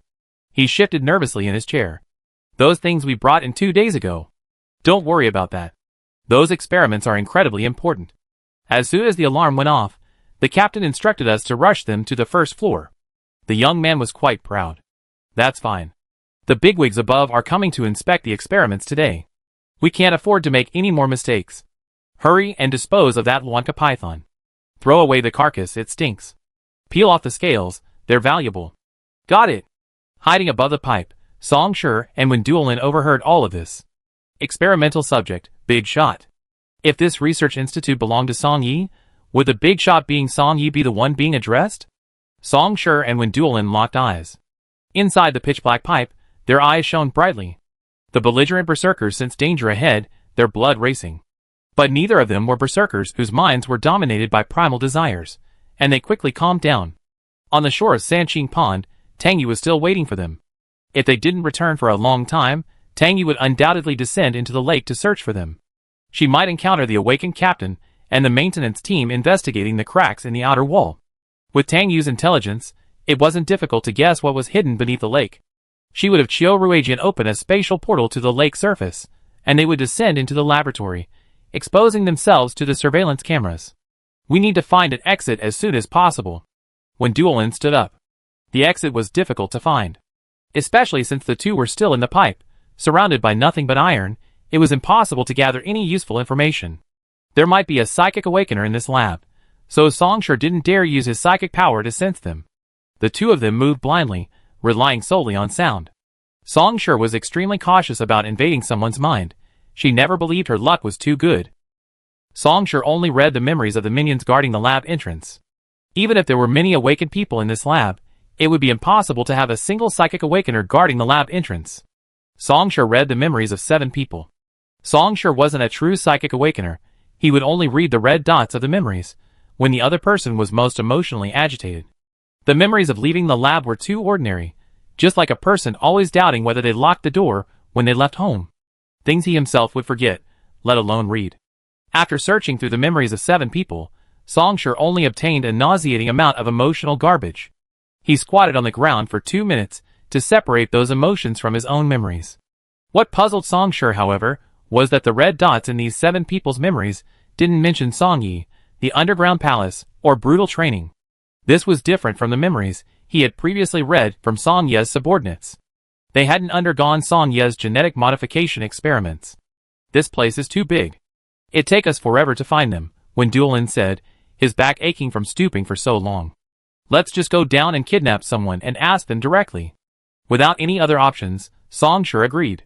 The lab was full of surveillance cameras, leaving no blind spots. The only place without surveillance was the bathroom. Song Shi and Wen Duolin propped themselves up on either side of the pipe, peering through the gaps in the vents, waiting for their prey to enter. The door opened slightly. A tall, monolithic man removed the machine gun from his shoulder and walked inside. Song Shi had already removed the nails from the edge of the vent, leaving it completely loose. Seizing his opportunity, Wen Duolin lifted the vent and leaped down. The man, looking in the mirror, saw a figure suddenly descend from the ceiling behind him. He shuddered and scrambled for the nearby machine gun. Wendelin rushed toward him, pinning his hand holding the gun. With a twist of his wrist, he dislocated it. With his other hand, he covered the man's mouth to prevent him from screaming.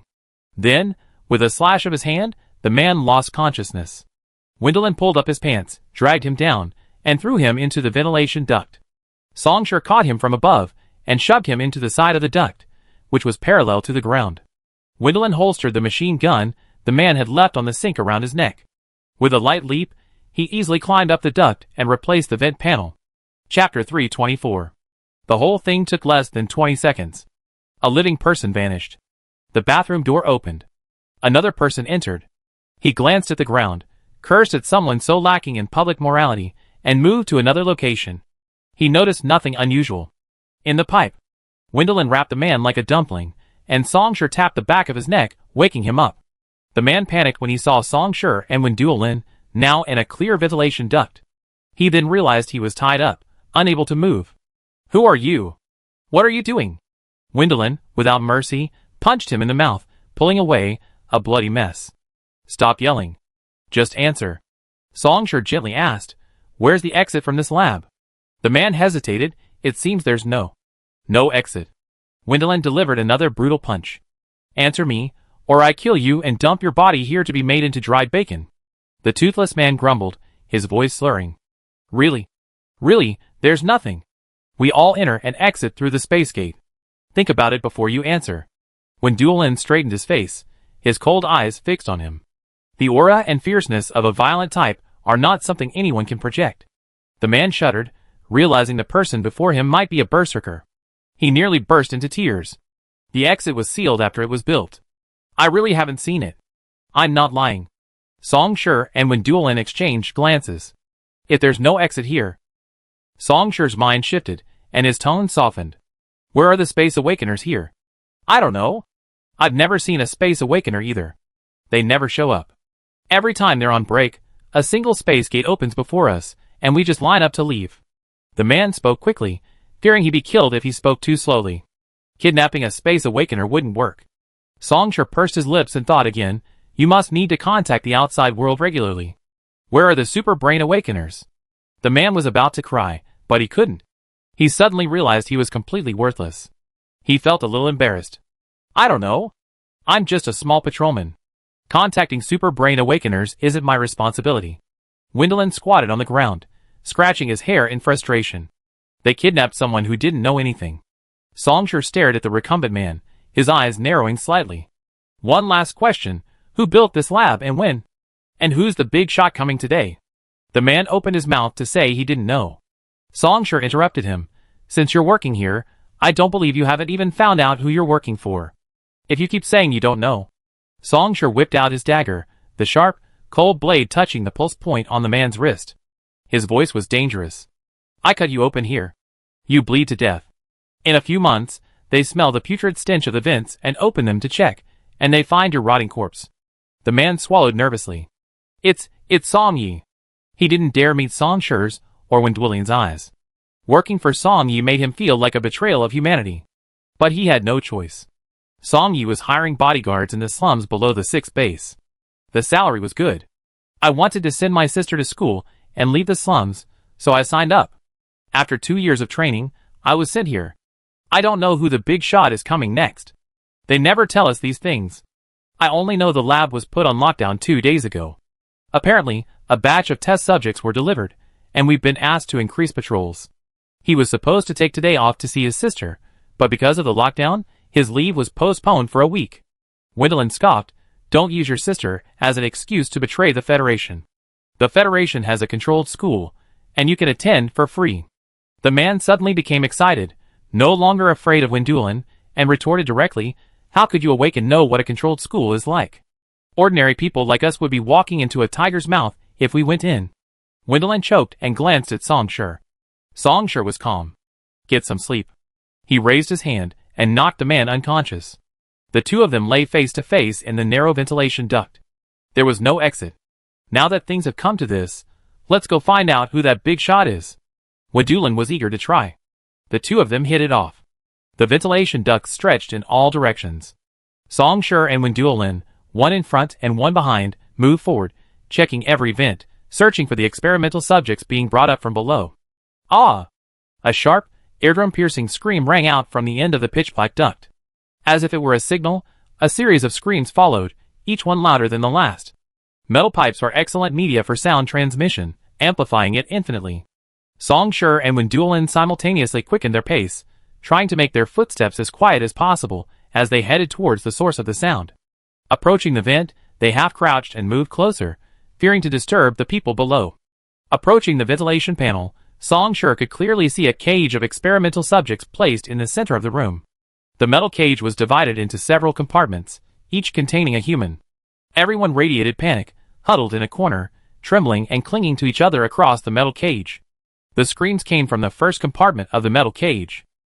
A shirtless teenager of 15 or 16 was fighting a towering, muscular man with his bare hands, leaving the man bloodied and battered. The teenager lost consciousness, forcing the man's arm off, blood spurting everywhere. The man nearly fainted, completely losing his fighting spirit. The teenager, undeterred, went for the man's good arm, refusing to let go despite the man's pleas for mercy. The duct was filled with the stench of blood, and even through the filtered air of his helmet, Song Shi could still smell it. Before dying, the man knelt and pleaded with the people outside the cage. No one answered. Even after the man's death, the teenager still hadn't regained his composure. He roared and tore at the metal cage, reaching out to the people outside, threatening to pull them in and tear them apart. Resembling a demon. Song Shi frowned. Although this man had a human body, he no longer possessed a human mind. Not even as good as Lu Xing. The metal cage rattled as he shook it. This violent test subject is of good purity. Song Shi and Wen Duolin saw the corner of a white research suit. It was this man who spoke. The moment the familiar voice reached him, Wen Duolin's body stiffened, his head buzzing. Focusing on who this man was, Song Shi didn't notice Wen Duolin's abnormality. Song Yi is surprisingly capable of creating such a perfect test subject. He has a team of talented people under his command. This time, I helped him fine-tune the guard duty roster for the city wall, and he unexpectedly gave me such a generous gift. The man appeared. Afro hair, with facial features identical to Wen Duolin's. A member of the Wen family. Chapter 325. Song Shi's jawline suddenly tightened, and the temperature in the pipe dropped silently. Song Shi found it ridiculous. The Wen family, a century-old aristocratic family, stood alongside the Wu and Lu families, known as the leaders of the Federation's research community. It's said that the Wen family's investment in research institutes spans 10 bases, and 2/3 of the Federation's annual research output comes from the Wen family. Some say, without the Wen family, humanity's path to battling alien beasts would be set back 30 years. There are two long-standing ways to cross classes in the Federation. 1. Awakening superpowers and becoming an awakener. 2. Dedicated research to attract the attention of the Wen family and their recruitment. The Wen family offers high salaries to recruited researchers, and their status is elevated. Federal law will favor researchers who have made outstanding contributions, just as it favors awakeners. This has led to the Wen family's widespread prominence. And now, the Wen family and the Song family are in a state of flux. Song Shi twitched his lip in a mocking smile. Ordinary people in the Federation world were pitiful and pathetic. Wendolin's palms rested on the pipe floor, her entire body weight bearing down on them. The tendons on the back of her hands bulged, and she feared she would fall if she let go. She summoned her courage, struggling and struggling. I didn't know about this. Her voice was almost inaudible at the end. Song Shi raised his hand and gently placed it on her shoulder. I know. If Wen Duolin had known about this beforehand, he wouldn't have come with her to meet this so-called big shot.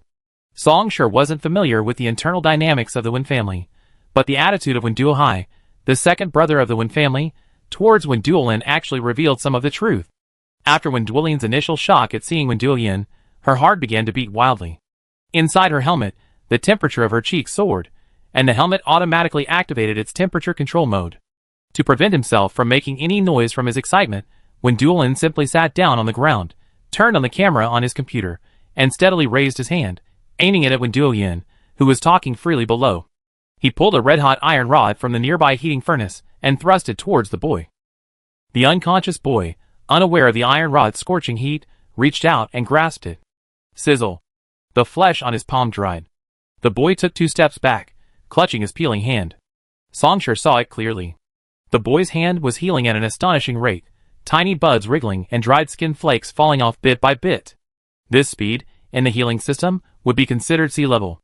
A thought flashed through Song Shi's mind. Dual system? She wasn't sure. The existence of dual system had never been scientifically supported. When Duoyin threw the iron rod back and looked at the boy, his head hanging low in the metal cage. Witnessing the speed at which the boy's hand healed, Wen Duoyin couldn't contain his excitement. His genes are purer than any berserker type I've ever created. Perfect, he's absolutely perfect. This kind of healing speed is what a berserker type should have. His genes haven't been contaminated by other genes. He's now the purest berserker type in the world. If his differentiation score had been measured before he awakened, it would have been 100%. When Duoyin circled the iron cage, dancing with excitement. Even Lu Xing, who prides himself on his noble bloodline, is nothing but a contaminated bastard in front of him. Not a dual type. Song Shi stared at the boy. A purebred berserker type. It was clear what the Wen family was going to do with him. Breed? These healers, warriors, spirits, nature types, Wen Duoyin said, as he walked through each compartment, his gaze blazing at the huddled figures. Breed them all. I definitely breed a dual type. Song Shi will only be the first multi-element creature in human history. She won't be the strongest. Wen Duoyin spread his 5 fingers, gathering them one by one, determined to capture him. The strongest multi-element creature must be my child. The boy lowered his head, feigning vulnerability. The moment Wen Duoyin's hand approached the metal cage, he reached out ferociously. Frightened, Wen Duoyin quickly retracted his hand and fell backward. The boy's bloody palm flickered past him, his fingers tangling with his arm, leaving 2 red marks. Wen Duoyin sat down on the ground, a cold sweat breaking out on his back. Unable to catch him, the boy was furious, shaking the metal cage furiously, roaring like a wild animal. He can't speak? Song Shi's heart trembled. When Duyan scrambled to his feet, humiliated and furious. He pressed the metal cage's control button, and electricity suddenly shot through every bar. The boy was electrocuted and fell to the ground, sobbing. The people in the other compartments weren't spared either. When Duyan chuckled with satisfaction. You should know who's the master here. When Duyan said condescendingly. You have nothing, and Song Yi said you here. You are my property. Dedicate yourself to my research until the end of your life. When Duyan opened his arms. You should feel honored, for you will contribute to the great cause of human rejuvenation. His lofty ambitions were met with low sobs and painful wails. These people, only 15 or 16 years old, had just left the wolf's den and entered the tiger's den. They didn't understand why they were always caged, and they didn't understand the meaning of Wen Duyan's words.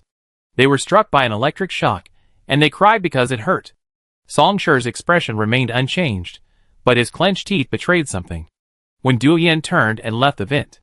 Song Shi and Wen Duolin couldn't see him, and thought he was leaving. Instead of hearing the door open, they heard the crisp sound of porcelain clashing. When Duyan said he was thirsty, took a sip of water, and put his glass down. As long as I figure out the essence of the multi-element awakening, I will definitely be the next head of the Wen family. Second one, what can he possibly have to compete with me? This was the real reason he joined Song Yi. For all humanity? Bullshit! Song Shi scoffed inwardly. There were other people beside Wen Duyan.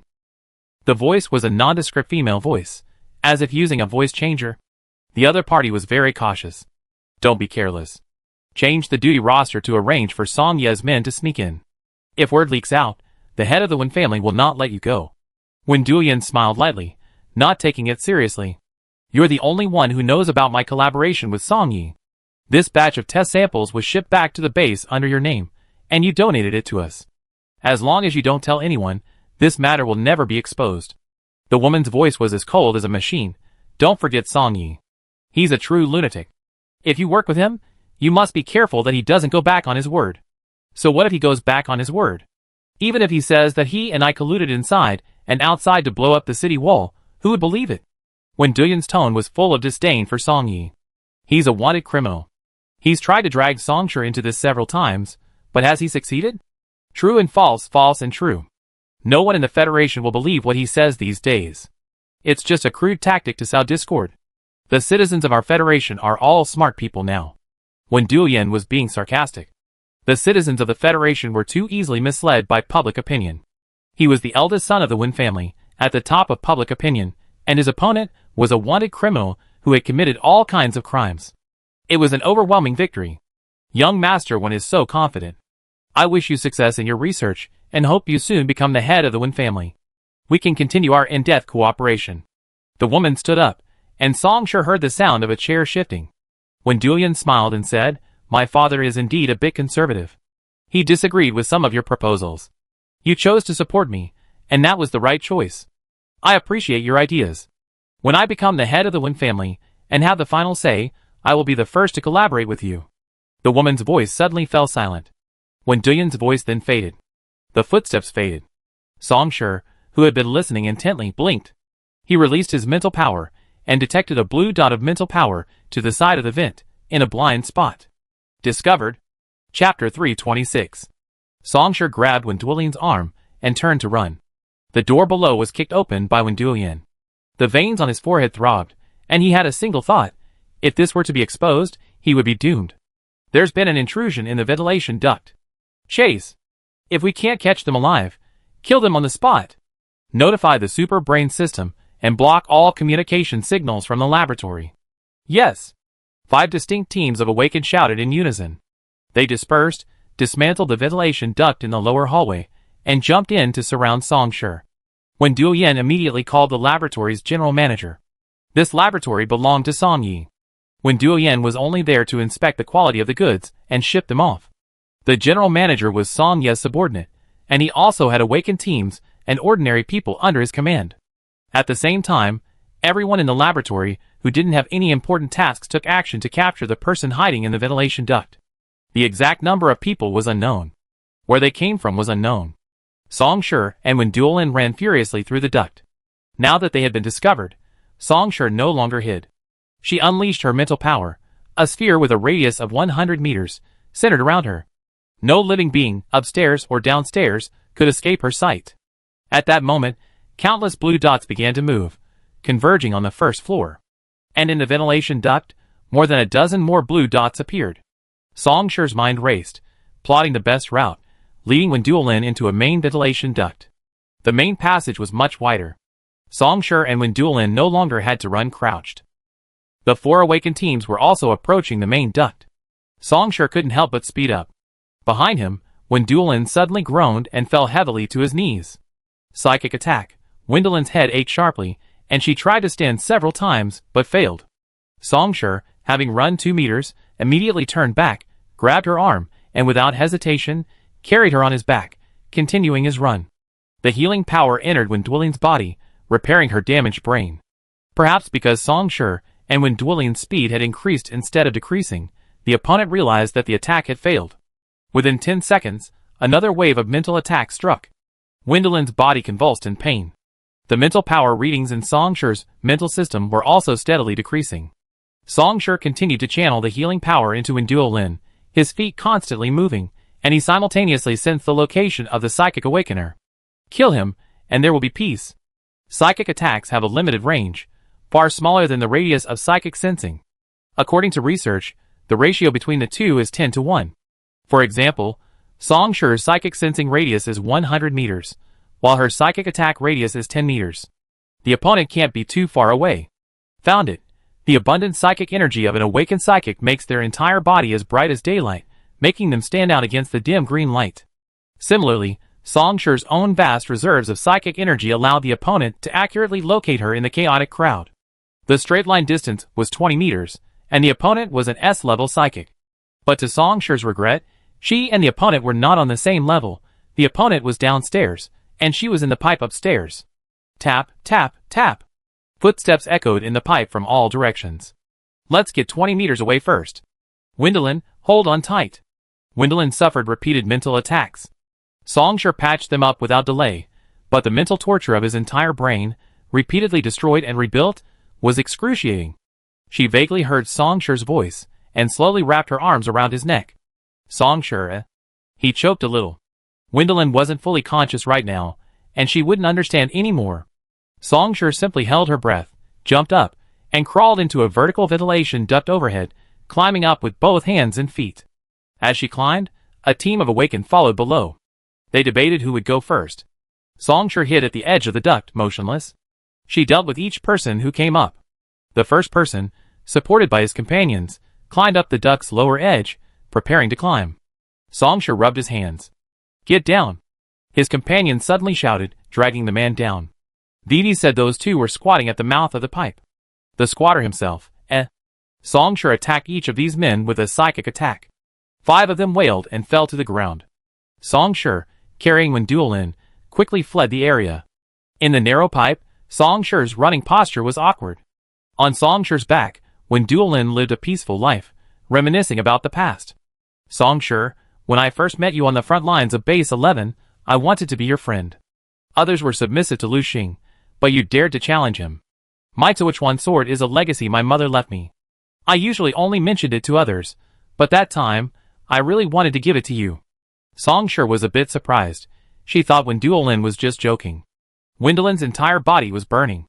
Her mind had become a battlefield between Song Shi and the unknown S-level psychic, a chaotic mess. You were imprisoned in the Wen family laboratory. I went to my father, hoping he release you. Someone like you should be on the battlefield, not locked up in a lab. He called me short-sighted, Wenduolin said with a wry smile. He said, what's the point of one person being excellent? One person can't save all of humanity. Only when the entire human race evolves can there be hope. I was powerless back then.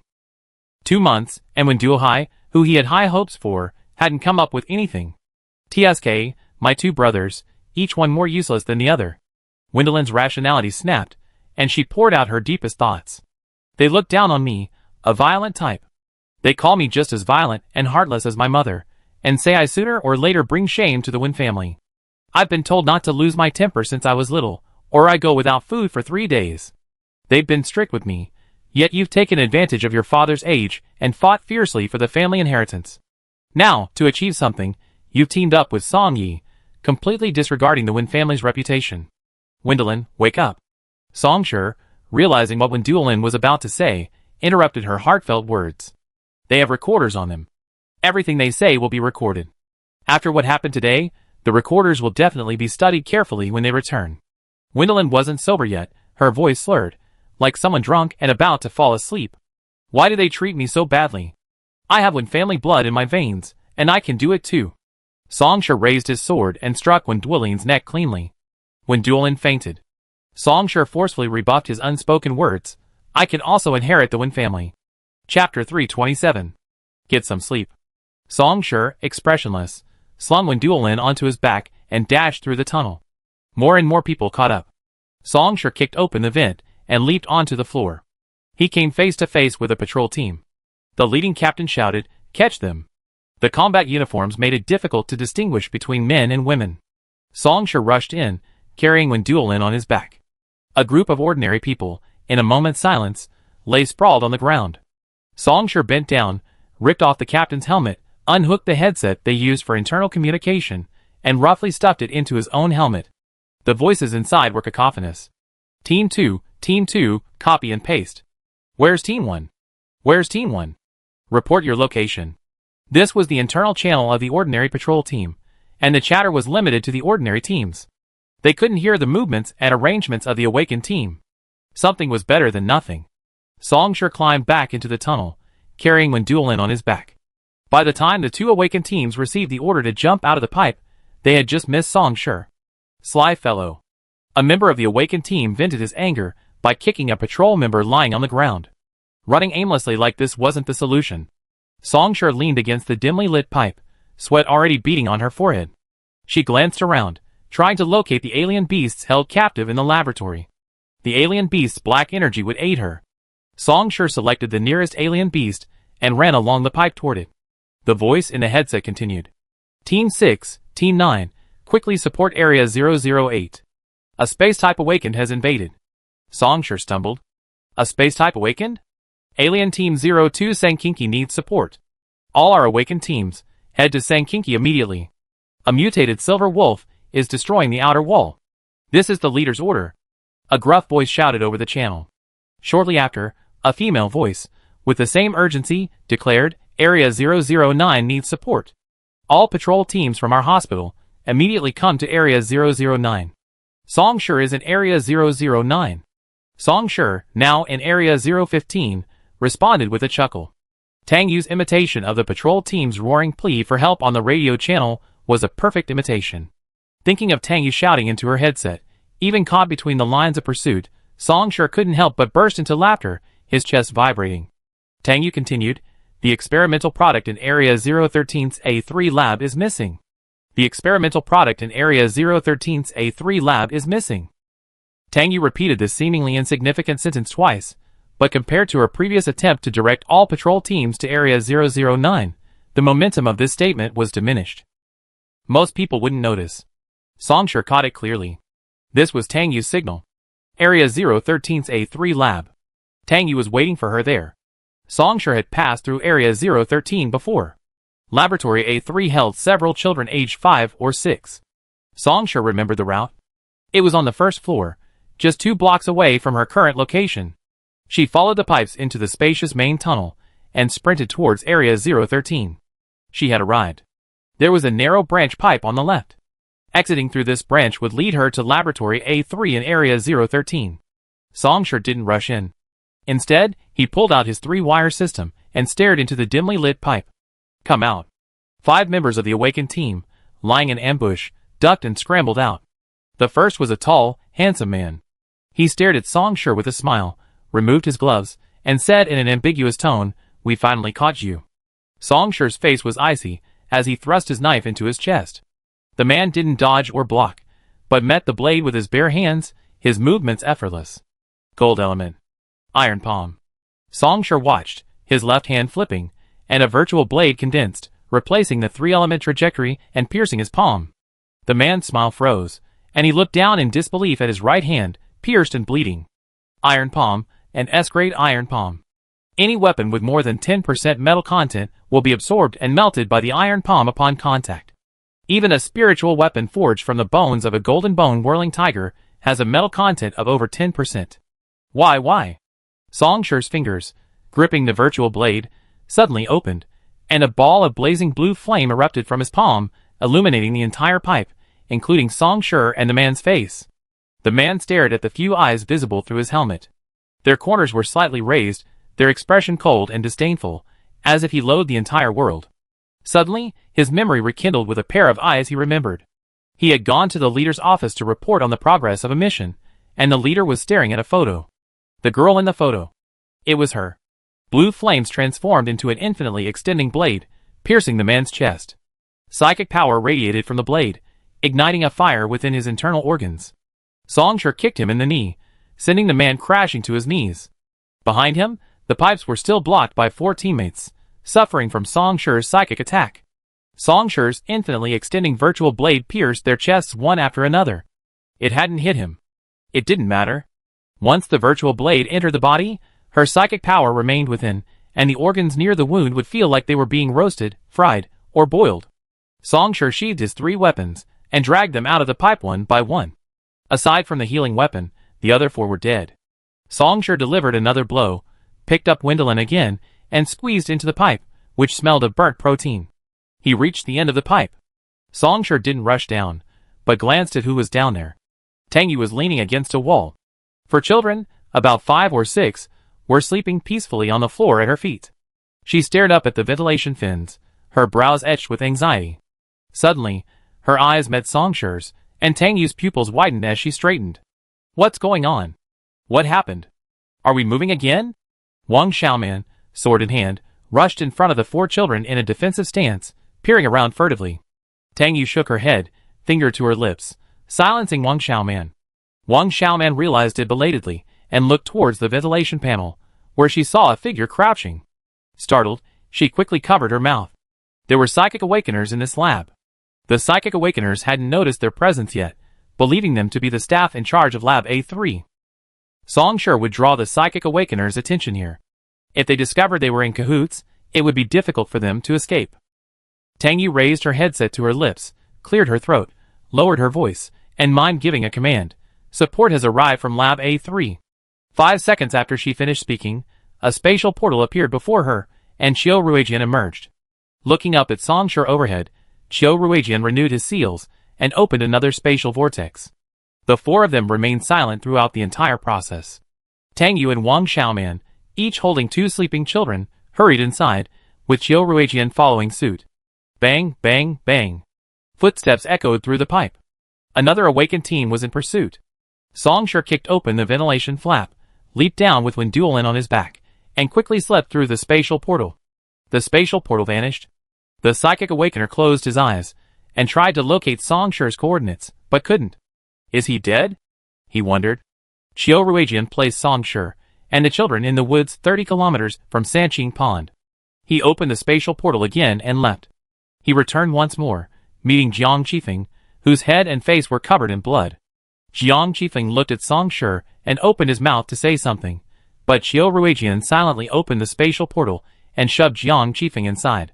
The 6 of them didn't dare to linger outside the base. Chapter 328. The 34 dispatched advance teams returned one after another. They used the polar shrimp tail liquid to repair the damaged city walls nearby. The 1st Base's Research Institute dispatched dozens of research teams to the outer cities of the 9th and 10th bases, waiting at the foot of the city walls to prepare. Once the polar shrimp liquid arrived, they set to work, diluting and mixing it, then packaging it. A flying awakened, carrying their equipment, flew to the breach in the city wall, and sprayed it from top to bottom. For the first few seconds, the wall sprayed with the polar shrimp tail liquid showed no noticeable change. After half a minute, a layer of translucent ice crystals condensed from the inside out, resembling hexagonal snowflakes holding hands. About half an hour later, the wall's temperature plummeted. The engineering team, waiting 3 kilometers outside the city wall, arrived one after another in freight trucks, loaded with large bricks needed to repair the city wall. The breach in the 9th base's southwest defense line still received no polar liquid. The research team waiting below kept checking the time, sweat dripping from their foreheads. They watched the gap in the wall grow wider, the molten metal piling up like candles. Waiting any longer isn't an option. We embedded integrated sensor control devices and frequency repellents into the walls of the 9th base. If the fire continues, it will exceed the self-regulating range, and the entire base's walls will need to be replaced. The elderly researcher immediately contacted other sources to inquire about any remaining polar shrimp tail liquid. They were all running low, barely enough for their own use. The researcher had no choice but to contact Wenduohai. The person in charge of preparing the polar shrimp tail liquid was the Wen family's second brother, Wenduohai. Before the operation, he carefully calculated the required amount of polar shrimp tail fluid and overestimated the quantity by 2,000 shrimp. Song Shi's team hadn't returned, leaving them short of 10,000 shrimp. Wenduohai's solution was to send another advance team to retrieve the appropriate polar shrimp. Since the advance team wasn't under his command, he contacted Chang Yurui. Chang Yurui had been remotely monitoring Song Shi's team's situation. Each of them had a recorder that could transmit simultaneous footage from any location with a signal. Currently, the signals for all 6 members of the team were gray. They were still outside the base. "I make arrangements now," Chang Yurui replied to Wenduohai, then sent messages to the 33 teams other than Song Shi's. After doing all this, she stood up and walked to the window, gazing out at the empty training grounds. The scene of those children sweating and sparring daily for the past 4 months came to mind. Shouldn't they have been sent on such a dangerous mission? Chang Yurui began to doubt his actions. Perhaps he should have waited until they completed 6 months of training and practiced teamwork. She was too impatient. Meanwhile, Lu Qian forwarded Chang Yurui's message to the team members. Wu Jisui, who had been lying in the shade of a corner of the city wall, avoiding the sun, sat up with a jerk. "Who? Which team hasn't returned? Did they die outside the base on their first mission? You're saying something unlucky." Luo Xiaofeng glared at Wu Jisui with disdain and asked Lu Qian, "Should we go?" Lu Qian shook his head. "Yao Ying and her team members have applied to go." "That's good. I wonder which team hasn't returned." Luo Xiaofeng leaned against the wall, arms folded. During the competition in the virtual city, she hoped that no team except hers would return. In reality, she didn't want to see any team go out on a mission and never return. Lu Qian wavered his gaze toward the southwest. Lu Qian's team and Song Shi's team were responsible for 2 adjacent gaps in the southwest wall. Since returning, he hadn't seen any flying awakeners appear on that wall. Lu Qian lowered his eyes. Song Shi and his team had completed their mission and returned before him. Another possibility was. Lu Qian shook his head, finding the latter unlikely. With Song Shi's team strength, they could probably fight their way in and out of the free zone. The alien beasts couldn't hold them back. Unless something unexpected other than the alien beasts appeared. Wenduohai flung open his makeshift tent and hurried out, followed by a large group of researchers. Lu Qian immediately stepped forward.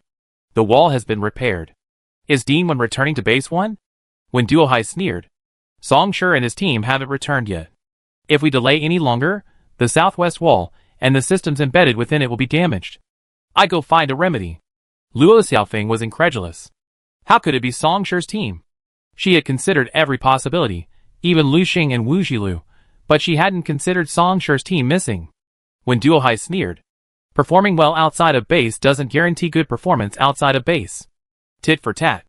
Song Shi had vandalized the research institute he had invested heavily in, causing losses to his personal property exceeding hundreds of millions. Isn't he just being arrogant, relying on his limited strength? He never returned from his first mission. And that annoying sister of his. It's a relief.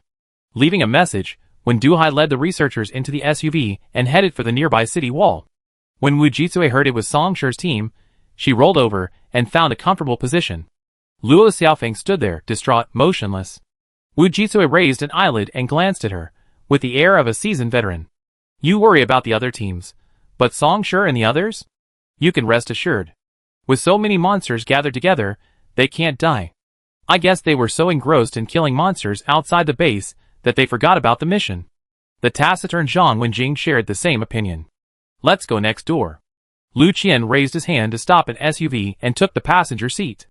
"The gap in the city wall over there is too big, and alien beasts might take advantage of it to cause trouble. Let's go over and provide support." Song Shi and the other 6 emerged from the spatial gate just as a line of more than a dozen SUVs stopped at the foot of the city wall, and the people inside began to get out. Wu Jisui leaned out of the car window and shook Luo Xiaofeng's shoulder in the seat next to him. "I told you. How could they be dead? Look." Luo Xiaofeng, swaying, said, "I see. Let go." At the same time, 10,000 miles away at the first base. In the dim room, 6 dots lit up on the large screen. Chang Yurui, sitting in front of the screen, finally relaxed the tense facial muscles. As the green dots flashed, the recorder footage of 6 more people during that period was transmitted to the screen. Chang Yurui clicked on Song Shi's name. "Give me one of your recorders." Xiao Ruijian extended his hand towards Song Shi. "I'm going to report this to the federal government." Song Shi removed his recorder and tossed it to him. Xiao Ruijian then opened a spatial portal and disappeared. Song Shi placed the still unconscious Wen Duolin on Tang Yu's back. Tang Yu carried Wen Duolin to the nearest military hospital, accompanied by Wang Xiaoman. Song Shi had repaired Wen Duolin's injuries. She only needed rest. In the ventilation duct, Song Shi placed the 3 tubes of liquid from Wen Duolin on his own body. He then pulled out 5 tubes of extremely cold liquid and headed toward the research group beneath the city wall. Jiang Qifeng followed closely. Chapter 329. Song Shi handed 5 tubes of polar shrimp tail fluid to Wen Duohai. Wen Duohai didn't take them. Behind him, a frail researcher trotted out, clutching a silver cold chain box, motioning for Song Shi to put it in. Polar fluid is a cold substance, and without the physique of an awakened person, one wouldn't dare touch it. "Why isn't this one full?" the young researcher asked, handing the cold chain box to Wen Duohai for inspection. Wearing thick protective gloves, Wen Duohai pulled out a tube of polar fluid. Song Shi was slowly removing his combat gloves, which were frozen to his fingers. "There were some accidents, and we're missing about 200 shrimp. We can make up for it with the extra 2,000 shrimp we estimated." Those 2,000 polar shrimp were reserved for Wen Duohai himself. Polar shrimp are a new species, with a lot of research value. Wen Duohai would be heartbroken if even one was missing. Wen Duohai tossed the shrimp tail liquid back with a forced smile. "Student Song has a great attitude. You can't say you didn't complete the mission so nonchalantly." "Thank you, Dean Wen, for the compliment." Song Shi had no desire to speak to Wen Duohai. Failure to complete the mission would automatically deduct points from the entire team. Song Shi said this and turned to head towards the military hospital. Wen Duohai stared at Song Shi's back, his face livid. Even the heirs of the Liu and Wu families spoke respectfully to him. This Song Shi time and again. Jiang Qifeng's bloodied face loomed before him. Caught off guard, Wen Duohai took a step back, nearly falling to the ground. "Dean Wen, stop staring at others. When you have time, check your own backyard. It's on fire." Wen Duohai regained his composure and, facing Jiang Qifeng, tried his best to put on a friendly expression. "What do you mean?" Jiang Qifeng was a straight-talking person, and there was no need to hide this matter. He hated Wen Duohai's condescending attitude just now. "Do you know why we're late? You, the Wen family, collaborated with Song Yi to build a laboratory outside the base, and we discovered it." Jiang Qifeng gloated, practically setting off fireworks in front of Wen Duohai. "You're screwed." Lu Qian and the others who were passing by exchanged bewildered glances. Wen Duohai likely knew about this, and his first reaction wasn't to angrily scold Jiang Qifeng for slander. Instead, he glanced around, then leaned closer to Jiang Qifeng and lowered his voice. "You can't make such statements without evidence." Jiang Qifeng took a step back in disgust, creating some distance between them. "Speak frankly, don't get so close to me. You seem guilty." Wen Duohai, Taking a deep breath, Wen Duohai muttered to himself. "The Jiang family is not smart. The Jiang family is not smart. Where's the evidence of the Wen family and Song Yi's collaboration?" Jiang Qifeng raised his wrist to check the time on his laptop. It should be on the table in the Federation's highest-level meeting room." Wen Duohai lost his composure. He quickly instructed the researcher behind him, then took the driver's seat of the SUV and drove away. He returned to the Wen family as quickly as possible, but to no avail.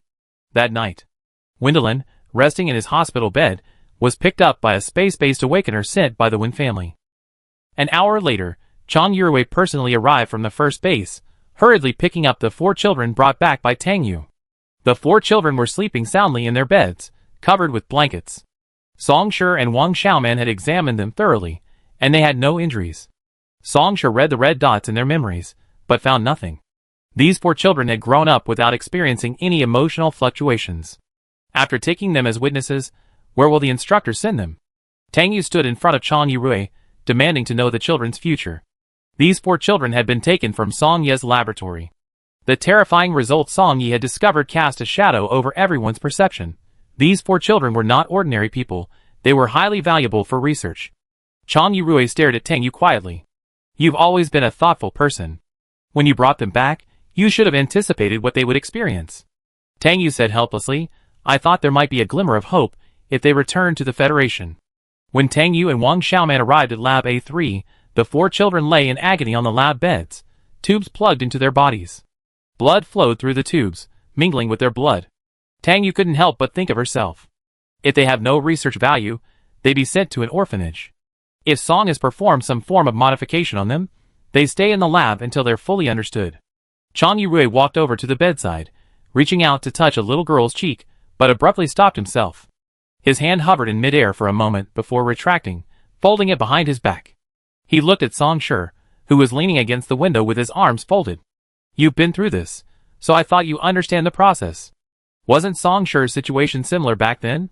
Song Shi was still a third-generation child, so compared to these defenseless children, Song Shi's situation was much better. Song Shi glanced at Tang Yu.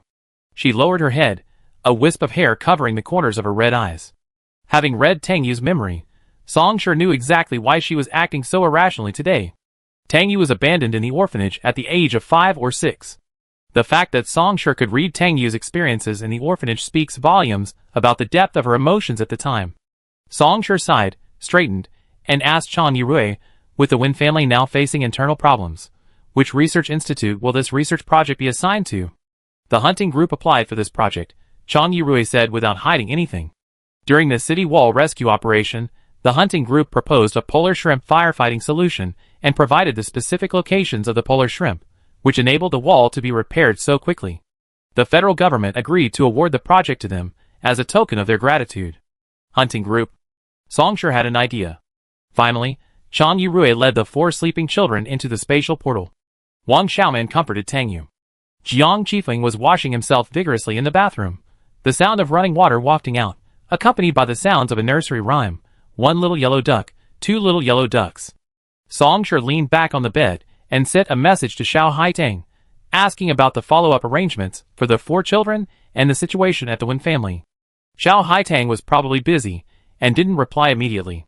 Song Shi turned off his laptop and suggested, "Let's go visit Father Wang." The alien beasts in the Fran district had been eliminated. The mission of collecting polar shrimp was also completed. They couldn't go to the front lines without permission. After the incident at the base, everyone was exhausted, especially Tang Yu. The psychological knot was more difficult to resolve than the physical pain. It would be better to go to the inner city to find Wang Ding and relax. Song Shi had originally planned to take a taxi, but Jiang Qifeng waved his hand and went straight to the store to buy a ready-made aircraft. Chapter 330. A large number of people and vehicles gathered at the checkpoint leading from the outer city into the inner city. The relentless fighting on the front lines and the damaged city walls had caused many to panic, no longer venturing outside and instead crowding into the inner city. Patrol teams were stationed in the inner city, and no one except those with an inner city residence permit could enter. Jiang Qifeng drove his aircraft over, but was intercepted midair. 3 police aircraft hovered directly opposite him, motioning to his left and right, and motioning for Jiang Qifeng and those in the back seat, Song Shi, Tang Yu, and Wang Xiaoman, to reveal their faces. They scanned them to confirm their inner city residence permits. The facial scans of the 4 individuals revealed: First Executor of the Federation Forerunner Program, S-Class Awakening Team Member, and First-Class Citizen. The police aircraft dispersed, and Jiang Qifeng piloted his aircraft into the inner city. The underground shelter safety test concluded. Wang Ding, carrying Fugui, emerged from the dimly lit shelter. After receiving Tang Yu's message, he hurried home. Little puppy. Wang Xiaoman transformed into a big bad wolf upon seeing Fugui, clinging to him tightly, sucking and nuzzling him. My grandfather has always forbidden me from getting a dog. 19 years, and today I finally get one. Wang Ding looked at Wang Xiaoman with admiration. This girl is so strong. Is she a violent type? Wang Xiaoman, uncle, stereotypes are bad. I'm a healing type. Wang Ding chuckled and changed the subject. Eat apples. I bought the freshest ones. Jiang Qifeng walked around the room. He couldn't believe that Song Shi and Tang Yu actually lived in such a cramped place, even smaller than the training base's dormitories. Qifeng, come and have some fruit too, Wang Ding called out to Jiang Qifeng. Jiang Qifeng moved to the sofa and sat next to Song Shi, who was staring at his laptop. Across from him, Fugui shrank back as he saw Jiang Qifeng approach, whimpering and trying to escape from Wang Xiaoman's arms. Jiang Qifeng possessed a Qilin, an SSS-level wolf-type beast, and the pressure was too much for Fugui, a mere dog, to bear. But Wang Xiaoman ruthlessly snatched him back with a ruthless iron hand. Alas, unnoticed, Jiang Qifeng was posing his own question. Why don't you move to a bigger house? Wang Ding scratched his head awkwardly, looking around. Isn't this house big enough? The living room wasn't even as big as his bathroom. How could that be considered big? Jiang Qifeng, remembering his uncertainty about joining the team, said, a little bigger than my bathroom. Jiang Qifeng's heart skipped a beat, a surge of fear filling his heart. He immediately placed his hand on his neck, nearly summoning the silver wolf. Song Shi transferred Fugui's fear onto Jiang Qifeng. Mental attacks are more convenient, but they can damage the brain. 10% of the people in the Federation live in houses like this, and 80% can't even afford them. Jiang Qifeng, when you have time, you can go to the outer city more often, Song Shi said, looking at Jiang Qifeng. Fear came and went without a trace. At this point, Jiang Qifeng no longer felt any fear, and even suspected that everything that had just happened was a nervous imagination. Then let me team up with you. I explore the outer city with you. Jiang Qifeng, putting the previous incident behind him, leaned forward. Song Shi. This was the nth time Jiang Qifeng had mentioned this today. Song Zhuang pretended not to hear and looked down at his laptop. Jiang Qifeng looked eagerly at Tang Yu. Tang Yu avoided his gaze and stood up to get a fruit knife from the kitchen. Jiang Qifeng's gaze shifted to Wang Xiaoman. Wang Xiaoman deliberately turned her back to him to play with the dog. A world where only Jiang Qifeng was hurt had been achieved.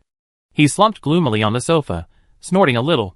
Wang Ding took in the four people's interaction, lowering his head to hide a smirk behind his food.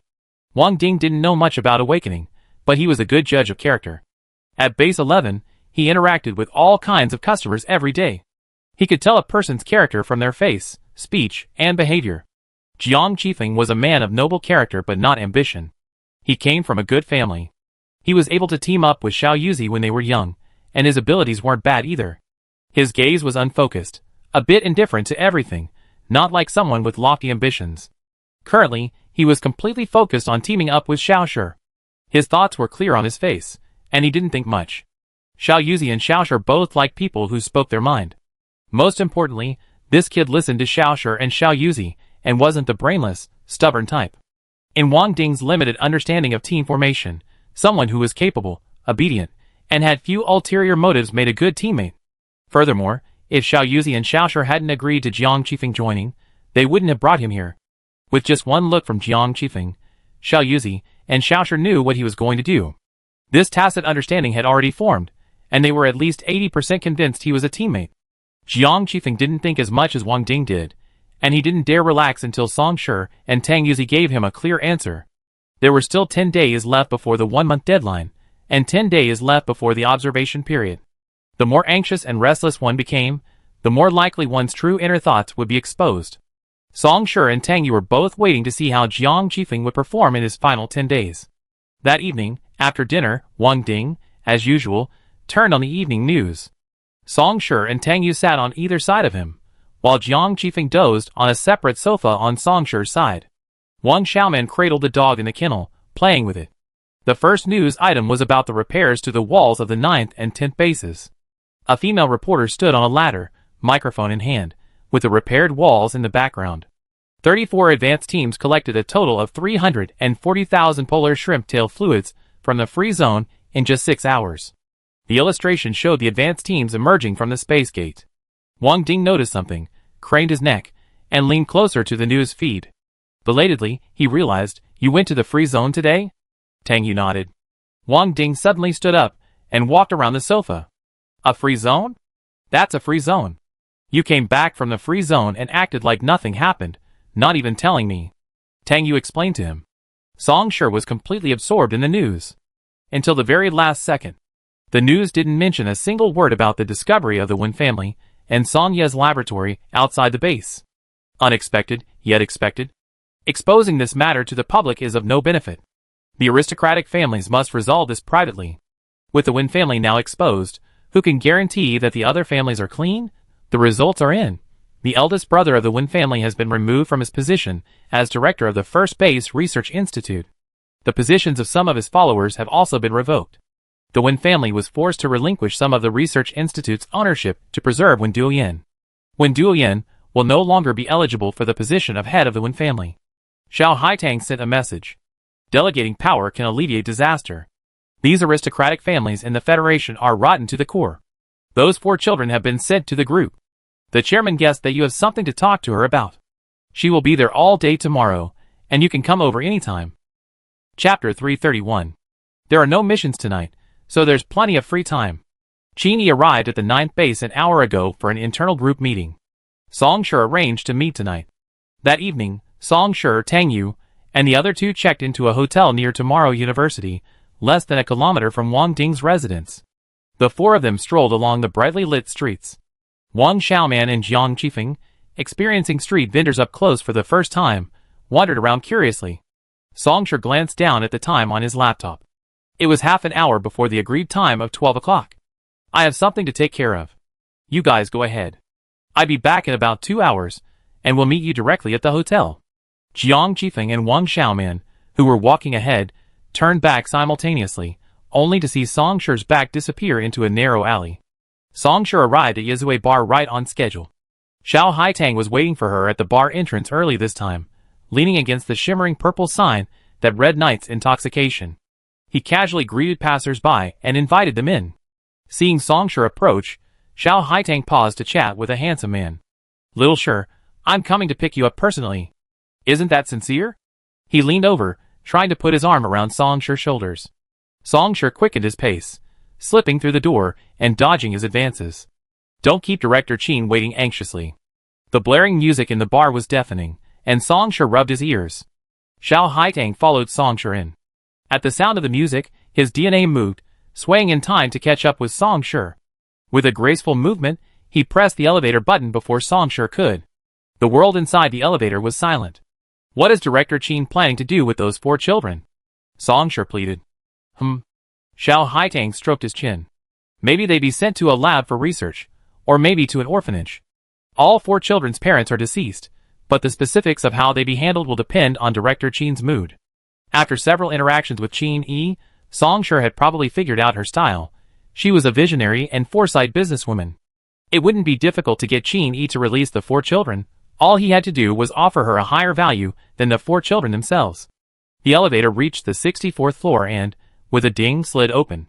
Song Shi was about to exit the elevator when Xiao Haitang, behind him, suddenly said, inexplicably, Director Qin is very optimistic about you. You must seize this opportunity. Seize what opportunity? Song Shi glanced at the elevator's reflective surface. Xiao Haitang's eyes, reflecting a complex complexity, were reflected there. Xiao Haitang averted his gaze, leaving Song Shi, a puzzled figure, behind him as he quickly exited the elevator. Song Shi followed him, pushing open a metal door with a golden sign reading Premier Office. In a dark office, Qin sat behind a dark, circular solid wood desk, writing on a paper document. A single, dim, warm-tone light illuminated the desk, blurring Qin features yet revealing a depth and depth. Qin hands moved swiftly, as if signing.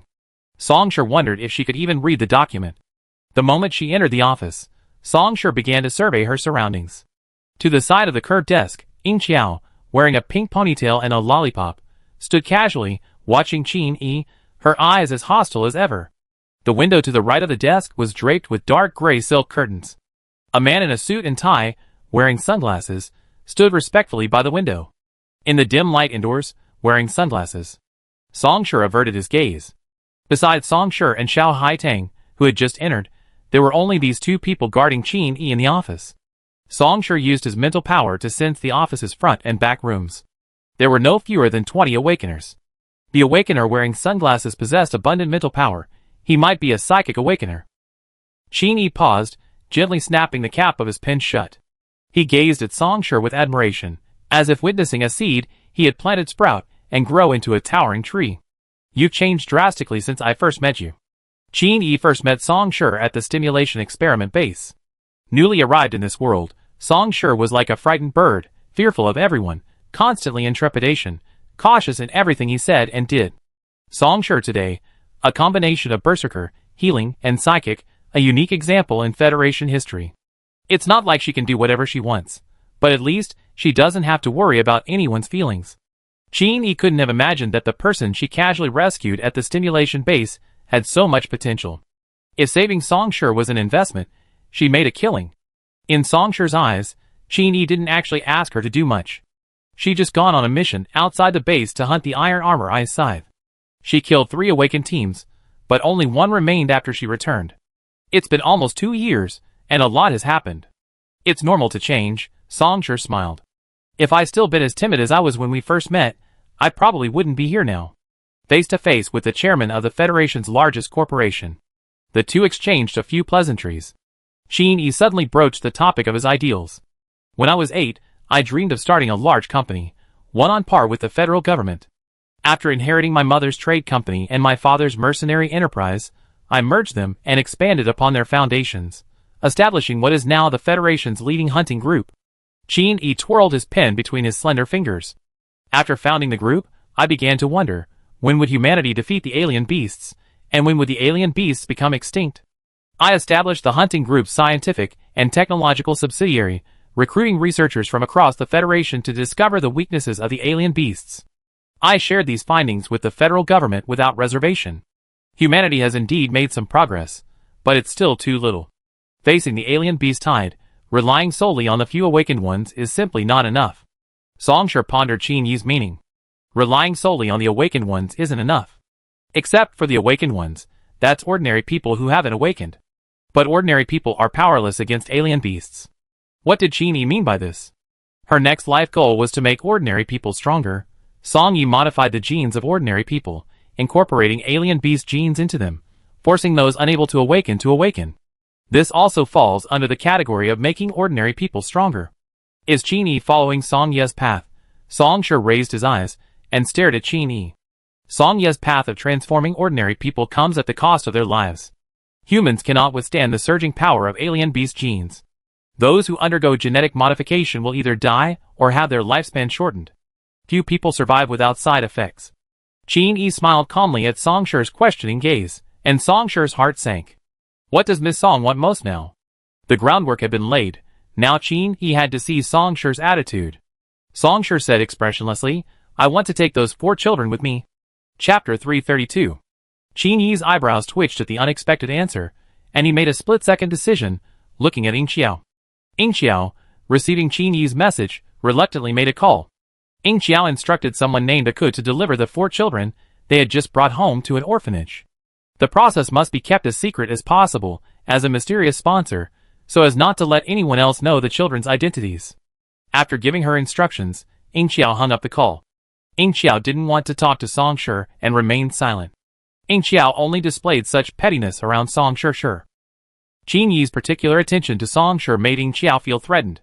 Qin Yi and Ying Xiao's relationship wasn't just a simple superior-subordinate relationship. They shared a bond like family. Qin Yi glared at her helplessly, then spoke for her. Ms. Song can check on them at any time at the Dawn Orphanage.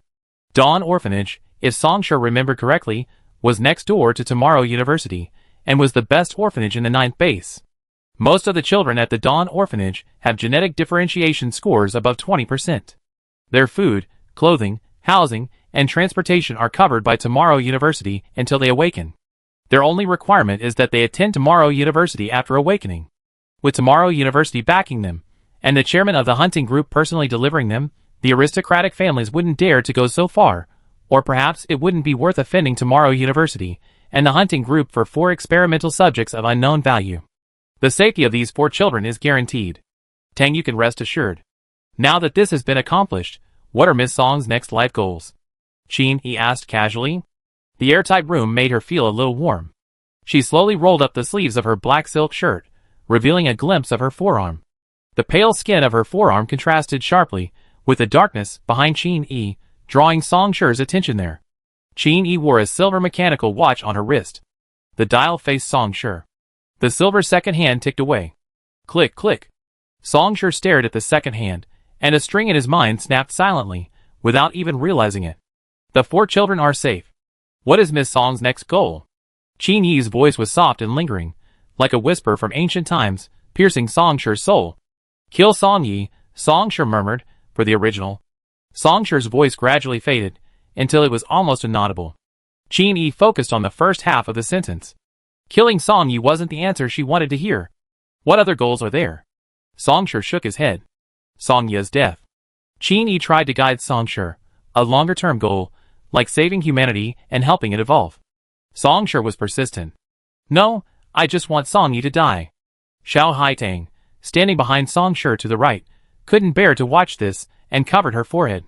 It was unbelievable how strained a father-daughter relationship could be. Even under psychological suggestion, she kept calling for her father's death. Qin Yi had no choice but to ask a different question. What do you want to do after Song Yi dies? Overthrow the Federation. Qin Yi narrowed his eyes dangerously. Ying Qiao stared at Song Shi intently and reached for the dagger on his leg. Xiao Haigang held her breath. Qin Yi had just mentioned her efforts for the future of the Federation when Song Shi turned and shouted, "Overthrow the Federation." Why overthrow the Federation? Qin Yi's tone remained steady. They're colluding. They're completely in control. So they were referring to the aristocratic families of the Federation. Xiao Haitang breathed a sigh of relief and silently nodded in agreement with Song Shi. Those people in the Federation truly needed to be rectified. Qin Yi leaned back in his chair. Song Shi suddenly touched his left wrist, where his watch sat. This was a sign of a breakaway. The SSS-level Psychic Awakener standing by the window gestured toward Qin Yi, signaling him to ask quickly. Qin Yi nodded. So, you want ordinary people to live an equal life, right? Song Shi frowned, looking at Ying Qiao in confusion. No. Ordinary people have nothing to do with me. Qin Yi, For a moment, he couldn't follow Song Shi's train of thought. You said they're completely in control. Aren't you trying to fight for the rights of ordinary people? No. Song Shi lowered the hand he had been rubbing his wrist. This gesture signaled the end of the psychological suggestion. Qin Yi calmly lowered his sleeve, obscuring the watch face on his wrist. Psychological suggestion alters the subconscious mind of the recipient, issuing different commands. The command issued to Song Shi by the SSS-affiliated Psychic Awakener was, "Open your heart and speak your mind." This suggestion was subtle. It did not violate Song Shi's original wishes or touch his mental defenses, and Song Shi's mental power readings on the system panel remained unchanged. Just as water flows to its lowest point, it flowed naturally. Qin Yi didn't shy away from the previous question, but instead continued with the unfinished conversation, allowing nothing to remain. When you brought those 4 children out of Sonya's lab, I had the illusion that you were compassionate and caring. I thought your healing genes had played an indelible role in shaping your personality. Now it seems your friends saved them. Song Shi didn't deny it. Song Shi carefully recalled her recent conversation with Qin Yi. Her memory seemed to be covered with a layer of plastic wrap, clear, yet something seemed to be blocking it. From the corner of her eye, the faint presence of the Psychic Awakener standing by the window made Song Shi suspicious. The fact that a Psychic Awakener could still be in Qin Yi's office under such circumstances was suspicious enough. Song Shi logged into the system to check the dashboard. Her mental power points hadn't decreased. She hadn't been subjected to psychic abilities, like hallucination or hypnosis. It might have been suggestion. Song Shi went over her words one by one. At first, she nearly revealed her true form, but Qin Yi didn't notice. After that, there were no more mistakes. Song Shi looked up. Qin Yi, dressed in black, blended into the gray background. Her eyes, however, were bright, the kind of brightness that comes from someone confident and purposeful in life. You have faith, and I don't. Song Shi had a clear understanding of himself. Song Shi still couldn't fall in love with this world. From top to bottom, from the upper echelons to the common people, she didn't like it. If there were a way to go home right now, Song Shi would leave without hesitation. The only thing that made her hesitate was Tang Yu. Song Shi stood up and pushed her chair back. My short-term goal is to kill Song Yi, and my long-term goal is to eliminate everyone who imprisoned me in the first base laboratory. If I can accomplish that, I might consider faith. Song Shi left. Qin Yi was in a good mood and asked Ying Qiao to turn on all the lights in the office. You should have asked her from the beginning if she wanted to join our plan, instead of letting her lead you by the nose. All this work today has been in vain. Ying Qiao bit into the lollipop with a crunching sound, breaking off a piece of the stick and spitting it into the trash can. Qin Yi leisurely strolled to the window, drawing aside the heavy curtains. The neon lights outside shone brightly. He smiled faintly. She's already given me her answer. Ying Qiao racked her brains, unable to come up with a single thought. When? Which sentence? You find out later. Go give her that task. Xiao Haitang walked Song Shi to the bar entrance. Qin Yi didn't say anything outright. What she had to do didn't allow her to be so blunt. The subtext was clear. You missed your chance to become Director Qin's right-hand man. Xiao Haitang lamented, feeling both regretful and helpless. He reminded Song Shi to seize this opportunity, but Song Shi ignored him. Song Shi's laptop vibrated twice. He lowered his gaze to look at it. After reading the contents, Song Shi flicked his wrist at Xiao Haitang. Qin He is smarter than you. What? Song Shi got into a taxi that happened to pass by Yezue Bar and drove away, leaving behind Xiao Haitang, her face disheveled in the wind. Chapter 333. Outside the base walls, the war intensified. For 3 consecutive days, small herds of alien beasts had been lured into the human base by Song Ye's subordinates. Then, the most worrying thing happened. A wave of alien beasts, gathering from hundreds of alien species, rushed towards the 9th and 10th bases. Song Yi personally lifted the glass cover protecting the cake, allowing the hungry mice to devour it freely. The federal government issued an emergency warning, rating the alien beast waves facing the 9th and 10th bases as Level 5 and Level 4, respectively. Attention all citizens of the 9th base. A Level 5 alien beast wave will arrive in 48 hours. All citizens are requested to seek shelter nearby. I repeat, the walls of the 9th base have been fully repaired and can withstand up to a Level 6 alien beast wave. All citizens can rest assured.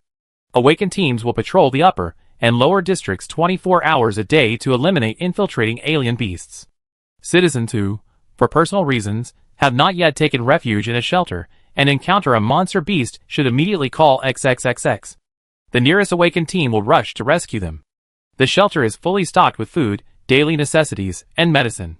Ordinary citizens are advised to seek refuge in a shelter if possible. Repeat.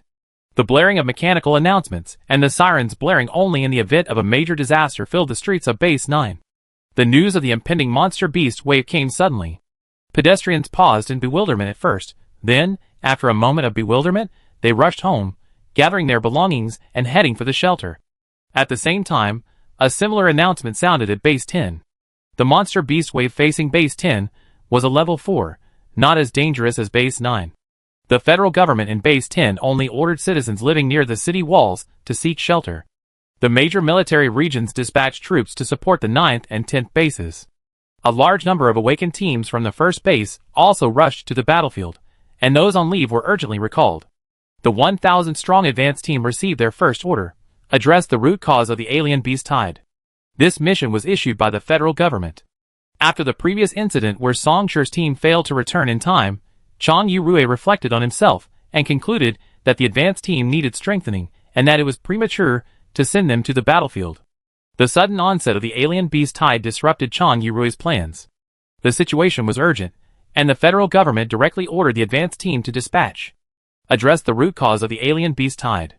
Wang Xiaoman stroked her chin, pondering the root cause. Redirect the alien beast tide to avoid the 9th base, or disperse them until they are too weak to cause significant damage to the city walls by the time they reach the 9th base, Song Shi said, taking a moment to quickly assemble his guns. When Duolin returned this morning, she stuffed a handful of nutrient solution into Wang Xiaoman's hand and tapped her head. You're asking all that? Isn't that the whole point of forming the advance team? I don't feel like using my brain when I'm with you guys, hee. Fully equipped, when Duolin moved to Song Shi's side and spread out her palm, which also contained 3 nutrient solution tubes. Song Shi closed his left eye as he adjusted the sniper rifle's eyepiece. Hearing footsteps nearby, he opened his eyes and glanced at the 3 nutrient solution tubes. I've prepared enough, you don't need it. It's different. This nutrient solution is extremely pure. It boosts your mental strength 100 times better than any other nutrient solution on the market. Song Shi remembered the 5 nutrient solution tubes the gang leader in the outer city of Base 11 had offered her to curry favor with. They were high-purity nutrient solution that instantly restored her mental strength to its peak.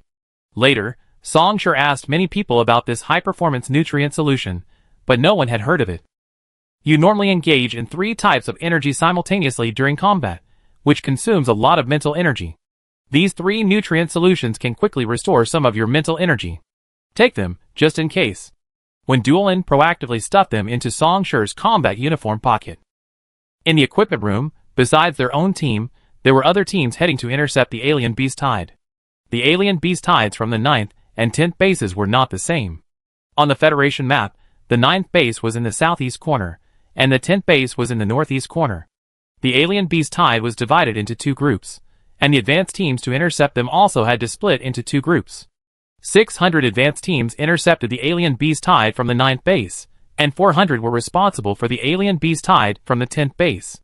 The 1,000 advanced teams were not randomly divided into two groups. Behind them, Chang Yurui and a group of federal government officials had formulated the most appropriate strategy. For example, each group had a leading team. During the 4 months of training, the teams capable of taking the lead have already emerged. Song Shi, Tang Yu, Wang Xiaoman, Wen Duolin, and Jiang Qifeng form a team with unlimited potential. Wu Xilu and Lu Xing, their old partners, are undeniably capable. Lu Qian, Luo Xiaofeng, Zhang Wenjing, Wu Jisui, and Bai Jiaoshu. SSS level warrior Yao Ying's team. SSS level warrior Gong Wanyan's team. And so on. These teams are formidable, and the future Dawnbreaker team will emerge from among them. According to the Forerunner plan, the Dawnbreaker team can command the Forerunner team. No matter how powerful a Forerunner team is, a single tree cannot make a forest. Facing a tide of hundreds of alien beasts, the coordinated efforts of hundreds of Forerunner teams are needed. Chang Yurui, the overall commander of this war, announced the top 20 teams by points and ordered the other teams to follow their orders. We're about to leave the base. Say hello. Yao Ying and her team walked towards Song Shi and his companions, their deep, three-dimensional, exotic features and a bright smile. I hope we can work well together outside the base. Yao Ying's team was on the list, and they were tasked with the same wave of exotic beasts as Song Shi's team. They would definitely collaborate after leaving the base. When Song Shi's team previously caught shrimp at the base, they failed to return the polar shrimp liquid in time, so Yao Ying led the team to the free zone for a second polar shrimp hunt. Song Shi high-fived her and introduced Tang Yu, who was still organizing his equipment. This is my team's commander.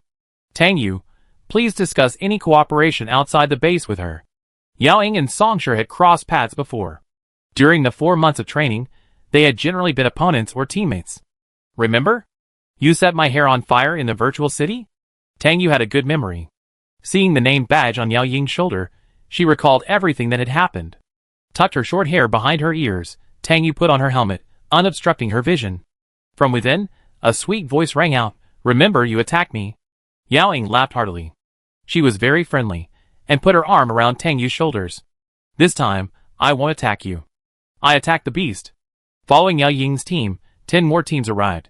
They exchanged greetings with Song Shi and Yao Ying's teams.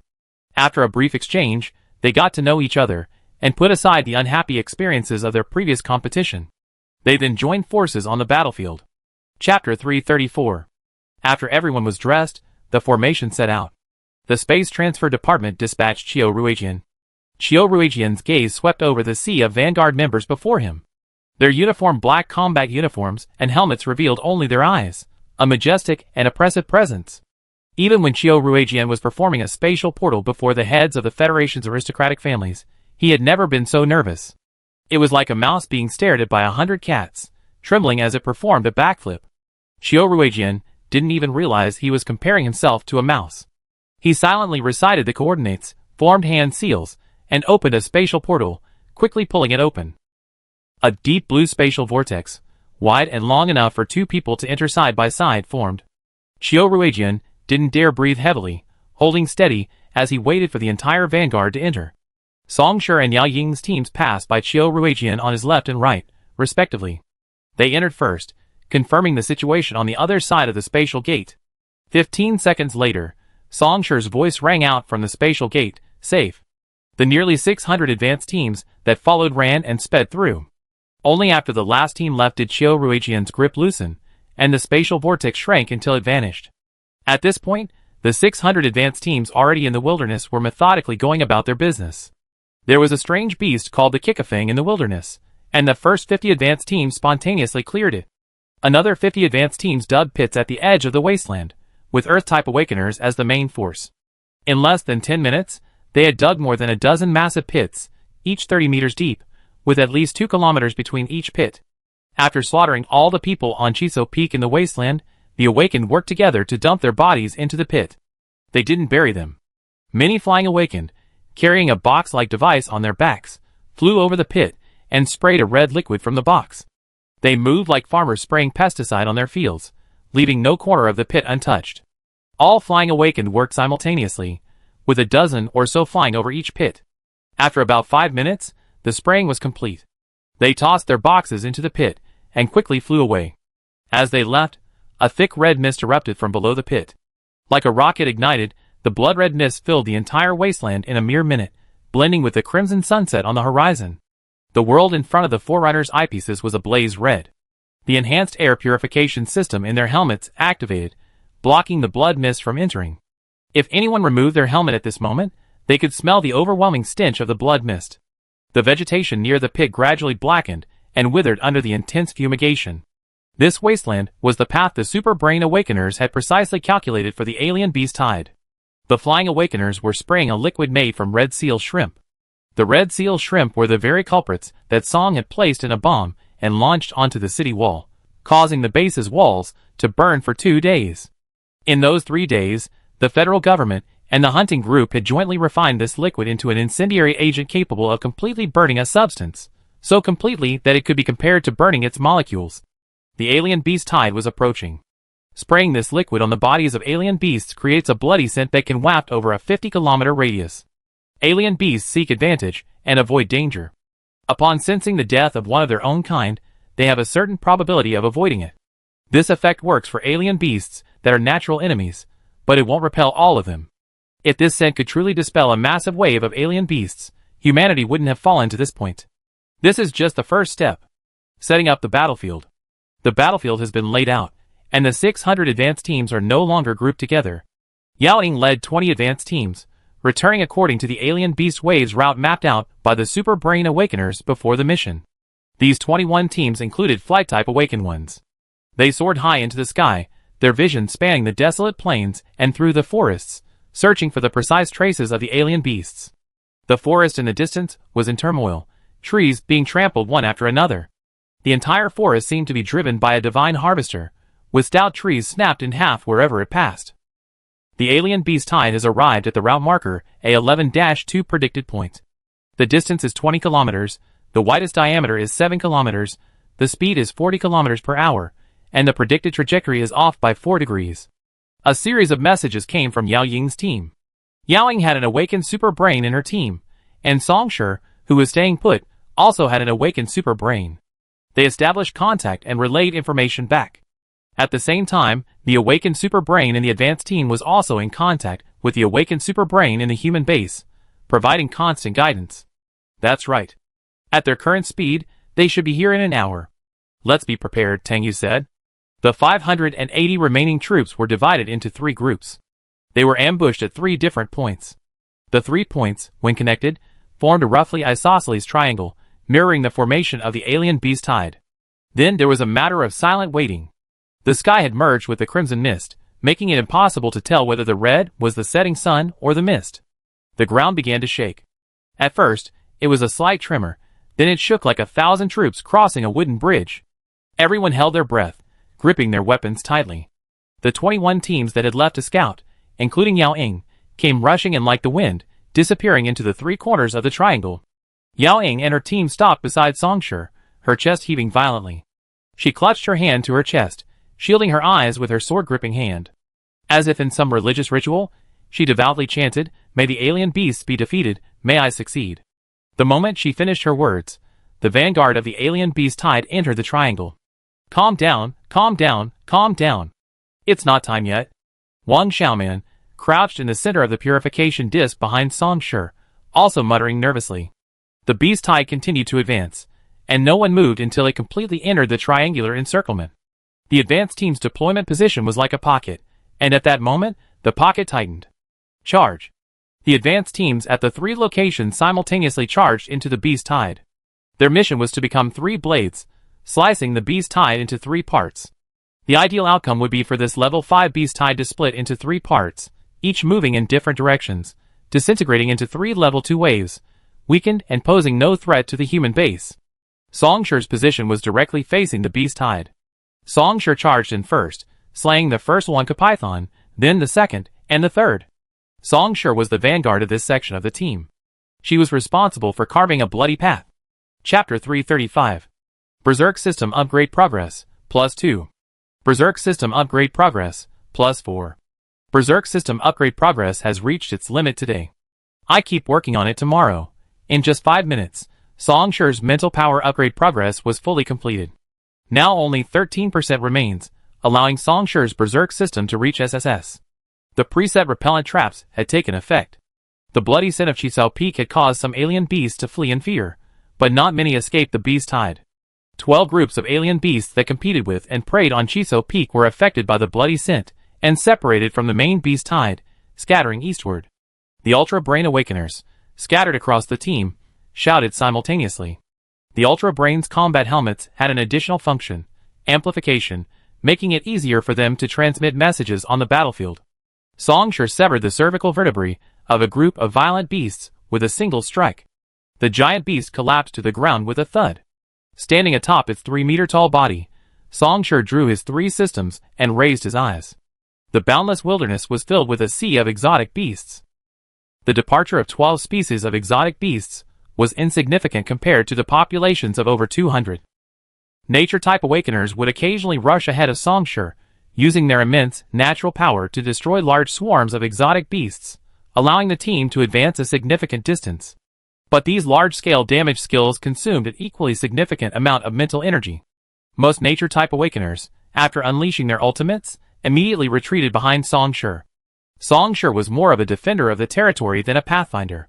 As the nature-type awakeners rotated in succession, Songshur always remained at the forefront. Another team passed in front of Songshur. Within the team, a wood and earth-type awakener coordinated their attacks, unleashing a combined skill. The ground beneath the alien beast's feet gave way, engulfing it. The beast leaped, attempting to escape the hollow. Countless vines emerged from below, entwining the fleeing beast and dragging it into the pit. The earth-type awakener clasped his trembling hands together, burying a group of over 20 alien beasts alive. This was their third attempt to reach the front. Their mental energy was greatly depleted, and they only used one skill before retreating. Songshur leaped from the corpse of the group violent beast. A silver wolf suddenly passed by, and Songshur instinctively swung his sword. Good, Qilin. Speed up. I want to reach the core first. Jiang Qifeng's spirited voice echoed from the silver wolf's back. Songshur's ears twitched, and he twisted his wrist sharply, adjusting the angles of his 3-type swings. He dodged the silver wolf, and struck the head of a hyena beast intent on biting its tail. A hyena beast is a mutated hyena, triple its original size, with no noticeable change in combat power or defense. Songshur chopped off its head with a single blow, and it rolled onto the barren ground covered with large and small rocks, where it was trampled into a pulp by the numerous large monsters. Jiang Qifeng rode astride the silver wolf, grasping a tuft of its fur while patting its neck with his other hand. He glanced back, thanks. With a word, he rode the silver wolf away. Contracted awakeners, having fused with their contracted beasts, were unaffected by the beast's black energy and no longer needed to be confined to the narrow confines of a healer's purification disc. The closer they got to the core of the monster tide, the more noticeable the monster's level increased. Everyone's stamina was rapidly depleting. The advanced team's progress slowed. Jiang Qifeng, who was ahead, gradually rejoined the group. Besides Songshur's direction, the advanced teams in the other 2 directions also experienced the same situation. Behind Songshur, Wang Xiaoman continuously replenished nutrient solution to maintain the purification disc's range. Tang Yu and Wen Duolin continued to fight within the purification disc's range. Let's switch positions with you. Yao Ying, who had been in the second echelon, stepped forward and exchanged positions with Songshur and his 4 companions. Songshur and his 4 companions retreated to the rear, the pressure on their shoulders suddenly reduced. Chapter 336. The team plunged into the alien beast tide in a single arrow formation. A flying awakeners hovered 100 meters in the air, scouting the battle situation. Looking down from above, the alien beast tide's advance showed no sign of slowing. They were like rolling wheels of flesh, crushing the blood-red wilderness, leaving the pits of Qi Xiaofeng's corpse behind.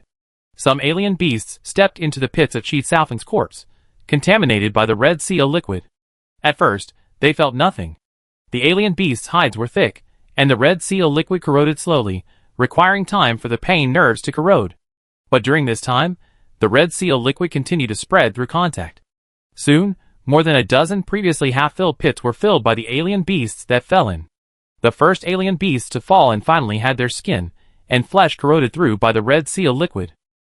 They howled in pain and struggled, but with more alien beasts pressing down from above, they could not escape the pits. The red seal liquid burned slowly, and for a large alien beast, it would take at least a dozen hours from birth to death. But the red seal liquid spreads quickly. Even a small amount of contact will spread from their bodies to other alien beasts, like a pathogen. At this moment, the pit was filled with the screams of the alien beasts. The sound even drowned out the sounds of the battle between the advanced team and the alien beasts.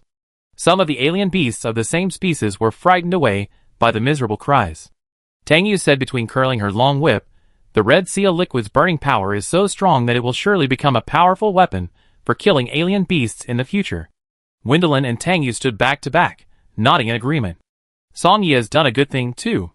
Wang Xiaoman, leaning against the purification disc, had been silent for so long that she felt suffocated. Everyone else was on edge, busy fighting, and she didn't want to interrupt. Now that she finally had a topic, she couldn't wait to say, "Song Yi actually discovered such a treasure and brazenly used it on our city walls. Isn't that like handing us a weapon against the alien beast tide?" Red Seal liquid is being mass-produced and sprayed over the alien beast tide. With the exception of a few Red Seal shrimp predators, who have evolved shells resistant to the liquid and are no longer afraid of it, most alien beasts will be ignited.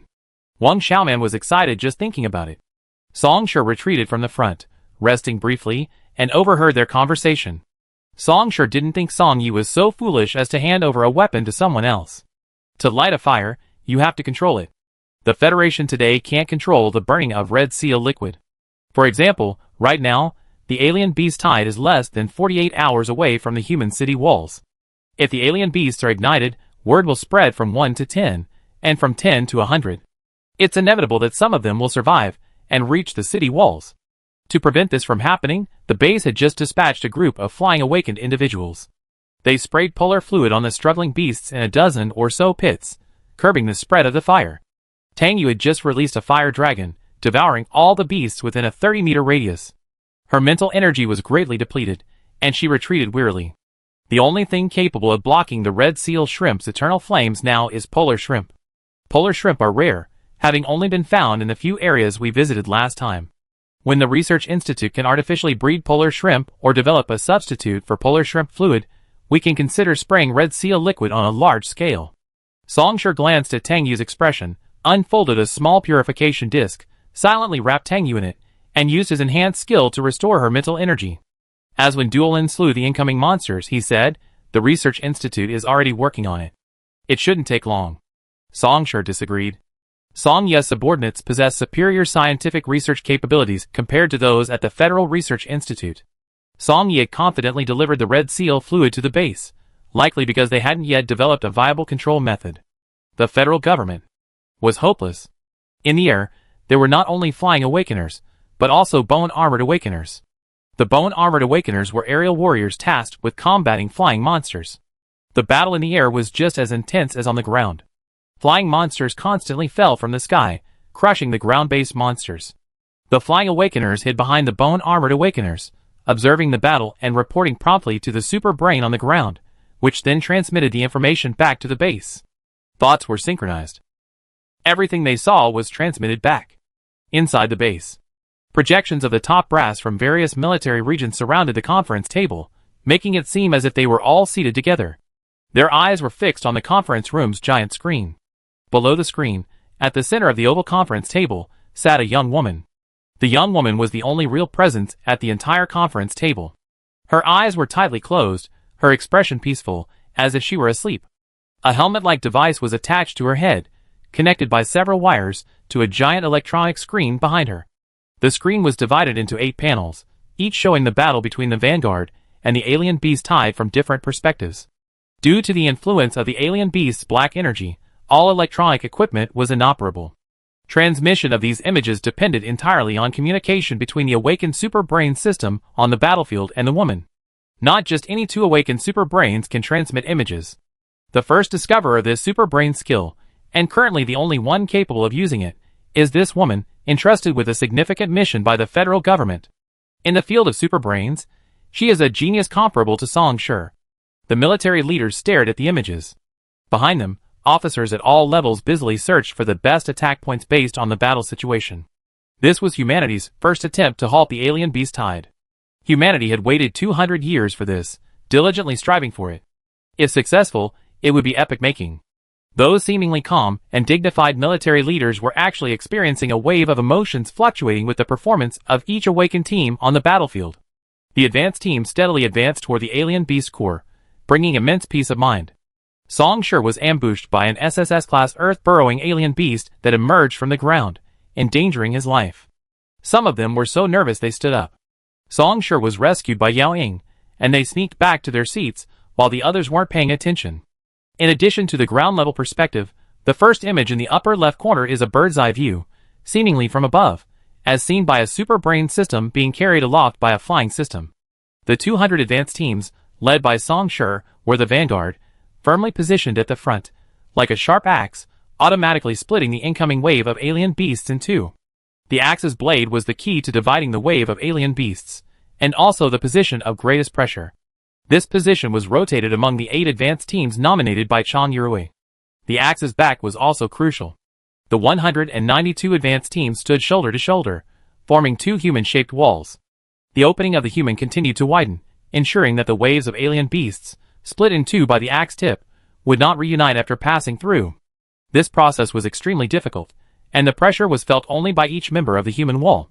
The purification discs of the 200 healers were connected, emitting a faint fluorescent light under the darkening sky. At this moment, the healers' purification discs weren't simply for their own team members, they collectively formed a safe zone from the alien beast's black aura, allowing warriors of all classes to operate within it. The healers weren't just protected by their teammates. No matter who they were, even a furiously violent type, if they saw an alien beast approaching an unfamiliar healer, they would immediately return and slay the blinding beast.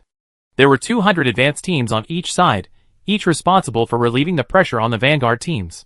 They employed a different combat mode.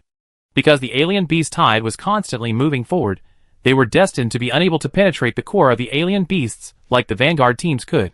Before they could penetrate, the alien beast tide had already moved ahead. They could only repeatedly cut off the herds on the outer edges of the alien beast tide. If they acted quickly, the 2 teams on either side could merge and cut off the tail end of the alien beast tide. The intercepted herds regained consciousness the moment they separated from the main force. Most of them retraced their steps and returned to their habitats. Some herds remained in the wilderness, adapting to their current circumstances, intending to make the wasteland their new home. A small number of herds turned their attention to the humans. Don't fight any longer. Enter the space gate and change positions. The flying type shouted from the air. Outside the base, the advanced team engaged in combat. Inside the base, the support awakened ones were also on high alert. Over 30 space-type awakened ones gathered in a combat readiness room. On the virtual screen before them was a battle map with precise locations marked on it. Their job was to provide space transfer services. The commanders of each military region also sat in a room. Based on the absolute optimal time and location for relocation based on the battle situation, they issued orders to the Space Awakeners. The Space Awakeners immediately rushed to the corresponding locations, opened the space gates, relocated the vanguards, and then retreated. The space gates stood tall in the wilderness, their blue vortexes turning purple under the crimson sky, like 4 gates to hell. The advanced team rushed in at top speed, and when they emerged, they caught up with the retreating beast tide. They repeated this, constantly cutting off the tail of the beast tide, each time only managing to cut off a distance of 700 or 800 meters. Over time, the beast tide had shrunk from its original length of 20 kilometers to 17 kilometers. The Flying Awakeners diligently relayed the news of the beast tide's shrinking size back to the ground, encouraging the exhausted warriors of each type. The fierce battle continued. The hardest part was about to begin. The core of the alien beast tide, composed of over 1,000 SSS-level alien beasts, surged forward like a dark cloud over a city, confronting Song Shi's vanguard. The ground shook violently. Everyone who could see the battle, regardless of their department, clutched their hands tightly, their palms dripping with sweat. This was the most crucial moment. If the core could be split in half, the alien beast tide would disperse. The level 5 alien beast tide would instantly be reduced to a non-threatening level 2. Humanity would succeed. Song Shi climbed onto the pile of South Sea lizard beast corpses and stood up against the night breeze. His combat uniform was drenched in the blood of the alien beasts, and Song Shi's entire body exuded an evil aura comparable to the alien beast's black energy. Gazing at the chaotic dance of the alien beasts, Song Shi wiped the blood from his 3 blades and slowly sheathed them. His hands dropped, and 2 gleaming swords suddenly appeared, extending from his palms. Song Shi stared at the SSS rank corpse elephant that bore the brunt of the attack. Old friend. Chapter 337. A sudden flash of lightning and thunder erupted from the sky, arcs of lightning piercing the night sky. The core beasts of the alien beast tide approached like an army. Songshur, holding two swords, leaped from the mountain of South Sea lizard corpses. A fire-candle dragon soared from behind Songshur, soaring around his waist before slamming into the dozens of savage trunks of the corpse-worshipping elephants. The trunks violently contracted, and Songshur descended from the sky with terrifying force, his virtual blade piercing the vital point at the base of the trunk. Ah! A single strike. The fire dragon circled in the air before charging straight for the next corpse-worshipping elephant. Songshur followed the fire dragon. The fire dragon scorched and convulsed the corpse-worshipping elephant's greatest weapon, its trunk. While the fire dragon couldn't strike the corpse-worshipping elephant's vitals, Songshur could. The two worked together seamlessly. After the fire candle dragon's power was exhausted and dissipated, the 13 corpse-worshipping elephants collapsed with a thud. This is the power of an S-rank fire type. Back in the virtual city, the fireballs thrown by Tangyu, an A-rank fire type, had no effect on the corpse elephant. The S-rank fire candle dragon, however, was able to directly suppress the corpse elephant's trunk attack power, creating an opportunity for Songshur to kill it with one strike.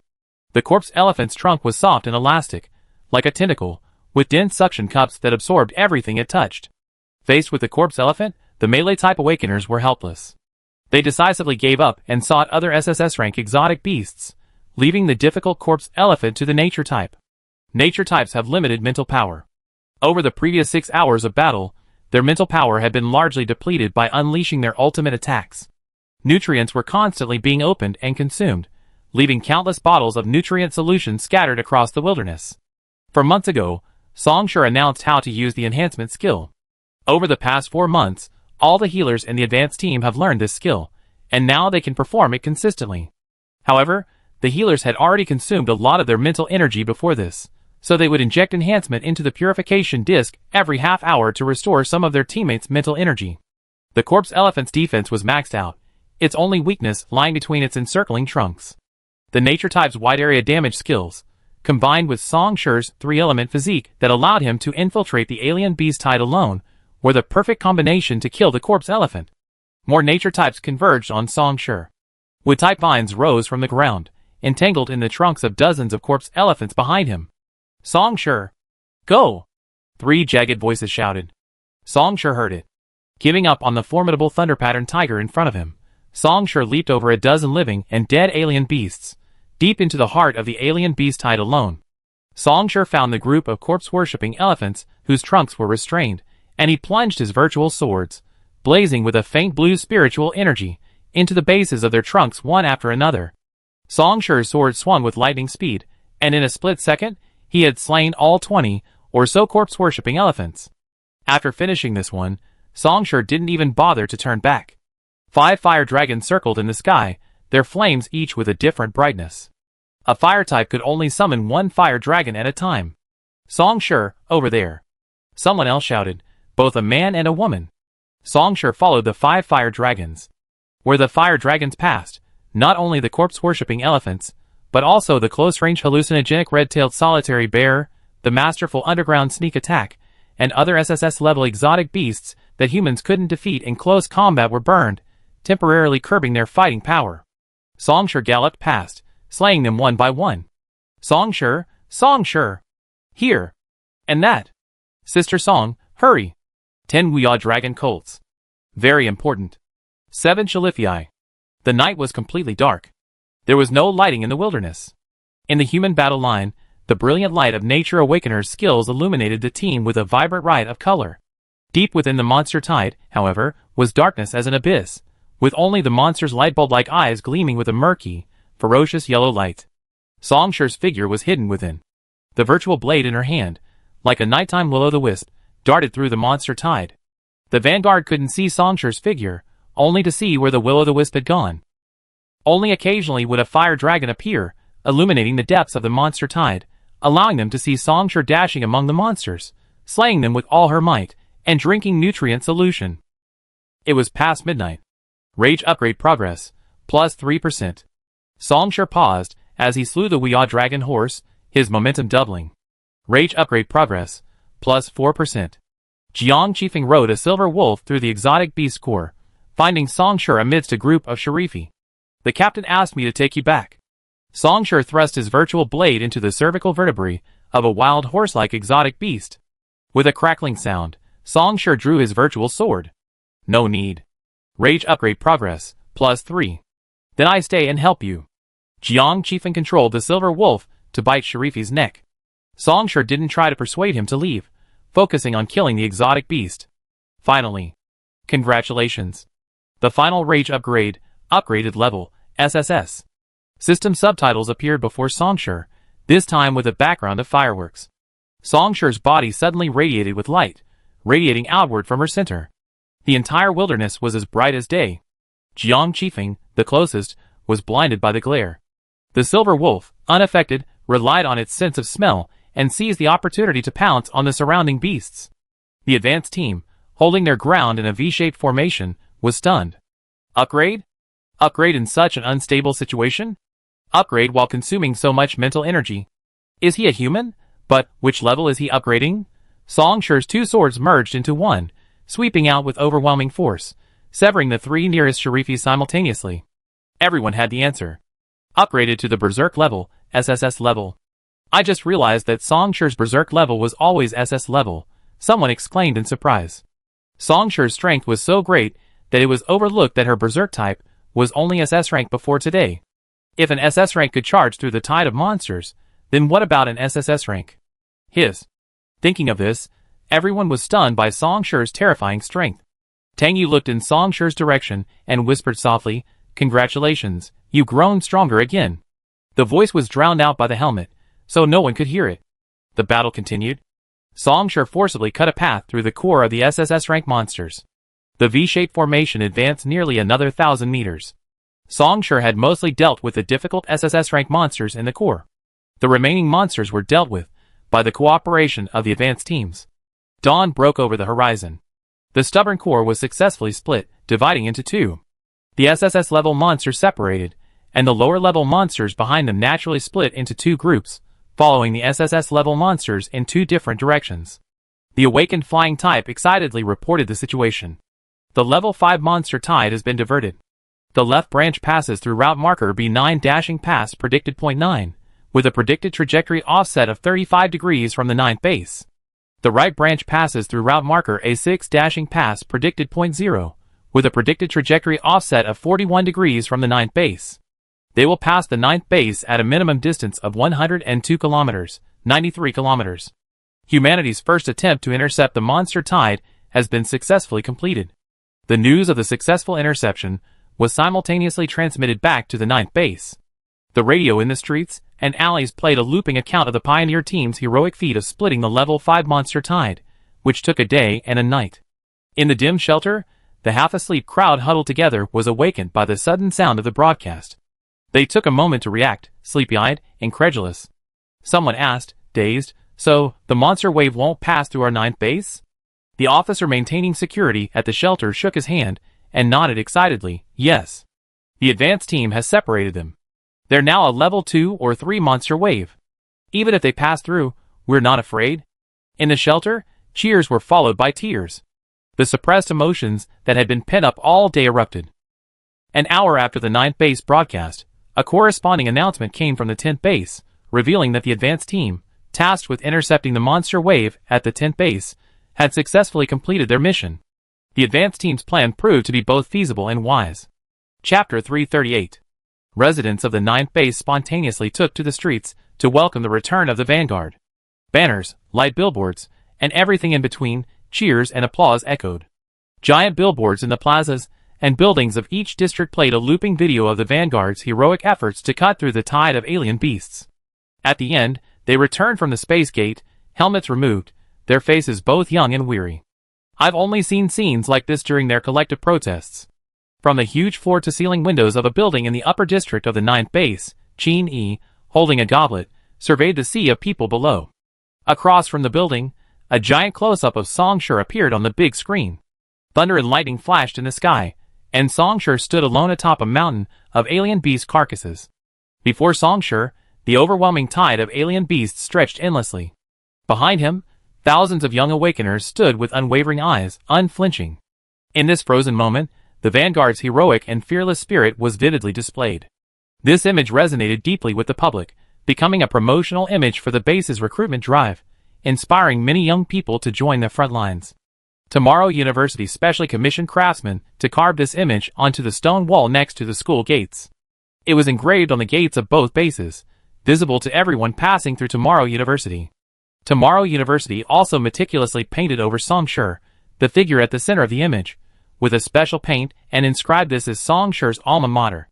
These are all follow-up details. At this point, the advanced team, transported back to the base by the space gate, made a brief appearance before the media before being transferred back to the training base at Base 1. Chang Yurui waited at Base 1, saying nothing more. The nutrient solution is ready and in your dormitories. Get some rest today. Everyone dragged their tired feet back to the dormitory.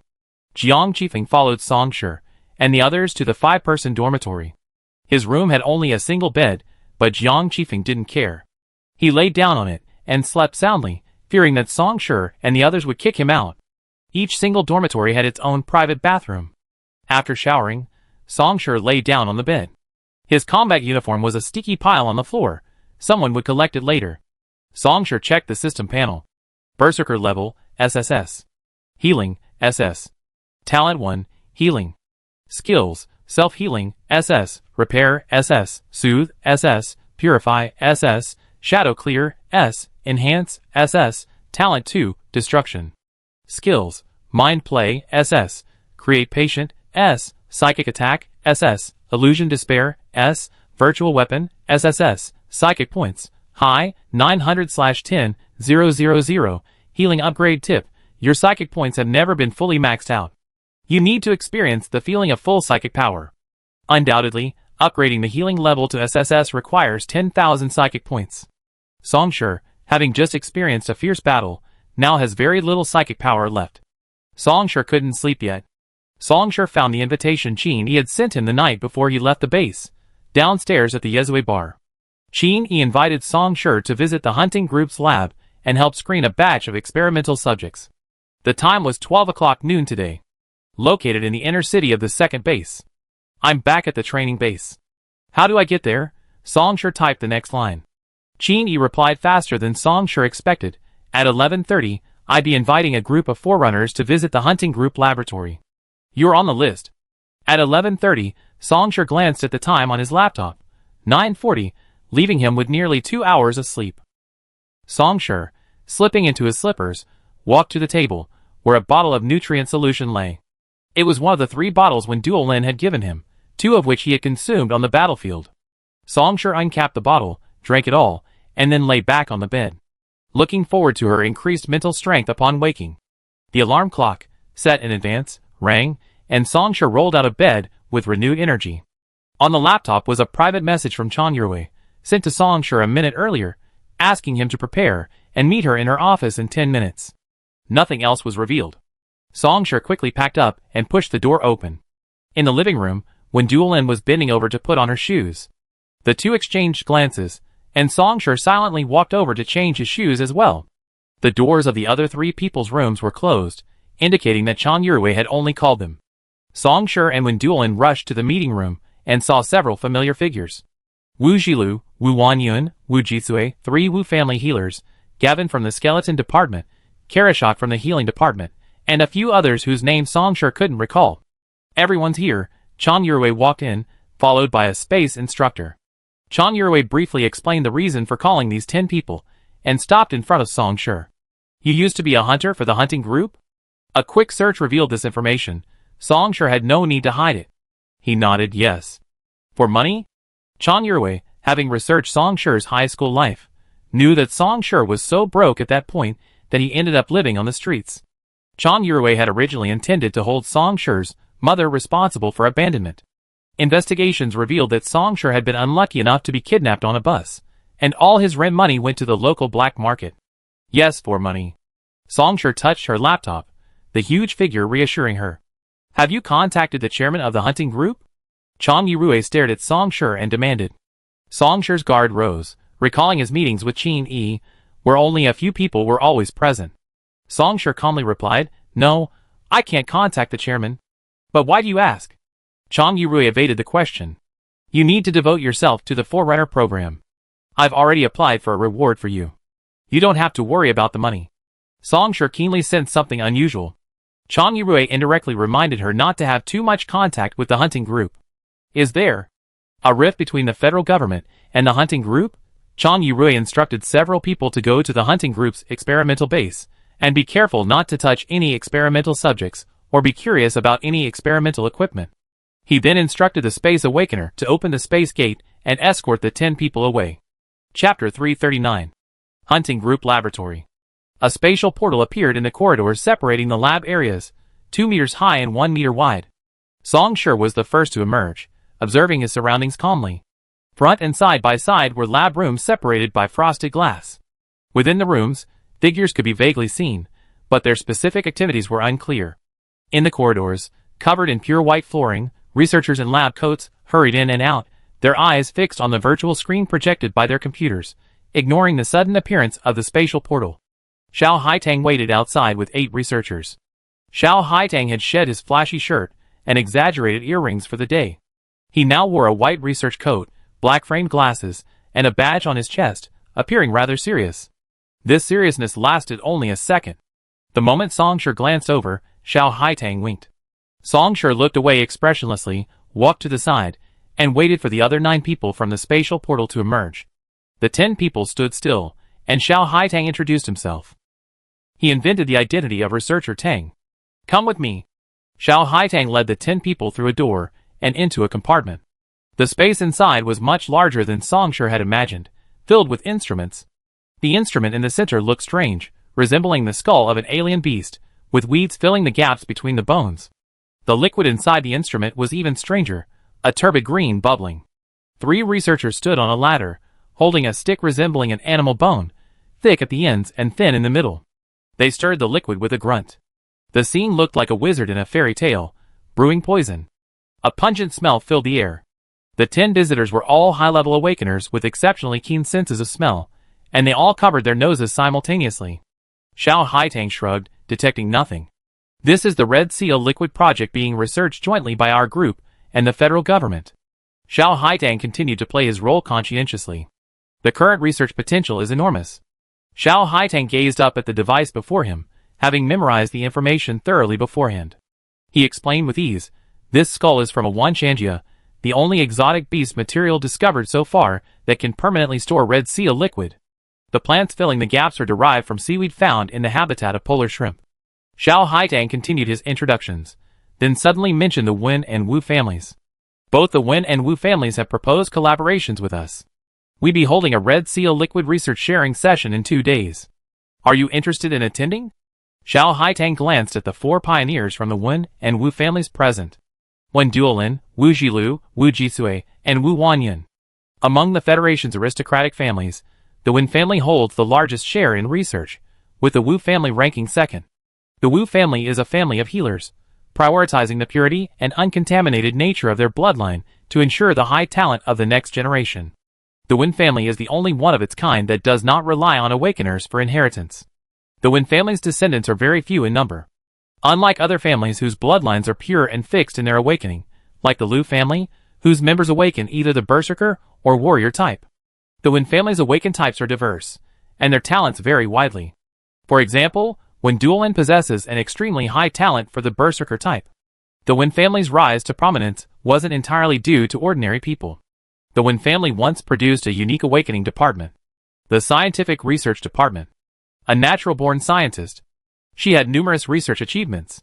During her lifetime, the Federation's research on exotic beasts exploded. But these are nothing to mention, because she invented the machine-aided manufacturing department. She was the first to develop psychic weapons and discovered that a certain type of person was always faster at infusing psychic energy into weapons, thus giving rise to the machine-aided manufacturing department. The Wen family, a family that continues to this day, began with her. No more awakened individuals from the Scientific Research Department have emerged in the Wen family since then. Never again has the Federation appeared. Professional matters should be left to professionals, Wen Duolin said, shaking his head, acting as if he had no interest in this kind of laboratory. Song Shi glanced at her. If he hadn't heard Wen Duolin's honest words, he would have been deceived by her nonchalant expression. Wu Xilu and the other 2 also shook their heads, saying they were busy training and couldn't spare the time to participate. Xiao Haitang, with a look of regret, led the 10 people out of the lab. Wu Jitsue's head spun from the smell of the red seal fluid, her face flushed. She couldn't wait to squeeze out before finally venturing out for a deep breath. Xiao Haitang then led the 10 people through several ongoing experimental projects. From now on, you can explore freely. These researchers will explain everything to you, Xiao Haitang said, pointing to the researchers behind him.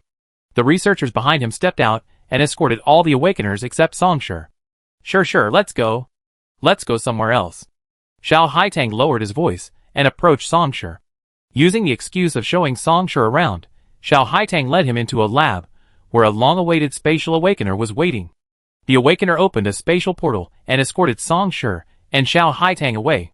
As soon as he stepped out of the spatial portal, Songshi heard a human howl of pain. Through the crack in the door, Xiao Haitang handed Songshi a protective suit that covered his entire body, including his face. Put it on, just in case, don't get recognized. Songshi quickly put on the suit, and as he buttoned it, he casually asked, has the relationship between the group and the federal government deteriorated recently? It hasn't been good at all, Xiao Haitang snorted. Songshi had already been recognized by Qin Yi, and Xiao Haitang had nothing to hide. It's only been a superficial harmony. The federal government is wary of the group and the chairman. Even though the chairman always reports his discoveries and wholeheartedly assists those idiots, they still want to eliminate the group and seize its power for themselves. Songshi had already considered this possibility. A tall tree attracts the wind. The hunting group's influence was so great that the federal government offered the 4 children it had seized from Song Yi to Qin Yi as a token of gratitude. Xiao Haitang didn't wear protective gear like Songshi. Instead, he simply unbuttoned his white research coat, revealing the floral shirt underneath. Songshi, who happened to see this, said, eh? Pushing open the locker room door, the sound of wailing reached his eardrums. What came into view was a massive glass cage. The human imprisoned within was frantically pounding on the transparent glass walls, flames spreading through it. Songshi paused, his blood rushing back through his body. The shadow within him was triggered, his legs stiffening, unable to move. Are you trying to stimulate his awakening? Songshi turned his head, his eyes frighteningly cold. That's about right. He's been experimented on by Song Yi before. Xiao Haitang's casual tone faltered when he met Songshi's gaze. He adopted a serious tone and spoke cautiously. He was a test subject rescued from the underground palace in Song Yi's new city. He's been genetically modified, and his genes are predisposed to awakening. If we don't continue to stimulate his awakening, his ordinary body won't be able to withstand the power of the awakened genes, and he won't survive more than 6 months. Can't we stimulate his awakening in other ways? Songshi's first sight upon entering this world was the burning of a living person, a scene that overlapped with the current scene. Xiao Haitang was surprised that Songshi could actually sympathize with the person in the glass dome. He stopped the researcher controlling the flames and explained to Songshi, we can't think of any other solution at the moment, but his awakening is imminent. You can see it up close. Xiao Haitang led Songshi closer to the glass dome. The flames from the top of the glass dome stopped, and the man inside no longer had to jump up and down. Before he could rejoice, the flesh on his arm inexplicably cracked, like dry land. He can't handle the overwhelming power of the awakening gene. He's actually already on the brink of awakening. With enough firepower, and a little more stimulation, he awakened instantly, Xiao Haitang said. Songshi looked at the man rolling around on the floor. Let me try once. Chapter 340. Songshi stood still before the glass dome, his palm pressed against it. The man inside lay twisted on the ground, his flesh peeling away, and then new flesh growing again, a cycle that repeated itself. A horrifying pool of blood formed on the ground beneath him. Songshi accessed the red dot of his memory. The man's most horrifying scene played out in Songshi's mind. He, his wife, and daughter were strolling in the square after dinner when a shooting erupted nearby. One moment, they were a happy family of 3, the next, he was alone, his wife and daughter lying bloodied on the ground. He fought the criminals, who kidnapped him and brought him to one of Song Yi's experimental bases. This man was completely devastated, and the thrill of death had no effect on him. Songshi completely reconstructed the scene from his memory. After achieving the S-level illusionary despair, Songshi could easily create illusions. The twitching man on the ground yelled, rising from the ground. Suppressing the pain of his flesh being torn apart, he stretched out his arms to shield his non-existent wife and daughter behind him, staring in Songshi's direction. What's wrong with him? Xiao Haitang was confused by the man's sudden movement. Songshi lowered his hands, gazing at the nervous, trembling man within the glass enclosure. It's a psychic hallucination skill. Wait. If he doesn't awaken even now, you can give up on him. Xiao Haitang had heard of psychic hallucinations, and was curious. What kind of illusion did you create in him? Song Shi didn't answer. He grabbed Xiao Haitang's arm, and quickly retreated with him. Bang! The glass enclosure was shattered by a fire dragon. The fire dragon, undiminished in power, charged towards Song Shi and Xiao Haitang. Song Shi grabbed Xiao Haitang with his right hand, and swung his left, creating a thin virtual barrier between them. The fire dragon crashed into the barrier. A sea of fire erupted, and two researchers who were too close to dodge were engulfed in flames. The barrier remained motionless, completely blocking the flames. The lab's fire protection system activated, and water jets gushed from the top. The fire showed no sign of being extinguished. The awakening team, responsible for lab safety, arrived within a minute. A water-based awakener in the team controlled the water flow to envelop the flames, blocking them from burning. With nowhere to burn, the flames gradually died. Song Shi then retracted the barrier. Inside the glass enclosure, the man who had successfully awakened and released the fire dragon fell unconscious to the ground. Two researchers entered, grasping his arms and dragging him away. It's amazing, Song Shi. They've spent so long, tried everything, and yet he still hasn't awakened. And yet, as soon as you arrived, he succeeded. Psychic skills are so useful. Xiao Haitang pondered for a moment, then decided, we need to assign 2 psychic awakeners to the lab. Song Shi remembered that she had left under the guise of a tour, and time was limited. She asked Xiao Haitang, what kind of test subjects are you bringing me here to screen? You've seen them. Xiao Haitang led Song Shi down the corridor, and pushed open a heavy metal door at the end. The metal door was a full 30 centimeters thick, the kind that even a cannon couldn't penetrate. Compared to the test subjects held in glass enclosures, the ones held in this lab must be extremely destructive. Song Shi stepped inside. The imprisoned person came into view. The completely self-aware violent young man in the lab at the bottom of Sanqing Pond. He sat in the corner of his cage, hugging his knees, his eyes blank and motionless. He didn't react when the door opened. The head of the Wen family returned all the experimental subjects traded between Wen Duoyan and Song Yi to the federal government. This one was approved by the chairman for research by the hunting group. What do you need me for? The New Human Project. Chapter 341. This is the plan the chairman proposed a year ago, to transform all of humanity, making them all awakened. Xiao Haitang said cheerfully. This familiar formula. Song Yi edited the genes of exotic beasts, and mixed them into human DNA. Wasn't his original purpose to awaken all of humanity? What's the survival rate? Song Shi turned to ask the crucial question. The survival rate of Song Ye's genetically modified creatures was a pitifully low 9%. Xiao Haitang opened a drawer on the lab bench. 100%. He pulled out a remote control. The young man imprisoned in the metal cage immediately turned his head, staring intently at the remote in Xiao Haitang's hand. A 100% survival rate stunned Song Shi for a moment before he calmed down. So what's the probability of a successful awakening? Also 100%. Xiao Haitang looked at Song Shi. Xiao Haitang expected to see ecstasy on Song Shi's face, but no. Song Shi's eyes were eerily lucid. What are the drawbacks? Xiao Haitang leaned against the edge of the lab bench, her hands behind her back, uninterested. He lose his mind. After a moment's silence, Song Shi spoke up, become like a beast? Xiao Haitang nodded silently, raised her chin, and gestured for Song Shi to look at the caged boy. We've found a solution. When he was first brought here, he had no human consciousness at all, a pure beast. After undergoing the group's experiments, he's now developed self-awareness. Song Shi followed Xiao Haitang's gaze, and glanced at the caged boy. The boy seemed to recognize her, staring at her for 2 seconds before looking up at the ceiling. Song Shi and Xiao Haitang looked up simultaneously. The mesh vents on the ceiling had been reinforced, with a metal mesh covering the outside. Xiao Haitang explained with a smile, after all the commotion you guys caused in Song Ye's lab, we've all watched the video from the recorder. The lab's ventilation duct is indeed a weak spot, and President Qin ordered us to reinforce it. It's not just the hunting group, Xiao Haitang added. I guess every lab in the Federation has reinforced their ventilation ducts.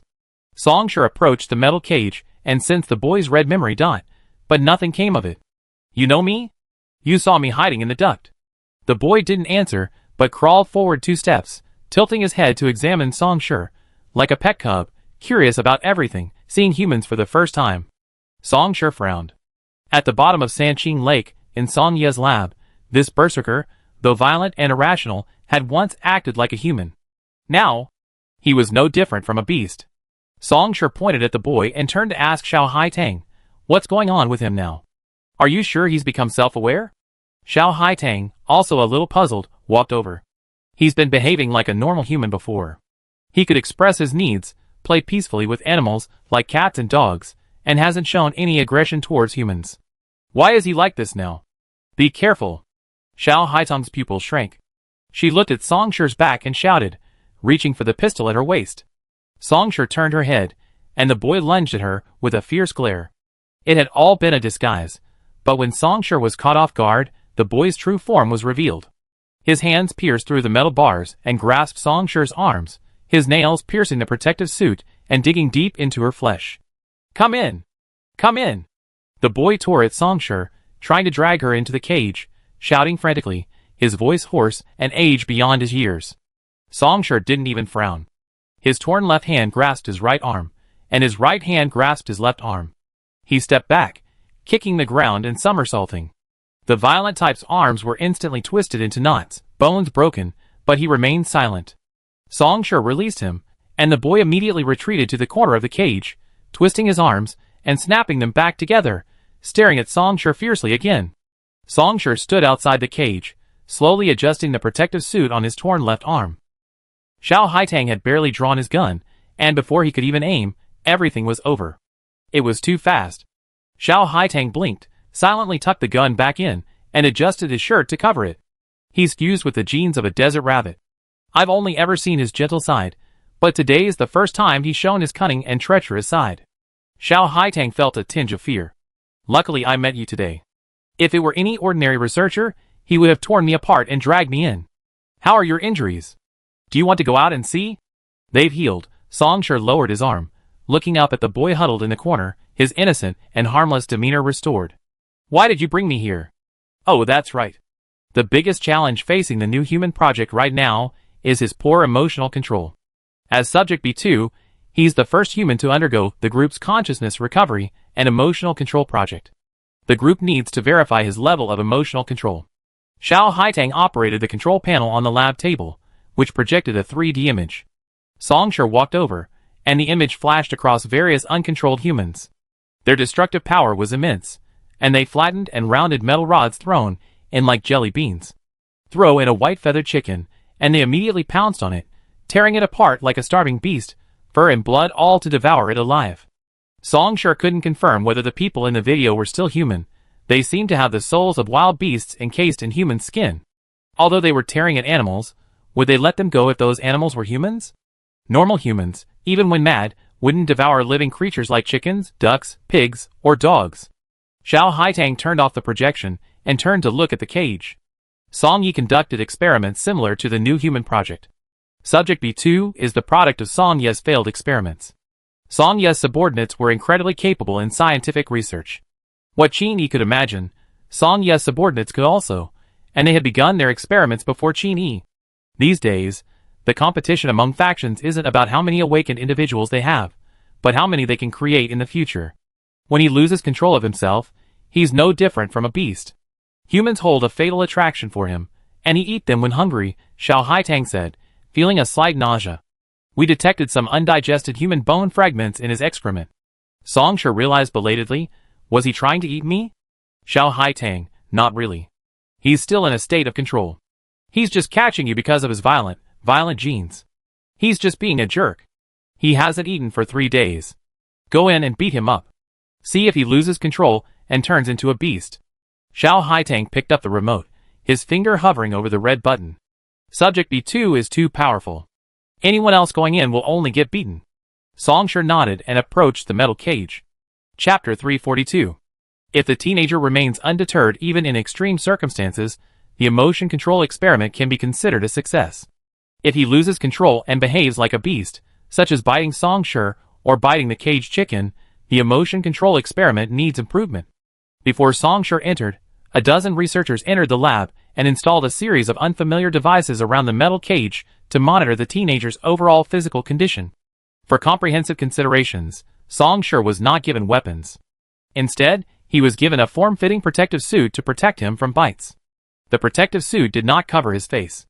The researchers who were able to join the new human project were all Qin Yi's trusted advisors, making them safe and reliable. Song Shi did not need to conceal his identity.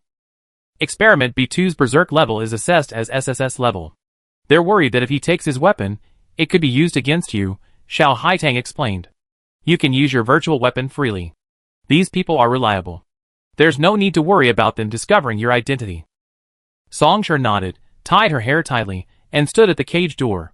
With his right hand clenched, a virtual sword blazing with blue flames materialized. Open the door. Song Shi stared at the young man expressionlessly. Inside the cage, the young man, as if understanding, suddenly stood up and paced back and forth restlessly, muttering anxiously and hoarsely, "Get out! Get out! Get out! Ah, get out!" He keenly sensed Song Shi's strength, unlike the defenseless feeders he had encountered before. "Get out!" he continued muttering. Xiao Haitang pressed a button on the remote control, and the cage door swung open. In that instant, the uneasy boy's expression changed rapidly. His back arched slightly, and he charged toward the open door. Song Shi dodged in, his virtual sword at his neck. "I'm here. Where do you want to go?" Song Shi grabbed him by the scruff of the collar, pulled him back, and slammed him to the cage floor. The cage door slammed shut behind Song Shi. The boy rose from the ground like a hungry ghost, his throat grumbling something. Song Shi couldn't make out, but judging by his tone and the vicious look in his eyes, it was likely curses and insults. "You're Song Yi." The boy's words became clearer, but Song Shi still didn't catch the last two words. Song Shi tilted his ear. The boy lunged at him with incredible speed.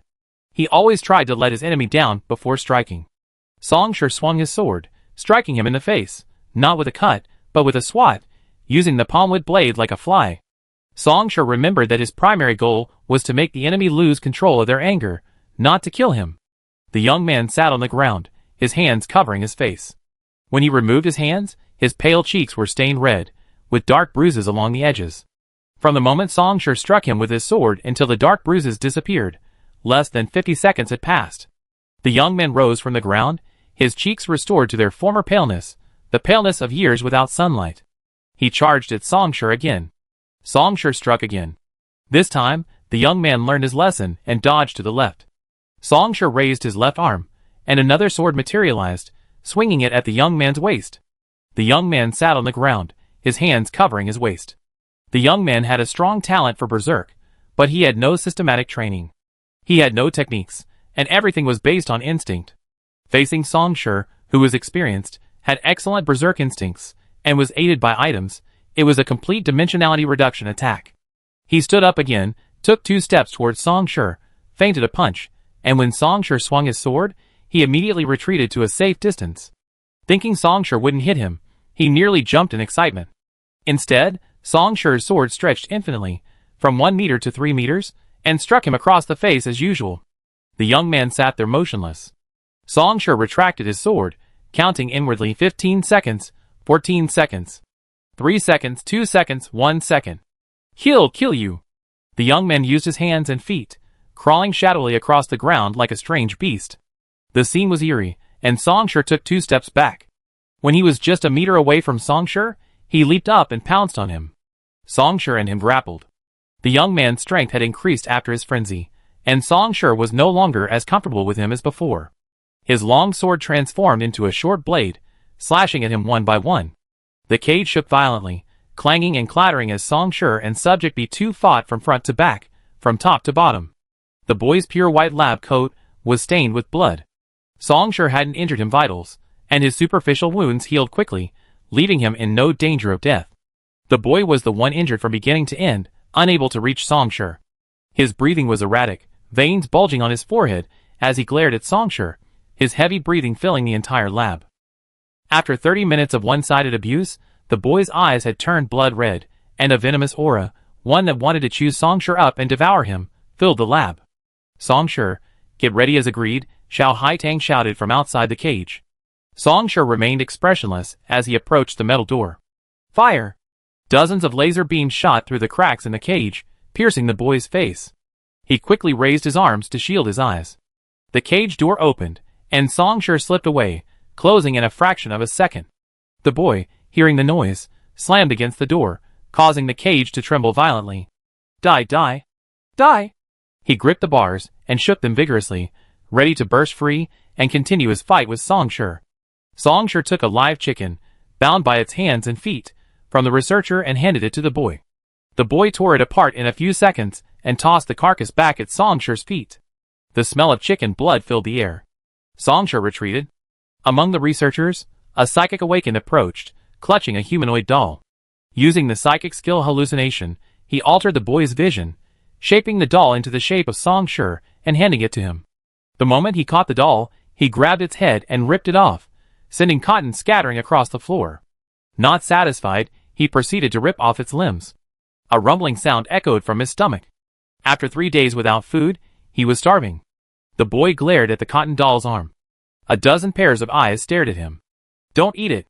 A researcher behind Song Shi whispered a prayer. The boy smashed the doll's arm to the ground and stomped on it repeatedly until it flattened. He displayed a violent display of rage throughout. 2 more living creatures were sent in, with the same reaction. A dozen researchers breathed a sigh of relief and high-fived each other. Their efforts hadn't been in vain, they were making progress. "Next, we can apply it to other out-of-control test subjects," Xiao Haitang said. "If this technology matures, the new human project will be halfway to success." Song Shi withdrew his gaze from the boy, who was still venting his anger by stomping on the doll. The day the new human project succeeded, the evolution of all humanity would be within reach, and humans would no longer need to fear alien beasts. "Anything else you need?" Song Shi asked.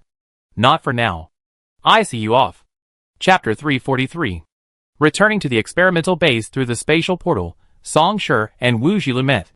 Wu Xilu was listening attentively to a researcher's explanation of the small, unusual beetle-like creatures in the pink nutrient tank, nodding occasionally.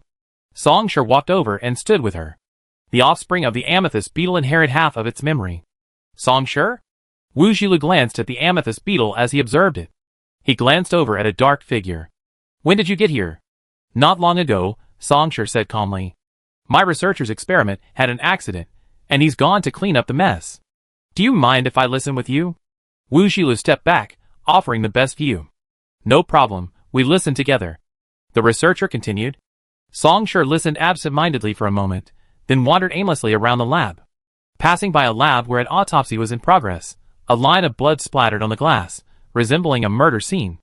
Then, 2 massive scorpions pierced the laboratory door with their sharp tails and fled.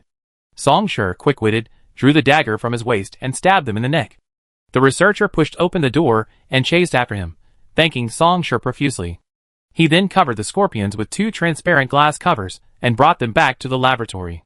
The door behind Song Shi suddenly opened. Wendelin pushed open the door and emerged, her brows heavy. Seeing Song Shi squatting on the ground, her expression smoothly shifted to her usual eccentricity. "These experimental principles are giving me a headache." Wendelin grabbed a handful of her hair and spread it out in her palm. "Look, I'm losing my hair." Song Shi calmly glanced at the shadows receding behind the laboratory's one-way glass. He stood up, wiped the dagger clean, and put it back into its sheath. "I don't understand either. Let's go to the meeting place." The two chatted all the way back to where they had first come to the laboratory. "Will the hunting group cooperate with the Wen family?" Song Shi asked casually. Wendelin replied, "Not for ordinary experiments. The Wen family and the hunting group are competitors. Cooperation is only possible at the request of the federal government." Song Shi speculated, the hunting group and the Wen family hold significant positions in the research field. If they collaborate, many research projects should achieve breakthroughs. Wendelin pursed his lips. "Actually, many of our projects overlap. If we share resources, some of the current problems facing the Federation could be solved. But my father fears the Wen family will be replaced." Song Shi had inquired about the relationships between the aristocratic families of the Federation. In recent years, the Wu family had also begun to venture into scientific research. The Wen family's status had declined, and they were reluctant to allow a grassroots organization like the hunting group to share in the pie. Song Shi did not ask any further questions. The two stood in silence. Wendelin could not grasp the meaning of Song Shi's words. Could it be that Song Shi had already discovered that she was using this visit as an opportunity to strike a deal with the chairman of the hunting group? Otherwise, why would he ask her about the Wen family's partnership with the hunting group? But despite all these thoughts running through Wendelin's mind, she didn't feel the slightest bit of worry.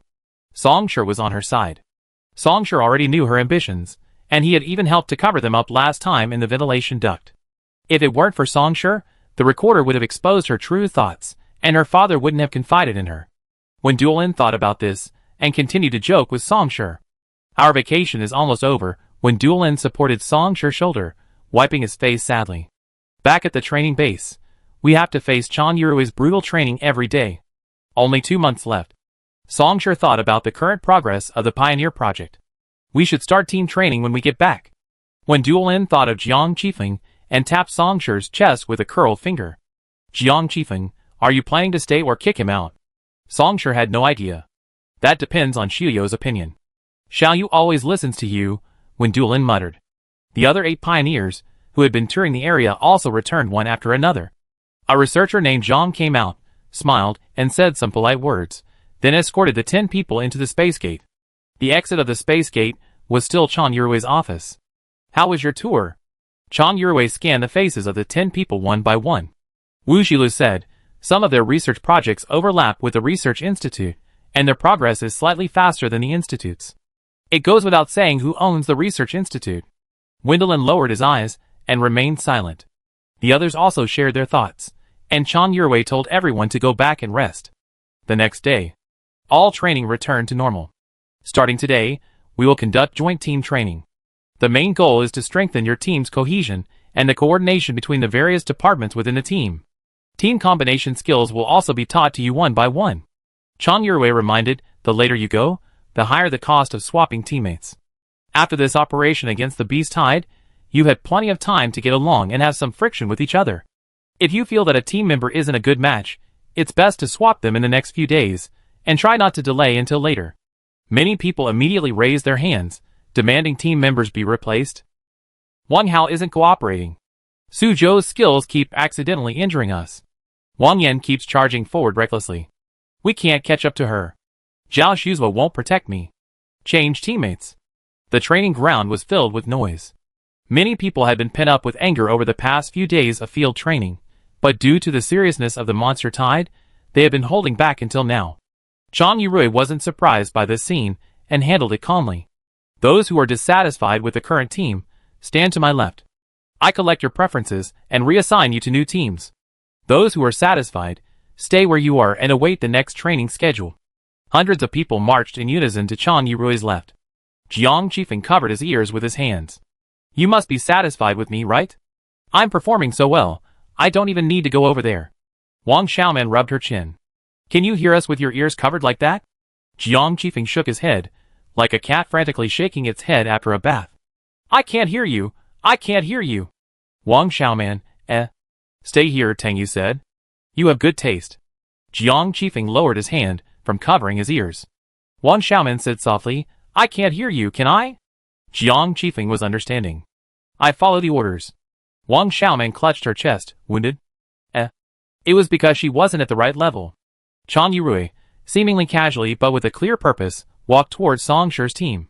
Have you confirmed your team? The 5 of them nodded in unison. Chan Yurui opened his computer and displayed the analysis report he had prepared long ago. Chapter 344. Given your team's current strength, you can easily split into 3 teams and work independently. Songshur alone is a team. Jiang Qifeng is similar, but he still relies on a healer to repair his injuries. The remaining 3, Wang Xiaoman, Tang Yu, and Wen Duolin, can form a complete team. Of course, this has its benefits, but I still suggest you practice teamwork, especially. Chan Yurui's gaze fixed on Jiang Qifeng, your contracted beast. Jiang Qifeng touched the silver wolf totem on his neck and blinked innocently. What's wrong with Qilin? Qilin is very obedient. Qilin listens to me. Listen to you, or listen to them. Jiang Qifeng choked, feeling a little guilty, his eyes evasive. Isn't it enough to just listen to me? Chan Yurui's eyes were sharp and insightful. She clearly knew more than Songshur and Tang Yu. Jiang Qifeng, I suggest you be completely open with your teammates. You're doing this for yourself, and for them. Songshur and Tang Yu exchanged a glance. What was Jiang Qifeng hiding? Tang Yu nodded her head slightly. Their eyes fell on Jiang Qifeng, the one in the center. Jiang Qifeng bit his lower lip, not daring to look at Songshur and Tang Yu. He whispered, I understand. Chan Yurui patted Jiang Qifeng's shoulder, left them, and walked over to Lu Qian's team, chatting with them. Jiang Qifeng didn't have the excitement he had just joined the team.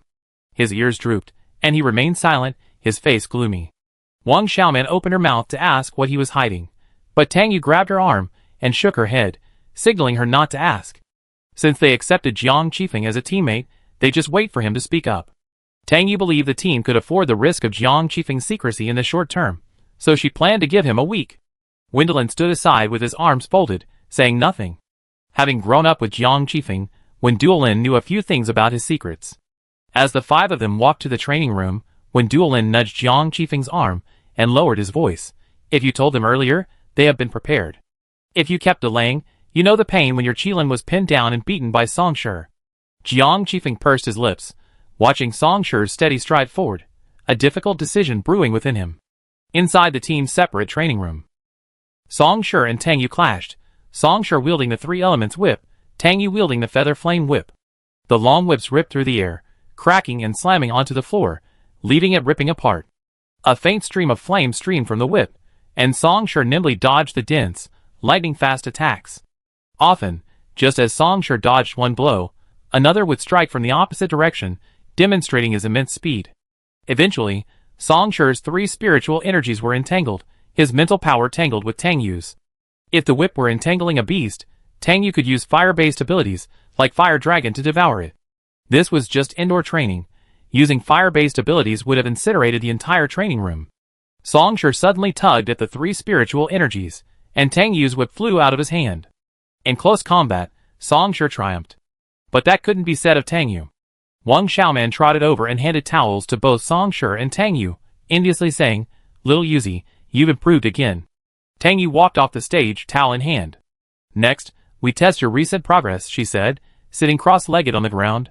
Wang Xiaoman, who had originally only offered the towel, glanced at Song Shi, then down at the three elements in his hand. She should have known better than to offer her such attention. After 10 minutes of brutal beating, Wang Xiaoman lay on the ground, tears streaming down her face, feeling hopeless. She, a healer, why? Had to endure the hardships of battle? After training all morning, in the afternoon, Chan Yurui organized a team-building competition. The instructor team faced off against the student team, with Chan Yurui guiding the students during the competition. The venue was an open area on the back hill of the training base, large enough for all departments to display their full strength. All the advanced teams lined up neatly. Chan Yurui announced the first team to take the stage, his announcement carried across the hillside via a loudspeaker.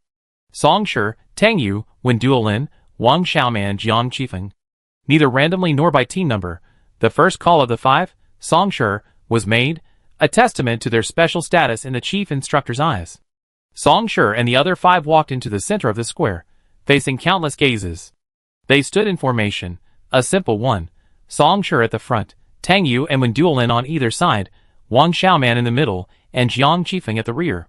This was the standard formation for a five-man team. The five men displayed their weapons. Jiang Qifeng's weapon was a Qilin. He stroked his neck, muttering something to himself. With one hand, he formed a seal. A complex circular pattern appeared beneath his feet, resembling a healer's purification disc. A Qilin, 4 meters tall and 7 meters long, materialized at its center. The Qilin raised its head and howled, its menacing cry drowning out the blast from the loudspeaker, shaking the very air. Calling people based on strength. It's still too early for us. Someone from the team at the edge of the arena yawned and sat down. Based on strength, Lu Qian's team or Wu Jilu's team should be called first. Many people disagreed. Dude, you probably don't know that Song Shi has already leveled up. He's an SSS Berserker. Every member of their team is now at the top of their respective department. Even before Song Shi leveled up, he could have easily outmaneuvered Lu Qian and Wu Jilu's teams. Even more so now that he's leveled up. The audience was buzzing, but the noise didn't last long. Most people were more interested in assessing Song Shi and the others' current strength from their battles. Although some footage was transmitted from the breakout of the level 5 monster Tide, very little of it involved Song Shi's team. Chan Yurui announced the rules of the competition. The instructor team would assign instructors based on the combat effectiveness of each team's students. Wang Xiaoman stood on the ring, rubbing her hands in anticipation. I wonder which instructor we're going to face. No matter which instructor, they were confident of victory. Chief Instructor Chan Yurui put down the microphone, stepped down from the podium, and approached the ring. The excitement on Wang Xiaoman's face vanished, leaving only fear. Chief Instructor? It's not appropriate for you to take the stage yourself. Why don't you stay down below and observe? Chang Yurui was an SSS warrior. His strength once distinguished him among the talented awakeners, and the team he formed was a force feared by the monsters. Chang Yurui smiled and flexed his joints. It's been a while since I've exercised. I use you as a practice. You come out too. Chang Yurui selected 4 more people to be her teammates. 2 muscular vice captains stepped out onto the ring, along with a thinner-looking healer and a water type. Song Shi and the other 4 suddenly felt the pressure double. Chapter 345. The mountain behind was artificially piled up, with a clearing cut down the middle. It was roughly leveled, with plenty of gravel and small mounds, simulating the terrain outside the base. The 1,000 advanced teams gathered in small groups, circling the mountaintop, their gaze focused on the center of the clearing. The 5 members of the instructor team walked to their assigned positions without further discussion. The 3 warrior instructors lined up in a row. Chang Yurui was in the middle. Chang Yurui's target was Song Shi. The healing instructors were behind the 3, and at the end was the water instructor. Of these 4, only Instructor Ding is a former teammate of the chief instructor. They should work well together. We must be wary of their collaboration, Tang Yu said, gazing at Ding Jidu, who was to Chang Yurui's left. Ding Jidu was considered one of the most approachable and popular instructors. From a distance, he greeted Song Shi and the other 4. Aside from Wang Xiaoman, who waved in response, none of the other 5 moved. Tang Yu said solemnly, "Don't be fooled by his appearance. He's sinister, leaning towards the violent type. When dueling Jiang Qifeng, no matter which of you faces him, be careful." Song Shi, as the strongest of the 5, naturally faced the strongest opponent, Chang Yurui. Ding Jidu's fate fell to Wen Duolin or Jiang Qifeng. Wen Duolin nodded in agreement, pondering his next move. Jiang Qifeng didn't move. Song Shi looked over and saw Jiang Qifeng distractedly caressing Qilin's fur. Wen Duolin, closest to Jiang Qifeng, aimed a punch at his head. Jiang Qifeng cried out in pain. The silver wolf immediately turned back, its emerald eyes, identical to Jiang Qifeng's, glaring fiercely at Wen Duolin. Jiang Qifeng remembered Chang Yurui's warning that morning and felt a shudder in his heart. He quickly played the peacemaker, patting Qilin's snow-white fur to soothe him. "Don't be angry, we're teammates. We were just joking."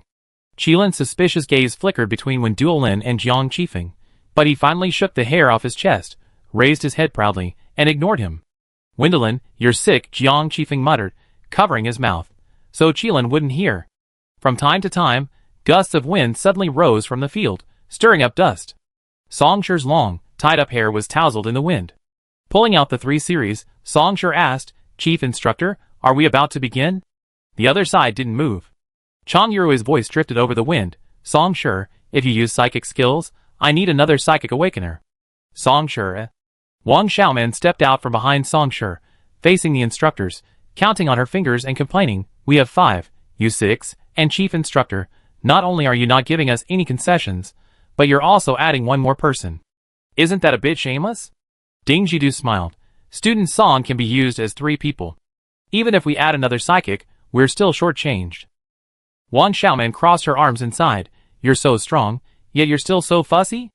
Your team is so strong, we have to be fussy." Wang Xiaoman's mind suddenly blanked, unsure how to respond.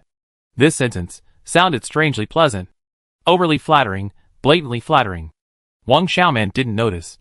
Song Shi took a step to the side and blocked Wang Xiaoman behind him again. After several rounds of fighting, Song Shi said loudly, "Except for virtual weapons, I don't use other spiritual skills." Whether virtual weapons are actually spiritual skills has been a subject of debate. Chang Yurui's original intention was to prevent Song Shi from using spiritual power. This skill was too buggy, and even the most powerful awakened would be powerless against it. However, its effectiveness against exotic beasts was less pronounced. Agreement reached, and the match began. Wang Xiaoman decisively formed a seal, and a bright white purification disc expanded from her feet, reaching a diameter of 200 meters and occupying 1/5 of the field. The purification disc held by the opposing healing instructor was not even as large as hers. Outside, many people stood on tiptoe to gaze into the distance. The diameter of this purification disc is almost as large as Wu Shilu's, right? Wang Xiaoman's healing abilities are so formidable. Why didn't I notice her before? TSK, I should have invited her to join our team. Is your team truly worthy of someone joining? Jiang Qifeng swiftly flipped onto the Qilin's back. The Qilin bent its front legs, gathering strength and leaping forward. Its streamlined body blocked out the sunlight as it leaped over Song Shi and Wang Xiaoman's heads, sprinting towards Ding Jidu.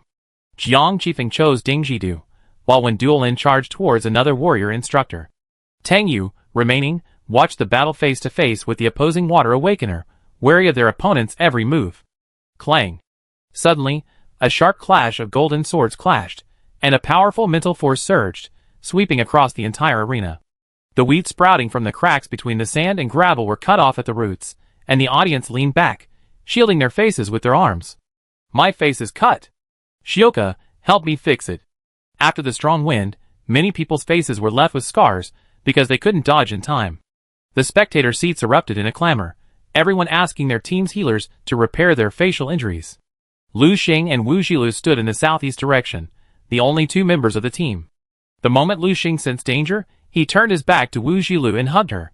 His mental power dissipated, and he turned, narrowing his eyes, as he looked towards the source.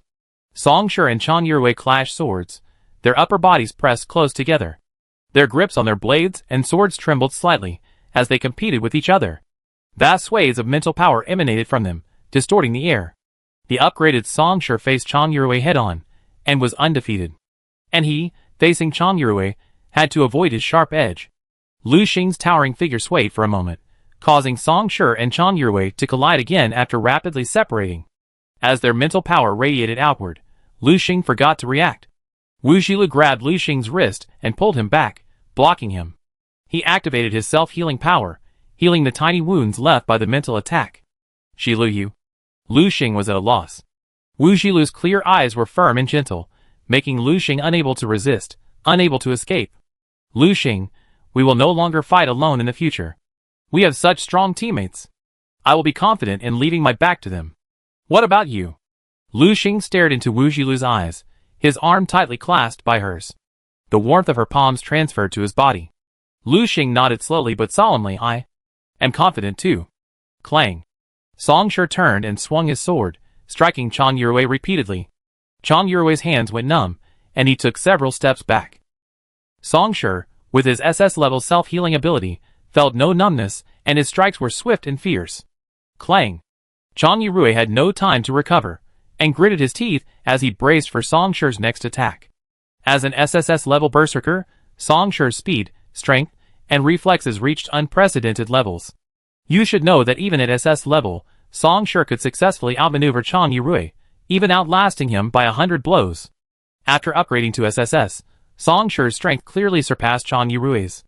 Even at the same SSS level, Song Shi's mental power wasn't on the same level as Chan Yurui's. Chan Yurui was gradually becoming overwhelmed. Chief Instructor, it's time to unsheath your sword. The three systems erupted in a burst of blue flames, carrying Song Shi's surging mental power, striking Chan Yurui at the lower third of his sword. Snap! Chan Yurui's arm couldn't withstand the force of Song Shi's blow, and his sword flew out of his hand, soaring into the air. Chan Yurui raised his head, stomped his foot hard on the ground, and leaped up to meet the blow. Song Shi swept his leg sideways, striking Chan Yurui in the waist. Using the momentum, he leaped forward, grabbing the hilt of his sword in midair before Chan Yurui. Chan Yurui landed on one knee, clutching his waist. The force of Song Shi's kick was no less than a kick to shatter a sheet of metal. Chan Yurui gasped. Instructor Yi, the healer, trotted over to tend to Chan Yurui's wounds. Wang Xiaoman, 5 feet 9 inches, rushed out from behind Song Shi, a sinister smile on her face. He, Instructor Yi, your opponent is me. Wang Xiaoman, who had been trained in close combat by Song Shi and Tang Yu, rammed her head into Instructor Yi's abdomen. Instructor Yi was sent flying 5 meters away, lying on the ground, groaning in pain. Wang Xiaoman rubbed her head, a fearless expression on her face, as she continued to charge forward. The Water Awakener moved. With a graceful wave of her hand, 3 streams of water shot towards Wang Xiaoman like lasers. Wang Xiaoman's heart skipped a beat, and she tripped over a mound of dirt, falling to the ground. A giant fire dragon burst out from behind her. The scorching dragon's breath reassured Wang Xiaoman, and she stopped shrinking back. The fire dragon opened its maw and swallowed all 3 streams of water, transforming them into steam. The fire dragon didn't stop. Its sharp claws tore through the air, its size growing as it broke through the water barrier set up by the water instructors and bit the instructors behind them. Wang Xiaoman, eliminate their healer. Tang Yu shouted. Wang Xiaoman immediately scrambled to her feet, ran over, grabbed the fleeing instructor Yi by the waist, threw him to the ground, and straddled his back. Time froze at that moment. Instructor Yi was pinned down by Wang Xiaoman. If he were eliminated, the entire team, without the healer's protection, would be declared defeated. Chang Yurui, enduring a back injury, approached the healer, but was stopped by Song Shi. Song Shi held a three-element weapon in his right hand, and the sword Chang Yurui had just discarded in his left. His movements were as skillful as if the sword had been tailor-made for him. Chang Yurui watched helplessly as his weapon became a sharp knife stabbed at him by Song Shi, forced to retreat. The water instructor faced the approaching fire dragon with a calm expression. He formed hand seals, manipulating the water flow into a massive waterspout, confronting Tang Yu's fire dragon head-on. Ding Jidu was entangled by Jiang Qifeng's silver wolf, unable to escape. Jiang Qifeng remembered Tang Yu's instructions. Ding Jidu said, "I'm going to help Chang Yurui." With a feint, he turned and ran towards the healer. As a result, Jiang Qifeng was riding on a qilin and waiting on the road to rescue the healer. Ding Jidu, When did Jiang Qifeng become so clever? Wendelin held back another soldier instructor. The key to the battle now lay with Wang Xiaoman. Instructor Yi drew his gun and shot at Wang Xiaoman, who grabbed it with both hands. During the struggle, the pistol fell to the ground. Instructor Yi seized the opportunity to leap up and elbow Wang Xiaoman in the temple. Wang Xiaoman raised her arm to block the blow, but through the gaps between her fingers she saw Instructor Yi rise.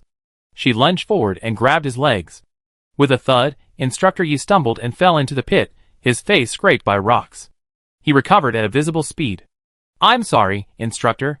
My teammates are still stalling me. They're working so hard. I can't hold them back. I can't be soft-hearted. Please forgive me." Wang Xiaoman muttered as she leaped onto Instructor Yi, her knees pressed into his back. Her left hand pressed his head deep into the gravel, and her right hand, the gun drawn from her waist, pressed firmly against his temple. "Don't move." 3 words echoed through the open space. The healer was eliminated. In real combat, facing a monster, if the healer died, the entire team would be devoured. The match ended here. The match ended, and the student team won. Ding Jidu, who was being chased by the qilin and seemingly running around, actually looking for an opportunity to get close to the healer, stopped and said, "Losing so quickly?" Elsewhere, the waterspout and the fire dragon collided, canceling each other out. Steam enveloped Tang Yu and the water instructor, rising into the sky and forming a cloud. The match ended, and the 2 men withdrew. When Duolin and the warrior instructor, who were still fighting, separated after hearing the final whistle, and walked back to their own teams without looking back. Song Shi reached out and pulled Chang Yurui, who lay supine on the ground, to his feet. The healing power flowed from their joined hands into Chang Yurui's body. After repairing Chang Yurui's injuries, Song Shi held Chang Yurui's sword in both hands and handed it to him. Chang Yurui glanced at the 5 young men, all under 20, and lamented how old he truly was. Song Shi's team won the first round of the day. Even after their triumphant return, with the chief instructor personally awarding them 10 points, many still struggle to process this fact. Why does it look so easy? I thought it would be at least 800 rounds of life and death battles, and it's only been 20 minutes. Did the instructors let us off? Lu Qian, what do you think? Gong Wanyan's team, watching the entire match from beside Lu Qian's, felt a strange tightness in their chest. The result was just as Lu Qian had predicted. Lu Qian's expression was calm and composed. It's not easy. First, someone in the team must be able to suppress Chang Yurui, the strongest, in all aspects. This means she can't get close to either the healer or Ding Jidu. Song Shi can do it, but we can't. Fang Jiayo's water-based skills suppress fire-based skills. Only fire-based skills of a higher level can suppress her. Fang Jiayo is S level, and none of the fire-based awakeners in the advanced team are higher in level. This is common knowledge. Tang Yu's mental energy reserves are an exception for fire-based skills, which is why she can barely match Fang Jiayo, Lu Qian continued. Given the above 2 requirements, the team must also have enough combat power to contain Ding Jidu and Ling Baohe, both of whom are top-tier warriors. Achieving these points will only ensure victory. Victory also depends on the team's healers. Wang Xiaoman's physical fitness surpasses all other healers. Her melee ability is unique among healers, and it's a significant plus for their team. Lu Qian raised his eyes and said confidently, "If this match had been won by any other team, neither mine nor yours would have succeeded." Chapter 346. Song Shi's team won easily, giving the teams yet to play the match the illusion that they could do the same. When Lu Qian's team went up and was beaten badly by the instructor's team, everyone came to their senses and became even more shocked by the strength of Song Shi's team. Lu Qian was the second team selected by Chen Yurui. Lu Qian had a clear understanding of his team's strength, contrary to Tang Yu's strategy of pitting strong against strong. The whistle sounded. He rushed towards Ding Jidu first. Lu Qian aimed to eliminate Ding Jidu and weaken the instructor's team. Lu Qian's team consisted of 3 melee fighters, similar to Song Shi's. These 3 were Lu Qian himself, Zhang Wenjing, and the mutant Bai Jiaoshu. Lu Qian was the strongest among them. Bai Jiaoshu was second. Zhang Wenjing was the weakest. Lu Qian assigned Bai Jiaoshu to initially hold off Chen Yurui, preventing him from getting close to Ding Jidu. Zhang Wenjing held off another instructor from the warrior department, while Lu Qian himself was tasked with eliminating Ding Jidu as quickly as possible. Lu Qian's chances of victory against Chen Yurui are slim. Ding Jidu is slightly weaker, so Lu Qian can eliminate him and then join forces with Bai Jiaoshu to deal with Chen Yurui. 2 against 1, their team has a chance of victory. Tang Yu climbed a small mound, surveyed the battlefield, and carefully analyzed the situation. In the face of absolute strength, any plan is futile. This applies to both Song Shi's team and Lu Qian's. Ding Jidu and Lu Qian engaged in a tense battle for 30 minutes, but Lu Qian still failed to eliminate Ding Jidu. "Boy, you're a little immature if you think you can eliminate me." Ding Jidu laughed heartily, running ever faster, his laughter trailing far behind him. "You miscalculated this time." Ding Jidu was incredibly cunning. He knew Lu Qian needed to eliminate him as quickly as possible, so he acted like a slippery loach, avoiding direct confrontation and stalling for time. Finally, Chen Yurui eliminated Bai Jiaoshu. Ding Jidu paused and rushed toward Lu Qian, with Chen Yurui rushing to his aid. Together, these old partners took on Lu Qian, and the outcome was a foregone conclusion. Lu Qian, Zhang Wenjing, and Luo Xiaofeng were eliminated within 10 minutes. In the end, Wu Jisue was left alone, holding onto a purification disc, looking particularly miserable. Perhaps to save face after their previous round's defeat, the instructors kept the healer for last. Wu Jisue surrendered and returned to the stands, dusty and grimy. Without defeating the instructor's team, their team received no bonus points. In the third round, Yao Ying and her teammates took the court. The instructor team's water-type awakeners, having expended significant mental energy in the first 2 rounds, were replaced by gold types on the waiting list. The final result ended with the healer from Yao Ying's team being eliminated first. However, the instructor team didn't emerge unscathed this time. Yao Ying used force to eliminate Ding Jidu.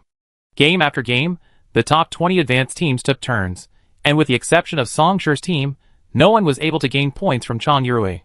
From the 21st advanced team onward, Chen Yurui stopped playing, and other instructors took turns coaching. The instructors also made appropriate adjustments based on the strength of each team. Each team received guidance and suggestions. Song Shi's team received the comment, "Each one is a king." The next day, in the independent training room, the 5 of them gathered around a table for a meeting. "Our team's coordination is good. What needs to change now is Qilin's attitude towards us," Tang Yu said directly. Jiang Qifeng defended Qilin. "Qilin is the wolf king of the Sekel Snow Mountain. It's not friendly to humans." "It doesn't need to be," Song Shi said, turning an empty nutrient solution tube and looking up at Jiang Qifeng across from him. "At least don't exclude your teammates. Qilin gives me the impression that it looks down on all humans except you." Wang Xiaoman agreed. Mu Rulan's team next door. Mu Rulan's contracted beast is a beautiful 5-tailed fire fox. It's also aloof, but it's very kind to Mu Rulan's teammates and willing to let them pet its tail. I can't even get close to Qilin. If I stand within 2 meters of it, it will breathe on me and tell me to get away. Jiang Qifeng bit his lip, unable to argue. His ears drooped, his head lowered to his chest, almost resting on the round table, and he remained silent. A gray purple hue of emotion enveloped his body. He was sad. A flicker of surprise flickered in Song Shi's eyes, and he exchanged glances with Tang Yu. "Jiang Qifeng, perhaps you should tell us something about the Qilin." Jiang Qifeng touched the totem on the side of his neck and said slowly, "Qilin have been harmed by humans. I met the Qilin at an auction. It was seriously injured while leading a wolf pack in a battle for territory with a white tiger in the Snow Mountain. Hunters took the opportunity to steal it from the cave in the Sea-Air Snow Mountain and caged it. At the auction, everyone was vying for its freshly skinned pelt. I was looking for a contracted beast at the time, so I bought it.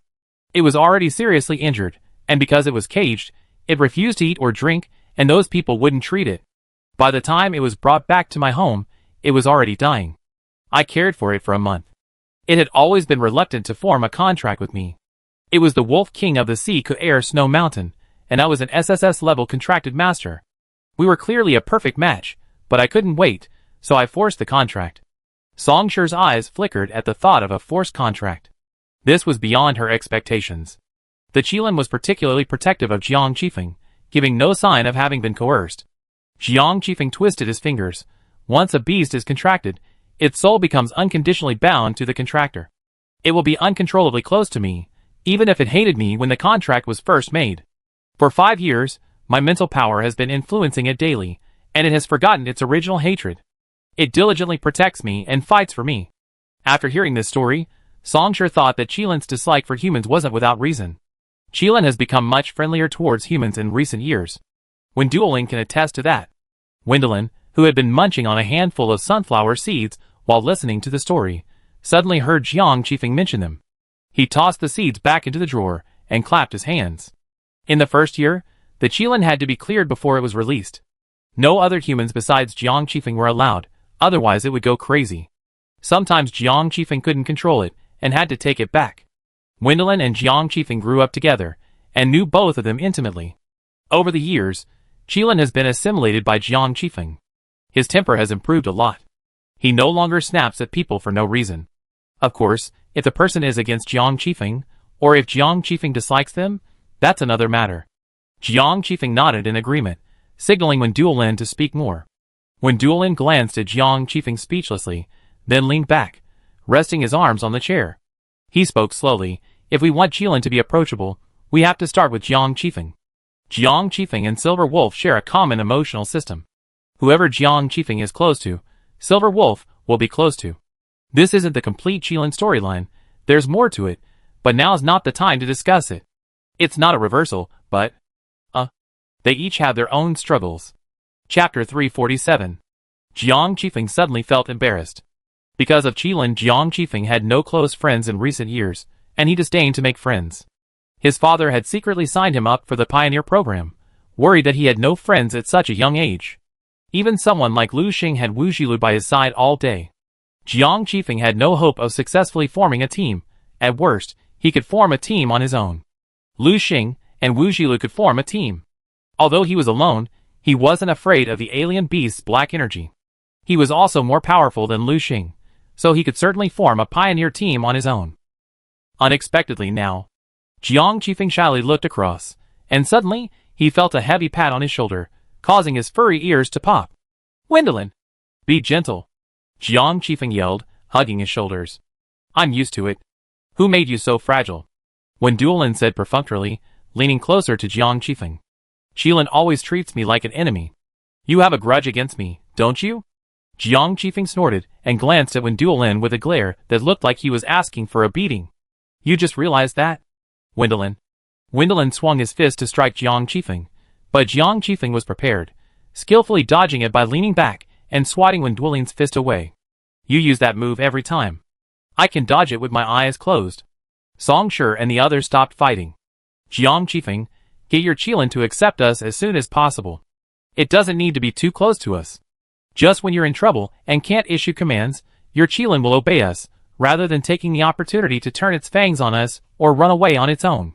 This is the most basic requirement for a contracted beast on the team. Jiang Qifeng nodded solemnly. I will.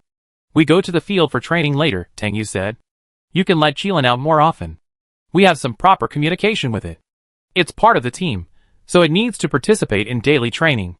Jiang Qifeng tilted his head, stroking the totem on the side of his neck, and said seriously, Qilin, did you hear that? You have to train with me from now on. You can't keep sleeping in. Roar. A disgruntled beast roar reached the ears of Songsher and the others. Jiang Qifeng was embarrassed. Qilin, they're my friends. Today's meeting was over. Back in the dormitory, there was a knock on Songsher's door. Songsher, wearing a headscarf, opened it. It was Tang Yu.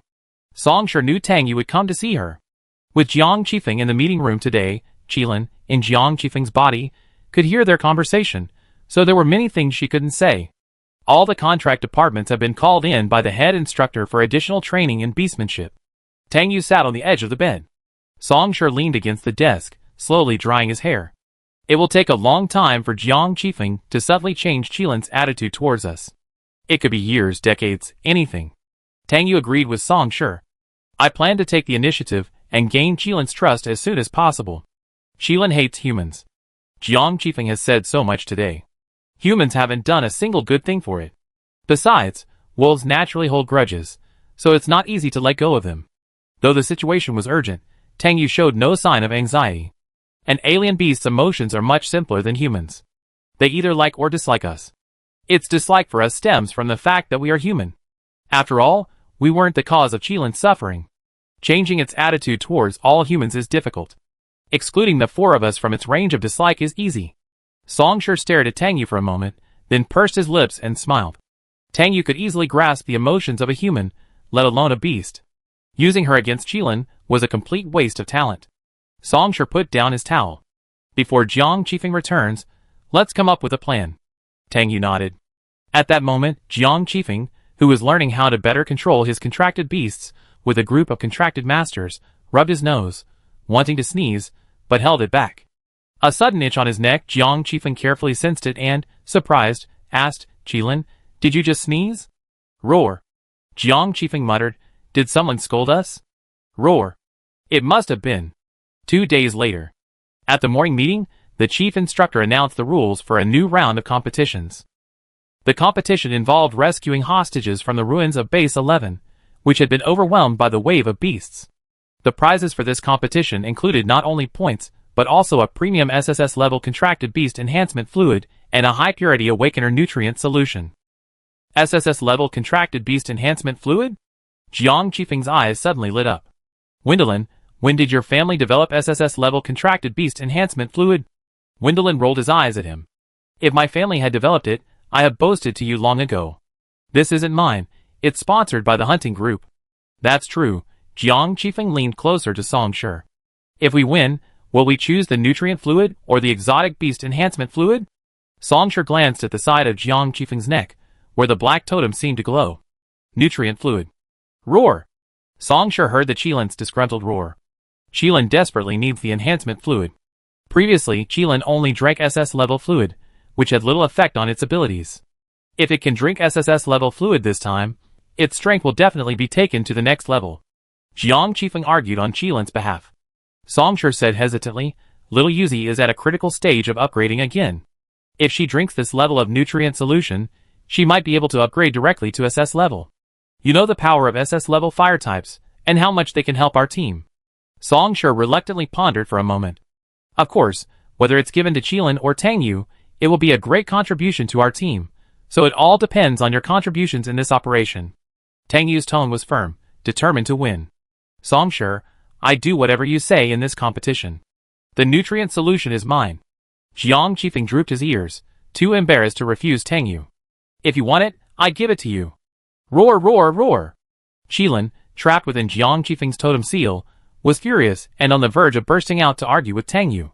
Didn't they say they were teammates? Didn't they ask Qilin to trust them? They wouldn't even give it a single boost. It has to earn it all. Roar, roar, roar. Wang Xiaoman was a little confused. She looked left and right, then covered her ears.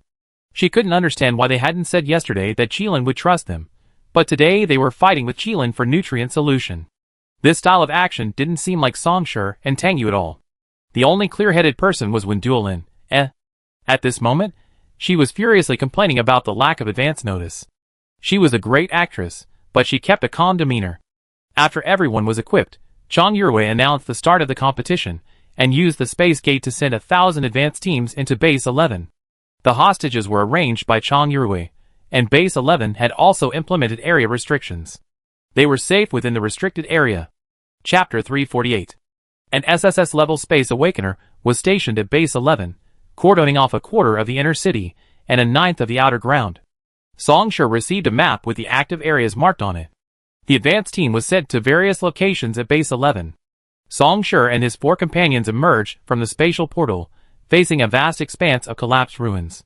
Song Shi looked around, identifying the buildings before him that were no longer recognizable. This is Renshi Middle School. Tang Yu stepped over a large mass of dark green matter and climbed the modest rubble. From the gray dust, she pulled a golden signboard.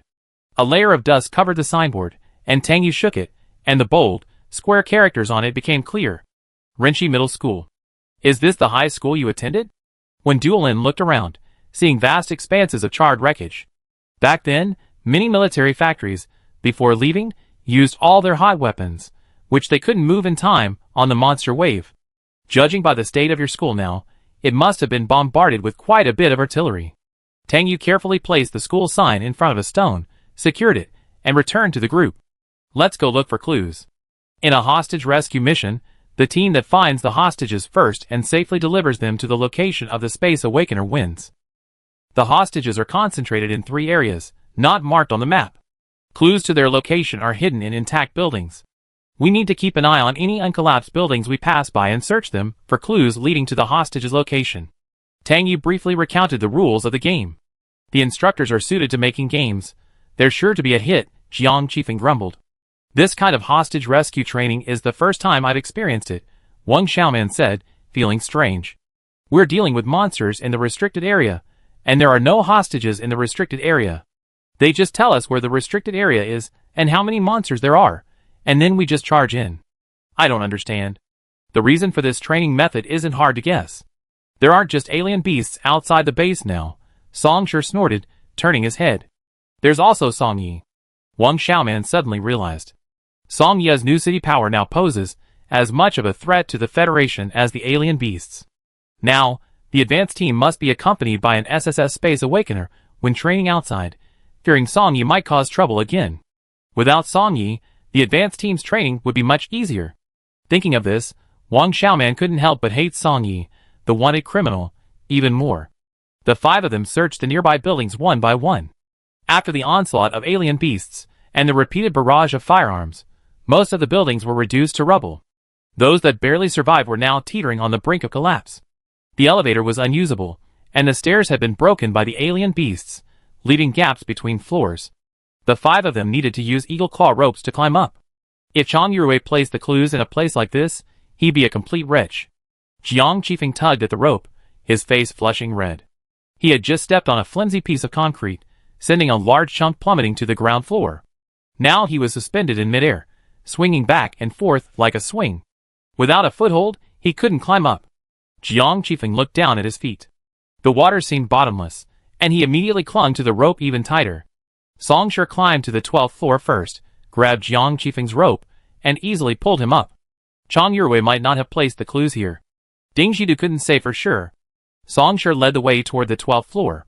From the outside, this floor looked like it was emitting a dark aura, so Song Shi had chosen it. After all, they weren't a reconnaissance team, and this wasn't a treasure hunt. No instructor would randomly place clues. Wherever the clues were placed, there must be something that would test their strength. Where there were unusual beasts, the chances of finding clues were higher. This building was once a stock exchange. Stepping out of the narrow stairwell, a floor of white bones paved the ground, intermingled with broken tables and chairs. Song Shi's breath hitched, and he put on his helmet and ran towards the open French window. Jiang Qifeng, who had followed Song Shi in, was horrified by the scene before him. So many bones, how many people must have died? This was clearly the lair of some flying monster, and these bodies were ordinary citizens, who hadn't had time to evacuate. Tang Yu rushed out after Jiang Qifeng, go to the second door on the left to look for clues. Leaving behind her, she followed Song Shi to block the broken French window. Jiang Qifeng obeyed, pushed open the closed door, and inside were eggs. Over 20 of them, large and plump. Jiang Qifeng removed the eggs one by one, searching for clues. When Duolin guarded Wang Xiaoman at the stairwell, remaining silent. Wang Xiaoman's purification disc silently spread out, enveloping the 4 people. Suddenly, a mighty eagle's cry pierced the sky, approaching with swift force, darting through the shattered French window like an arrow. Song Shi and Tang Yu, leaning against the window's sides, hiding their forms behind narrow supports, simultaneously pounced on the incoming eagle with its massive golden crest. Tang Yu wrapped the crackling, sparking whip around the golden-crowned eagle's neck, grabbed it by the neck, and threw it to the ground. The golden-crowned eagle was caught off guard, its body flipping over and landing belly up on the ground. It struggled, its wings flapping, pulverizing the nearby bones. Song Shi leaped onto its vulnerable belly, thrusting 3 times. The golden-crowned eagle's internal organs ruptured, its abdomen aching with pain. The golden-crowned eagle struggled even more fiercely, and Tang Yu was pulled forward a step. Tang Yu gritted her teeth, lowering her weight, sparks flying from her hair. The golden-crowned eagle was pinned back by her force once again. The hair on its neck was singed, but the skin beneath was completely unscathed. The golden-crowned eagle's weak spot was in its abdomen. The weak spots of most flying beasts are in their abdomens. Song Shi repeatedly thrust 3 times, withdrawing and reinserting. This cycle repeated 5 times, puncturing each of the golden-crowned eagle's 5 hearts. The eagle's body stiffened, losing the strength to struggle. Dead. Song Shi leaped down from the golden-crowned eagle's belly and rubbed the 3 thrusts back and forth across its wings, cleaning away the shattered internal organs. Tang Yu unwound the feather flame whip wrapped around the golden-crowned eagle. The chain-link whip was clogged with hairs. Applying force from her palm, flames erupted from the whip shaft, burning away the hairs before she put it away. Is it done? When Duolin and Wang Xiaoman popped their heads out from behind the wall, one above the other. Tang Yu was rolling the whip. Well, let's go see if Jiang Qifeng has found any clues. The 4 of them approached the second room, the door open. Jiang Qifeng was diligently moving eggs. He heard footsteps behind him, and turned, incredulous. How did you guys move so fast? He had only moved 5 eggs in less than 3 minutes. Wang Xiaoman squeezed in, passed by Jiang Qifeng, and patted his shoulder. You're too slow. The 5 of them worked together to move the eggs, and Song Shi was only moving a very light egg. Chapter 349. It looked no different from any other egg, but weighed only 1/3 as much. Song Shi grabbed it and popped it. A card fell out. Jiang Qifeng, If he had known it was inside the egg, he would have cracked every one of them. Song Shi picked up the card and took a look. It was just dots, lines, and planes. It couldn't be simpler. Not wanting to think, Song Shi tossed it to Tang Yu. Tang Yu stared at it for 2 minutes, then took out the simulated cowhide map the chief instructor had given her before the operation and divided it into 12 areas according to the clue cards. The hostages aren't in areas A and F. Tang Yu crossed out areas A and F with a marker. Next, we're going here. Song Shi pointed to area B, less than 10 kilometers from their current location. Before going downstairs, Wang Xiaoman pointed at the room full of golden-crowned eagle eggs. What do we do with these eggs? You go out first. Tang Yu rolled up the map and clues and stuffed them into the pocket of her combat uniform. After the others had left, Tang Yu raised her hand and ignited a fire, completely scorching the golden-crowned eagle's eggs. The 5 of them descended the stairs the same way they had come. On their way to Area B, the drama couldn't be missed. Song Shi, Xiao Yu, thanks to you for helping me control the golden-crowned eagle just now, I was able to resolve it so quickly. Wendelin, eagerly displaying his acting skills, spoke with admiration. The clues are too complex. Without Xiao Yuzi, none of us would have been able to solve them. Xiao Yuzi's contribution to this operation is truly invaluable. Wendelin emphasized the last 3 words. As expected, Qilin lost his composure. Jiang Qifeng hurried over, placing himself between Song Shi and Tang Yuzi, and said hastily, Qilin wants to come out and leave with us. Qilin has a keen sense and can definitely help us. Song Shi, Tang Yu, and when Duolin exchanged glances. Tang Yu pursed her lower lip, her shoulders trembling slightly. When Duolin's mouth twitched, unable to hold it back, and with his back to Jiang Qifeng, he let out a silent, unbridled laugh. Song Shi clasped his fist over his mouth, hiding his upward curve, and coughed softly. Okay, let him out. Seeing this, Wang Xiaoman couldn't help but observe a 3-second silence for the naive Jiang Qifeng and Qilin. This man and beast, gradually falling into the hunter's trap without even realizing it. Jiang Qifeng found an open space and formed a seal, and Qilin appeared in the center. Its thick white fur was incredibly smooth, gleaming golden in the sunlight. It stood tall, its head held high. A streak of green fire pierced its brows between its powerful, heart-stopping eyes. Its gaze passed over Song Shi, then stopped at Tang Yu. Its upper lip wrinkled, revealing a hint of fangs. It wasn't a threat. When the Qilin threatened or warned someone, it would expose its gums, accompanied by a low, whirring sound. It was more like a provocation now. A tiny human was actually competing with it for the SSS level enhancement fluid. I show them the power of this Wolf King. Tang Yu ignored it. The Qilin said to go this way. It said there's a human presence. Jiang Qifeng translated the Qilin's words in real time. The direction Jiang Qifeng pointed to was Area D, the opposite of their current direction. Song Shi released his mental power to sense the presence of no living beings within a 100-meter radius, except for them. Wang Xiaoman was in a dilemma. Which direction should we go? Tang Yu didn't hesitate. Follow the Qilin. The ultimate goal of their search for clues was to find the hostages. The Qilin had smelled human scent. Whether it came from the hostages or the same advanced team, they had to go there. Jiang Qifeng's eyes lit up instantly, his wish fulfilled. He eagerly leaped onto Qilin's back, snuggling close to its neck as he said briskly, "Qilin, lead the way." Qilin ran ahead, with Song Shi and the other 4 chasing behind. The formation remained roughly the same, with Wang Xiaoman always at the center. "Qilin, slow down," Jiang Qifeng reminded Qilin from time to time. 1 beast and 4 others crossed Area D. The city security team headquarters in the outer city of Base 11 was located in this area. The once magnificent building had collapsed in half. Atop the nearly 20-meter-high ruins, Lu Xing frowned as he watched 5 figures sprint past below. Wu Shilu stood up, clutching a dusty card, and also noticed Song Shi and the others. What did they find? Let's go and see. Lu Xing, holding Wu Shilu, leaped from the ruins. Song Shi and his 4 companions stopped in front of a dilapidated building. The further they ran toward it, the more familiar it felt to Song Shi and Tang Yu. Until they saw the bus stop, they had waited for countless times, the intersection bustling with people at night, and the hotel sign covered in cobwebs. Xiao Wang's accommodation. Aside from Song Shi and Tang Yu, no one else was aware that this hotel had once been their home. Wang Xiaoman panted, her cheeks flushed. I thought I saw Wu Shilu and Lu Xing just now. Jiang Qifeng jumped off Qilin's back.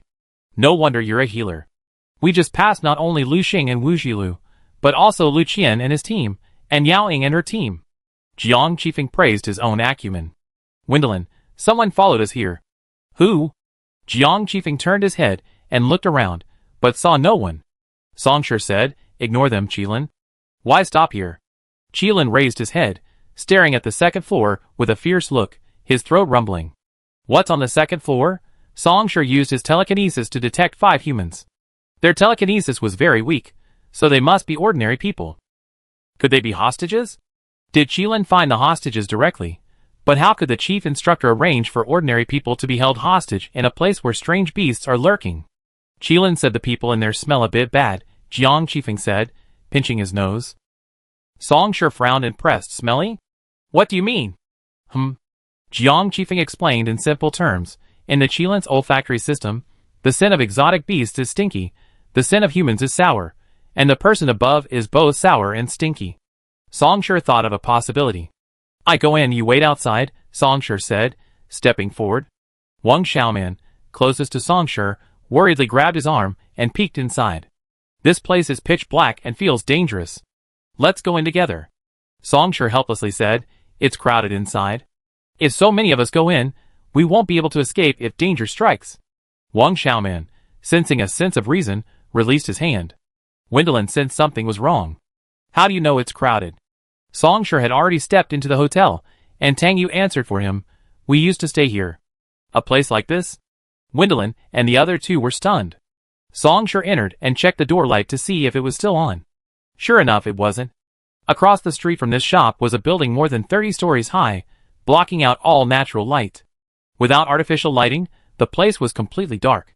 Song Shi used the lights on both sides of his combat helmet to ascend to the second floor. Chapter 350. Song Shi used to live on the second floor, and was very familiar with the layout. The light filtering through the small, grid-shaped window at the end of the corridor was faint. Song Shi stepped softly, approaching Tang Yu's room with familiarity. Upon reaching the second floor, he could activate illusionary despair and read the red dots of the 5 people's memories. A dim dungeon, spotless white lab coats, the greedy yellow eyes of alien beasts, scattered limbs, debris, and bright red blood. The fleeting fragment of the dungeon scene resembled the memories of Song Ye's subordinates Song Shi had previously read. The dungeon window was recognizable. A small, thick, convex pane of glass, allowing light to filter into the dungeon, converging into a thin beam.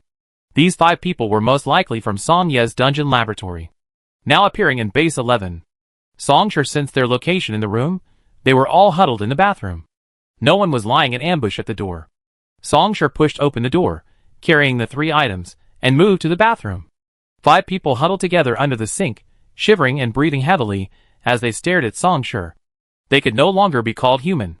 Each of them had sprouted a pair of bat-like wings from their backs, flesh-colored and tender, looking newly grown. Their hands had also mutated, their fingers becoming thinner, their joints enlarged, and their fingertips extending outward. After a long pause, Songshur finally spoke. Are you the alien system? The appearance and demeanor of the group before him told Songshur that they were more than just the alien system. The alien system is a type of beast-taming system, similar to the contract system, both of which involve controlling exotic beasts. The contract system uses a mental contract to control exotic beasts for their own use. Once the contract is successful, the exotic beast will follow and obey the contractor from birth to death. The alien system uses mental power to invade the minds of alien beasts and control their bodies, much like the protagonist in a sci-fi movie controlling a mecha, except the mecha is replaced by an alien beast. Alien system members can only control one alien beast for a short period of time, but they can switch to other alien beasts, as long as the alien beast's level is lower than theirs. This is a fundamental difference from the contract system. While controlling an alien beast, certain parts of their body will take on the characteristics of the alien beast. For example, when they manipulate an alien beast to bite its prey, their teeth will transform into the alien beast's fangs. Alien system members are even rarer than space system members, and those who reach S level are even rarer. Among this group of pioneers, there are only 3. When these humans showed signs of alien beasts, Songshur's first reaction was that they were alien system members. Songshur quickly dismissed this idea. They were not in combat mode, and their mental power was very weak. They couldn't speak yet. Songye's new research. A combination of human and alien beast. After the initial visual shock, Songshur quickly accepted it. The hunting group was also working on this project, but they hadn't yet transformed humans into the half-human, half-ghost form they were seeing. Whether it had never existed, or whether it was being concealed from Songshur, Songshur didn't want to dwell on it. The 5 men kept breathing on Songshur, trying to shoo her away. They lacked any aura, like 5 kittens breathing on a grown human. Unable to extract any information from them, Songshur took a step back, preparing to leave.